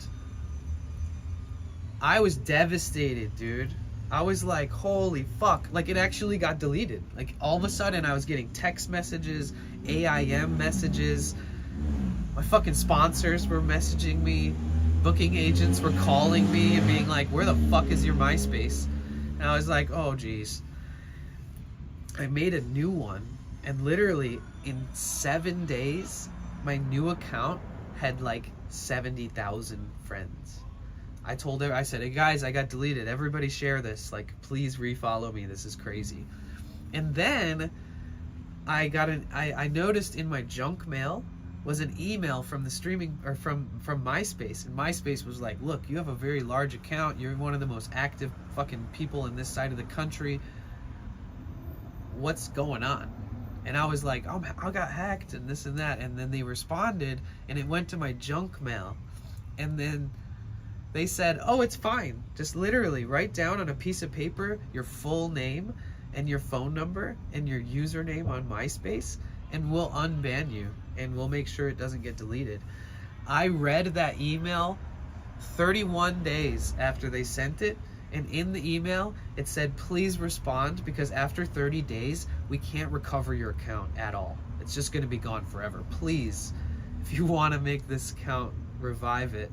Send us a picture of you holding a thing saying this is me. I fucking saw the email one day after, so technically I also could have revived the account. Yeah, and then the second account got hacked and deleted, and I said fuck all this, I give up. Oh, actually I moved to California. I was like, yeah, I'm out skis.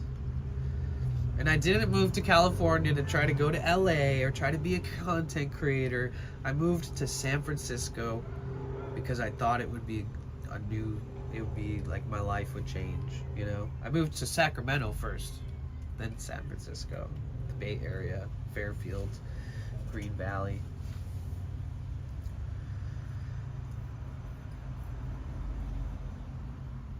I was still streaming on Stickam when I got to California though. I remember we streamed parties in California back in like the scene emo days where everybody had like this perfectly styled hair and they had like these ridiculously huge plugs in their ears and they got like tattoos already on their necks even though they're like 18, and it's just like housefuls of people like that just getting drunk and stoned live on Stickam.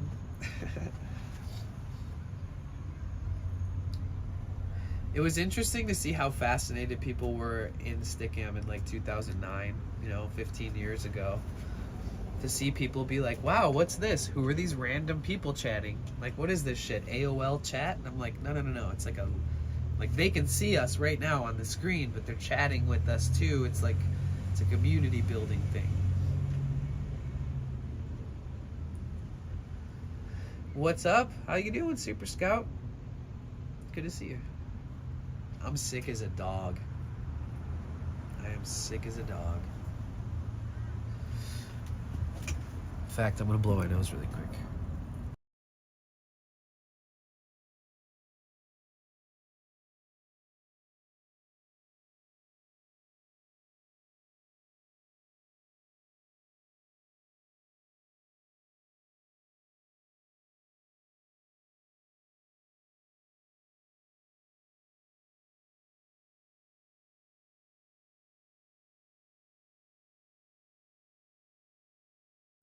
I don't know. I just got sick. 7 months living in the van. This is definitely the first like upper respiratory infection I've had, so we made it through the winter almost without having this happen. Pretty close, honestly. I think the last rainy day where like condensation was dripping on me through the night and stuff, I think that's the night that got me, honestly. My mental health was like, please no more cold nights, wet nights. Like, is there somewhere I can go? I had to go to urgent care because I got sick. Wait, really? You guys, everybody say hi to Zan, or Zan. She's really cool. She's been in the community since like,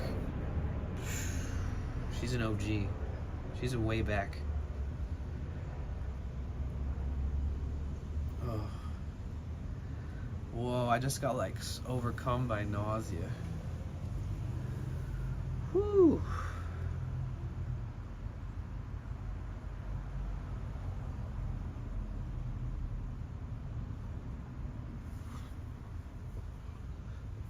Oof. Yeah, Zan's dope.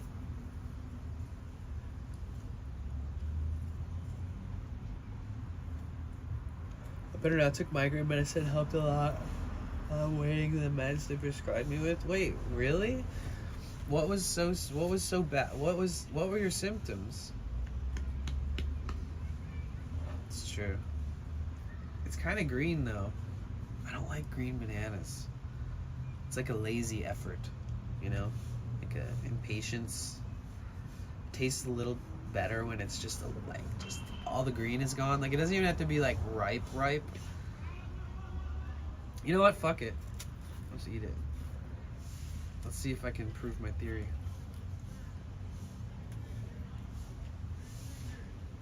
Yeah, it tastes like a unripe banana, but that's okay. congestion, body aches, and headaches. Really? Did they tell you what it was? Last time it was some infection, did they name it?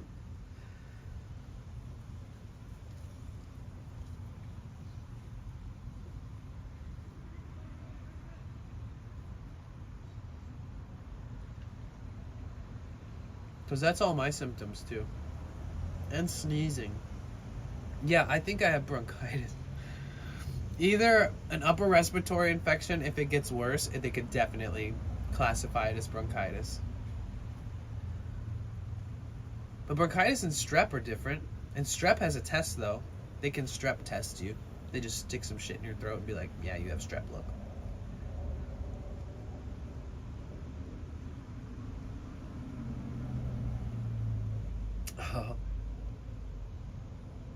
Yeah. I always had this second alternative account on MySpace. It was like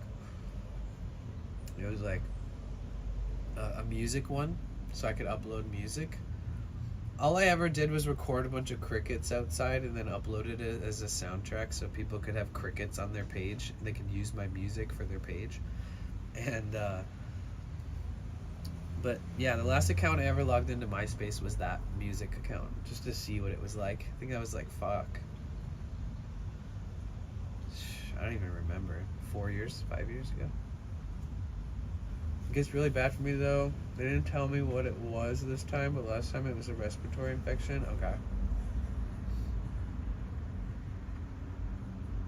Yeah.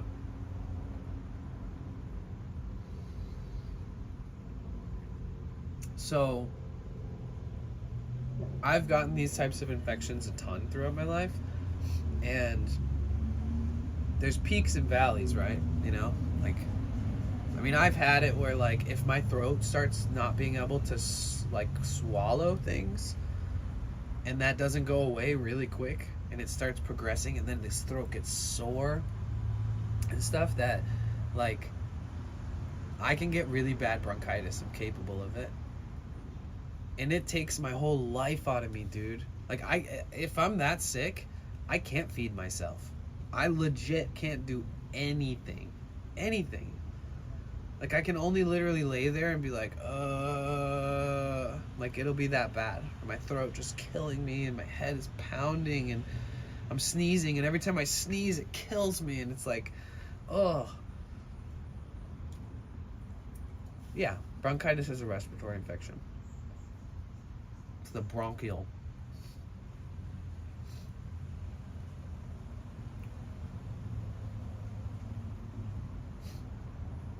But usually when I'm getting that sick, I get like telltales of it. Like, I can tell it's coming. And this time around, I've been assessing it for the last couple days. And I think that I don't think it's going to get that bad this time. Hopefully.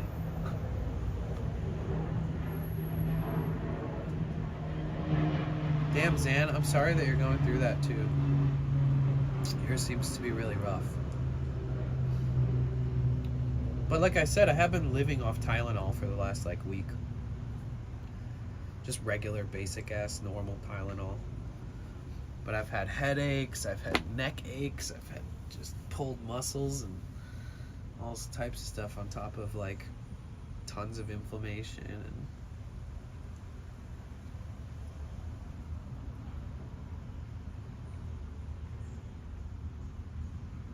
trifecta, meaning like it's just a bunch of things together. I think that's what she means.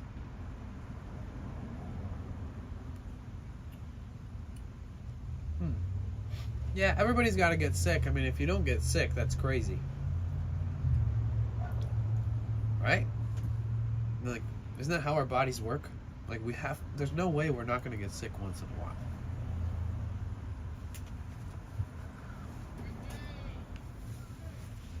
Your only hope is that you don't get as bad as that one time, you know? Every time anybody gets sick, they're like, okay, they're like gauging if it's going to get 10 times worse or if it's going to peak at like a 5. And then the second it starts getting worse, I don't know. That's when you're like, no. Don't you only get sick from other people? I think that's, well, it depends on if it's like a virus that's like spread by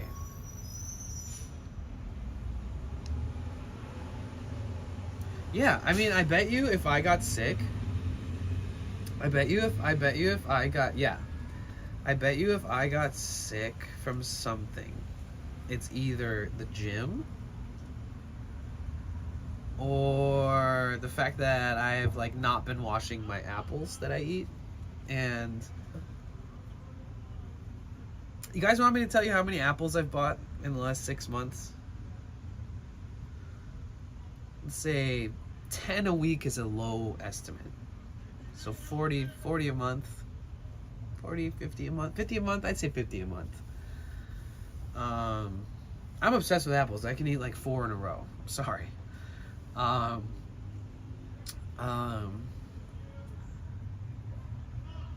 probably bought 400 apples in the last 6-7 months. I'm not even kidding.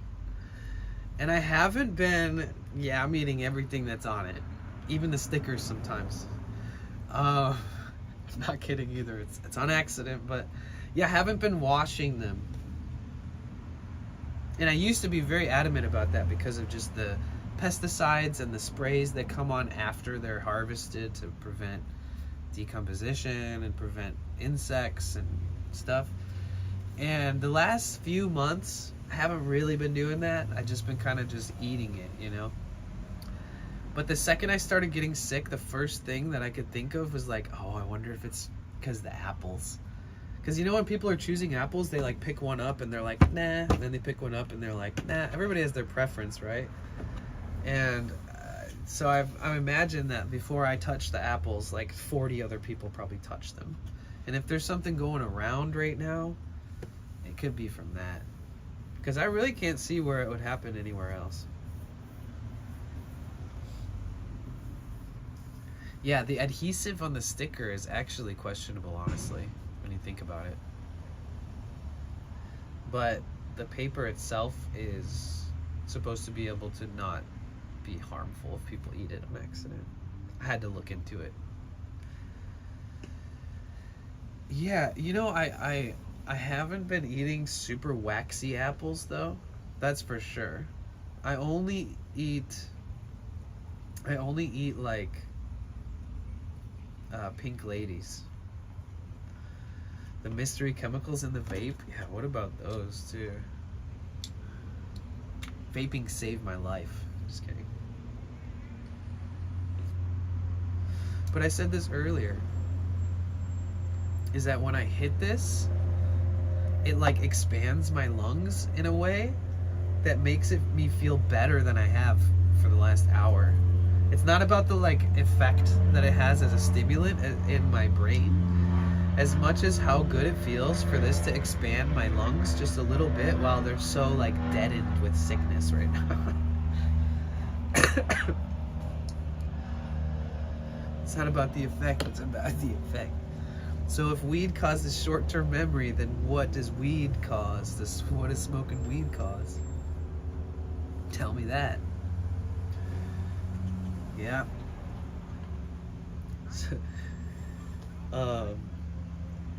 You know a random fact? Oh God, my ADHD still works even though I'm sick. God. I read this thing that said that coroners know when a dead person is a hairstylist because they'll have like packs of clipped hairs behind their eye sockets. So when a coroner does an autopsy on somebody who ended up being a hairstylist in their life, they always seem to find these clumps of hair in the back of their eye sockets from them always cutting, clipping and stuff. Can you vape essential oils? Yes, you can. It's harsh, and I honestly wouldn't recommend it. Especially not under like the supervision of somebody who's done it religiously and like has tried and over-tried and, you know, figured out the limits and maybe how sensitive certain people might be to it. But yeah, they used to sell these essential oil vaporizers that honestly, I bought one and used it for hash for like years. And then I ended up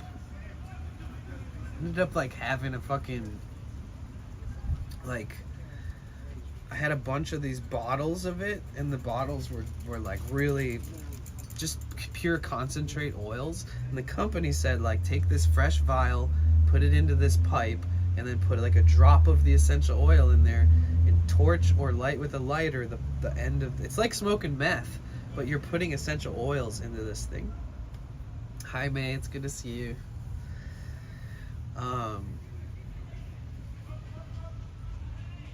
But yeah, I did it a bunch, you know. I sold essential oils with a guy who was like making a lot of money selling essential oils, but he wasn't working for like any of those MLMs or whatever. He wasn't working for like doTERRA. He was like buying bulk oil in like unmarked bottles and filling up his own bottles and creating his own essential oil business. And he's like he used to be an actual doctor in practice. So he's like a doctor who decided to dedicate his life to essential oils. And he had a bunch of these kits where you can vaporize the oils. So I tried it a bunch with him when I was working with him.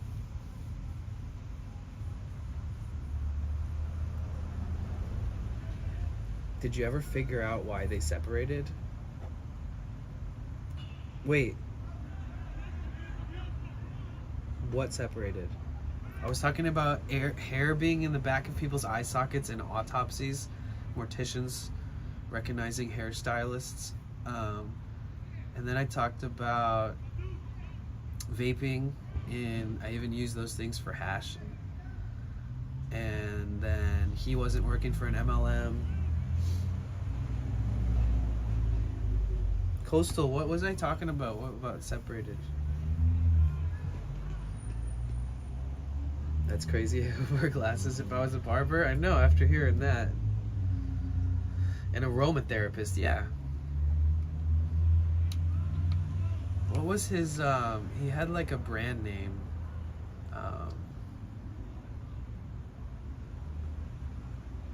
He was like the essential oil wizard. Doctor so-and-so. You know, he'd like wear like a professional outfit to like festivals. And then he started like, became like the most acid head I've ever met in my life. Like, straight up, like,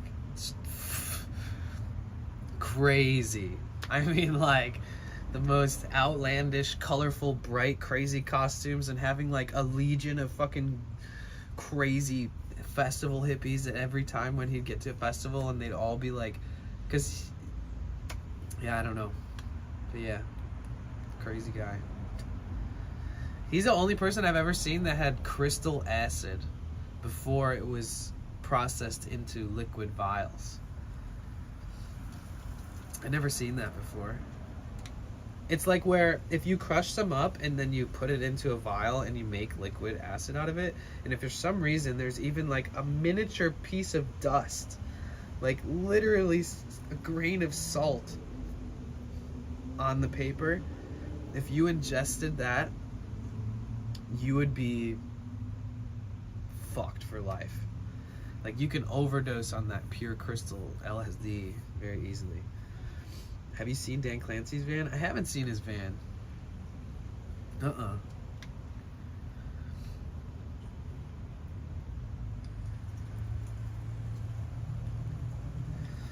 Highlight Heart Woman. When I met Dan Clancy, I was like, hey, I live in Santa Monica. I work in the art industry. I stream. And he was with Extra Emily. And I like talked to them for a minute. And then he was like, yeah, send me a whisper. We need to keep in touch. And I was like, okay. I've never met somebody and then them be like, whisper me on Twitch. But he's the CEO of Twitch. So I was like, okay. And then I whispered him and he never read it or opened it or responded. So it's kind of a pain in the ass. How are you? I'm good. I'm just sick. I'm ready to have like a superb adventure. In Mount Shasta, it's been kind of on my radar. Once it gets warm there, I kind of want to go up north. But yeah, I'm sick. want to go to San Diego, but I also want to go somewhere ridiculously pretty, you know, with like no big cities in sight. How are you? I bet he has a million whispers, didn't see yours in time. Yeah, I guess. Maybe. I think that a lot of people that work in industries, they only like fuck with certain types of people. You know? And usually it's based off your viewer count and stuff like that. And if that's how it is, then whatevs.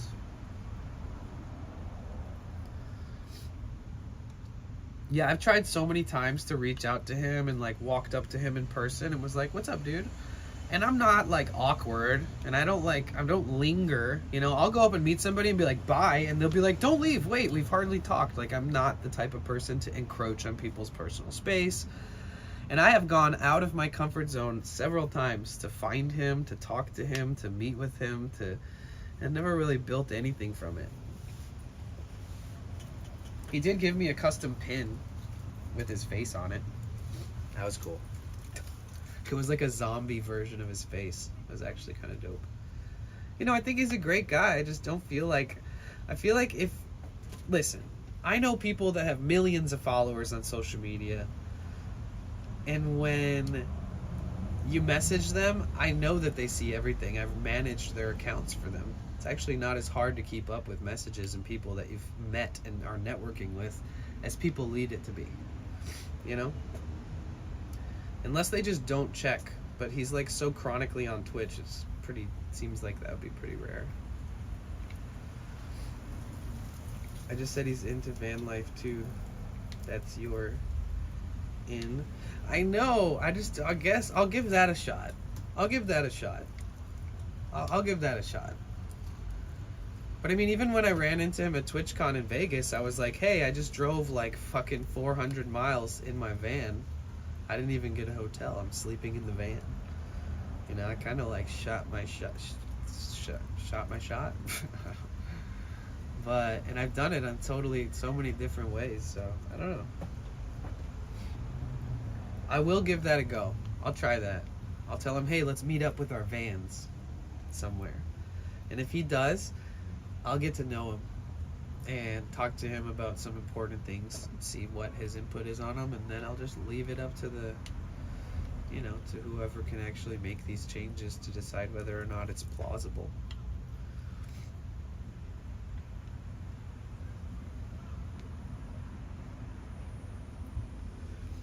Yeah.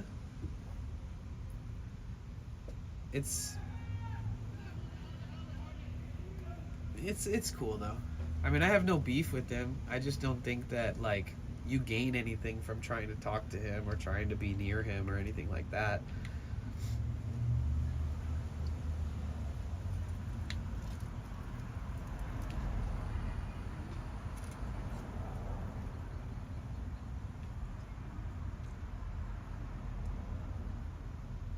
Oh yeah.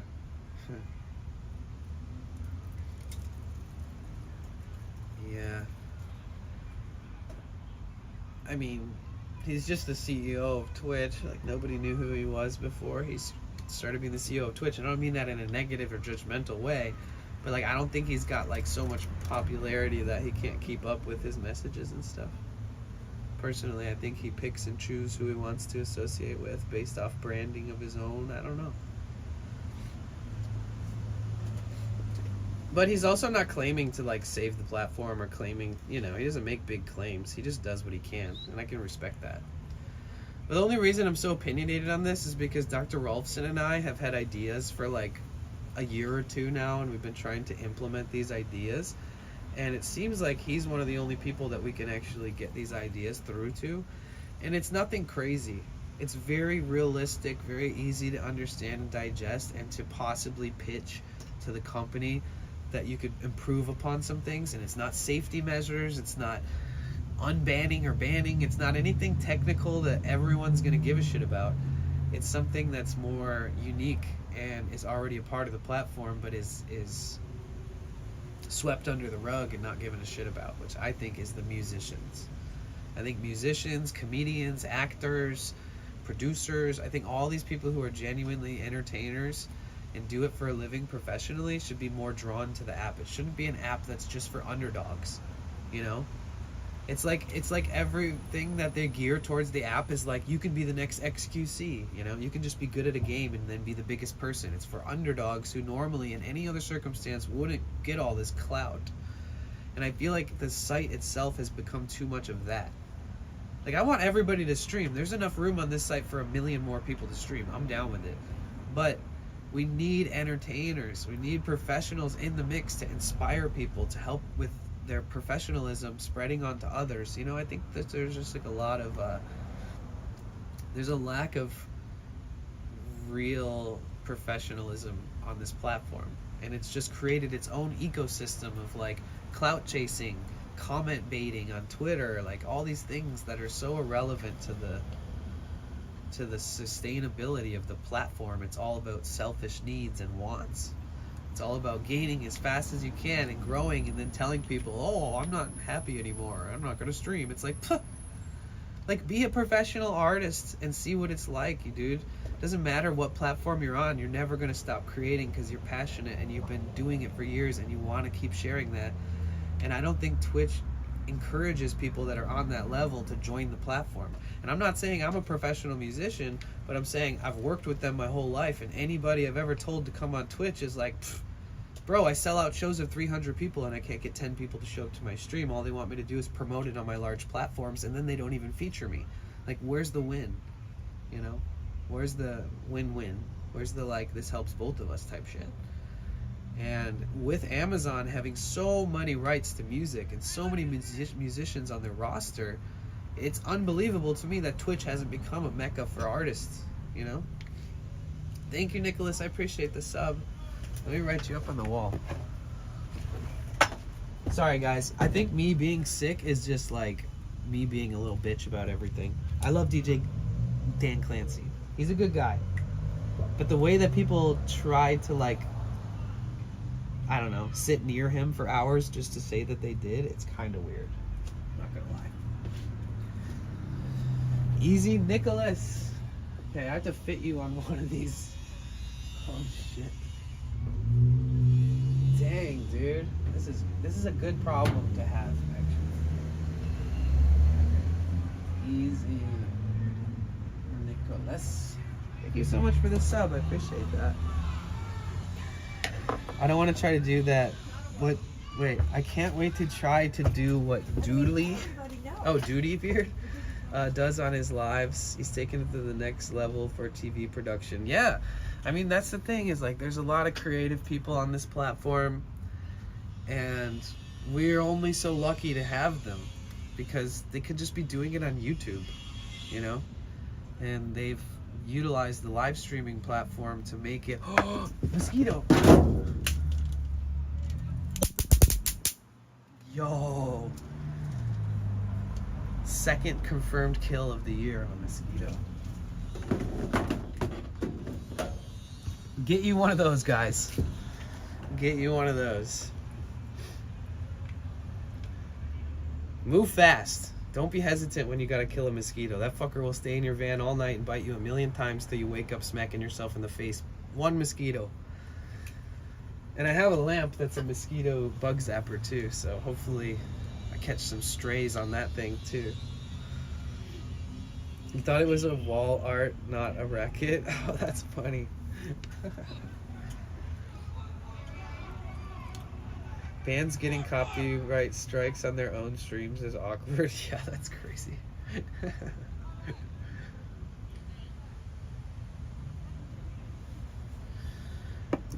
But yeah, don't you guys think that this platform is great, but did you ever think of look a little deeper?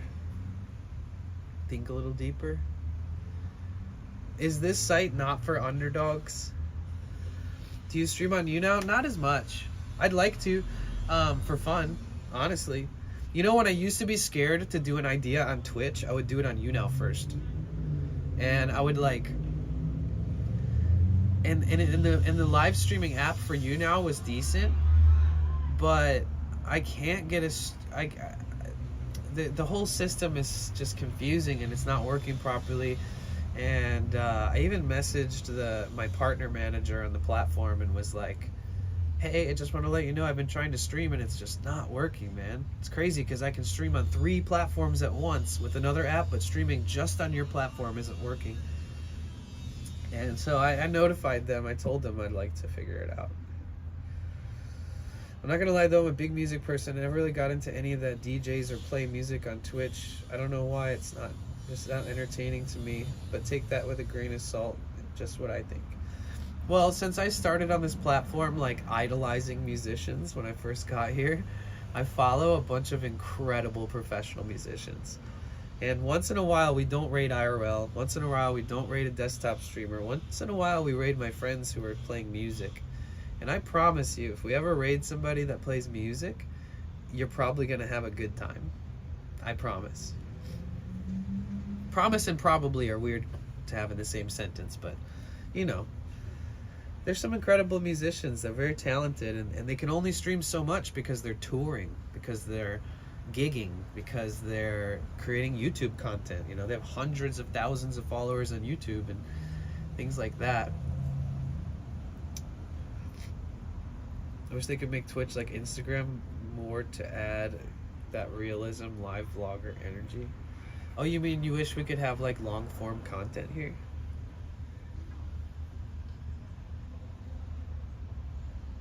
You know you can upload pre-made videos to Twitch, right? Did you know that? Did you guys know that? You can upload videos to Twitch. Like hour, 2 hours, whatever. And they'll stay there forever. Nobody does it, but you can. There's probably all types of reasons why you shouldn't waste your time doing it or something like that. I don't know. Oh yeah, because it doesn't distribute them. You'd have to go to somebody would have to be just lurking your profile to find it. Yeah, you know, I'm surprised that Twitch, the app, isn't used more by people. But then again, the more you explore and the more I've been doing IRL and meeting other IRL streamers, I've been meeting a lot of people who just whip out their phone and use just straight up Twitch. When I was at TwitchCon, I met this guy and I was like, nice setup, what you using? And he was like, oh, I just stream off the mobile app from Twitch. And I was like, really? I guess, you know.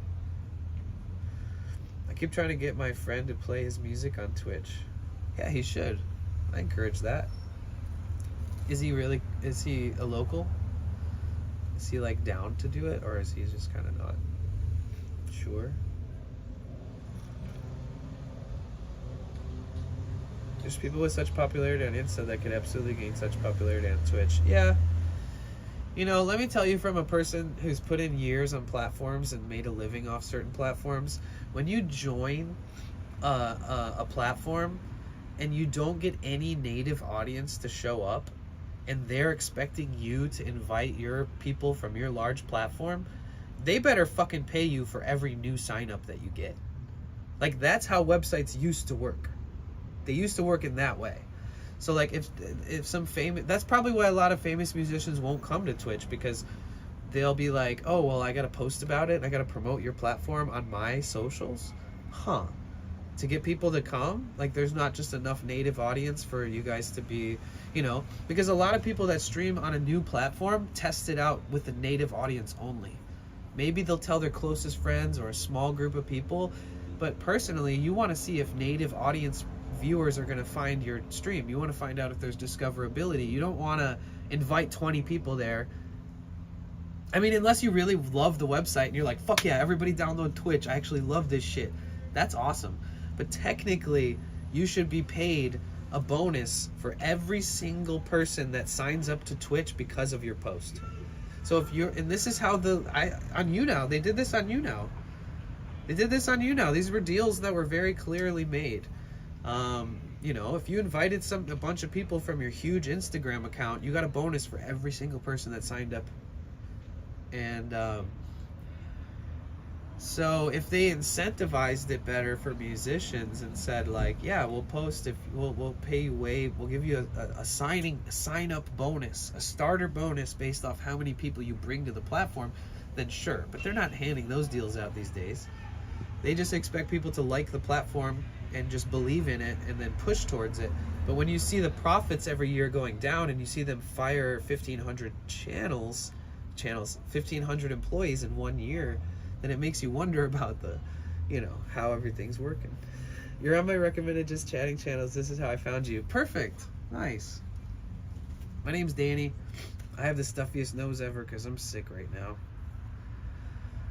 Sorry, I'm just ranting about the ins and outs of what I see Twitch as. And I love the platform, guys. Straight up. I fucking love this platform. I love being here. I've had so many cool friendships build up on this platform. I've met in person so many cool people that I've met on this platform. And I wouldn't trade it for the world. But nothing's perfect, you know? So I love the platform. But I do have my opinions on what I feel like is, you know, being left to the wayside where they could encourage more. Yeah. Strikes of Blue, welcome to the van. Man, I'm so sick today. I don't normally stream while sick. It's a very rare occasion. I haven't really got that sick in a long time, honestly. But welcome to my 2006 Sprinter. This Sprinter means the world to me, and it's also the bane of my existence. It bloodies up my knuckles and drives me crazy and gives me the most freedom I've had in a long time all at the same time. But we're almost at 200 days. Are we almost at 200 days? Since we moved into the van. And yeah, welcome in. It's a pleasure to meet you. Freedom is nice. Everything comes with the yin and yang, though. You know, freedom, loneliness, you know, independence, yearning for a connection. It's like you gotta find a good balance in between it all. Oh shit, I turned it down because that guy was talking to us earlier and I didn't want to be rude. Said no streamer ever. Sometimes I think I'm like the softest IRL streamer, and then I'm like, eh. Cristiano Vibes said the I turn it link to the down a lot. thing to my thing. Like if somebody walks up to the van and like introduces themselves to me or asks me something, I try to turn it down, especially if they're like in their 70s. Like I'm not trying to fucking explain to some 70-something-year-old dude that I'm a streamer, you know? I just want to hear what's going on in his head. You know, what do you want to talk about? Hey, how are you? Nice to meet you. Hello.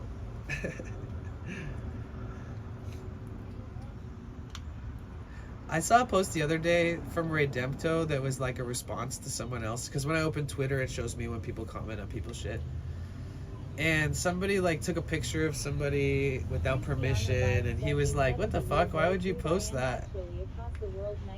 And he's right. It's super weird that this person would post this random photo of some girl that didn't give him permission and then make a tweet out of it, and they were like, shut up, YouTuber, or something. I don't know, it just showed me this set of comments on my feed. And he was like, dude, I'm an IRL streamer. I walk around with a camera, something along these lines. But he was like, but I make sure that if someone's uncomfortable or doesn't want to be on camera, I would never fucking point it at them, let alone make content out of that. And I respect that. It's very rare. I feel like when something happens, usually people turn the camera. Even if they're like, don't film me, it's like, what? I can film people in public, and people like that just suck. Those people suck. And the people who are considerate of it and they still create good content, that's top tier shit right there. You see it. Yasmin said I missed his streams. I haven't had a chance to watch them. I know, I gotta go catch up to him and like subscribe and say hi. Yeah. I swear when he moved from that one place in Thailand to this other place in Thailand, it became this little gap in the difference of the hours that he was streaming. But what I have thought, I feel like he's really happy out there. You know? And he stopped smoking cigs and all this stuff. I feel like he's found some peace there that we can only be so lucky to just get away from all these places that we burn ourselves out on and go somewhere new and special. Hard Light Woman said, do you know McNasty on Twitch? No, who's that? Hey, 7-year-old dude, I'm actually across the world. Nice shoes. Wait, did you guys see? Said he does look happy. Yeah, did you guys see the guy who I met earlier, Andy? Did you see his shoes? Hard light woman said that's my cousin. Oh, McNasty is your cousin. Should I look him up? Let me look him up.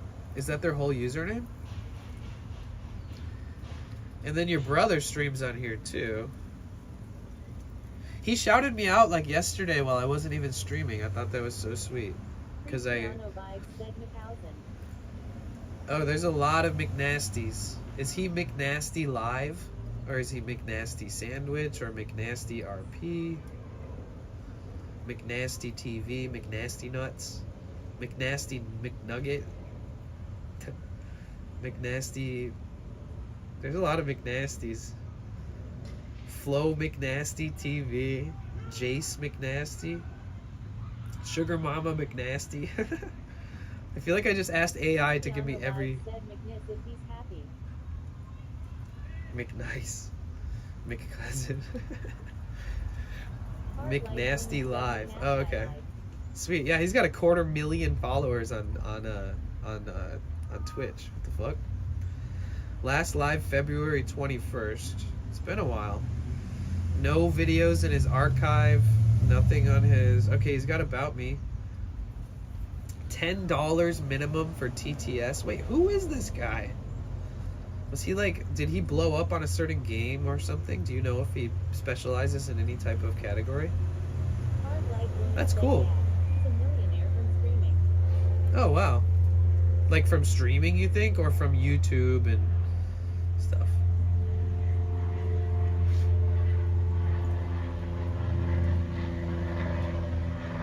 Because his Twitch has 250,000 followers and he hasn't streamed in like 2 months, but his YouTube channel has 2.1. It's definitely YouTube because he's got videos. His last video has 200K. One from 2 weeks ago has 250,000. 3 weeks ago 250,000. 1 month ago video 363K. That's really good numbers.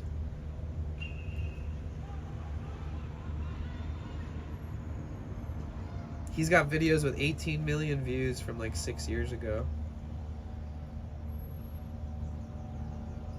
Wow. Damn, he really did good for himself. See, that's the best move. If you get really, really fucking lucky, you'll go from streaming to YouTube. Like somehow if your YouTube does good, Cristiano Vibes said you're not good to to... brag, I got 9 likes on my last post, so I am good too. Hell yeah. That's so many views. I'll like it.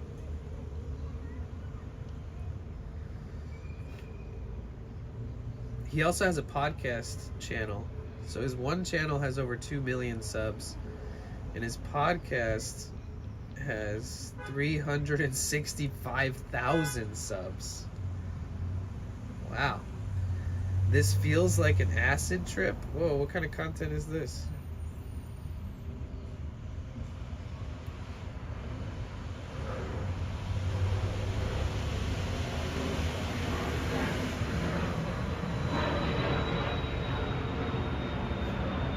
That's cool. That's really cool. Where does he live? Has he ever given you like any advice or anything on how to succeed like he did? Hard light woman said if you like his stuff and you want to rate him something, if he's ever on, tell him I sent you all. Okay.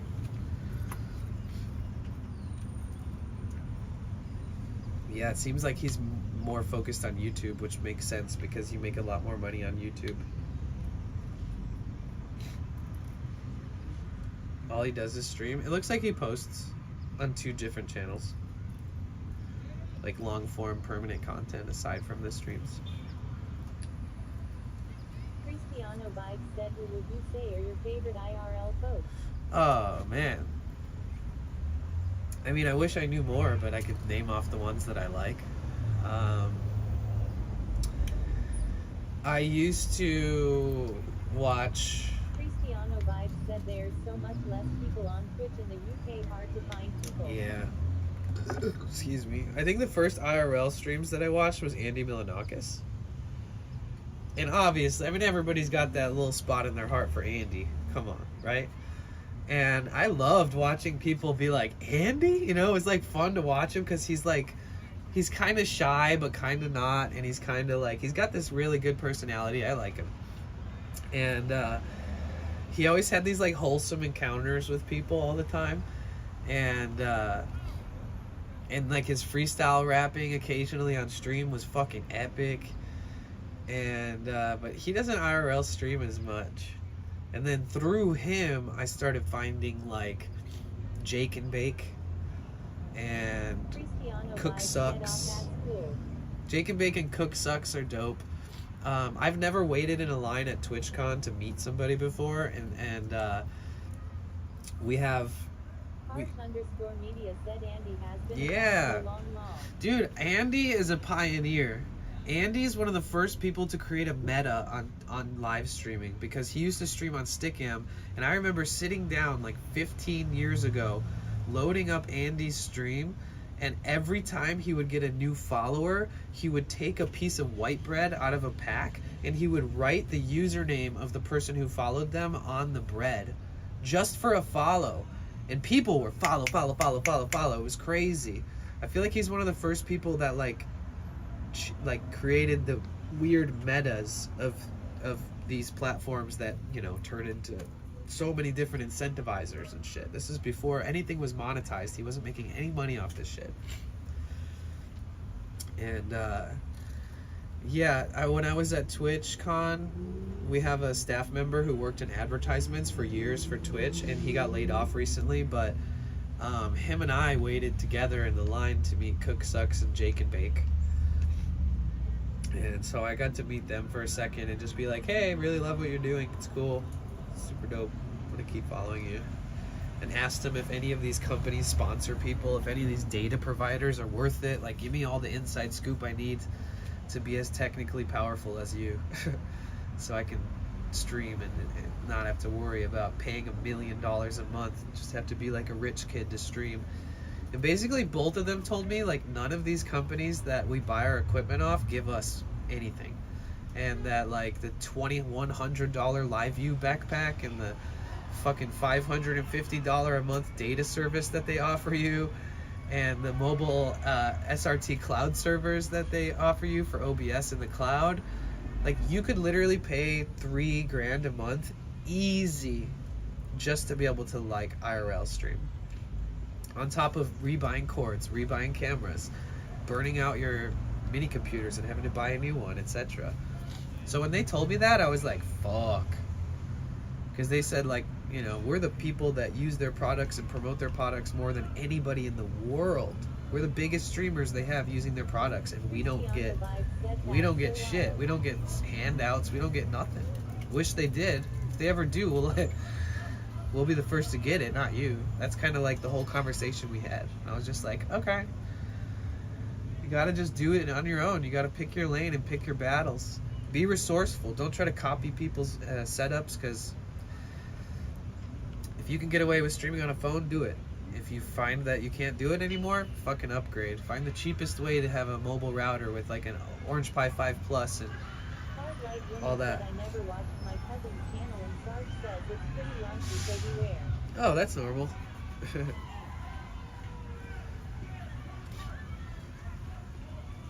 Heartlight's brother is a streamer. Heartlight's brother told Heartlight Woman about Twitch and about our streams here. In some areas, the data use is so costly after you go through the free data you have. Yeah, if you're using your phone, just bump the resolution down to 720p, 30 frames per second. Don't try to do anything above that. Because, believe it or not, most people are reducing the quality to 720p to save data anyways. And not everybody's watching it in full definition. And 720p can be crystal clear. Like, my streams are 720p right now. People always say, like, oh, are you using the Sony camera right now at 1080? And I'm like, sorry, this is my phone. I do have the Sony camera, but this is 720. And, yeah, I guess there's just a lot to consider, you know? I pretty much mapped out how anybody can create their own mobile IRL streaming system with tons of different variations. But all in all, in the United States, one of the biggest crutches is that as a consumer, What's wild is your camera quality is excellent. There's no glitches or screen blur. yeah, that's because this phone is an iPhone 14 Pro, and so it's like, you know, the only problem with these is that they overheat, and Sony camera is probably never going to overheat. But if you're in a metropolitan area and you can get away with using a camera like this, fuck yeah. Fuck yeah. You can use a regular cell phone service and maybe one extra router. Hell yeah.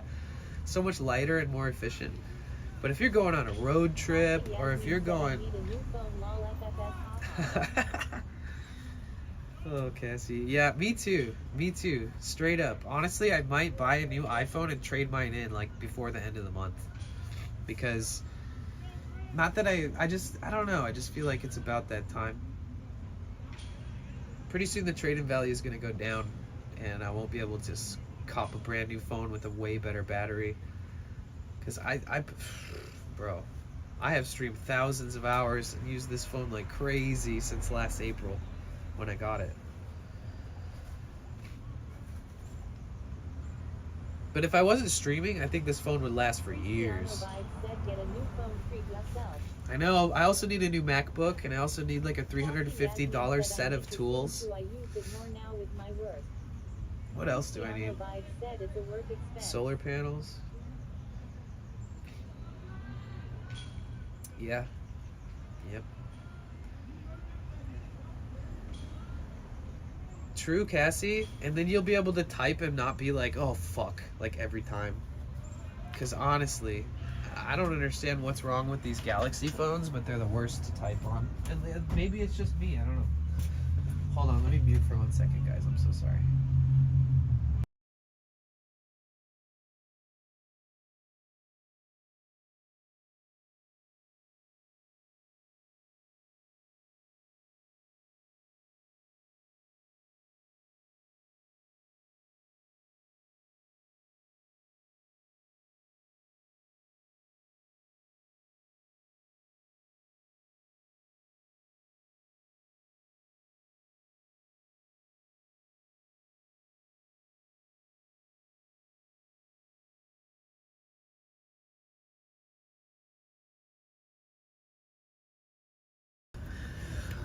Oh man.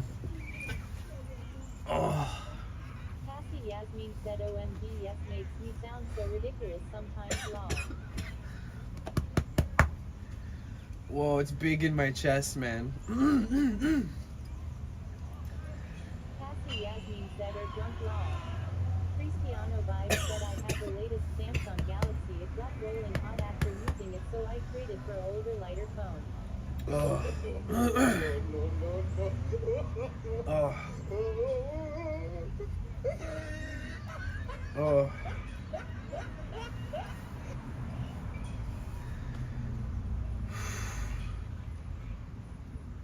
Yo, my body is not working.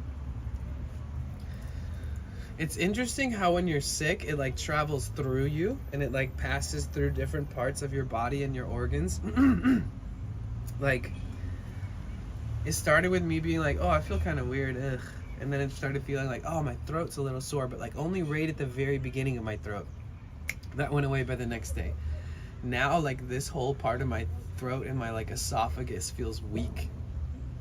And if I cough, it makes me realize that like I'm at 50% lung capacity right now. It's cool. I like almost can't breathe if I start coughing. And when I blew my nose, I coughed and it just took me out.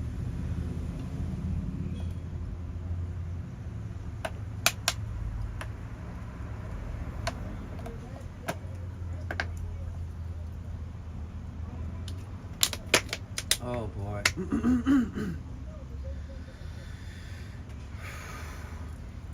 That's weird. I feel like I can fill up my lungs real good, but it's more of like how my upper respiratory is operating more than my lungs actually. Hopefully it doesn't move to my lungs and my chest as much as I feel it in my throat, because that would feel like shit.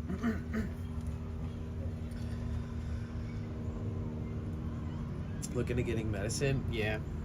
Like I said, if it gets worse, I'm just gonna go to the doctors and get some antibiotics. Okay.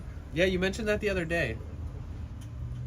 I looked up the quercetin. Said exactly hard like woman. But ugh.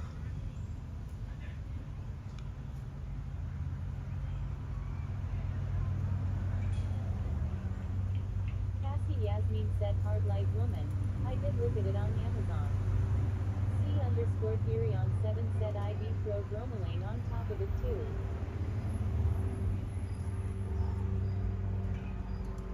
I thought it said that you deep throat bromelain on top of it. I swear I thought that said I deep throat. It said I deep throat.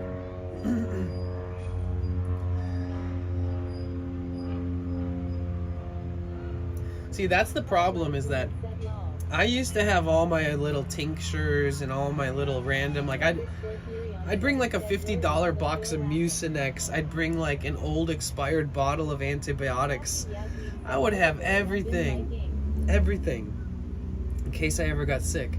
But then I went so long without being sick that all that shit like expired. Then I couldn't see myself like going to the store and buying like $200 worth of random medicines to keep in my bag because they finally expired.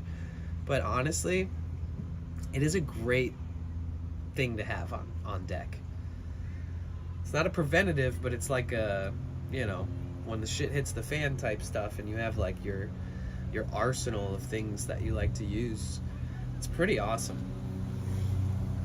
It's nothing like, it feels good to just take good care of yourself when you're struggling, you know? Hard like woman said Cassie Yasmin, smiling face with hearts grown hard. But in my like Cassie Yasmin 15, said I had to go 16 out and get years, this, that I haven't been sick for so long, but I would have it on hand. the things that I've noticed that actually work for me are some of the most generic suggestions ever, like sleep, water, anti-inflammatory. Like if you can get ibuprofen or Tylenol, like that's all you really need. But if you're gonna struggle really bad, you might want to get some antibiotics from the doctors. I think everything else is really trivial. Like I can see relief in the symptoms from certain things, which is helpful. Cassie Yasmin said That's what I like. after the host shower. Like when I'm sick, like double sick, when I'm like, I would literally need like Heartlight Woman and anybody else I know in town to come and find me and literally feed me soup, excuse me, and make sure I eat it type shit. Like when I'm that sick, that's when all those things come in handy. Hard like woman You know. said it's all about strengthening your immune system. Yeah. I feel like it sucks that I had so many different products that I used to lug around with me everywhere, no matter what.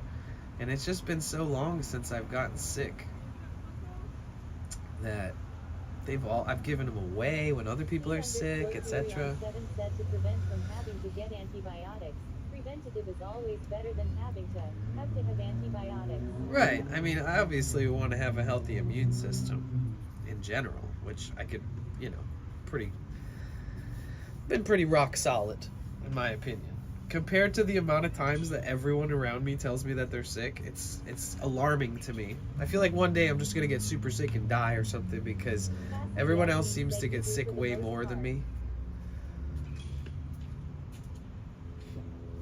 Oh yeah, I mean, I got a strong gut biome, that's for sure. It might be imbalanced, but it is tough. I can handle eating, you know, whatever I feel like eating. Never really had too many issues with that.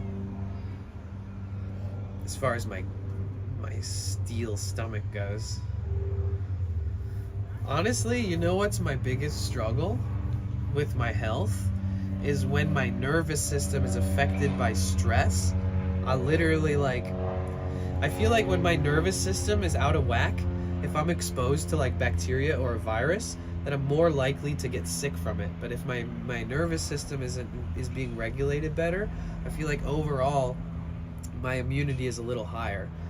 So like when I'm stressed, that's usually when I get sick. It sucks because it's like a double whammy. You know, you're like, oh man, I got a lot of shit to work on in life, but I'm gonna get it. Then all of a sudden you're like immobile sick because it's like the stress and your nervous system just like shut down on you. And C_3on7 said that's true. I feel like for everyone. yeah, and that's what was me the last couple weeks, you know, because I did the job on my engine, and that shit stressed me out, dude. It stressed me out so much. And yeah, ever since my nervous system has been tied in knots, so kind of makes sense that you know, and I was trying so hard to be like good with myself and like tell myself, you know, if you wake up and the water's fucking dripping from the ceiling and you're freezing cold, just know that it gets better, it's fine. Stay in bed, stay warm. It's just hard. Cassie Yasmin said maybe that's what happens. Straight stress. I still have things I need to get done and habits have been bugging me. Right.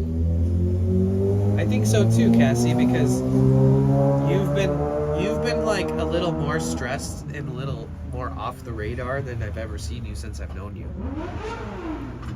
Like the last couple weeks with the taxes and the, you know, your boss saying she's opening a whole new location, surprise, and all that stuff. I kind of felt like, damn, that's a lot for Cassie. Like she already kind of works her ass off.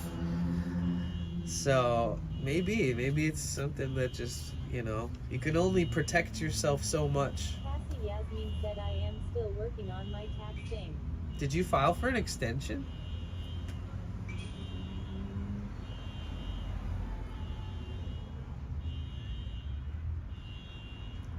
Did you file for an extension? Cassie Yasmin said no, I have it.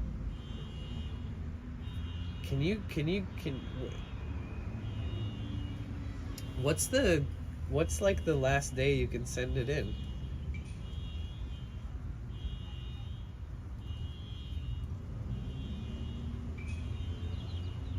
Oh, okay. Said I have till the 20th.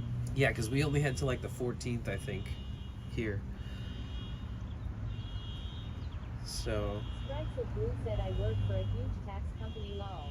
Oh, cool. Is it in the United States? Is it like a well-known one, or is it like a just kind of a large? I'm sure there's tons. I use TurboTax, but I also use Intuit and QuickBooks. Stripes of Blue said yes. It's very well known. Oh, cool. Cassie Yasmin said Stripes of Blue sweet. That's what's up. Do they withhold your taxes, or do you pay your taxes after you work? Do you claim your own taxes, or do they pull it from your pay? Or do they also give you the option? Stripes of Blue said you just said the company's name wrong. Oh, that's cool. Cassie Yasmin said what is that alarm? Stripes of Blue said it's a W2 job. There's a car somewhere. There's a very suspicious guy sitting on the grass right now. The guy who walked past my van like twice. He kind of sat down in a very peculiar location. It's a W-2 job. Okay, so they take it. They withhold your taxes and pay for you. I work from home doing chat support. Oh, nice. Shit, I probably messaged you at one point.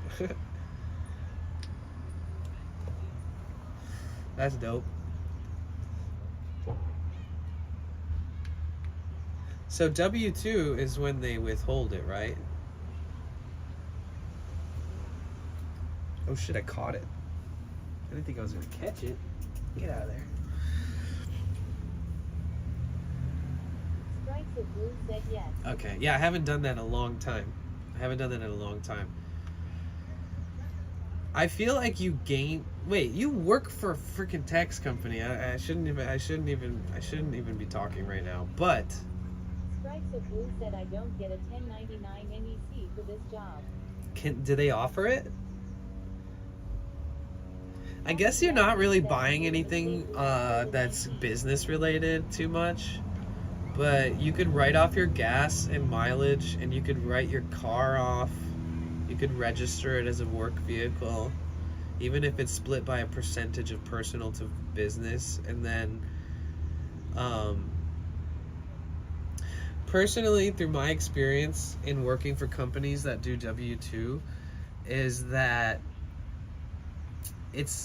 I can't fathom them doing it for me, because they won't make the breaks I'll make, and they won't potentially work extra hard to get you the returns that you might be able to be eligible for, etc. Strikes of Blue said I had a 1099 job last year. I wrote off a lot of things law. Yeah, you should. It's crazy because it you know, especially depending on how much you make, because you can't really if you only make a certain amount and you're spending more, like if you're spending throughout the year just about how much you make, you're never going to have a problem filing taxes. It's never going to be difficult. Strikes of Blue said you can write off rent and bills. Yeah, you can write off a lot of things. I know a lot of streamers that write off their bits, they write off their subscriptions, they subscribe to a bunch of streamers, you know, and they raid them, they mark that as business. I know there's a lot of really amazing business write-offs that you can use. It's too bad that all these PC loving Twitchers are, they like hate on Apple all the time, because Apple is one of the easiest business write-offs that you could ever get. And the fact that you can write off 100% a laptop off your taxes is kind of crazy. But yeah, I feel like everybody who's a Twitch streamer should buy a new MacBook and a new iPhone every year. Every year. And sell the old one. Fuck it. Because it's kind of crucial. It's the easiest write-off ever. Apple is recognized as a business, so it's pretty simple and easy. But if you try to write off all your PC parts that you bought from 20 different companies and shit, you know, I think that's a little easier to audit and be like, what the fuck? When you buy from like an enterprise business like Apple. _Theory on 7 said unfollow, unsubscribe.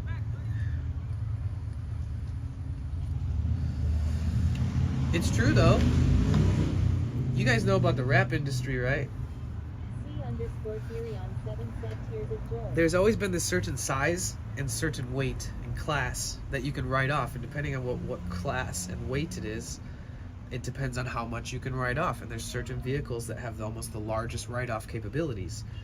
And I think it's the Cadillac, or what is it? It's like, it's the fucking most common vehicles that rappers buy, because every year they buy the vehicle and then they sell it the next year, and then they write it off, they sell it, they do it over and over and over and over again. And it's fuck, what kind of vehicle is it?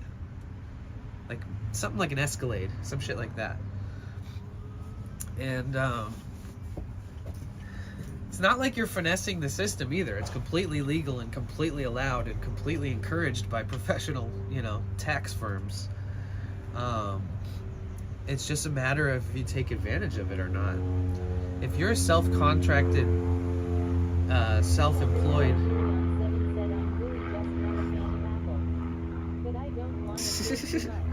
I don't care. People like Apple, people don't like Apple, it's fine. That's a battle I lost, you know, 12 years ago when somebody handed me an iPhone and said, you should probably learn this phone. And I was like, what? And then game over.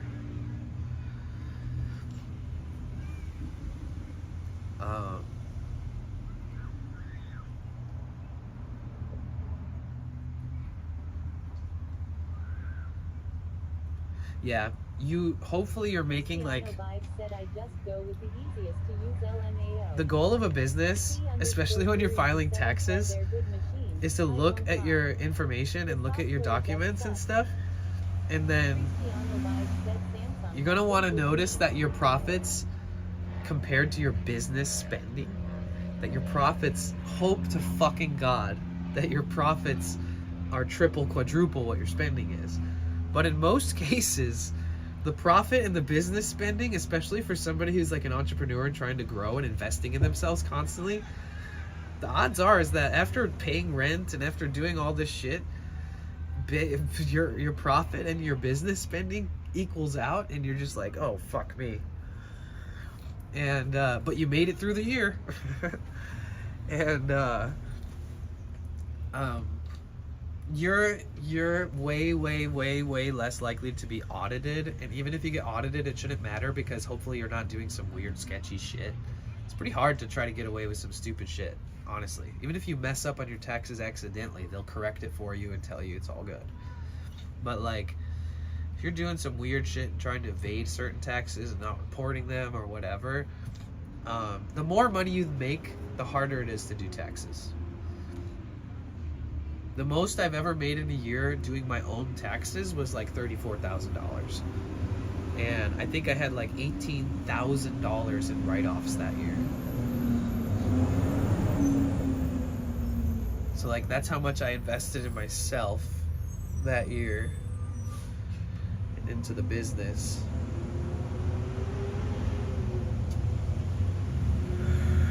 My bill's low, my camera is great, and the battery is epic. I'm good.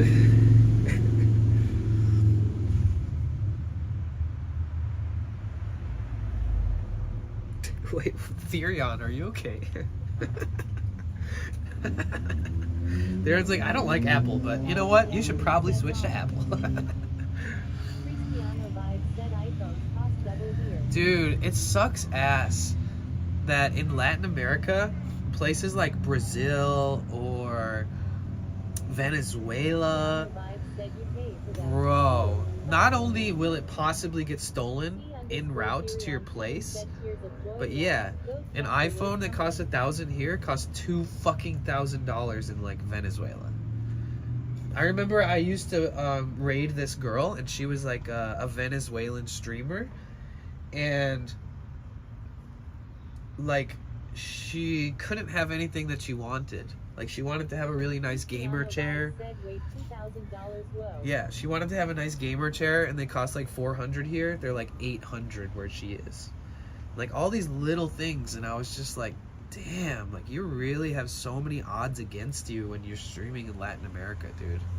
It's kind of crazy. If you want to fit into the stereotype of like streamer vibes and have the brand of like cool streaming chair, cool lights, like action figures of cool anime, and like all that kind of shit that most streamers seem to have. Cristiano Vibes said, yeah, my phone's worth maybe 300 pounds if that, and it's up to date, just not the best camera.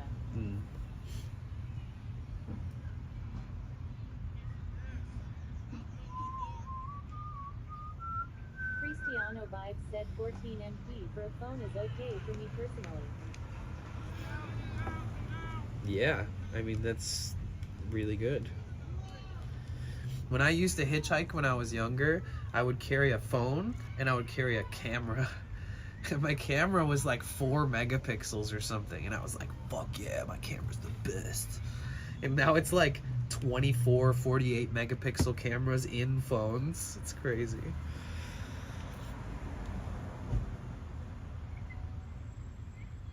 Let me look something up. Yasmin said my phone camera makes me look fat, like it's on wide or something.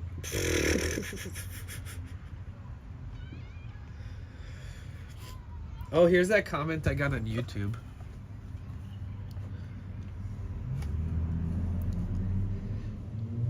"7+ hours?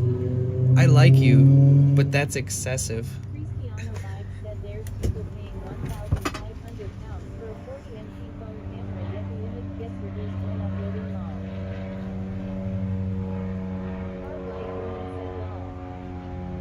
I'm sure he's gonna love this 9-hour stream I'm doing today.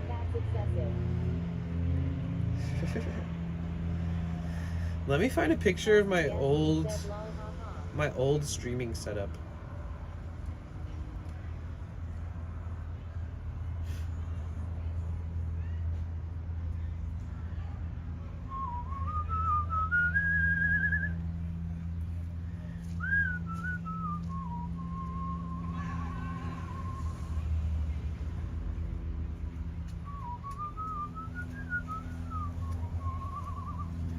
Oh, here's, you guys probably never seen this. Here's my double studio. It was like a portion of my room in San Diego where this side, the camera would face the wall, and then at the desk, the camera would face the other way. So you couldn't see either of these setups if I streamed in either of these setups, if that makes sense. So I had like 2 studio setups, sort of. And I was starting to learn keyboard, and I have all my instruments in this little kind of zone. Cristiano Vibes said, "Ooh yeah, I watched the sound bowls on the floor." Yeah. Cassie Yasmin said, "That is cute. It was freaking so cool." Let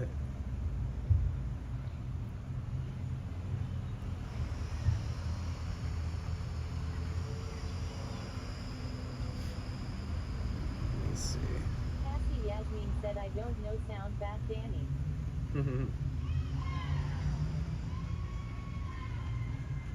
This is what my bedroom looked like. It was kind of chaos. It's like tons of shit all over the place. Cristiano Vibes said, "I thought you were a looping video for Mexico. You moved randomly, scaring me, LMAO." Cristiano Vibes said, "Ooh, cool."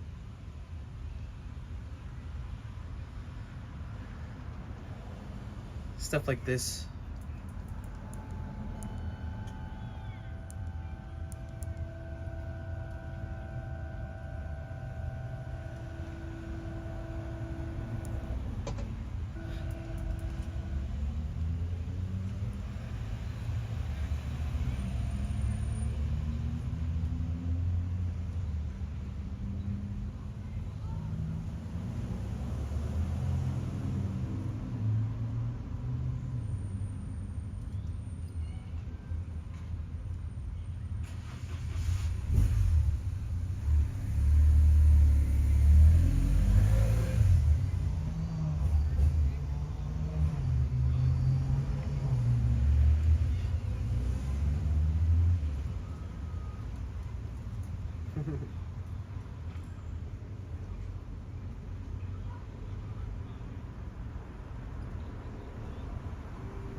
Okay, I'm done browsing through these. I thought I had another picture that was pretty dope, but it was just like of the main streaming desk. Cassie Yasmin said, "I seen one you wear making bird sounds." Oh, bird sounds?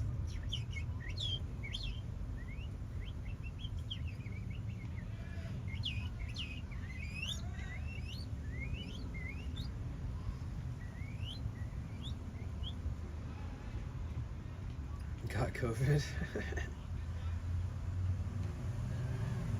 Secret City. Oh, you guys, go get your free fucking... AAB Ball 171,717 said, "Never seen your channel until now." Oh, Are you nice. able to stay pretty cool temperature-wise, van life? Yeah, I mean, the only problem is that I wanted to do some work on the roof. I wanted to like sand down some spots and reseal the seams that are going. There's 2 seams. The roof is made of 3 panels, which has 2 seams in them. And I wanted to work on that, really dig it down, no more rust anywhere, so that I can reseal it and then re-prime and reseal and self-level seal and then repaint with another sealant the whole roof. But I would have to do the inside and outside. So that's prevented me from insulating and constructing a nice ceiling. And so I've had some nights where I'm like fucking freezing, like I've had it where it's like 42 degrees in the van. And but I have weighted blankets, I have multiple fleece blankets, I stay warm. But when you wake up early in the morning and it's freezing cold and it's like, and sometimes I can't fall back asleep. Either way, long story short, this could have been prevented with a diesel heater, but I was like, oh, summer's about to start, I don't need a diesel heater yet, and back and forth of that. I'm never going through winter without a diesel heater again. But yeah. I mean, I did live and travel in it at the end of summer last year where it was like hot as shit, and I went to Vegas, and luckily, if I just, it's pretty good at night in the heat.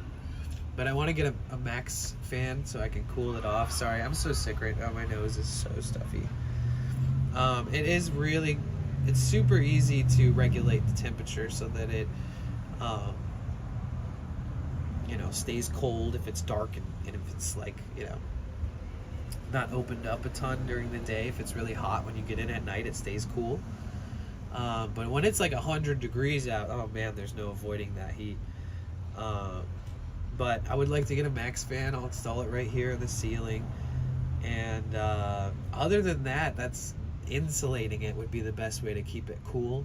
And then once winter comes back, it would be a great form of retaining the warmth. God, my nose is so stuffy. Give me a sec, guys. I'm gonna mute. I'm gonna blow my nose. Fuck.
Yo, you guys, we hit our follower goal.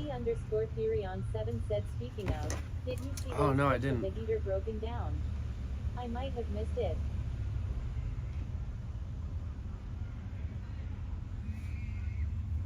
Whoa.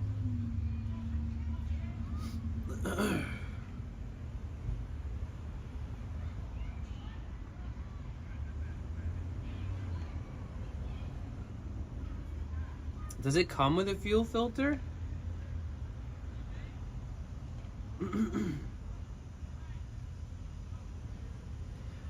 At least it lasted you through the winter. Damn, that's nasty. What the fuck? Yeah, you need a fuel filter. We hit our follower goal, guys. That's crazy. I didn't even notice that. What the heck?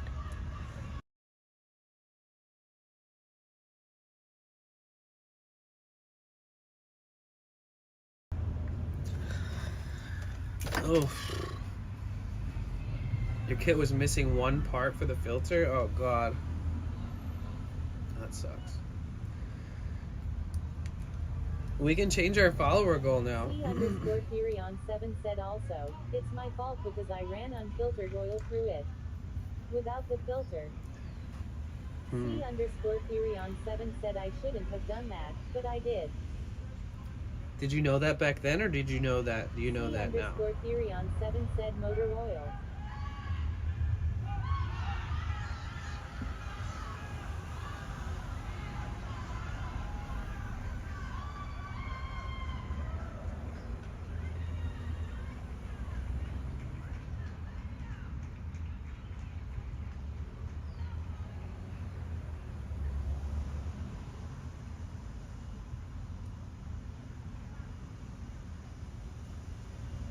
C_theory on 7 said I did, and I did it anyway. But thankfully I only need to replace the burn chamber. Yeah, luckily you don't need to, luckily it didn't affect you. C_theory on Like, 7 said it gunked it up much sooner than it should have.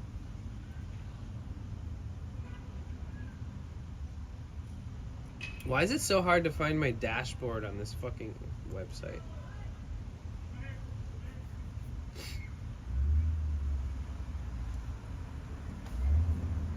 Man, this is so annoying.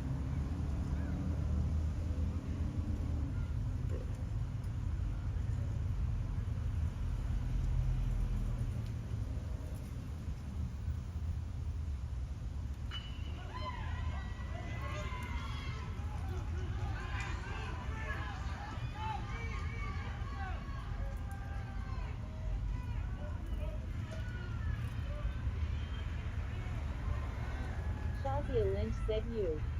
Hi, Shazi. Hello, motherfucker. How are you? Oh, it's so hard to click.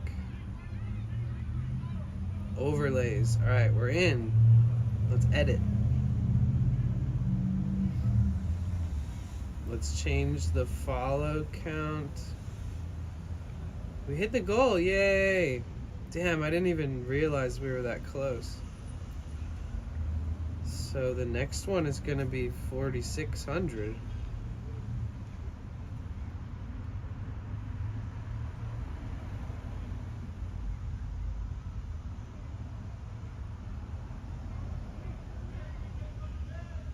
Did that work? There, it worked. Sick. How are you, Shazi? Wait, how long have we been streaming? What time did I get on? Man, did I get on at like 6 in the morning?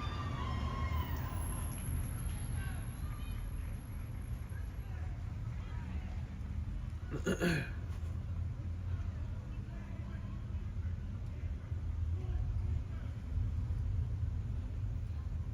got on like 7. C_theory on 7 said it's been all day, my guy. Tears of joy.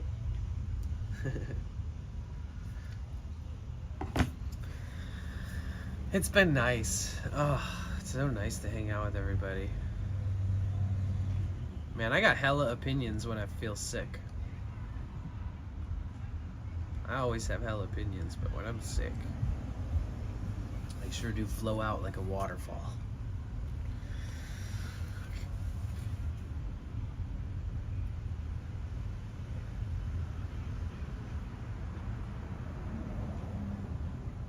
You know what's interesting is I meant to change the sub goal to 8 subs, and for some reason it didn't change. It didn't save properly. It still says 10. Cristiano Vibes said I love hearing your insights and thoughts, they're very fun. Thanks. I really love it when you guys have, you know, responses and your input and things like so. It's nice to talk with you guys about it because I trust your guys' like judgment. You won't like hold any weird or take something the wrong way. You know, basically I hyper rationalize things and I over rationalize to make sure that I'm not misunderstood. But even with that, it's just nice to be around people. Like, I'm not assuming that anybody needs to agree with me or feel like they should or, you know, like whatever. So it's a good feeling. I don't feel like it doesn't make me feel weird about talking about all my feelings and my opinions and things. It's nice.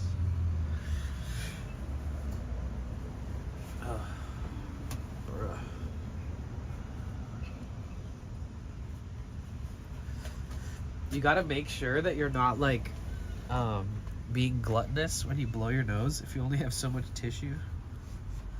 It's kind of crazy.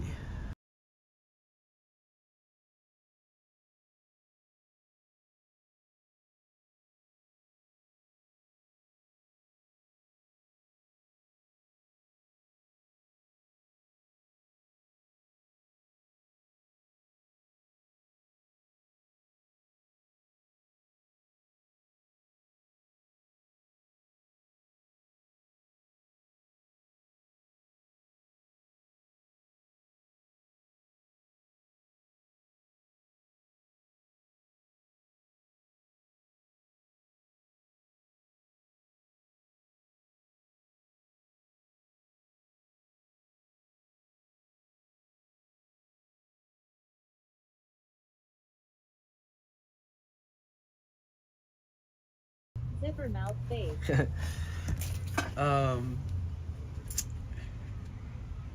It's Hard light woman it's said you thank guys that keep the chat going, in my opinion. It's you guys.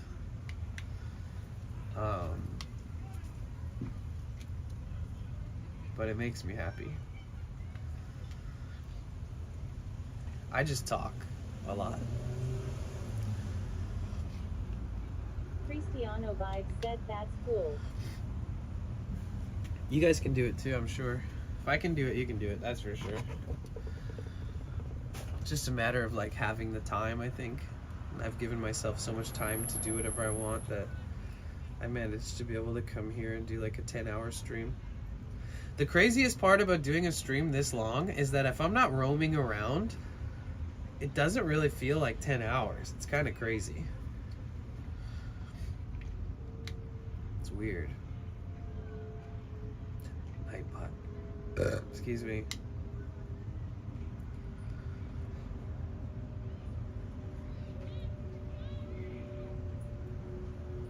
I think one of my best bets is to constantly keep fluids coming in my body.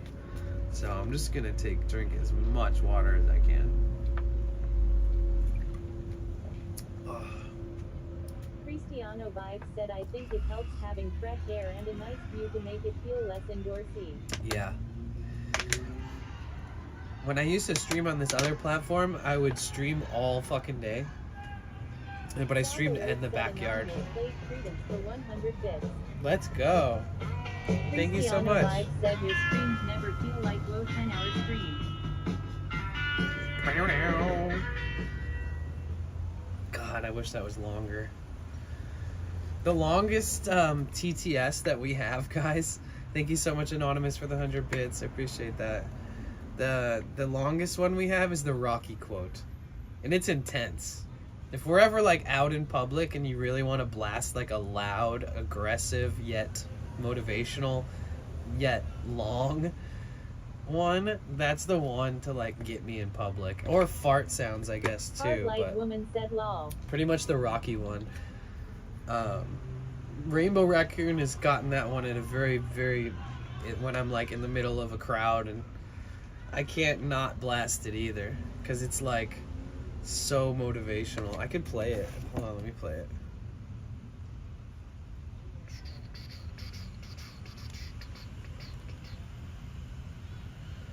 Wait, what am I even using? Sound alerts.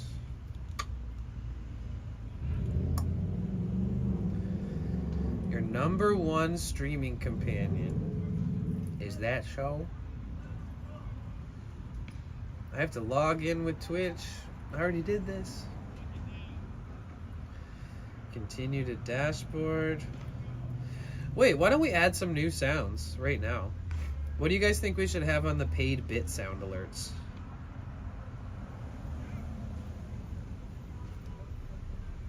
Here, I'll give you examples so you can hear them. If it wants to work, it might not want to work. There's like a regular fart. Oh yeah, it's not letting me do anything. This is not gonna work.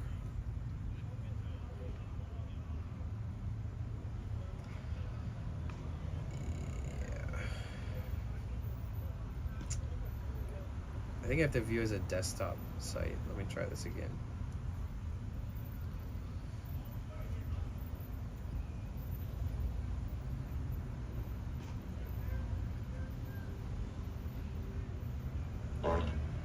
That's like a short fart.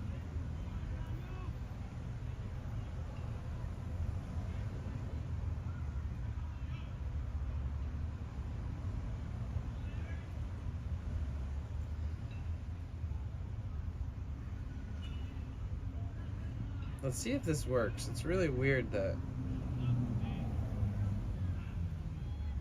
Yeah, for some reason it won't let me play them from the thing. Here, let me go back in time and I'll replay one of the...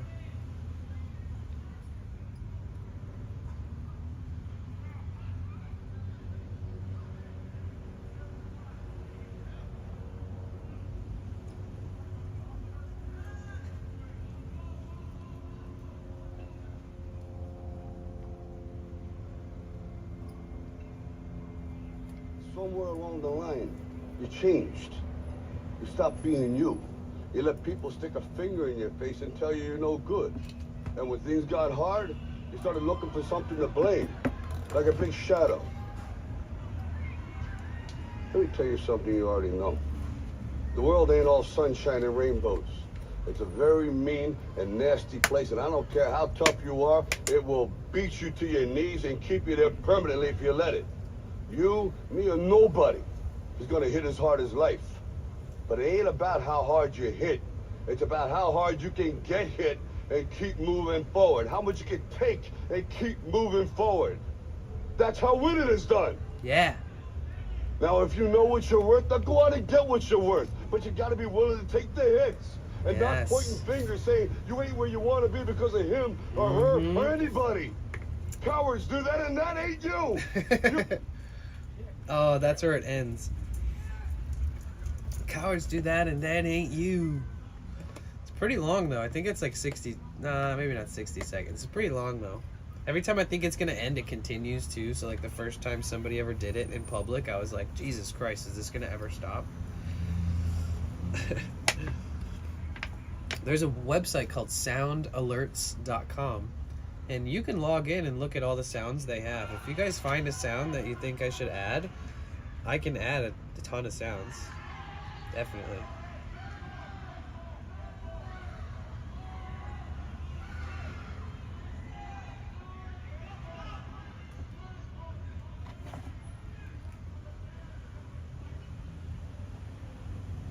Like, there's like a big ass library of sounds. So no matter if, like, say you found one, I can put it into my... Let's listen to some of them for shits and giggles.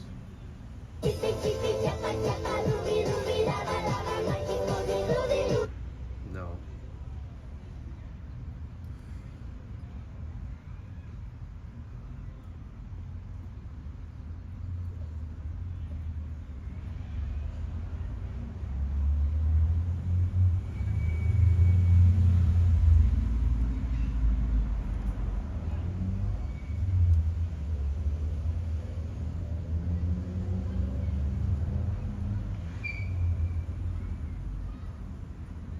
They're not working. It's not letting me sample them.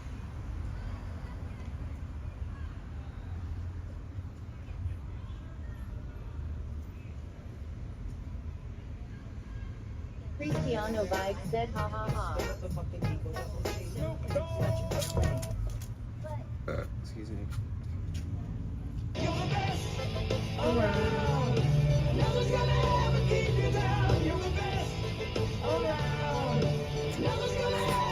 It's like there's somebody else singing over it. It's like, around.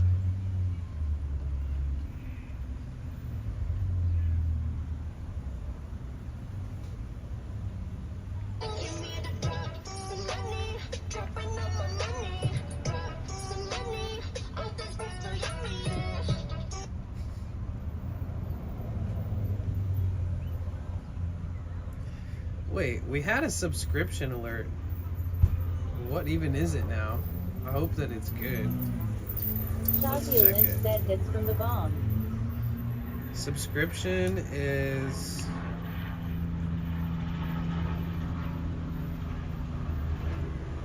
Subscription is Zelda. I think it's proper. When somebody subscribes, that's what happens. We can switch it up. I kind of like it. Depends, though. I don't know how you guys feel about it. That's for a gifted sub. Let's see. I think all of them are the same. No, this is different.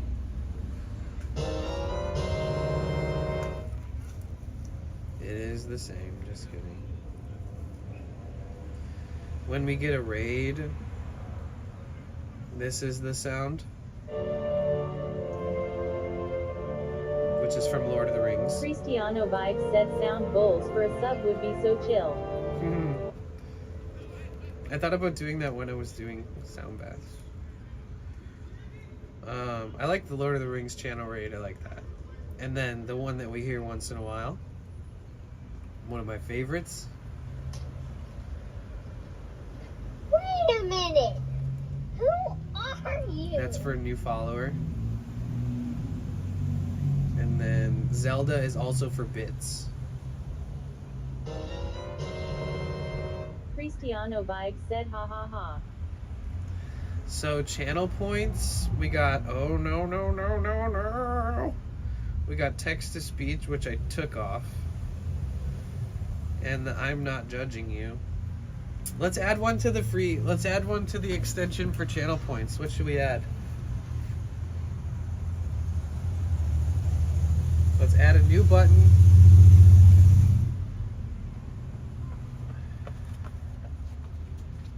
I wonder what random sound is gonna, how that's gonna feel. Nah, I don't like that because it could be like... Cristiano Vibes said who look at the funniest ones. I don't like this one because it's random.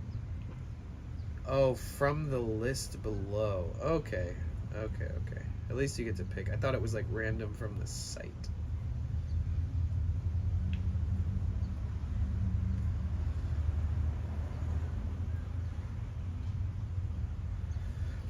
Let's see. Add new button. Sound. Cristiano Vibes said my friend has a randomized from a list sound command. It's good. Yeah, I can set that up, but then I have to add a bunch to the list. It just takes too long. Wow.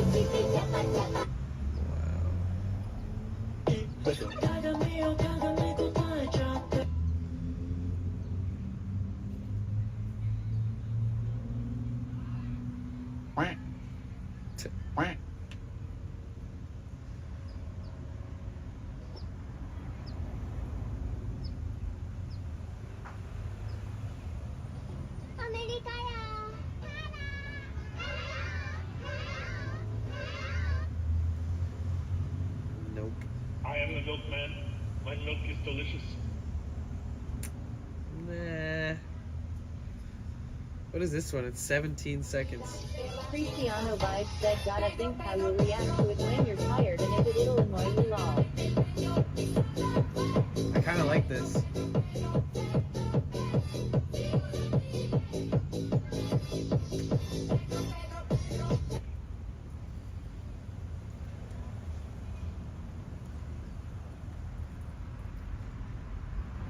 I'd rather add that as a paid one, honestly. 'Cause it's loud and it's 17 seconds long. Okay, I want to add one for... Oops.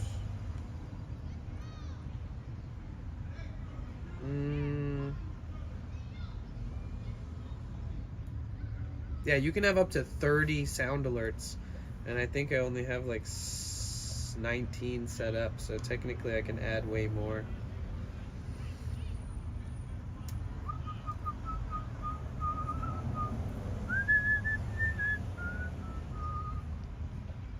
Was it, which one was that? It was Pedro.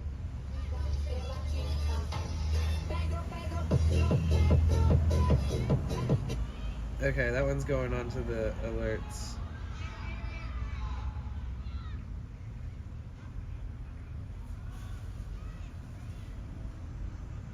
Oh my god, I can't get out of this. I'm stuck in the matrix. Look, I can't, what the fuck? I can't scroll. Bro, you're kidding me right now. This is crazy. I have to refresh the whole fucking page.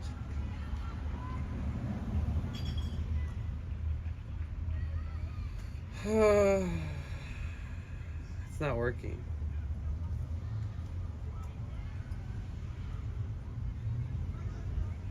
Cristiano Vibes Pedro trapped in La Matrix.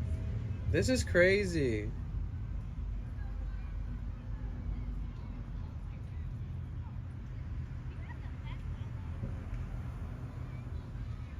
The layout of this thing is annoying. Okay.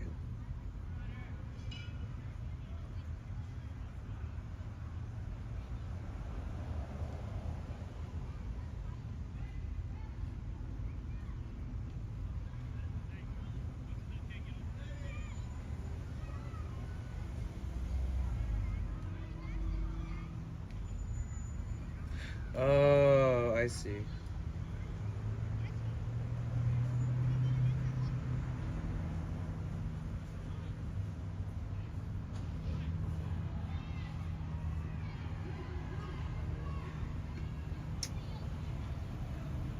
It's so fucking annoying. Why does this work like shit? Because I'm doing it on my phone, I guess. I don't know.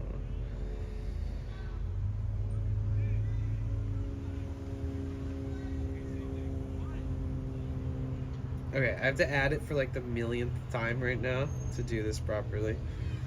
Okay, Pedro, you're going on my list. And you need to be... KRS 1 gram 420 said, "What's up, man?" Hey, how's it going? I just been kind of sick today. Sorry.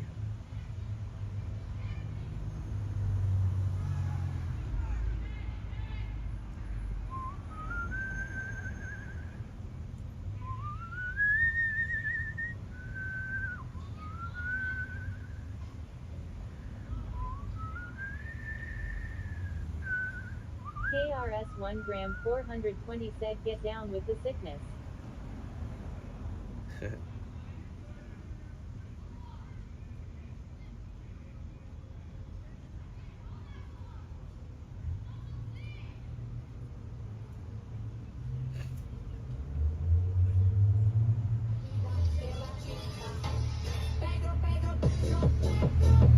Yeah, I like this one.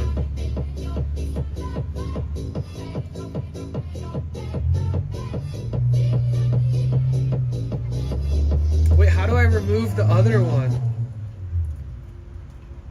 That's confusing shit.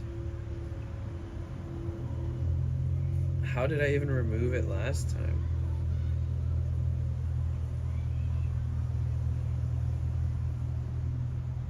KRS 1 gram 420 said, "Neo Flamingo."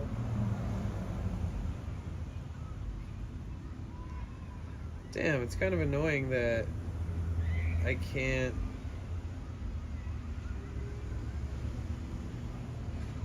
Yeah, this shit just doesn't work properly. This whole thing is scuffed.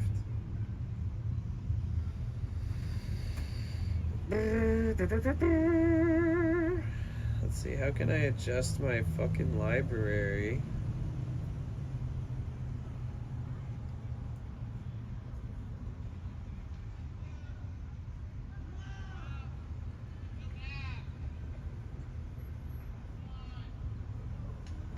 I'm gonna have to do this on a KRS 1 gram computer. 420 said, "What is your camera setup?" Right now, I'm just using an iPhone 14 Pro, but I have a Sony, like the camera that everybody has, but I'm just not using it.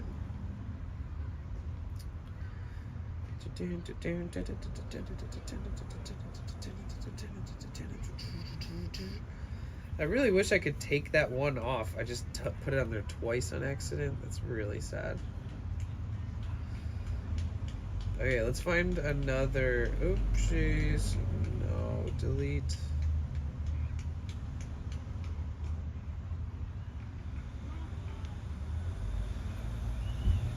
Okay, let's add another sound.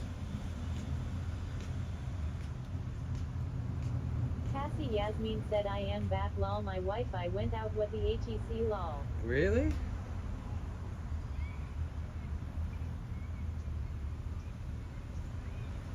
Pedro, Pedro, Pedro. Hogwarts. Cassie Yasmin said, "That was where it." No, I don't want that. That was weird. I agree. Cassie Yasmin said, "Lol." Oof.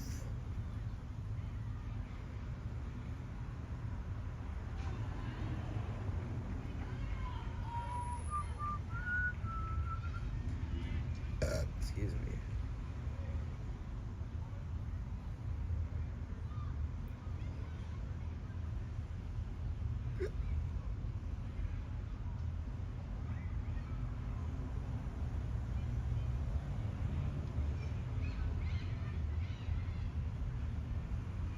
Cassie Yasmin said sitting like a potato, how cute. Damn it, this is so difficult for me to edit and add things to sound alerts on my phone. Yeah, I'm just gonna do that later. It's very consuming. Sorry about that, guys. KRS-One, what you up to? How you doing?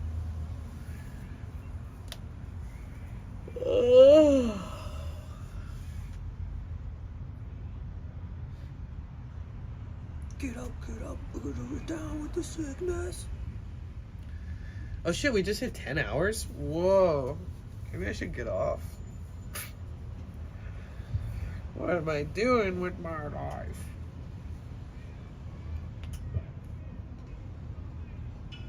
I feel like I'm gonna need to have surgery on my discs one day.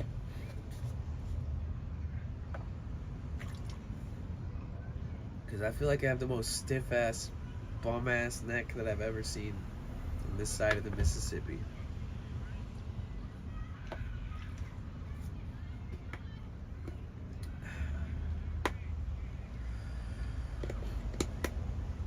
Cristiano Vibes said maybe you rest 10 hours ill is a major milestone.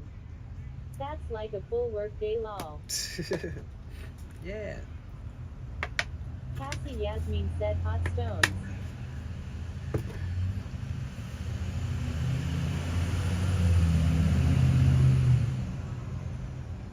Wait, what?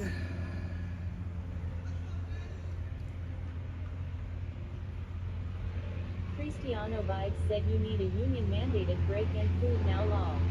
I know. I haven't been hungry at all today. Usually it doesn't matter, you know, I get hungry and I fucking eat. I'll make food, I'll end stream and go get food. You know, I don't like to go without eating, but I haven't been hungry all day. And usually I feel the effects of it, of not Cassie eating. Yasmin said I had a few bits and out it away. And put it away. Gosh. Cassie Yasmin said yes. This is so much better than what I would have been doing, which is like doom scrolling social media, feeling sick all day. This is nice.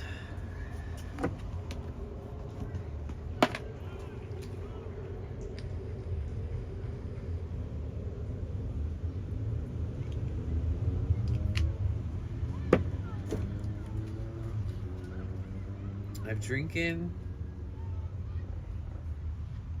about a little over 2 liters of water. Cassie Yasmin said I was in bed all day, I just didn't want to move, lala. That was me the last couple days. I parked in like this spot in a neighborhood that I've never parked in before the other day. And I almost was like, I'm just gonna stay here forever. Like, cause I was starting to feel sick and like, the street is dope because there's speed bumps like every 10 houses. So like nobody speeds down the street. Like it's hella quiet. There's never like going past you ever. No matter what, I always have that a little bit no matter where I park and sleep. But this street has so many speed bumps that it's like, it was really peaceful. So I took like a whole day and a half and just stayed there. Didn't move the van once. I didn't even get out of the van once. Well, yeah. I think I got out to go to the bathroom, but, you know.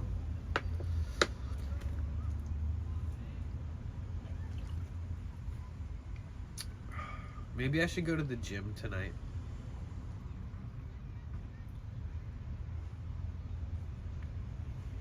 Or maybe I'll wait and go in the morning. It's more motivating when I go in the morning, honestly. Cristiano Vibes said peaceful is good. Yeah. Yeah.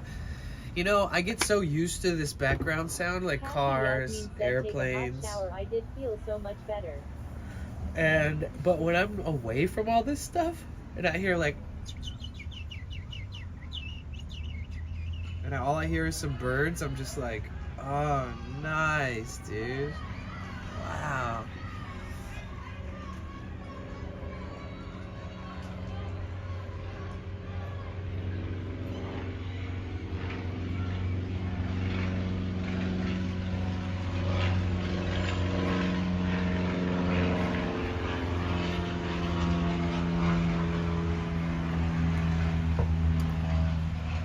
think it was yesterday.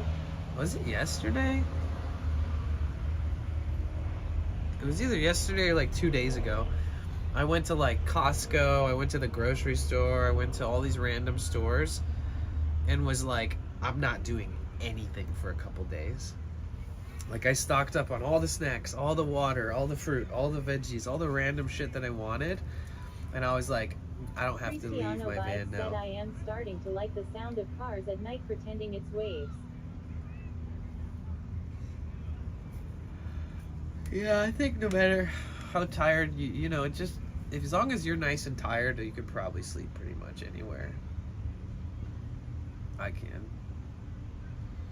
Because I used to work full time at these festivals, and I'd go to sleep at like 12:30 at night, and the party doesn't end until like 6 Said a.m. this place got so much louder than when you first started streaming at Cozy Park. It has changed. Yeah. Yeah, that's because all the activities at the end of the summer last year were just started wrapping up, you know? And then we got all this springtime activity. But they've been having baseball games even in the winter. Cassie Yasmin said, I do see the difference. And the ebb and flow of dangerous people that end up here, and they just disappear after a while and spread those danger vibes somewhere else.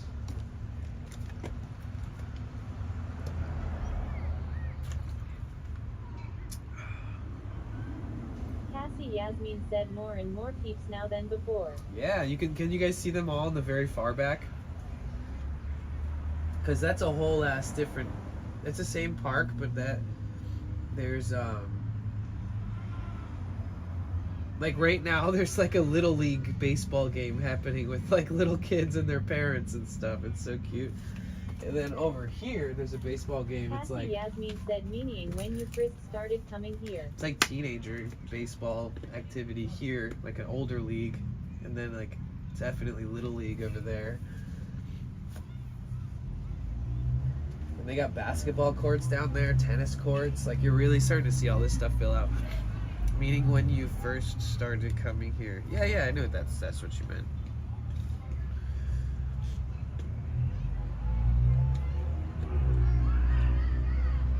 Remember the first couple days when we met Momo from Germany, the traveler guy?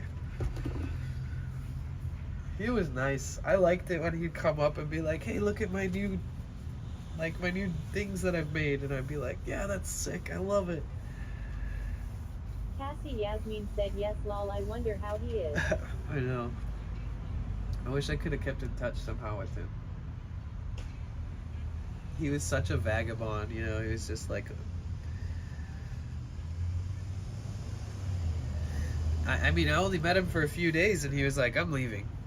I gotta go to Mexico to renew my passport. I was like, alright, peace. Muting so I can blow my...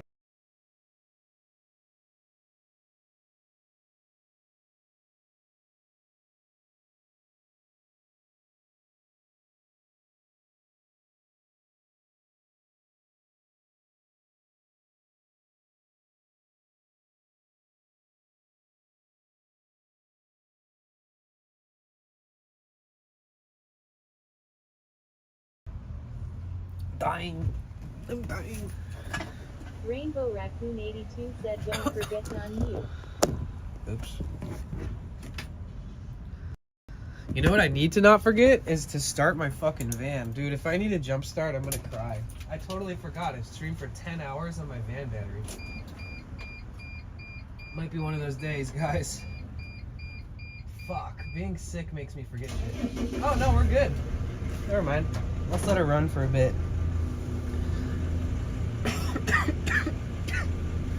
Yo, thank God. God, I don't feel like chasing people down to get a jump start today, honestly. I'm so glad that it started.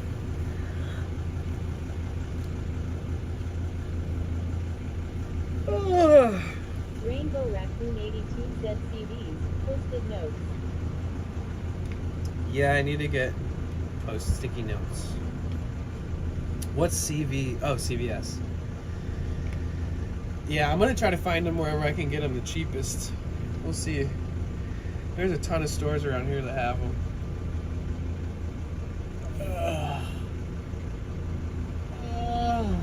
Yay.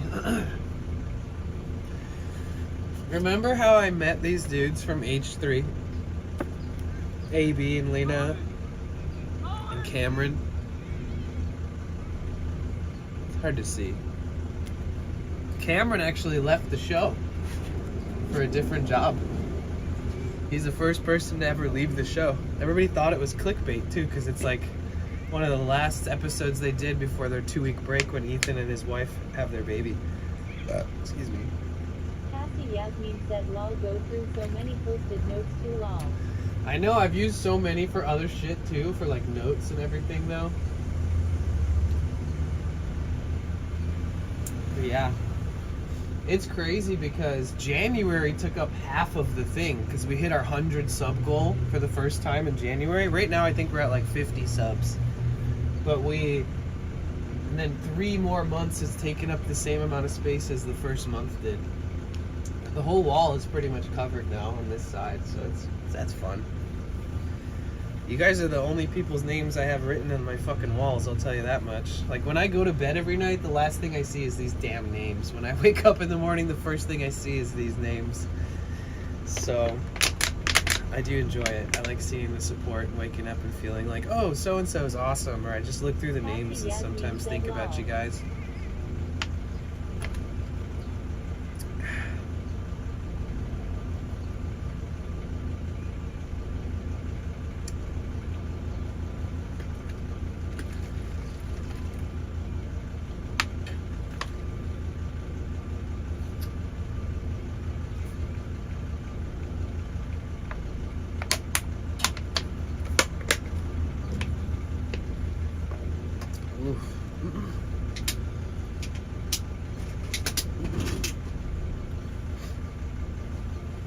How you guys feeling? How's everybody doing? Has anybody been here for the whole stream? That would be crazy. Is there any true OG gangsters out there? Probably some of the mods.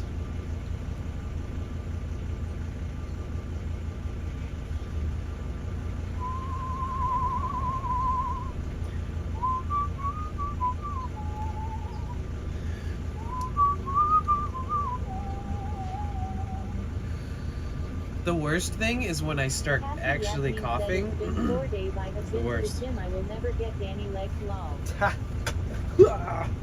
I mean, it comes and goes. You know, if you start walking like every day, like 15 miles. Unofficial because I was at work, but I did redeem first. Nice. The frog legs.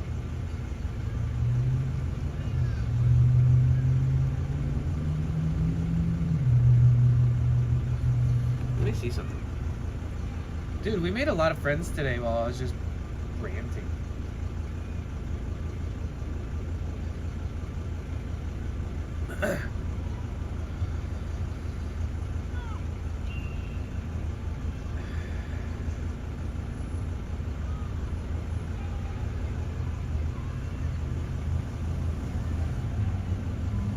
What's the stream summary for today? Let me check. 10 hours. Jeez. 1,076. That I haven't been on that long and a few came, and that is you. Dude, 1,076 live viewers is kind of crazy that 1,076 people have visited this stream, whether or not they chatted or stayed. 1,076. That's a lot of fucking people that have visited. We had 41 max viewers today. We're just hanging out and I'm sick. I'm sorry it's not been too crazy. 41 max viewers on a sick stream, guys. Thanks for supporting me even when I look and sound like this. 9 new subscribers, 14 followers. Woo!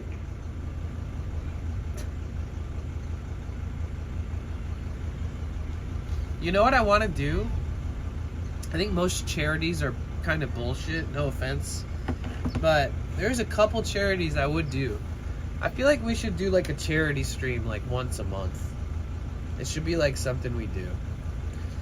My mom has multiple sclerosis. Media said we appreciate the chill. Thanks. My mom has multiple sclerosis and it kind of, you know, changed her life a lot. And it's one of the few causes that I have a personal attachment to. And then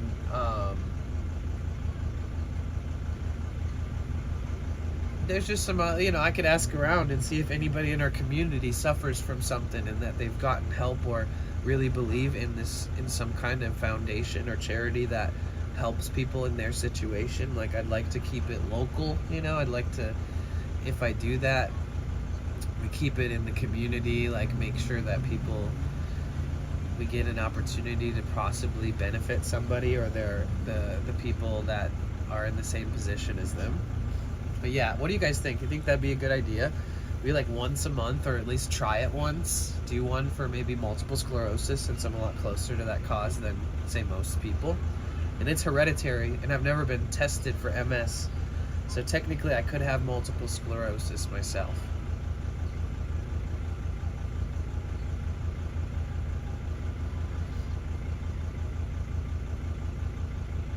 I think that'd be cool.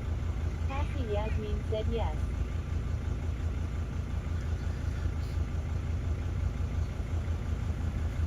Grounded, hope you're doing good, sir. Hey, Pierce the Snail. Hi, Eric. How are you? How have you been? It's good to see you. How's streaming? How's the family? How's your lady and your baby? I'm so sick, dude. I haven't been this sick in forever. Come take care of me, bro. Adopt me for the next week, please. Well, I'm getting really good at catching fruit flies. Get out of here. My family battled kidney disease. I get it. Yeah. Well, I mean, not often do I ever watch a stream and go like, oh wow, damn, I want to do something like that. It's really hard for me to do that. But recently I was watching Connor, and he raised $1 million fucking dollars in 14 days for the IDF. And it's like an organization that helps people with like immune deficiencies. And Iron Mouse, who's a streamer here, she deals with that. She's got a lot to do with a lot of medicine, a lot of treatment sometimes. She expresses how it feels, what she experiences, and I've followed her for like 10 years. So it was really cool to see her in tears, like so happy that they were able to raise so much for people like her, because she knows what it's like, so I kind of felt like shit, I'm kind of, maybe we'll only raise $100, who fucking knows, but there are things that if I feel like maybe we can contribute to the greater good. Cassie Yasmin said there was a protest, Golden Gate Bridge. Yeah, I saw that. People were getting pissed. It's funny because like that's like a major, you can't just like shut down a major highway, which is also a bridge, like a combination. Yasmin said very crazy tease. They did that during the what was it? The Occupy movement. They like shut that whole bridge down, and it was kind of chaotic. It was like hella people that marched the bridge.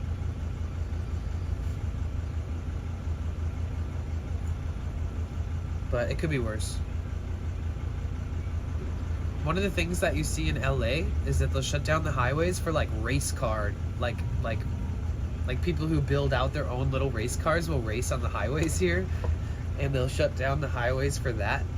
Like they'll have a bunch of their homies like parked diagonally, and it literally backs up traffic for like miles. Have you guys ever seen that? Yasmin said law. I used to live in this area. It's called they call it like Mid-City and the Miracle Mile. It's just like a part of LA. It's closer to like Heartlight Woman probably. And there was this highway in that area that constantly had that. So all good for race cars. You'd be like laying in bed at night and you would just hear like people doing donuts, but it's like from the highway. And if you walked far enough down the street, you could see where they block it off. And they would always cut through our neighborhoods to run from cops and shit. It was crazy.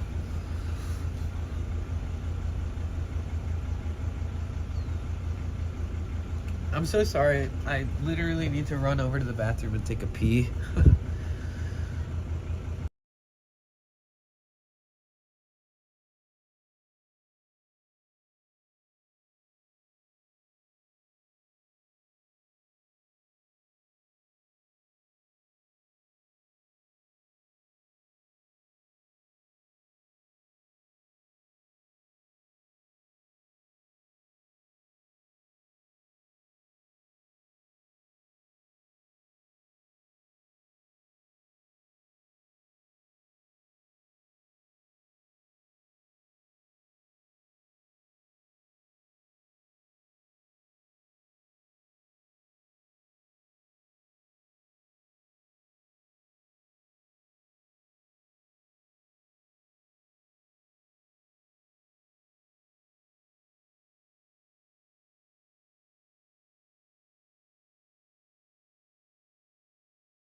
Huh. Yeah, I was thinking about going for a walk. That could be nice. Oh, dude, you guys, I need a new pair of jeans. So these jeans, these used to be the same jeans. These are the same jeans, right? Rainbow Raccoon 82 said feel relieved. And eventually I work in them so much that they get destroyed. Now, this pair of jeans has this massive hole on the knee. So next time I feel like my ADHD kick in, I'm just gonna cut these off. Make them into shorts just like these. But they won't have a giant rip on the pocket just yet. But yeah, it's kind of crazy how fucking randomly faded and random the stretch Cassie marks are. Yasmin said let's go shopping. I know, I need a new pair of pants. Just a semi-skinny pair for like getting me through aerodynamically through life. That's all I need. One solid pair of jeans. Done. And some new shirts that aren't V-neck. Cassie Yasmin said I need more summer tops. Yeah. I usually like to just go to a store and buy plain color random shirts with like no kind of logos or designs or anything. Cristiano Vibes said aerodynamically through like a vibe. Secretity 19 said jeans look fine. Those are like $300 at a designer I know, store. right? Imagine if I could wear jeans for a year and then sell them for $300. That'd be so cool. God, that'd be sick. Imagine if I wore something and it went up in value. Like, fuck. That's such a crazy thought. Cristiano Vibes said jeans destroyed and ripped these days. $300 for the distressed look. I know, I've noticed that. Furion7 said you can't. You can't what? Sell them for 10 times the price that I bought them for? After wearing them? Probably not. You know, the thing about jeans is that like they literally, if they're not Levi's, bro, they thin out. Like whatever this jean material is, it's nice and kind of thick and not too thick. But then after you wear it, it becomes like such a thin jean. It's kind of weird.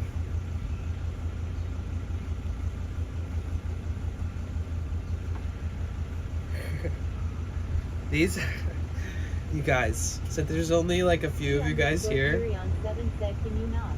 Look at, Well, maybe that's an OnlyFans thing. Rolling on the floor laughing. these are girls' jeans. And they're called Mid-Rise Rockstar Super Skinnies. And they're size 2. Size 2. Rainbow Raccoon 82 said, In "Wow." women's. I don't even know what I wear in men's. Like, genuinely, I have no fucking idea. I think I'm a 20. I don't even know. 22? I have Rainbow no- Raccoon 82 said you are that size. Yeah, I'm whatever this size Cassie is. Yasmin said lol. I have to wear a belt with this shit, too. It sucks. I'm such a tiny little fucker. Ugh. C_Furion7 said men's are sized differently. Yeah, they have different numbers. Rainbow Raccoon 82 said what brand are those jeans? Old Navy.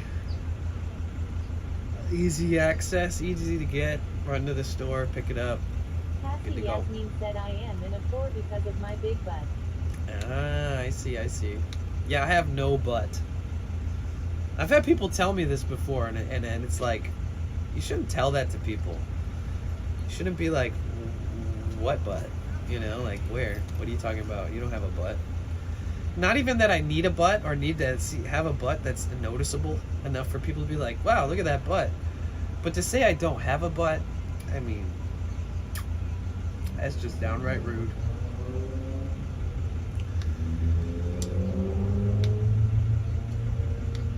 I think Cassie said what butt to me before. Cassie Pancake, Yasmin said yeah. pancake lol. That's it. Backslash Cristiano Vibes said, Unmod. I wear my jeans slide off often. Cassie. Harsh_media said lol, I wish I didn't have one. Cassie Yasmin said lol. That's funny. Cristiano Vibes said I like sweatpants easier. Rainbow Raccoon 82 said, oh, their sizes are really screwed up in multiple different ways. I usually wear AR large or extra large, but Old Navy for the shirts are probably medium for shirts. Ah, yeah. Yeah, I know what you're talking about. This is, my eyeballs. It's a medium. Ugh, God.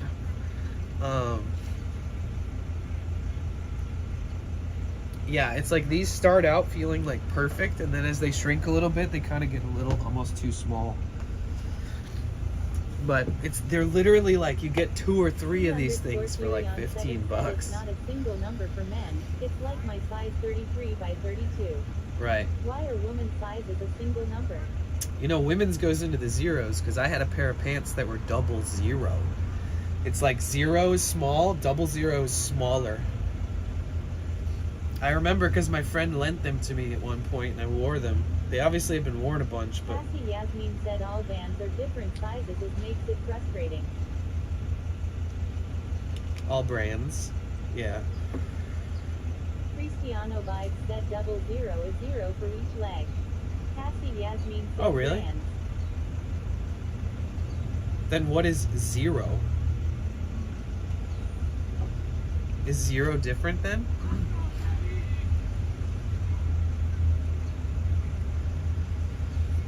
See, this is what happens when I don't stream for like fucking 6 days. I come on here and I stream for way too long. We got a solid bunch left. Thanks for being here. Therion, Cassie, Cristiano, Harsh Media. We got some good people in here. Damn, I missed your comments, Pierce.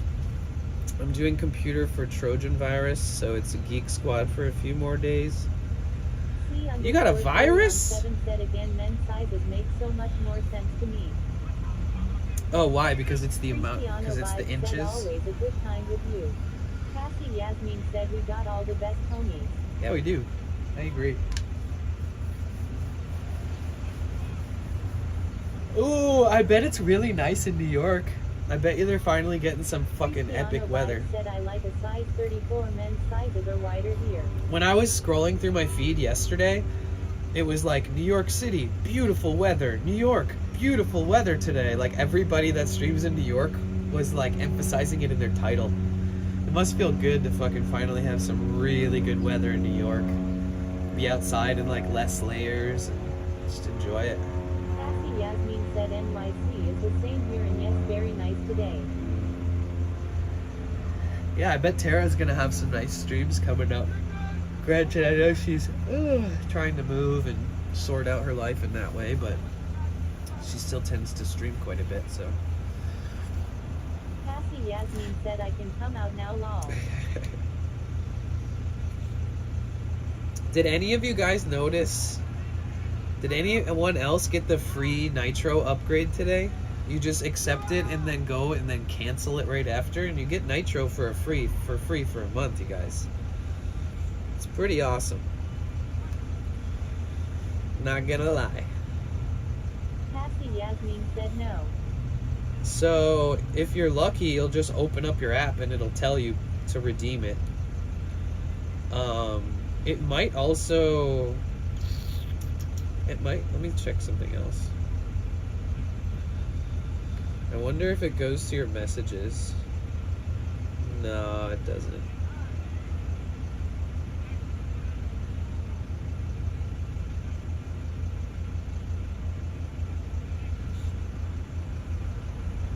Aw, I never read my Discord messages, so sorry if you guys have ever messaged me. Somebody messaged me and said, hey man, it's me from your stream. I just wanted to say thank you for hearing me out that day. I don't know if you remember, but you gave me some good advice even though you had no reason to even consider doing it.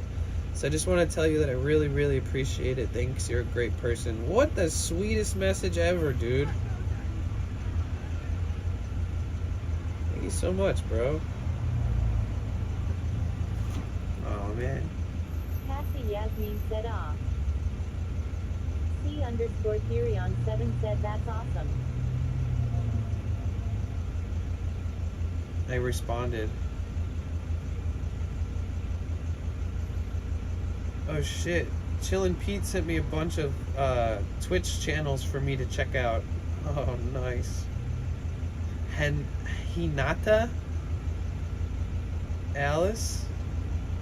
Wait, Alice? Alice? Discord member since 2023. Oh, this is Alice from Twitch chat. Oh, I didn't even know Alice was a girl. Oh my god. I'm the most gender dumb person on the planet. Like, I feel like I've been not asking people what their gender is, and I just kind of treat everybody like a default way. I had no idea that was a girl. C_theory on 7 said I didn't see it either, but when you first showed I killed my app and cleared cache. Reopened but I still didn't see it. That's so weird. Maybe it's because I host the server? I don't know. Cristiano Vibes said lol, Twitch is wild. I know, right? There's so many cool people in my messages. Cassie Yasmin said let me rule. Look.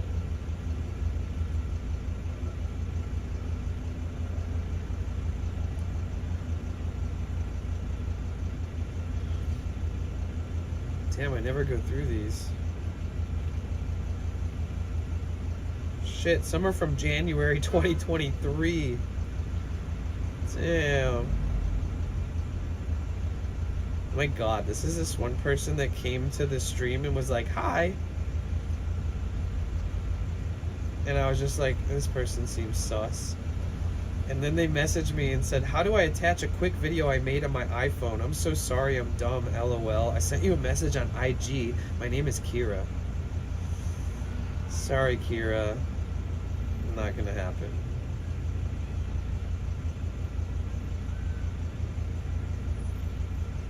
And it's now a deleted user. Sus. I gotta accept all these fucking friend request things. I'll accept Alice. Tart. Oh my god, so many people that I recognize. Damn, I feel dumb for making people wait and say hi to me and never get a fucking response. Damn.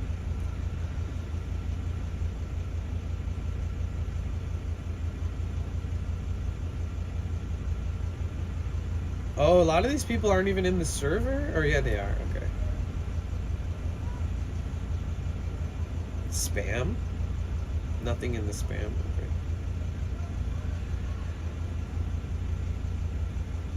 Did I ever message you, Therion? C_Therion 7 said you can only do so much. I gotta like add you so we can Who in here is on Discord? In our Discord? Cristiano Vibes said Discord expands so rapidly the notifications are in the hundreds so fast lol.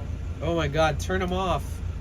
There's ways you can adjust that so that you're only ever notified if there's an @everyone, which is Cassie probably Yasmin important. said I don't know who is who most of the time, so I don't take too many friends requests Discord. No, I wouldn't if I were you. Rainbow Raccoon 82 I would said, not. "What's up, If dude?" I wasn't hosting the Discord, I would Rainbow never Raccoon open said, up the "I'm on messages. Discord." Because people oftentimes send me shit in messages that I wish they would have said in chat. You know, does that make sense?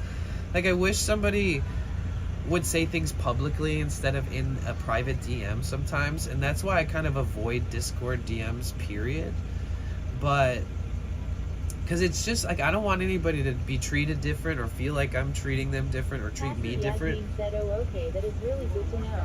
Yeah, personally, if I was you and I wasn't hosting my own Discord, I would approve like other mods so that you can Discord message with Rainbow Raccoon, so you can Discord message with whoever is a mod, and obviously do what you want. Cristiano Vibes said my friends turned their Discord DMs off as people were asking them for raids. Right. See, there's all kinds of things that. On 7 said unless you know who you are adding on Discord, I wouldn't add randos. Yeah, I wouldn't even add people that you recognize because most of the time they're only in there to say weird shit eventually. My Discord name is the same as here. No confusion there. I mean, like, Lol. I'm I a don't guy. send for out anyway. I'm single. Lol.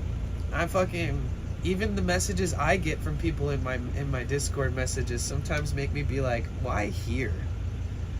Like, why not like attempt to flirt with me somewhere else? Secretcity 19 said friend request. And it's not like a bunch of people message me to attempt to flirt with me.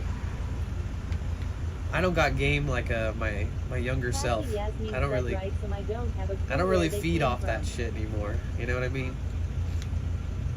Like if somebody flirts with me, I'm like, are you ready to commit? Are you ready? You ready to tie the knot? I'm like, don't play games with me. Don't play with my emotions. C_Theory on 7 said I'm still waiting on a friend Oh, request shit. so I can flirt. Hold on. Rolling on the floor laughing. Rainbow Raccoon 82 said I remember during COVID period people kept coming to stream asking if you were gay. Cristiano Vibes said I joined your Discord today, been following since 2022 so I really forgot to join lol. Oh shoot. Friggles HD said I've never have game lol. C. Is your name C Therion on there too? God, it's making it so hard to find your name. What's your name on Discord, Therion? I guess I could just look at any of our chats. Let me see. It's just Therion. Let me just click you. Oh, you sent me a friend request. Oops. Is there an area with just straight up friend requests? Is that a thing? You think I know since I've been on Discord for 6 years and all. Oh, here it is. Friend requests. C_Theory on 7 said I just got the notification that you accepted. Actually, I don't. Smiling face with open hands. Cassie Yasmin said C_Theory on 7. You're the one with the cute little goat. Wait a minute. Who are you? Cristiano made it. Yeah, we've got a really sweet community. I'm not gonna lie. Hey, Steve Racer. Welcome in. My name's Danny.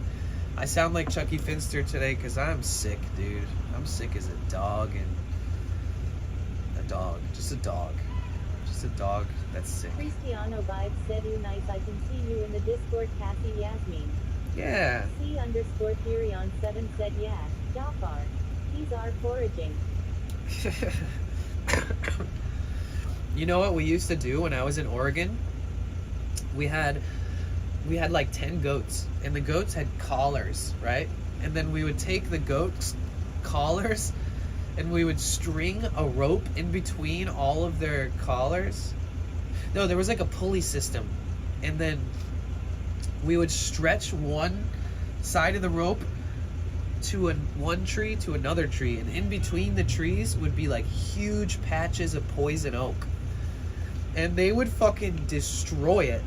Like we'd tether them in between a couple trees, and we'd come back and all of the poison oak was eaten. It's pretty awesome.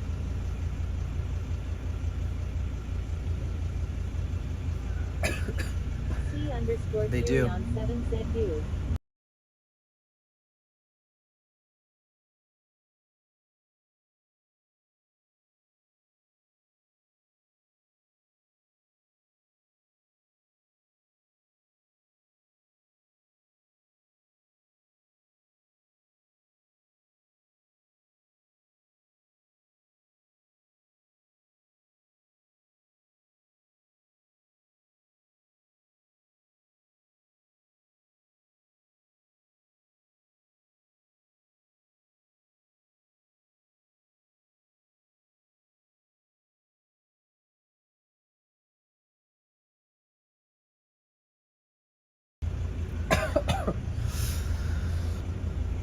God, I feel like my oh, I feel like I'm so weak. Oh.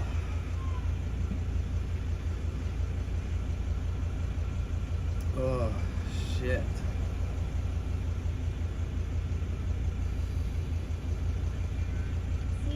C_Theory on 7 said PLZ don't die Danny. I'm sick. Mukbang 818 said you alright man. Ugh. What's wrong? I've got some That would crazy not be good. upper respiratory infection kind of thing going on. You know when you feel like air bubbles like slowly creep up your chest because you're swallowing so much as a response to feeling ill, and then there's just like this weird feeling that you kind of get, and you just feel like, you know, you're gonna die, kind of. Friggles HD said I'm trying to join your Discord and it's not working. Mukbang 818 said, have Really? you taken anything? Cassie Yasmin said, get some rest, sweet potato head. I kind of want... dude, I'm feeling too fucking... Like, I'm feeling at that point where I don't want to... I don't have the energy to... I'm hungry. I need to eat something soon. I haven't eaten all day, except for bananas and lemons. But I haven't had, like, the urge at all.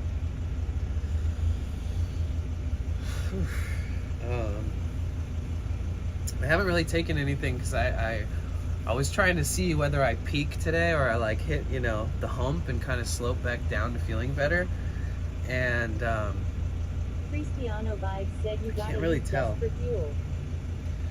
I know, I have been eating a little bits during the stream. Secrecity 19 said I ate Caesar's 2 Crazy bananas. Cups $4. Can't go wrong with that lol. Ooh, damn, that sounds good. Cristiano Vibes said, or it'll be annoying when you relax and get hungry. Yeah, I feel so weak and slow and sick right now that honestly I could probably just pass out. Cassie Yasmin said it goes up and down and feeling good to bad. Yeah. Cristiano Vibes said sometimes a DHT makes you feel energy without eating. Yeah, true. Yeah, maybe I'll go to fucking Whole Foods and get some soup, or go to a store and buy a can of Cristiano soup. Vibes said maybe best to rest. Cook it.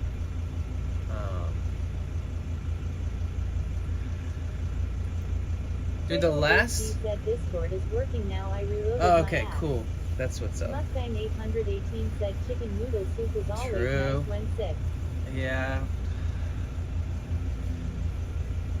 I could probably go to the store and get a nice can of soup and just heat it up and slurp on that bad boy for the next hour. Sounds like a pretty good idea. I wish I had soup fixins in here so I didn't have to go to the fucking store though.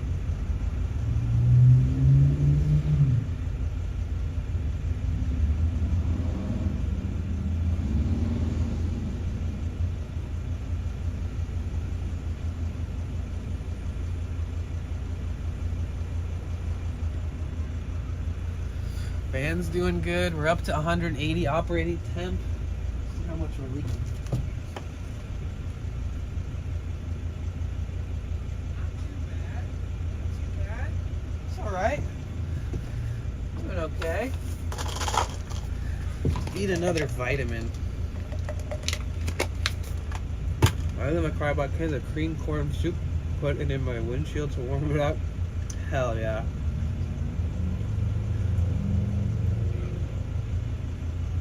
That's smart and also a little bit dangerous? No. Yeah. They say that you shouldn't heat up the food in the can. Because I know a lot of people that just cut the top of the can off and literally put the can on top of a flame.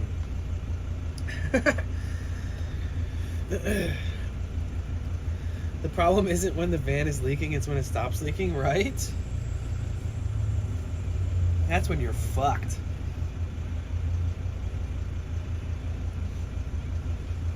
Secrecity 19 said at least you know fluid is in it when it's leaking. Yeah. Cassie Yasmin said Rainbow Raccoon 82. Lol why? It leaks very slow, thank God. And it's just coolant, so it's just like a weird acidic liquid compound mixed with water. So it's not the worst. Cristiano Vibes said I gotta get some sleep 2 a.m. here. Have a blessed day. Get well soon. I appreciate you sharing your day with us. Thanks, Cristiano. I appreciate you. Have a good rest of your day. I appreciate you hanging out so long. I'm gonna outstream all the viewers at this point. If I keep streaming longer, eventually everybody's gonna leave. They're gonna be like, sorry dude, it's been forever. You gotta get off too, man. Like, aren't you the one who's sick? Why are you streaming still? Rainbow Raccoon 82 said I have to go to bed for work, so I need to sleep because I have to get up early to get ready for work. I know, it's getting late. You usually get ready earlier. Buy extra one for tomorrow if you get soup. Cristiano Vibes said you're the best, love your energy, have a good day. Yeah, true, Cassie. Secretsity19 said I mean in a survival situation if you found a pan would you not boil water in it?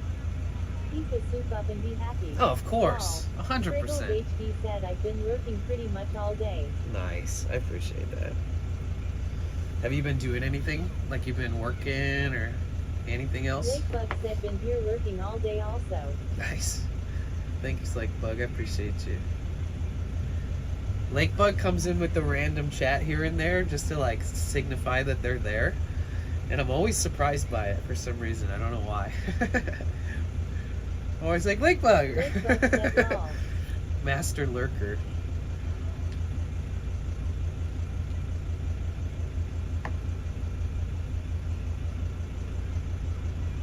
See, here's the weird part, is if I hit the vape, I don't feel like any resistance. It feels actually good. I said this earlier, there's something about the way it like expands my lungs a little bit that makes me feel better. Cassie Yasmin said That can't be a good Cristiano sign.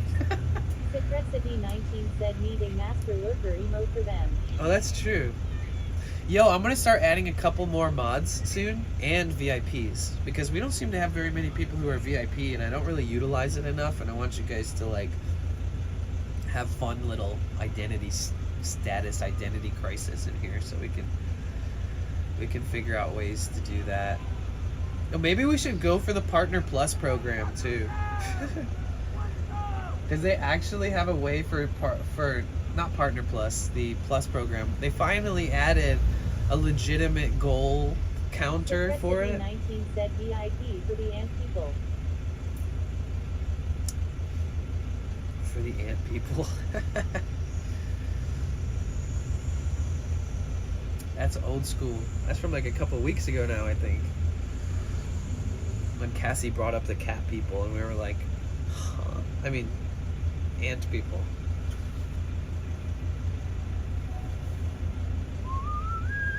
Oh, look what I got, you guys. I know I'm trying to do like anti-inflammatory foods and all that stuff, but your boy has a big fucking block of pepper jack cheese that I bought last night. And it's only gonna last a couple days. He said if you attempt the Partner Plus program, I'll sub to support you, man.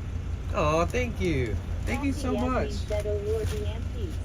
I think Twitch. 818 said pepper jack I think is Twitch is amazing. giving us an amazing way to have a new reason to incentivize subs. Grilled cheese and soup. And I probably should keep pushing towards it, but the first month I didn't hit it, and I was like, that's okay, we might be able to do it. And then the second month I didn't, and then the third month I didn't, and so like I kind of backed off of it.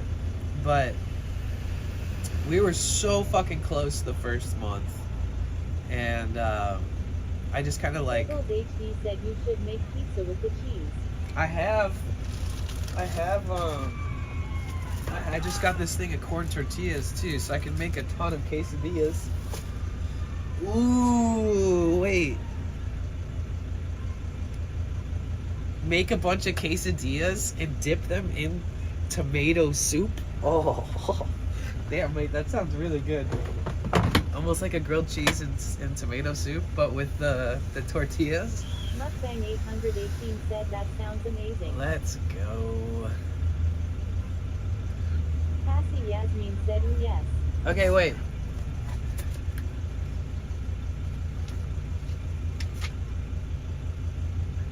Where, really quick, where's everybody from? Tell me where you live. You don't have to be specific, but where's everybody from really quick in chat? Therion is in Oregon. Rainbow Raccoon 82 said Virginia. Mukbang. Mukbang 818 said Cali. Secretsity 19 said no wipers eating those corn tortillas. I'm writing it. So I have this little list, so if I travel around, Said North Pole. I can be like, ooh, let's do a meetup. You know, I'm not gonna like stalk you or anything. From Massachusetts, resident currently in San Diego. Okay. So, Secret City is in SD, Cali. Mukbang's in Cali. Rainbow Raccoon 82 said Cassie Yasmin haha. And then I've already got you Cassie down. Yasmin said lol. Friggles is in Kansas. Okay, so we got a lot of. Did you see that kid? He was so mad he like threw his glove at the ground. I thought he was gonna come beat me up. Lakebug said from the Bay Area and Virginia, but in Oklahoma now. Oh, okay, Lakebug. I'm gonna write it down if you don't mind. Just in case I ever pass through where you guys are from, man. I don't want to miss out or be like. C_Theory7 said gotta keep the kill list updated. Recipe19 said breaking in his glove. Don't be alarmed. I know. I thought. Yeah, I'm just not sure. So Mukbang's in Cali. Secret City is in Cali. Tiki Taco Tony's in Cali. Subatomics is in Cali. Duty Beard is in Cali. Lightheart Woman is in Cali. Then we got a lot of Oregon. Hot Wheels, who I haven't seen in here in a while, is in Oregon. Therion is in Oregon. We got a shitload of people in Arizona.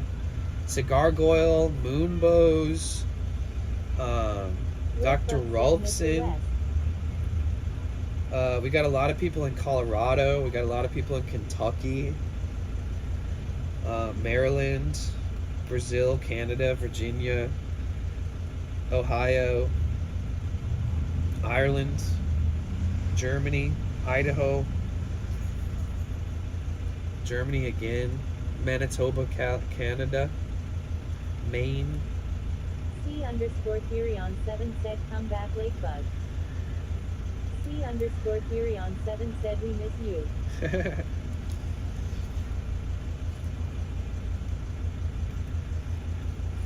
Just in case I ever am traveling around, man. And also, if you guys are in Arizona, California, Oregon, I'm going to be begging you to go to TwitchCon this year, by the way, in San Diego. If you guys want to meet up in San Diego, we can all take a big group picture in the van. You know, we can have somebody stand outside the van and we can all just like sit inside of it and be like, hey! That could be fun, you know? We can do an IRL stream from the van together. You guys can be in the stream and say hi to everybody from my point of view.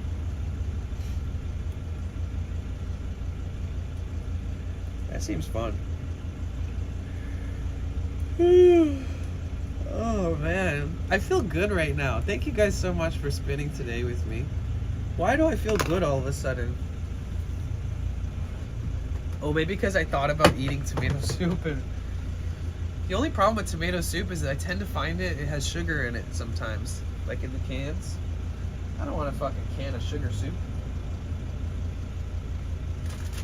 Recipe19 said sounds Oh, like a look, plan. look. Barbecue van type. They now have a big jar of the hot peppers. This is like about twice as much as it's in the other one. And it's $1 more. It's over twice as much and it's $1 more.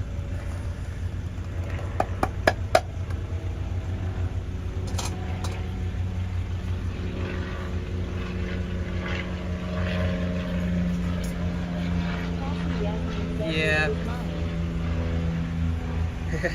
That's mine. I want to try to, I guess I'll go to the grocery store, which I don't really want to do. I could either go to the grocery store and buy a can of soup, which is probably going to be more affordable, cost effective. I could get like 2, like you said. I could get 1 for tomorrow too. And because otherwise I would go to like Whole Foods and just go to their hot food bar and just like fill up a thing of it.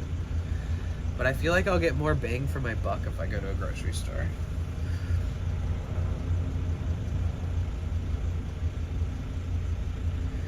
Man, it's crazy the amount of water that I've been drinking today.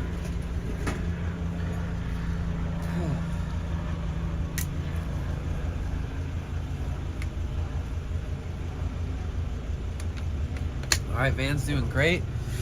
We are a little bit over operating temp. Said I think you will want one for the next day. We're like 2 millimeters past 180, so that seems about, sort of about right. Let's turn the heat on, make sure that thermostat's nice and open. Oh yeah, warmth! Here, let's close this.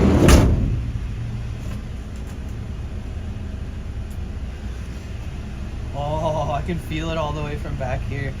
When I changed the air cabin filter, the one that filters the air that comes through the vents, it made a night and day difference. If you guys have a car, I highly suggest you find out where the air cabin filter is. It's not your engine filter, it's your air cabin filter. Usually they're thin. And man, when I replaced it, the fucking air just like 1,000,000 miles per hour with the force of 1,000 hurricanes. C_Theory on 7 said might slowly rev it a bit. Very slowly but enough to ramp the RPM. Me? For what? The crazy thing is that my system is so efficient. It makes me so happy even though it's leaking. Because like the other morning I turned it on and it got to like operating temperature and I turned the heat on and it went down to like 140. Just from transferring that heat from the engine bay into the cabin. Just very, very helpful. I've told people this before, but if you ever overheat, turn the fucking heat on. If your engine's starting to overheat, turn the heater on. Even if it's a hot summer day in the desert, just open all your windows and point the vents away from you, but turn that heat on full blast as high as you can go. 10 out of 10 speed. C_Theory on 7 said the diesel injectors and burning off carbon. Yeah, I never really do that. Dude, diesel engines are so different than freaking regular engines, it's crazy. You know there's no spark plugs on my engine? There's not a spark plug anywhere. Everything is like manually injected without spark plugs.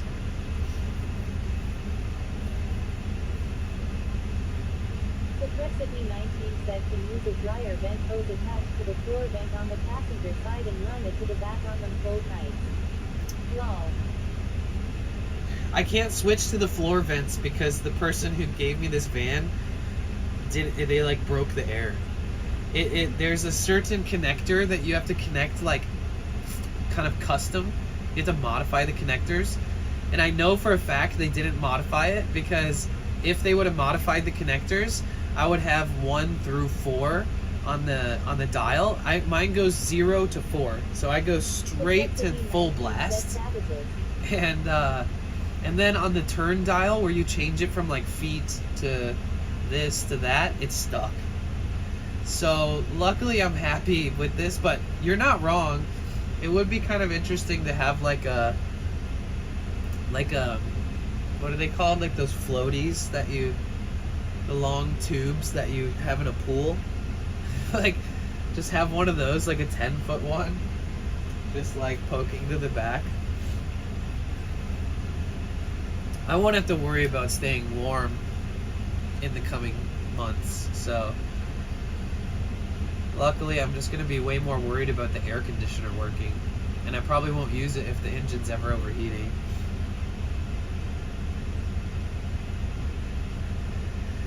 It's not stuck. The dial that's stuck is because I've seen a bunch of videos on it. Eventually, the more you spin it, the cords actually like knot themselves together. So you have to like take the whole thing out and like spray WD-40 on the wires and like unknot them, and then hopefully it won't ever get caught again. But the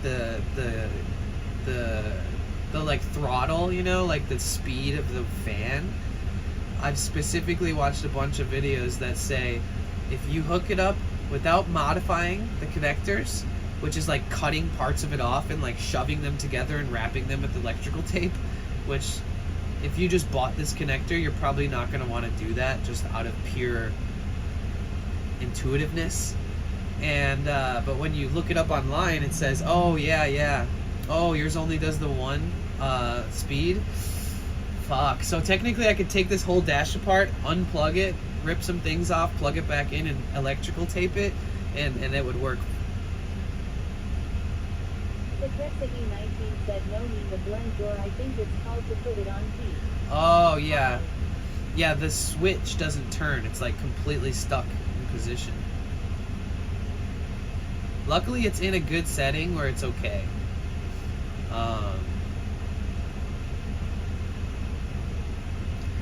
You know what's crazy, actually? I don't know if Therion's listening too, but I had an issue where I noticed, it's not an issue, but I noticed that, so this, when you want air conditioning, you push that button. The red light comes on, you flip this down to cold, it works. Air conditioning works. It's pretty awesome. This rest, you know what this is? Rest is rest takes the residual heat from your engine that's left over so that you can use that heat for like 32 minutes to an hour. And the only reason I can't use this, so like if you shut the engine off, right now I should be able to push rest, right? You see that light come on? Guess why it doesn't work? Want to know why? Because I told you that they installed this wrong, so you have to go all the way to 4 to get it to work. If they installed this right when they replaced the blower on this thing, 1, 2, 3, 4 would all work. You want to know why this doesn't work? Yeah, good old diesel. This doesn't work because this doesn't go to 1, 2, 3. It only goes to 4. And what this does is activates setting 1. Cassie Yasmin said you broke it. No, whoever reinstalled the fan on this thing and replaced it.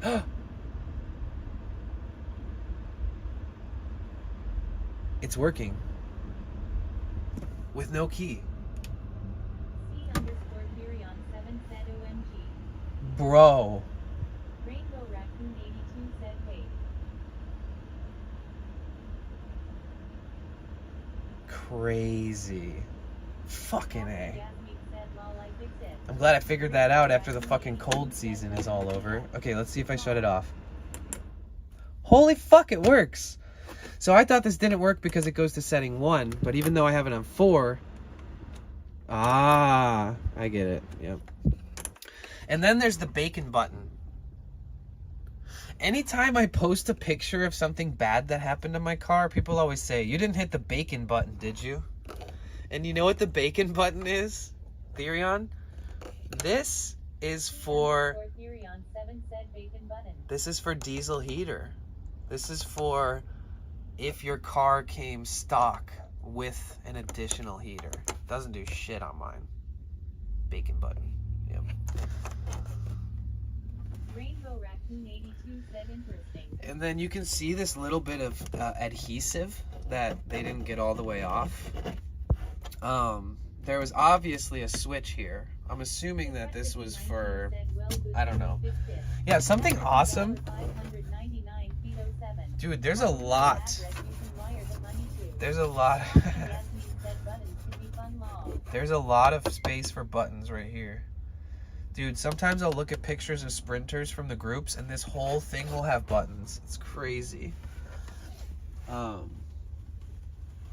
There's also this little like document wallet glasses holder or whatever, and it looks like somebody busted out the back.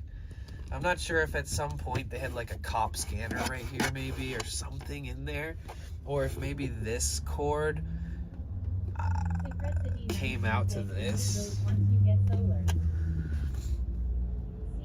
C_Furion7 said thankfully there are pop-outs to allow additions. Right. We'll see if I end up even using them, right? But and then there's a couple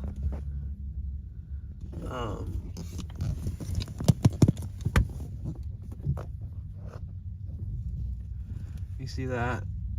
I can puncture holes through that, and then right there. So you got these little gaskets that go in between the driver's section to the engine, so that's also going to be another useful routing area. City 19 said rename the stream. To what? City 19 said van tour. Oh. Rainbow Raccoon 82 said a button that could be added is for a wheelchair lift. Definitely. If there was a wheelchair lift on this thing, which would have made it like 10 grand more. Said we need a button for a fancy snack cooler. You know what I thought was cool? I've been noticing, so like, you know what I think I should do, since like summer's coming and all? is that I kind of want to set up, I kind of want to have like a plank. I want to have a plank that's like, I don't know where the fuck I'm going to put it, but like, I want it to be permanent and it's on hinges. So if I open up both of my back doors, I can like pull out this huge like table. Like something to put my little cooking burner on and like be able to stand outside upright completely and do it out back. Oh, I hope I'm getting better, guys. You guys are my medicine today, okay? I literally have to pee again. It's crazy how many times I'm peeing. It's good. I mean, it's a good sign, I guess.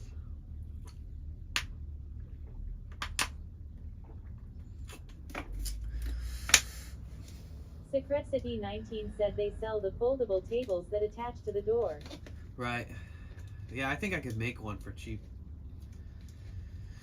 Okay, you guys, we're gonna try to hit all of our goals for the rest of the month, and let's start buying things to modify the van a little bit. I want to get a drill. I want to get an impact drill and driver. Said, TMI, is that another counter lol? Secret City 19 said, yeah, can definitely make one. Rob Will said solar. Yeah, I need to start prepping and having the right tools to make the moves to get everything I want set up, whether it's solar, whatever it is. So first I need some good tools, because otherwise I'm just gonna, you know.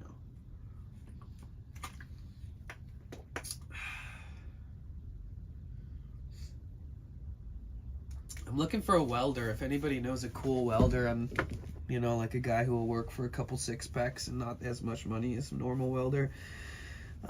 Be cool, because then I can make racks for the roof. Because technically I could do solar without having to like refinish the roof. But if I have to mount everything into the roof specifically, fuck. I need to have a good mount that somebody welds together for me. Cassie Yasmin said, I work for snacks with Thanks. duct tape. I got you, Danny. Appreciate you, Cassie. You're always the best. Hold on one second, guys. Talk amongst yourselves.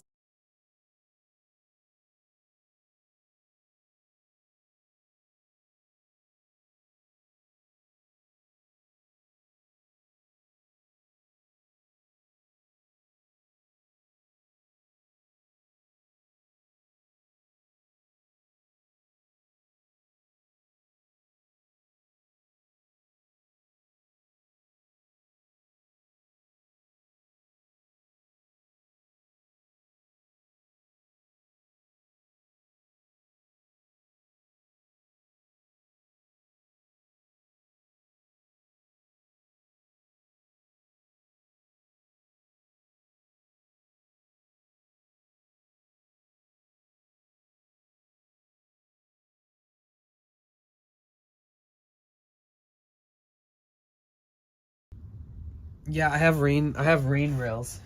Exactly. I do have that. Cassie Yasmin said, Naveen __ 777. What's up, Hello. Naveen? Naveen, did you have a Secret different City username 19 earlier? said, just seen a person giving away 3 ladders for a van build on Marketplace the other day on Marketplace. Like van ladders, like the ones that you mount from the edge to the bottom half of like the. Secret City 19 said, obviously you don't need all 3 lol.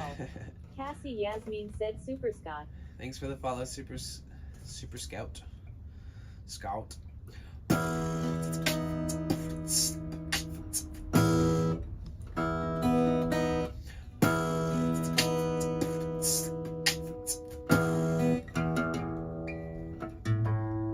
Secret City 19 said, yeah, they mounted to the rack and came down the side.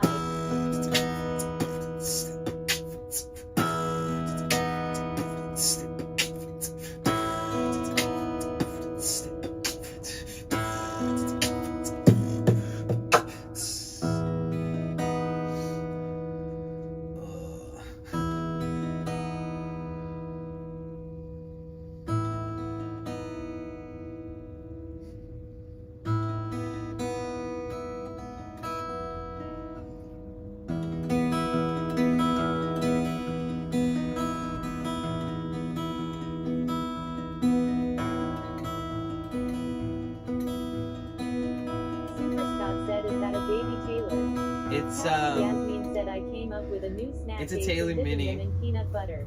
It says it's 3/4. Rainbow Raccoon 82 said I am going to go to bed. I think a baby Taylor is a half, and then this is 3/4.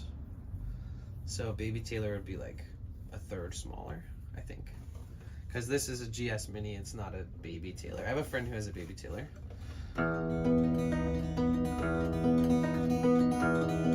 Good night, Caroline. Sleep well.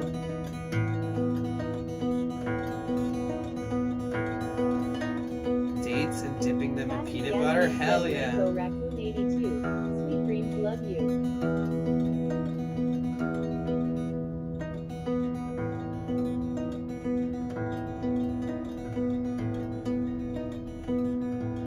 Where have my brothers gone?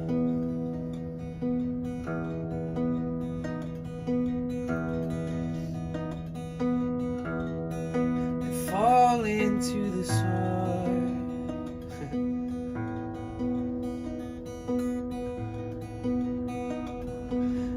Rob Will said I have a nice Longer Martin. do you serve to hurt nobody? I feel like an octopus trying to play. It's just not working. Ugh, I'm dying.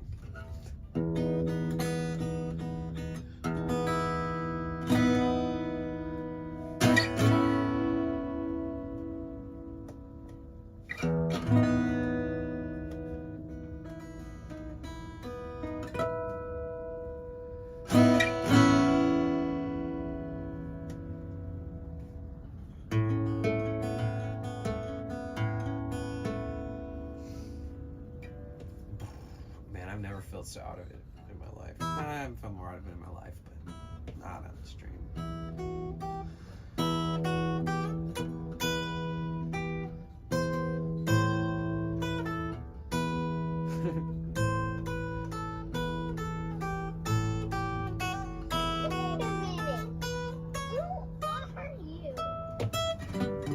a minute. Who are you? C_theory on Catchy 7 said I riff once just lived a followed. lifetime as a portrait on the wall. That's crazy.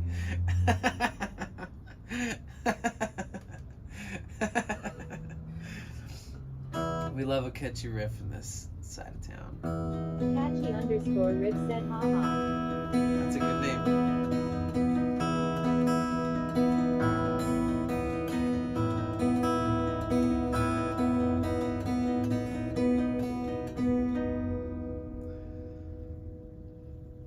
We love a catchy riff. Climbing up the pine tree, high as we can go. Climbing up the pine tree, find a pine cone, it's home.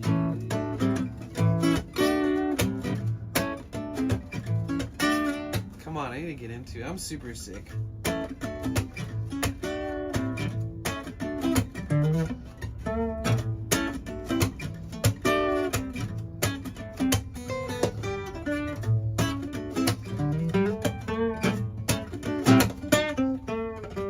Fuck.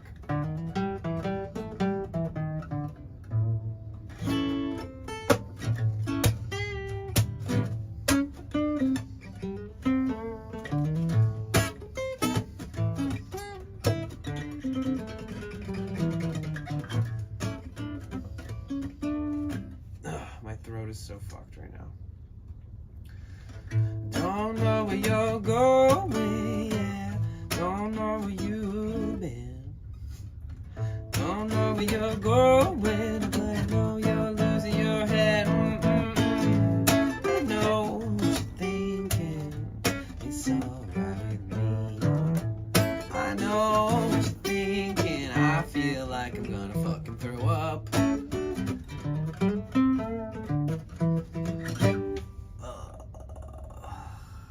Okay, too much energy to play this thing. Can't do it right now. Sorry guys, I haven't really felt this shitty in a long time, so excuse my lack of enthusiasm and profession. C_theory on 7 said, but I hope you don't throw up. It just comes in waves.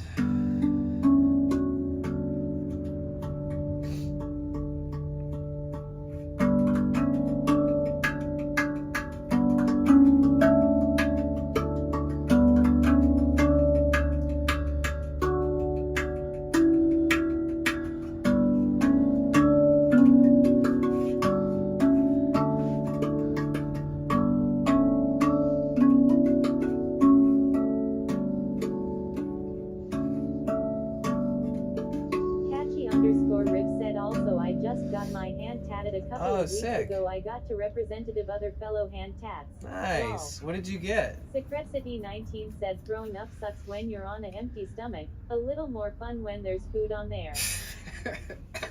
Yeah. Damn, dude. Catchy_Rip said I got a bright orange box. Will you ever find me? Will you ever find me? Will you ever find me? Oh my god, my voice.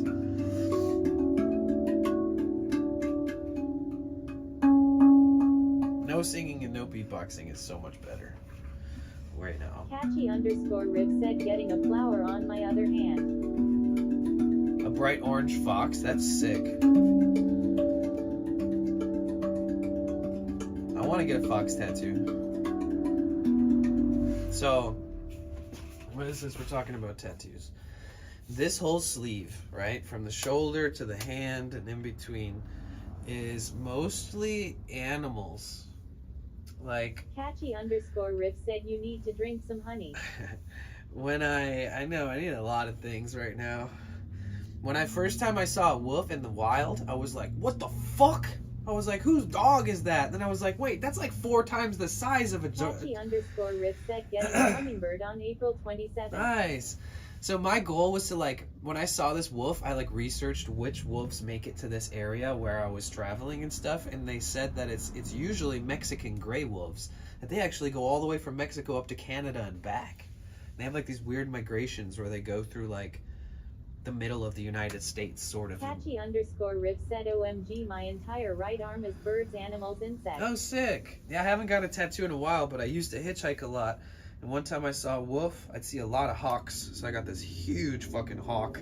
One time I saw orcas, like tons of them. And then I saw a humpback, and it was like breeching its baby up for its first breath when I was living in Hawaii. And they got this like humpback breaching out of the water. Basically, most of these things are just animals that were at one point on the endangered species list, and or one that I've seen in real life. And I thought, fuck it, why not get that as a tattoo?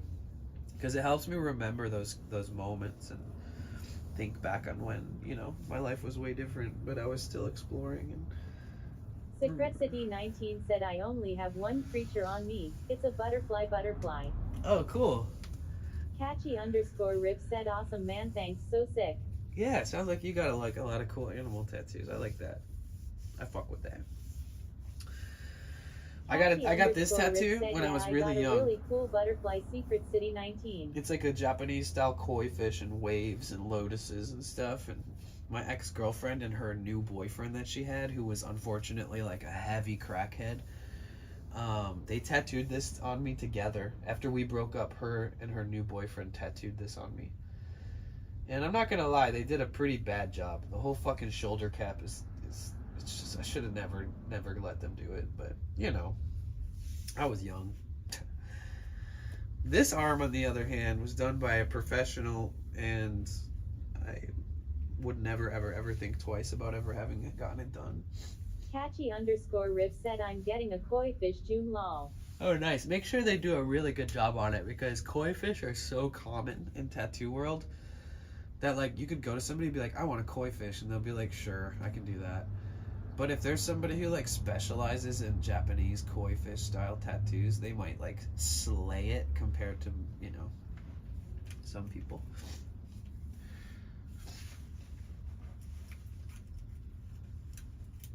Catchy_Rip said I got a bad poison dart frog that I'm getting fixed. Oh, interesting. Where are you from?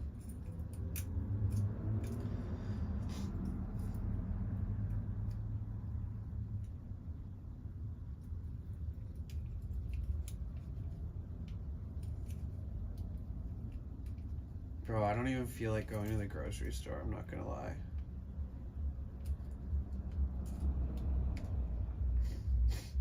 Like, I kind of feel like just driving to wherever I'm gonna sleep tonight and just crawling under my covers and just calling it a night.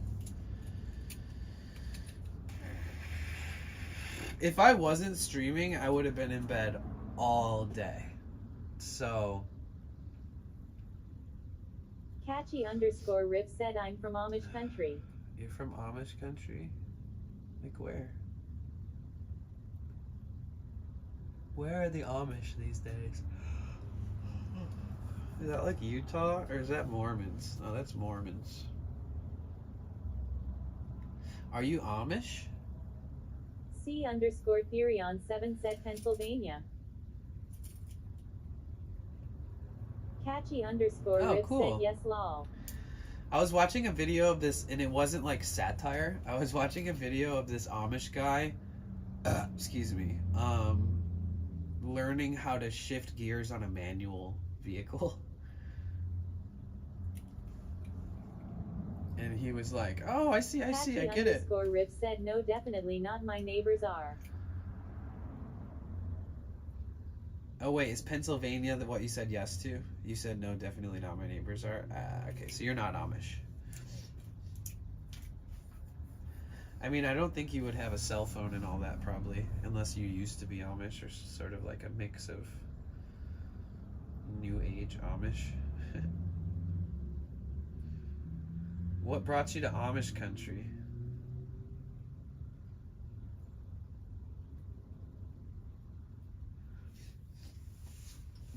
I'm sorry, but I had to blow my nose for like the 150th time today. One sec.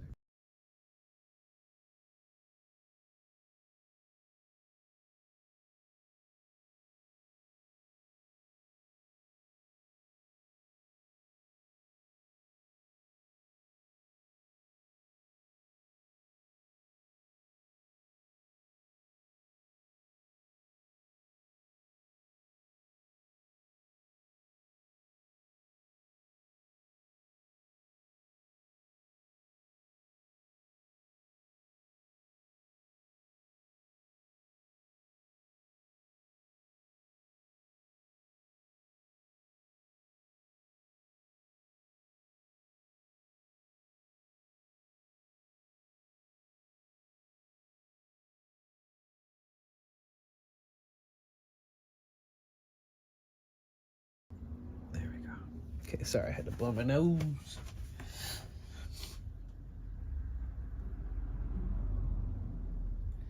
That's dope though. I love the show It's Always Sunny in Philadelphia. Catchy_Rip said I used to live in Lancaster, which is a huge music art city, and I toured and worked at a club for a while. Oh, cool. Got to meet and hang out with so many cool bands. Oh, that's nice. Yeah, I worked in the music industry for a long time myself. That's nice. I wish somebody could just like tap my sinuses. You know? Like some master sinus tapper. Who'd just be like on my face and it's like just like drains all my sinuses. I met a girl a long time ago and she could do that. She could like punch you in the face and it would just drain all your sinuses. It was crazy.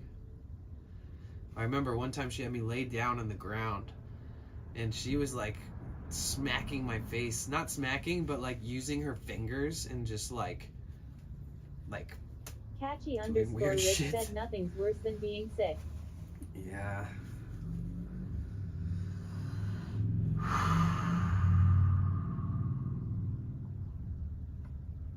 It's funny because like when I think about like what I'm gonna do after this stream, I think about how I'm just gonna like sit there and be like feeling really low, you know. So I'm glad that I streamed. And I was thinking earlier about what I would have done today if I didn't stream. I probably would have thought too much about how shitty I feel and probably wouldn't have been a good time.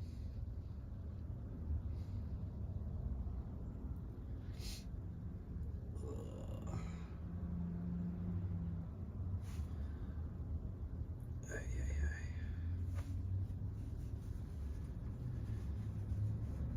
I feel like I could just use what I've got I can make food. Oh no, I want to. Kind of want. I wish I would. I want to make soup.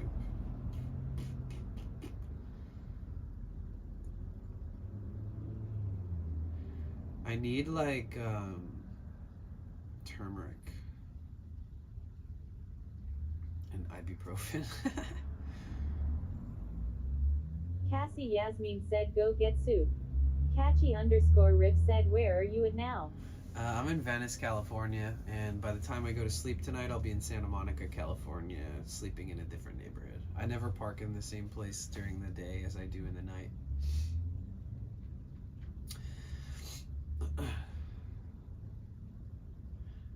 Unless it's in like a totally unforeclosed spot that I've never mentioned to you guys. That's like once in a while I'll stay somewhere for like a whole day, but that's usually when I'm being a total recluse and I'm just sitting in the van being a hermit. And that only happens when I'm sick and depressed. Catchy_Riff said oh nice, my best friend just moved out to California. Oh cool. C_Therion7 said turmeric, garlic, maybe some leeks. Something to make a great broth. Yeah, I need to get some garlic powder from Whole Foods. They have this garlic powder that's like fucking $10 for like this one little bottle, but it's like the most potent, most tasty, really good organic garlic powder that I've ever found. Cassie Yasmin said leek and potato soup OMG. Alright guys, I'm just gonna hop in bed and you guys feel free to come out here and cook me some soup. You know, because I'm feeling like death. Oh wait, you know what I should do?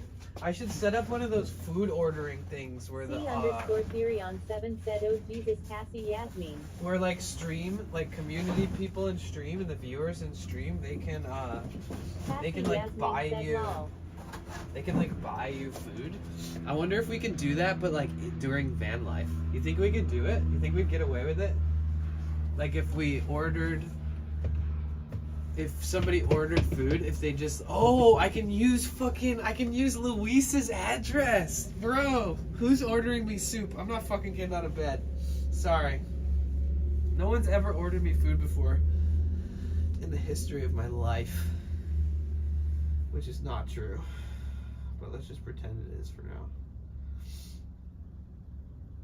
Dude, I'm gonna use Luis's address and set up a fucking food delivery app. Like a stream one though, like one that you guys can pick and buy if you want. Alright guys. Cassie Yasmin said that is dope lol. Damn, that's a good idea. I've never come up with something like that unless I felt like I was dying though. Genuinely, I'm not this lazy usually. And I don't like it when people try to give me things. I get pretty weirded out, but at the same time I should learn how to accept things like that more. Oh. Bro, what if I fell asleep right now on accident? C_Therion7 said what's the best services around you? Uber Eats. Yeah, that's what I use. I used to when I was working a lot. I have not used Uber Eats since I was on a salary job. It's not. And even then, I would only do it on the days that certain places had crazy discounts. I was very particular. I'm like a coupon cutter. Dude, could I just have laid over here all day? Because this is way more I feel way more like, I don't feel as bad. Cassie Yasmin said OMG, that is what I do.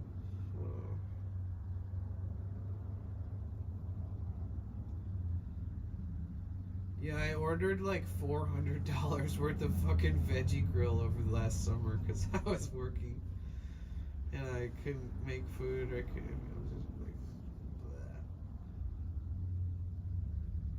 bleh. Everybody, if you live in California, start an account with Veggie Grill because if it's your birthday, they give you a free entree. And I've already gotten it. Cassie Yasmin said Danny is the male version of me. Why? Should I zoom in? Is it too far? C_Therion7 said DoorDash. Is there a difference?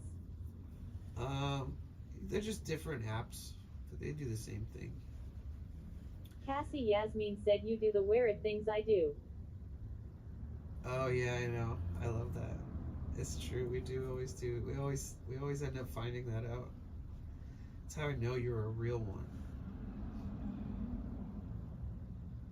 Bro, if I passed out and woke up in like 10 hours and my van was dead, I'd be like, fuck.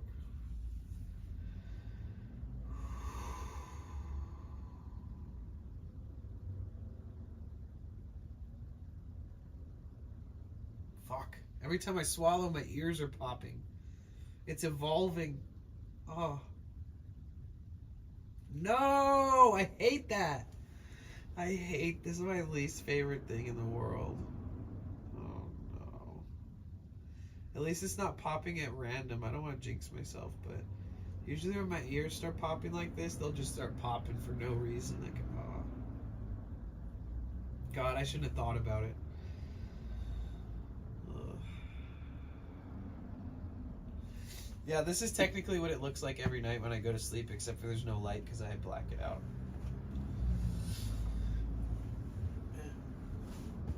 And every time I wake up, I'm like, huh! And like my phone and my headphones and fucking everything falls on the ground, and I'm like, I'm alive. I can't believe I've slept like around 200 nights in this vehicle. It's fucking crazy, dude. Catchy_Rip said I need to get a van. Yeah, you do.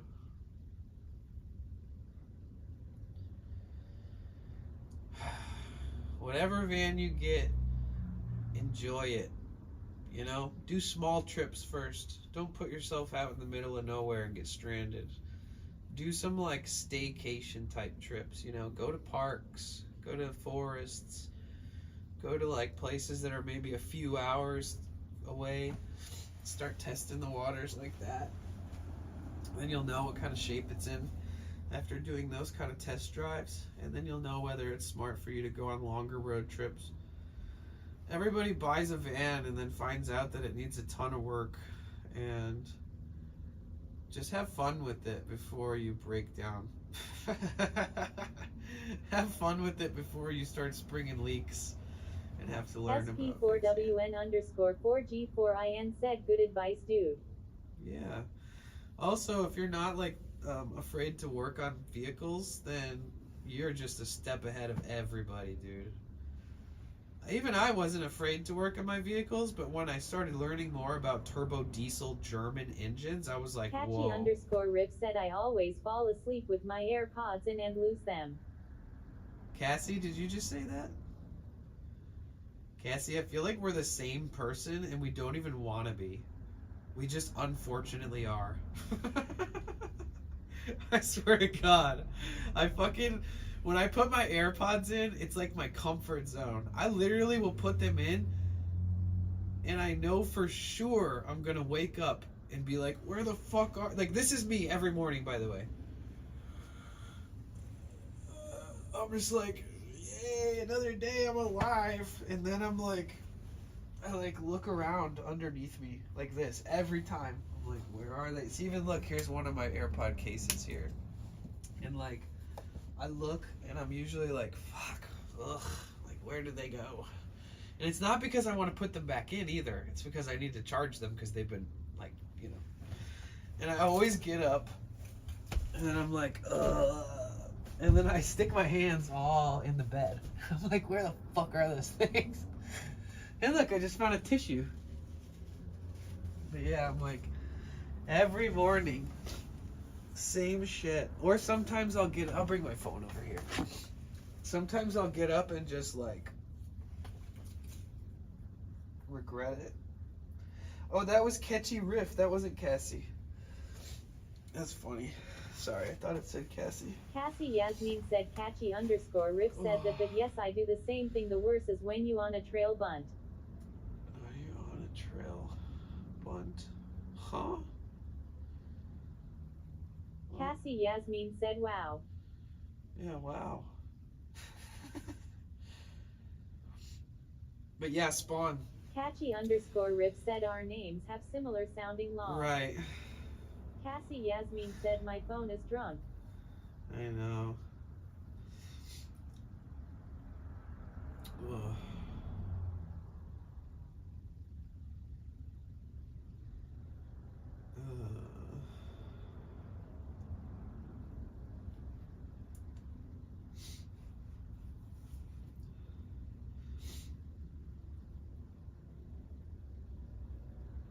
Bro, feeling like this is weird. Welcome all the new people to Discord. Friggles, you've been around for a while. It's nice to have you on the Discord. And who else joined today? Cristiano. I really like that dude. He's nice. He's super sweet. Esoteric holistic mindset. Fitness, nature. Actions speak louder than words. Hey, I like him. I like Cristiano. He's nice.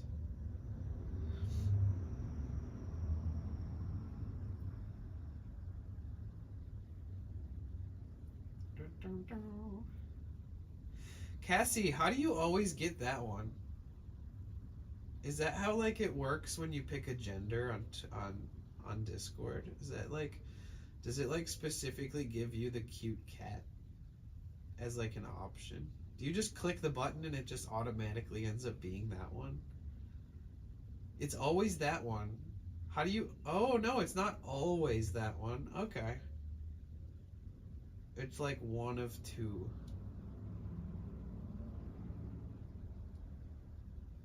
How come it...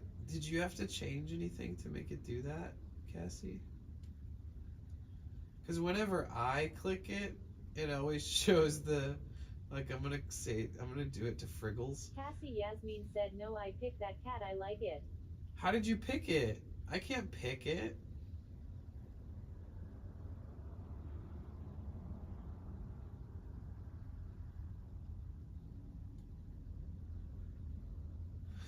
Ooh. I forgot I have nitro. I can, oh my god, I need to adjust all this stuff. Cassie Yasmin said it just there for me, not sure.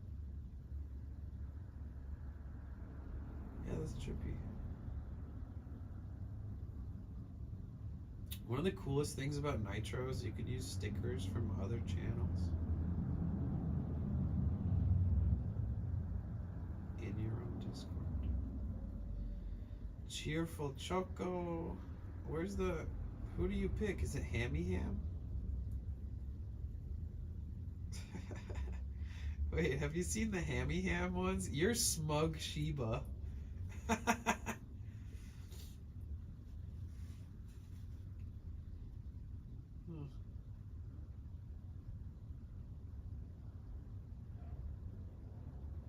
the fuck? No, I don't want to send that. No. That's weird. Somebody else joined today too. Oh, Secret City. Secret City, are you still here?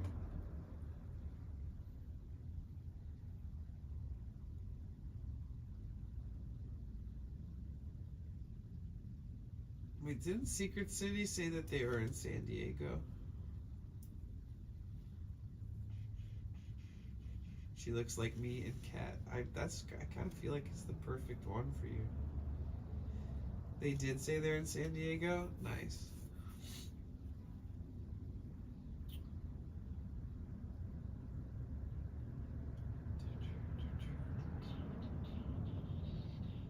He seems pretty cool. I want to meet him one day.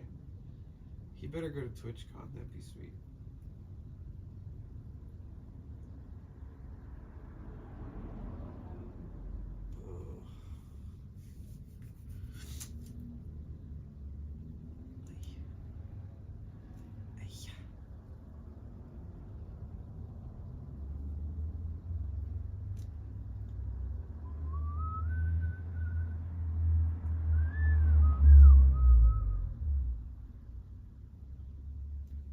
You know I'm sick because I'm not fucking hungry all day.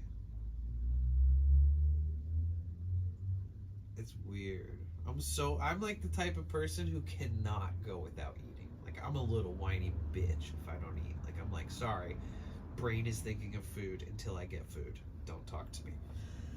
But when I'm sick, it's just like, doesn't really. Check your stream quality. Well, these are not required to stream. A fast internet connection, good audio, and good lighting can drastically improve the viewer experience. Well, that's good to know.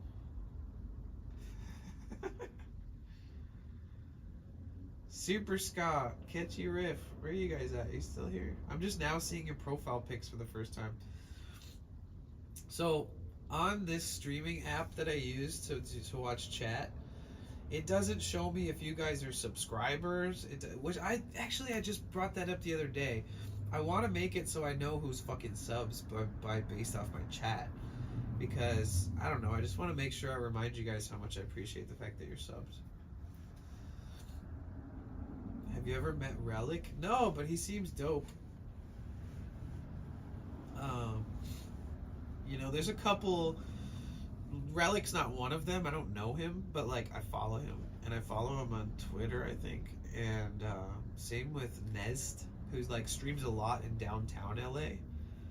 We're like on a totally different content vibe. Like we hang out near the beach every fucking day, and he hangs out downtown LA and goes to like parties, cool like random events that you'd never find me at in a million years. But I love his content. I love seeing that there's different people around. I don't know where Relic is. I think Relic has traveled more internationally than like Nest or myself on Twitch. Catchy Riff, sorry, I was bringing you up because I was saying it doesn't show me subs on this chat app. It doesn't like show your sub sticker before your name, and I also can't see your profile pics. So, you know, when you're streaming on a computer, a little slick little click, you know, on your username, and I see your profile pic. I have this like association. Oh, Relic's in Texas, cool, nice. But I just saw your guys' pics. I saw Riff and Super Scott's pics. Your profile pics on Twitch. Bro, the last time you were live, Catchy Riff, was in October 25th, 2016. I've never even seen that before. 8 years ago. Damn, dude. Was that like you just trying to push go live at one point, or were you like actually streaming, or? Damn, that's the like oldest last live date I've ever seen. Oh shit. Oh, I turned off TTS. Never mind. It's nice to see profile pic on Twitch. Yeah. And my hair is longer. Damn, it seems long there too. It's been a while. I don't game much. Yeah, it's been 8 years, bro. Almost. 7.5 years.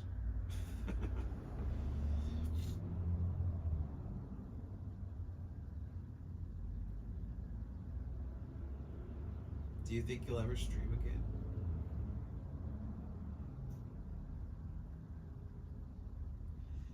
Not ending stream until I beat Godric. Damn. No thanks.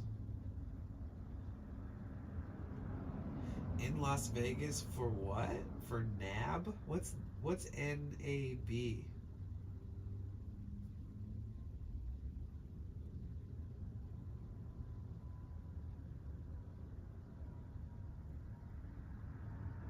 I feel like there's priority for clips.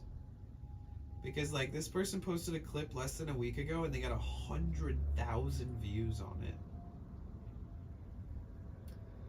Cutie Cinderella, Taylor Swift pop-up. Oh yeah, I heard about that. She was gonna go to that.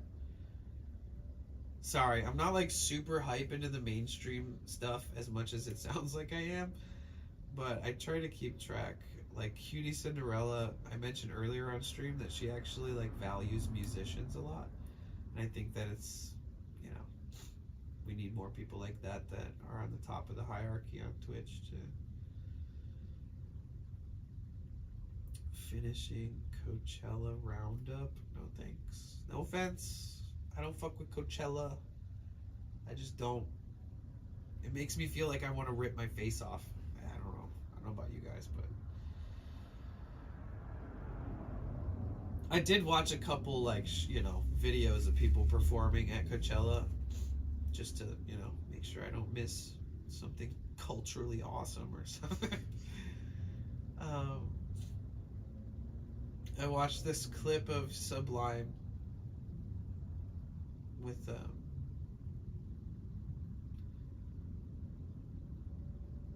his son filling in for him. That was cool. And then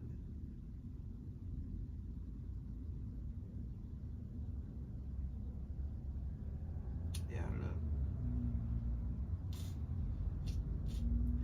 Do you guys think that there's like a Jeffrey Epstein type shit going on in the rap world? Do you guys really think that like you gotta like have a video of yourself getting railed in the butt just to like have the blackmail ready, and then that they'll finally let you become a part of their big rap world big dog game, and that if you don't like follow suit to do everything they want accordingly, that they'll frame you or something? Do you think that's real? I guess we'll find out soon as P. Diddy's case gets all worked on. Nice. Because if you think deep into it and you think that those people do that. Yeah, I saw that little clip of like everybody's like, look, they kissed. But yeah, I'm asking that because it's like, imagine if you were like Jaden, or if you were like Tyler the Creator, you know, like you're pretty much openly gay or bisexual or something. That like, if you had to do like the rituals to get into the rap world, you're just like, I don't care. You're like, I'll suck a dick. You know, like I'll take it up the ass. And they're just like, never mind, you do your own thing. Like they try to like blackmail Tyler the Creator, and he just like bent over and like winked at them and was like, can you send me a copy? I want to post it. And they're just like, yeah, this ain't gonna work out.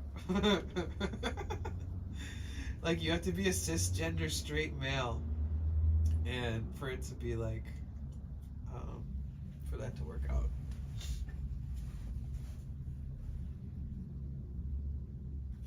You know, one of the greatest little like decisions that I made this year was to put 2 body pillows right here. I never use them for anything but like insulating the wall, but it gives me like this really comfy, almost like couch-esque vibe. Shazi, no, I'm just dying. I'm sick. And I feel like I'm gonna pass out. And I haven't eaten all day. I don't feel like I have the energy to go get food. I just don't want to move. I'm considering setting up a food order delivery thing and seeing if it works, if somebody buys me soup. Because I can use Luis's address. As long as it's like me. I don't know how I would prove, I don't know, with my phone. It's not going to work. But we can think about that for the future. You always stack your pillows next to it. Nice. Vibes, vibing in bed. Van vibes. Yeah, I think I blew my nose like 150 times on stream today.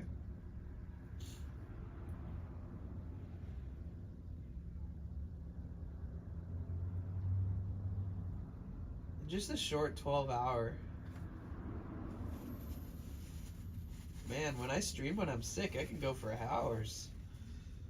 It's like my body doesn't understand how to like cut myself off. Oh. Anybody live in LA? It's about to be so nice. I feel like we should have like a group meetup of like a few people and take a long walk somewhere for stream. Sorry.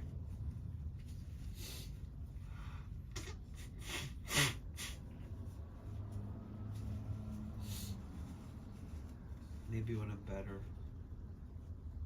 I can't believe that fucking engine. I can't believe that residual heater thing works.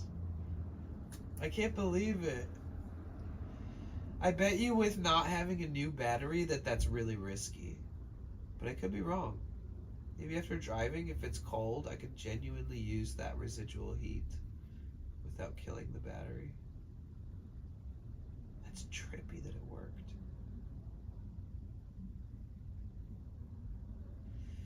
The amount of times that I like kept my engine running just for heat during the winter. Like I just push that fucking button. It's cozy. Crazy, I'm almost the furthest away from you possible. I plan on going out to Arizona in September. Nice, for what? You know, Arizona's only like 4 hours from San Diego, and San Diego is where TwitchCon is happening, and that's happening in December.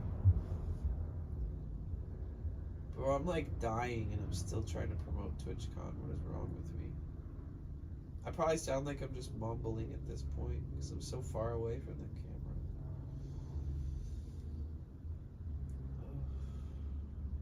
What are you gonna go to Arizona for, dude? We have a lot of people in chat that are from Arizona. Some of my friends who stream are from there too. Like anytime somebody comes in here and talks about Arizona, I'm like, fuck, I need to go. But it's also kind of desolate, and people that are there like really, really want me to come there, and it makes me feel like it must be boring.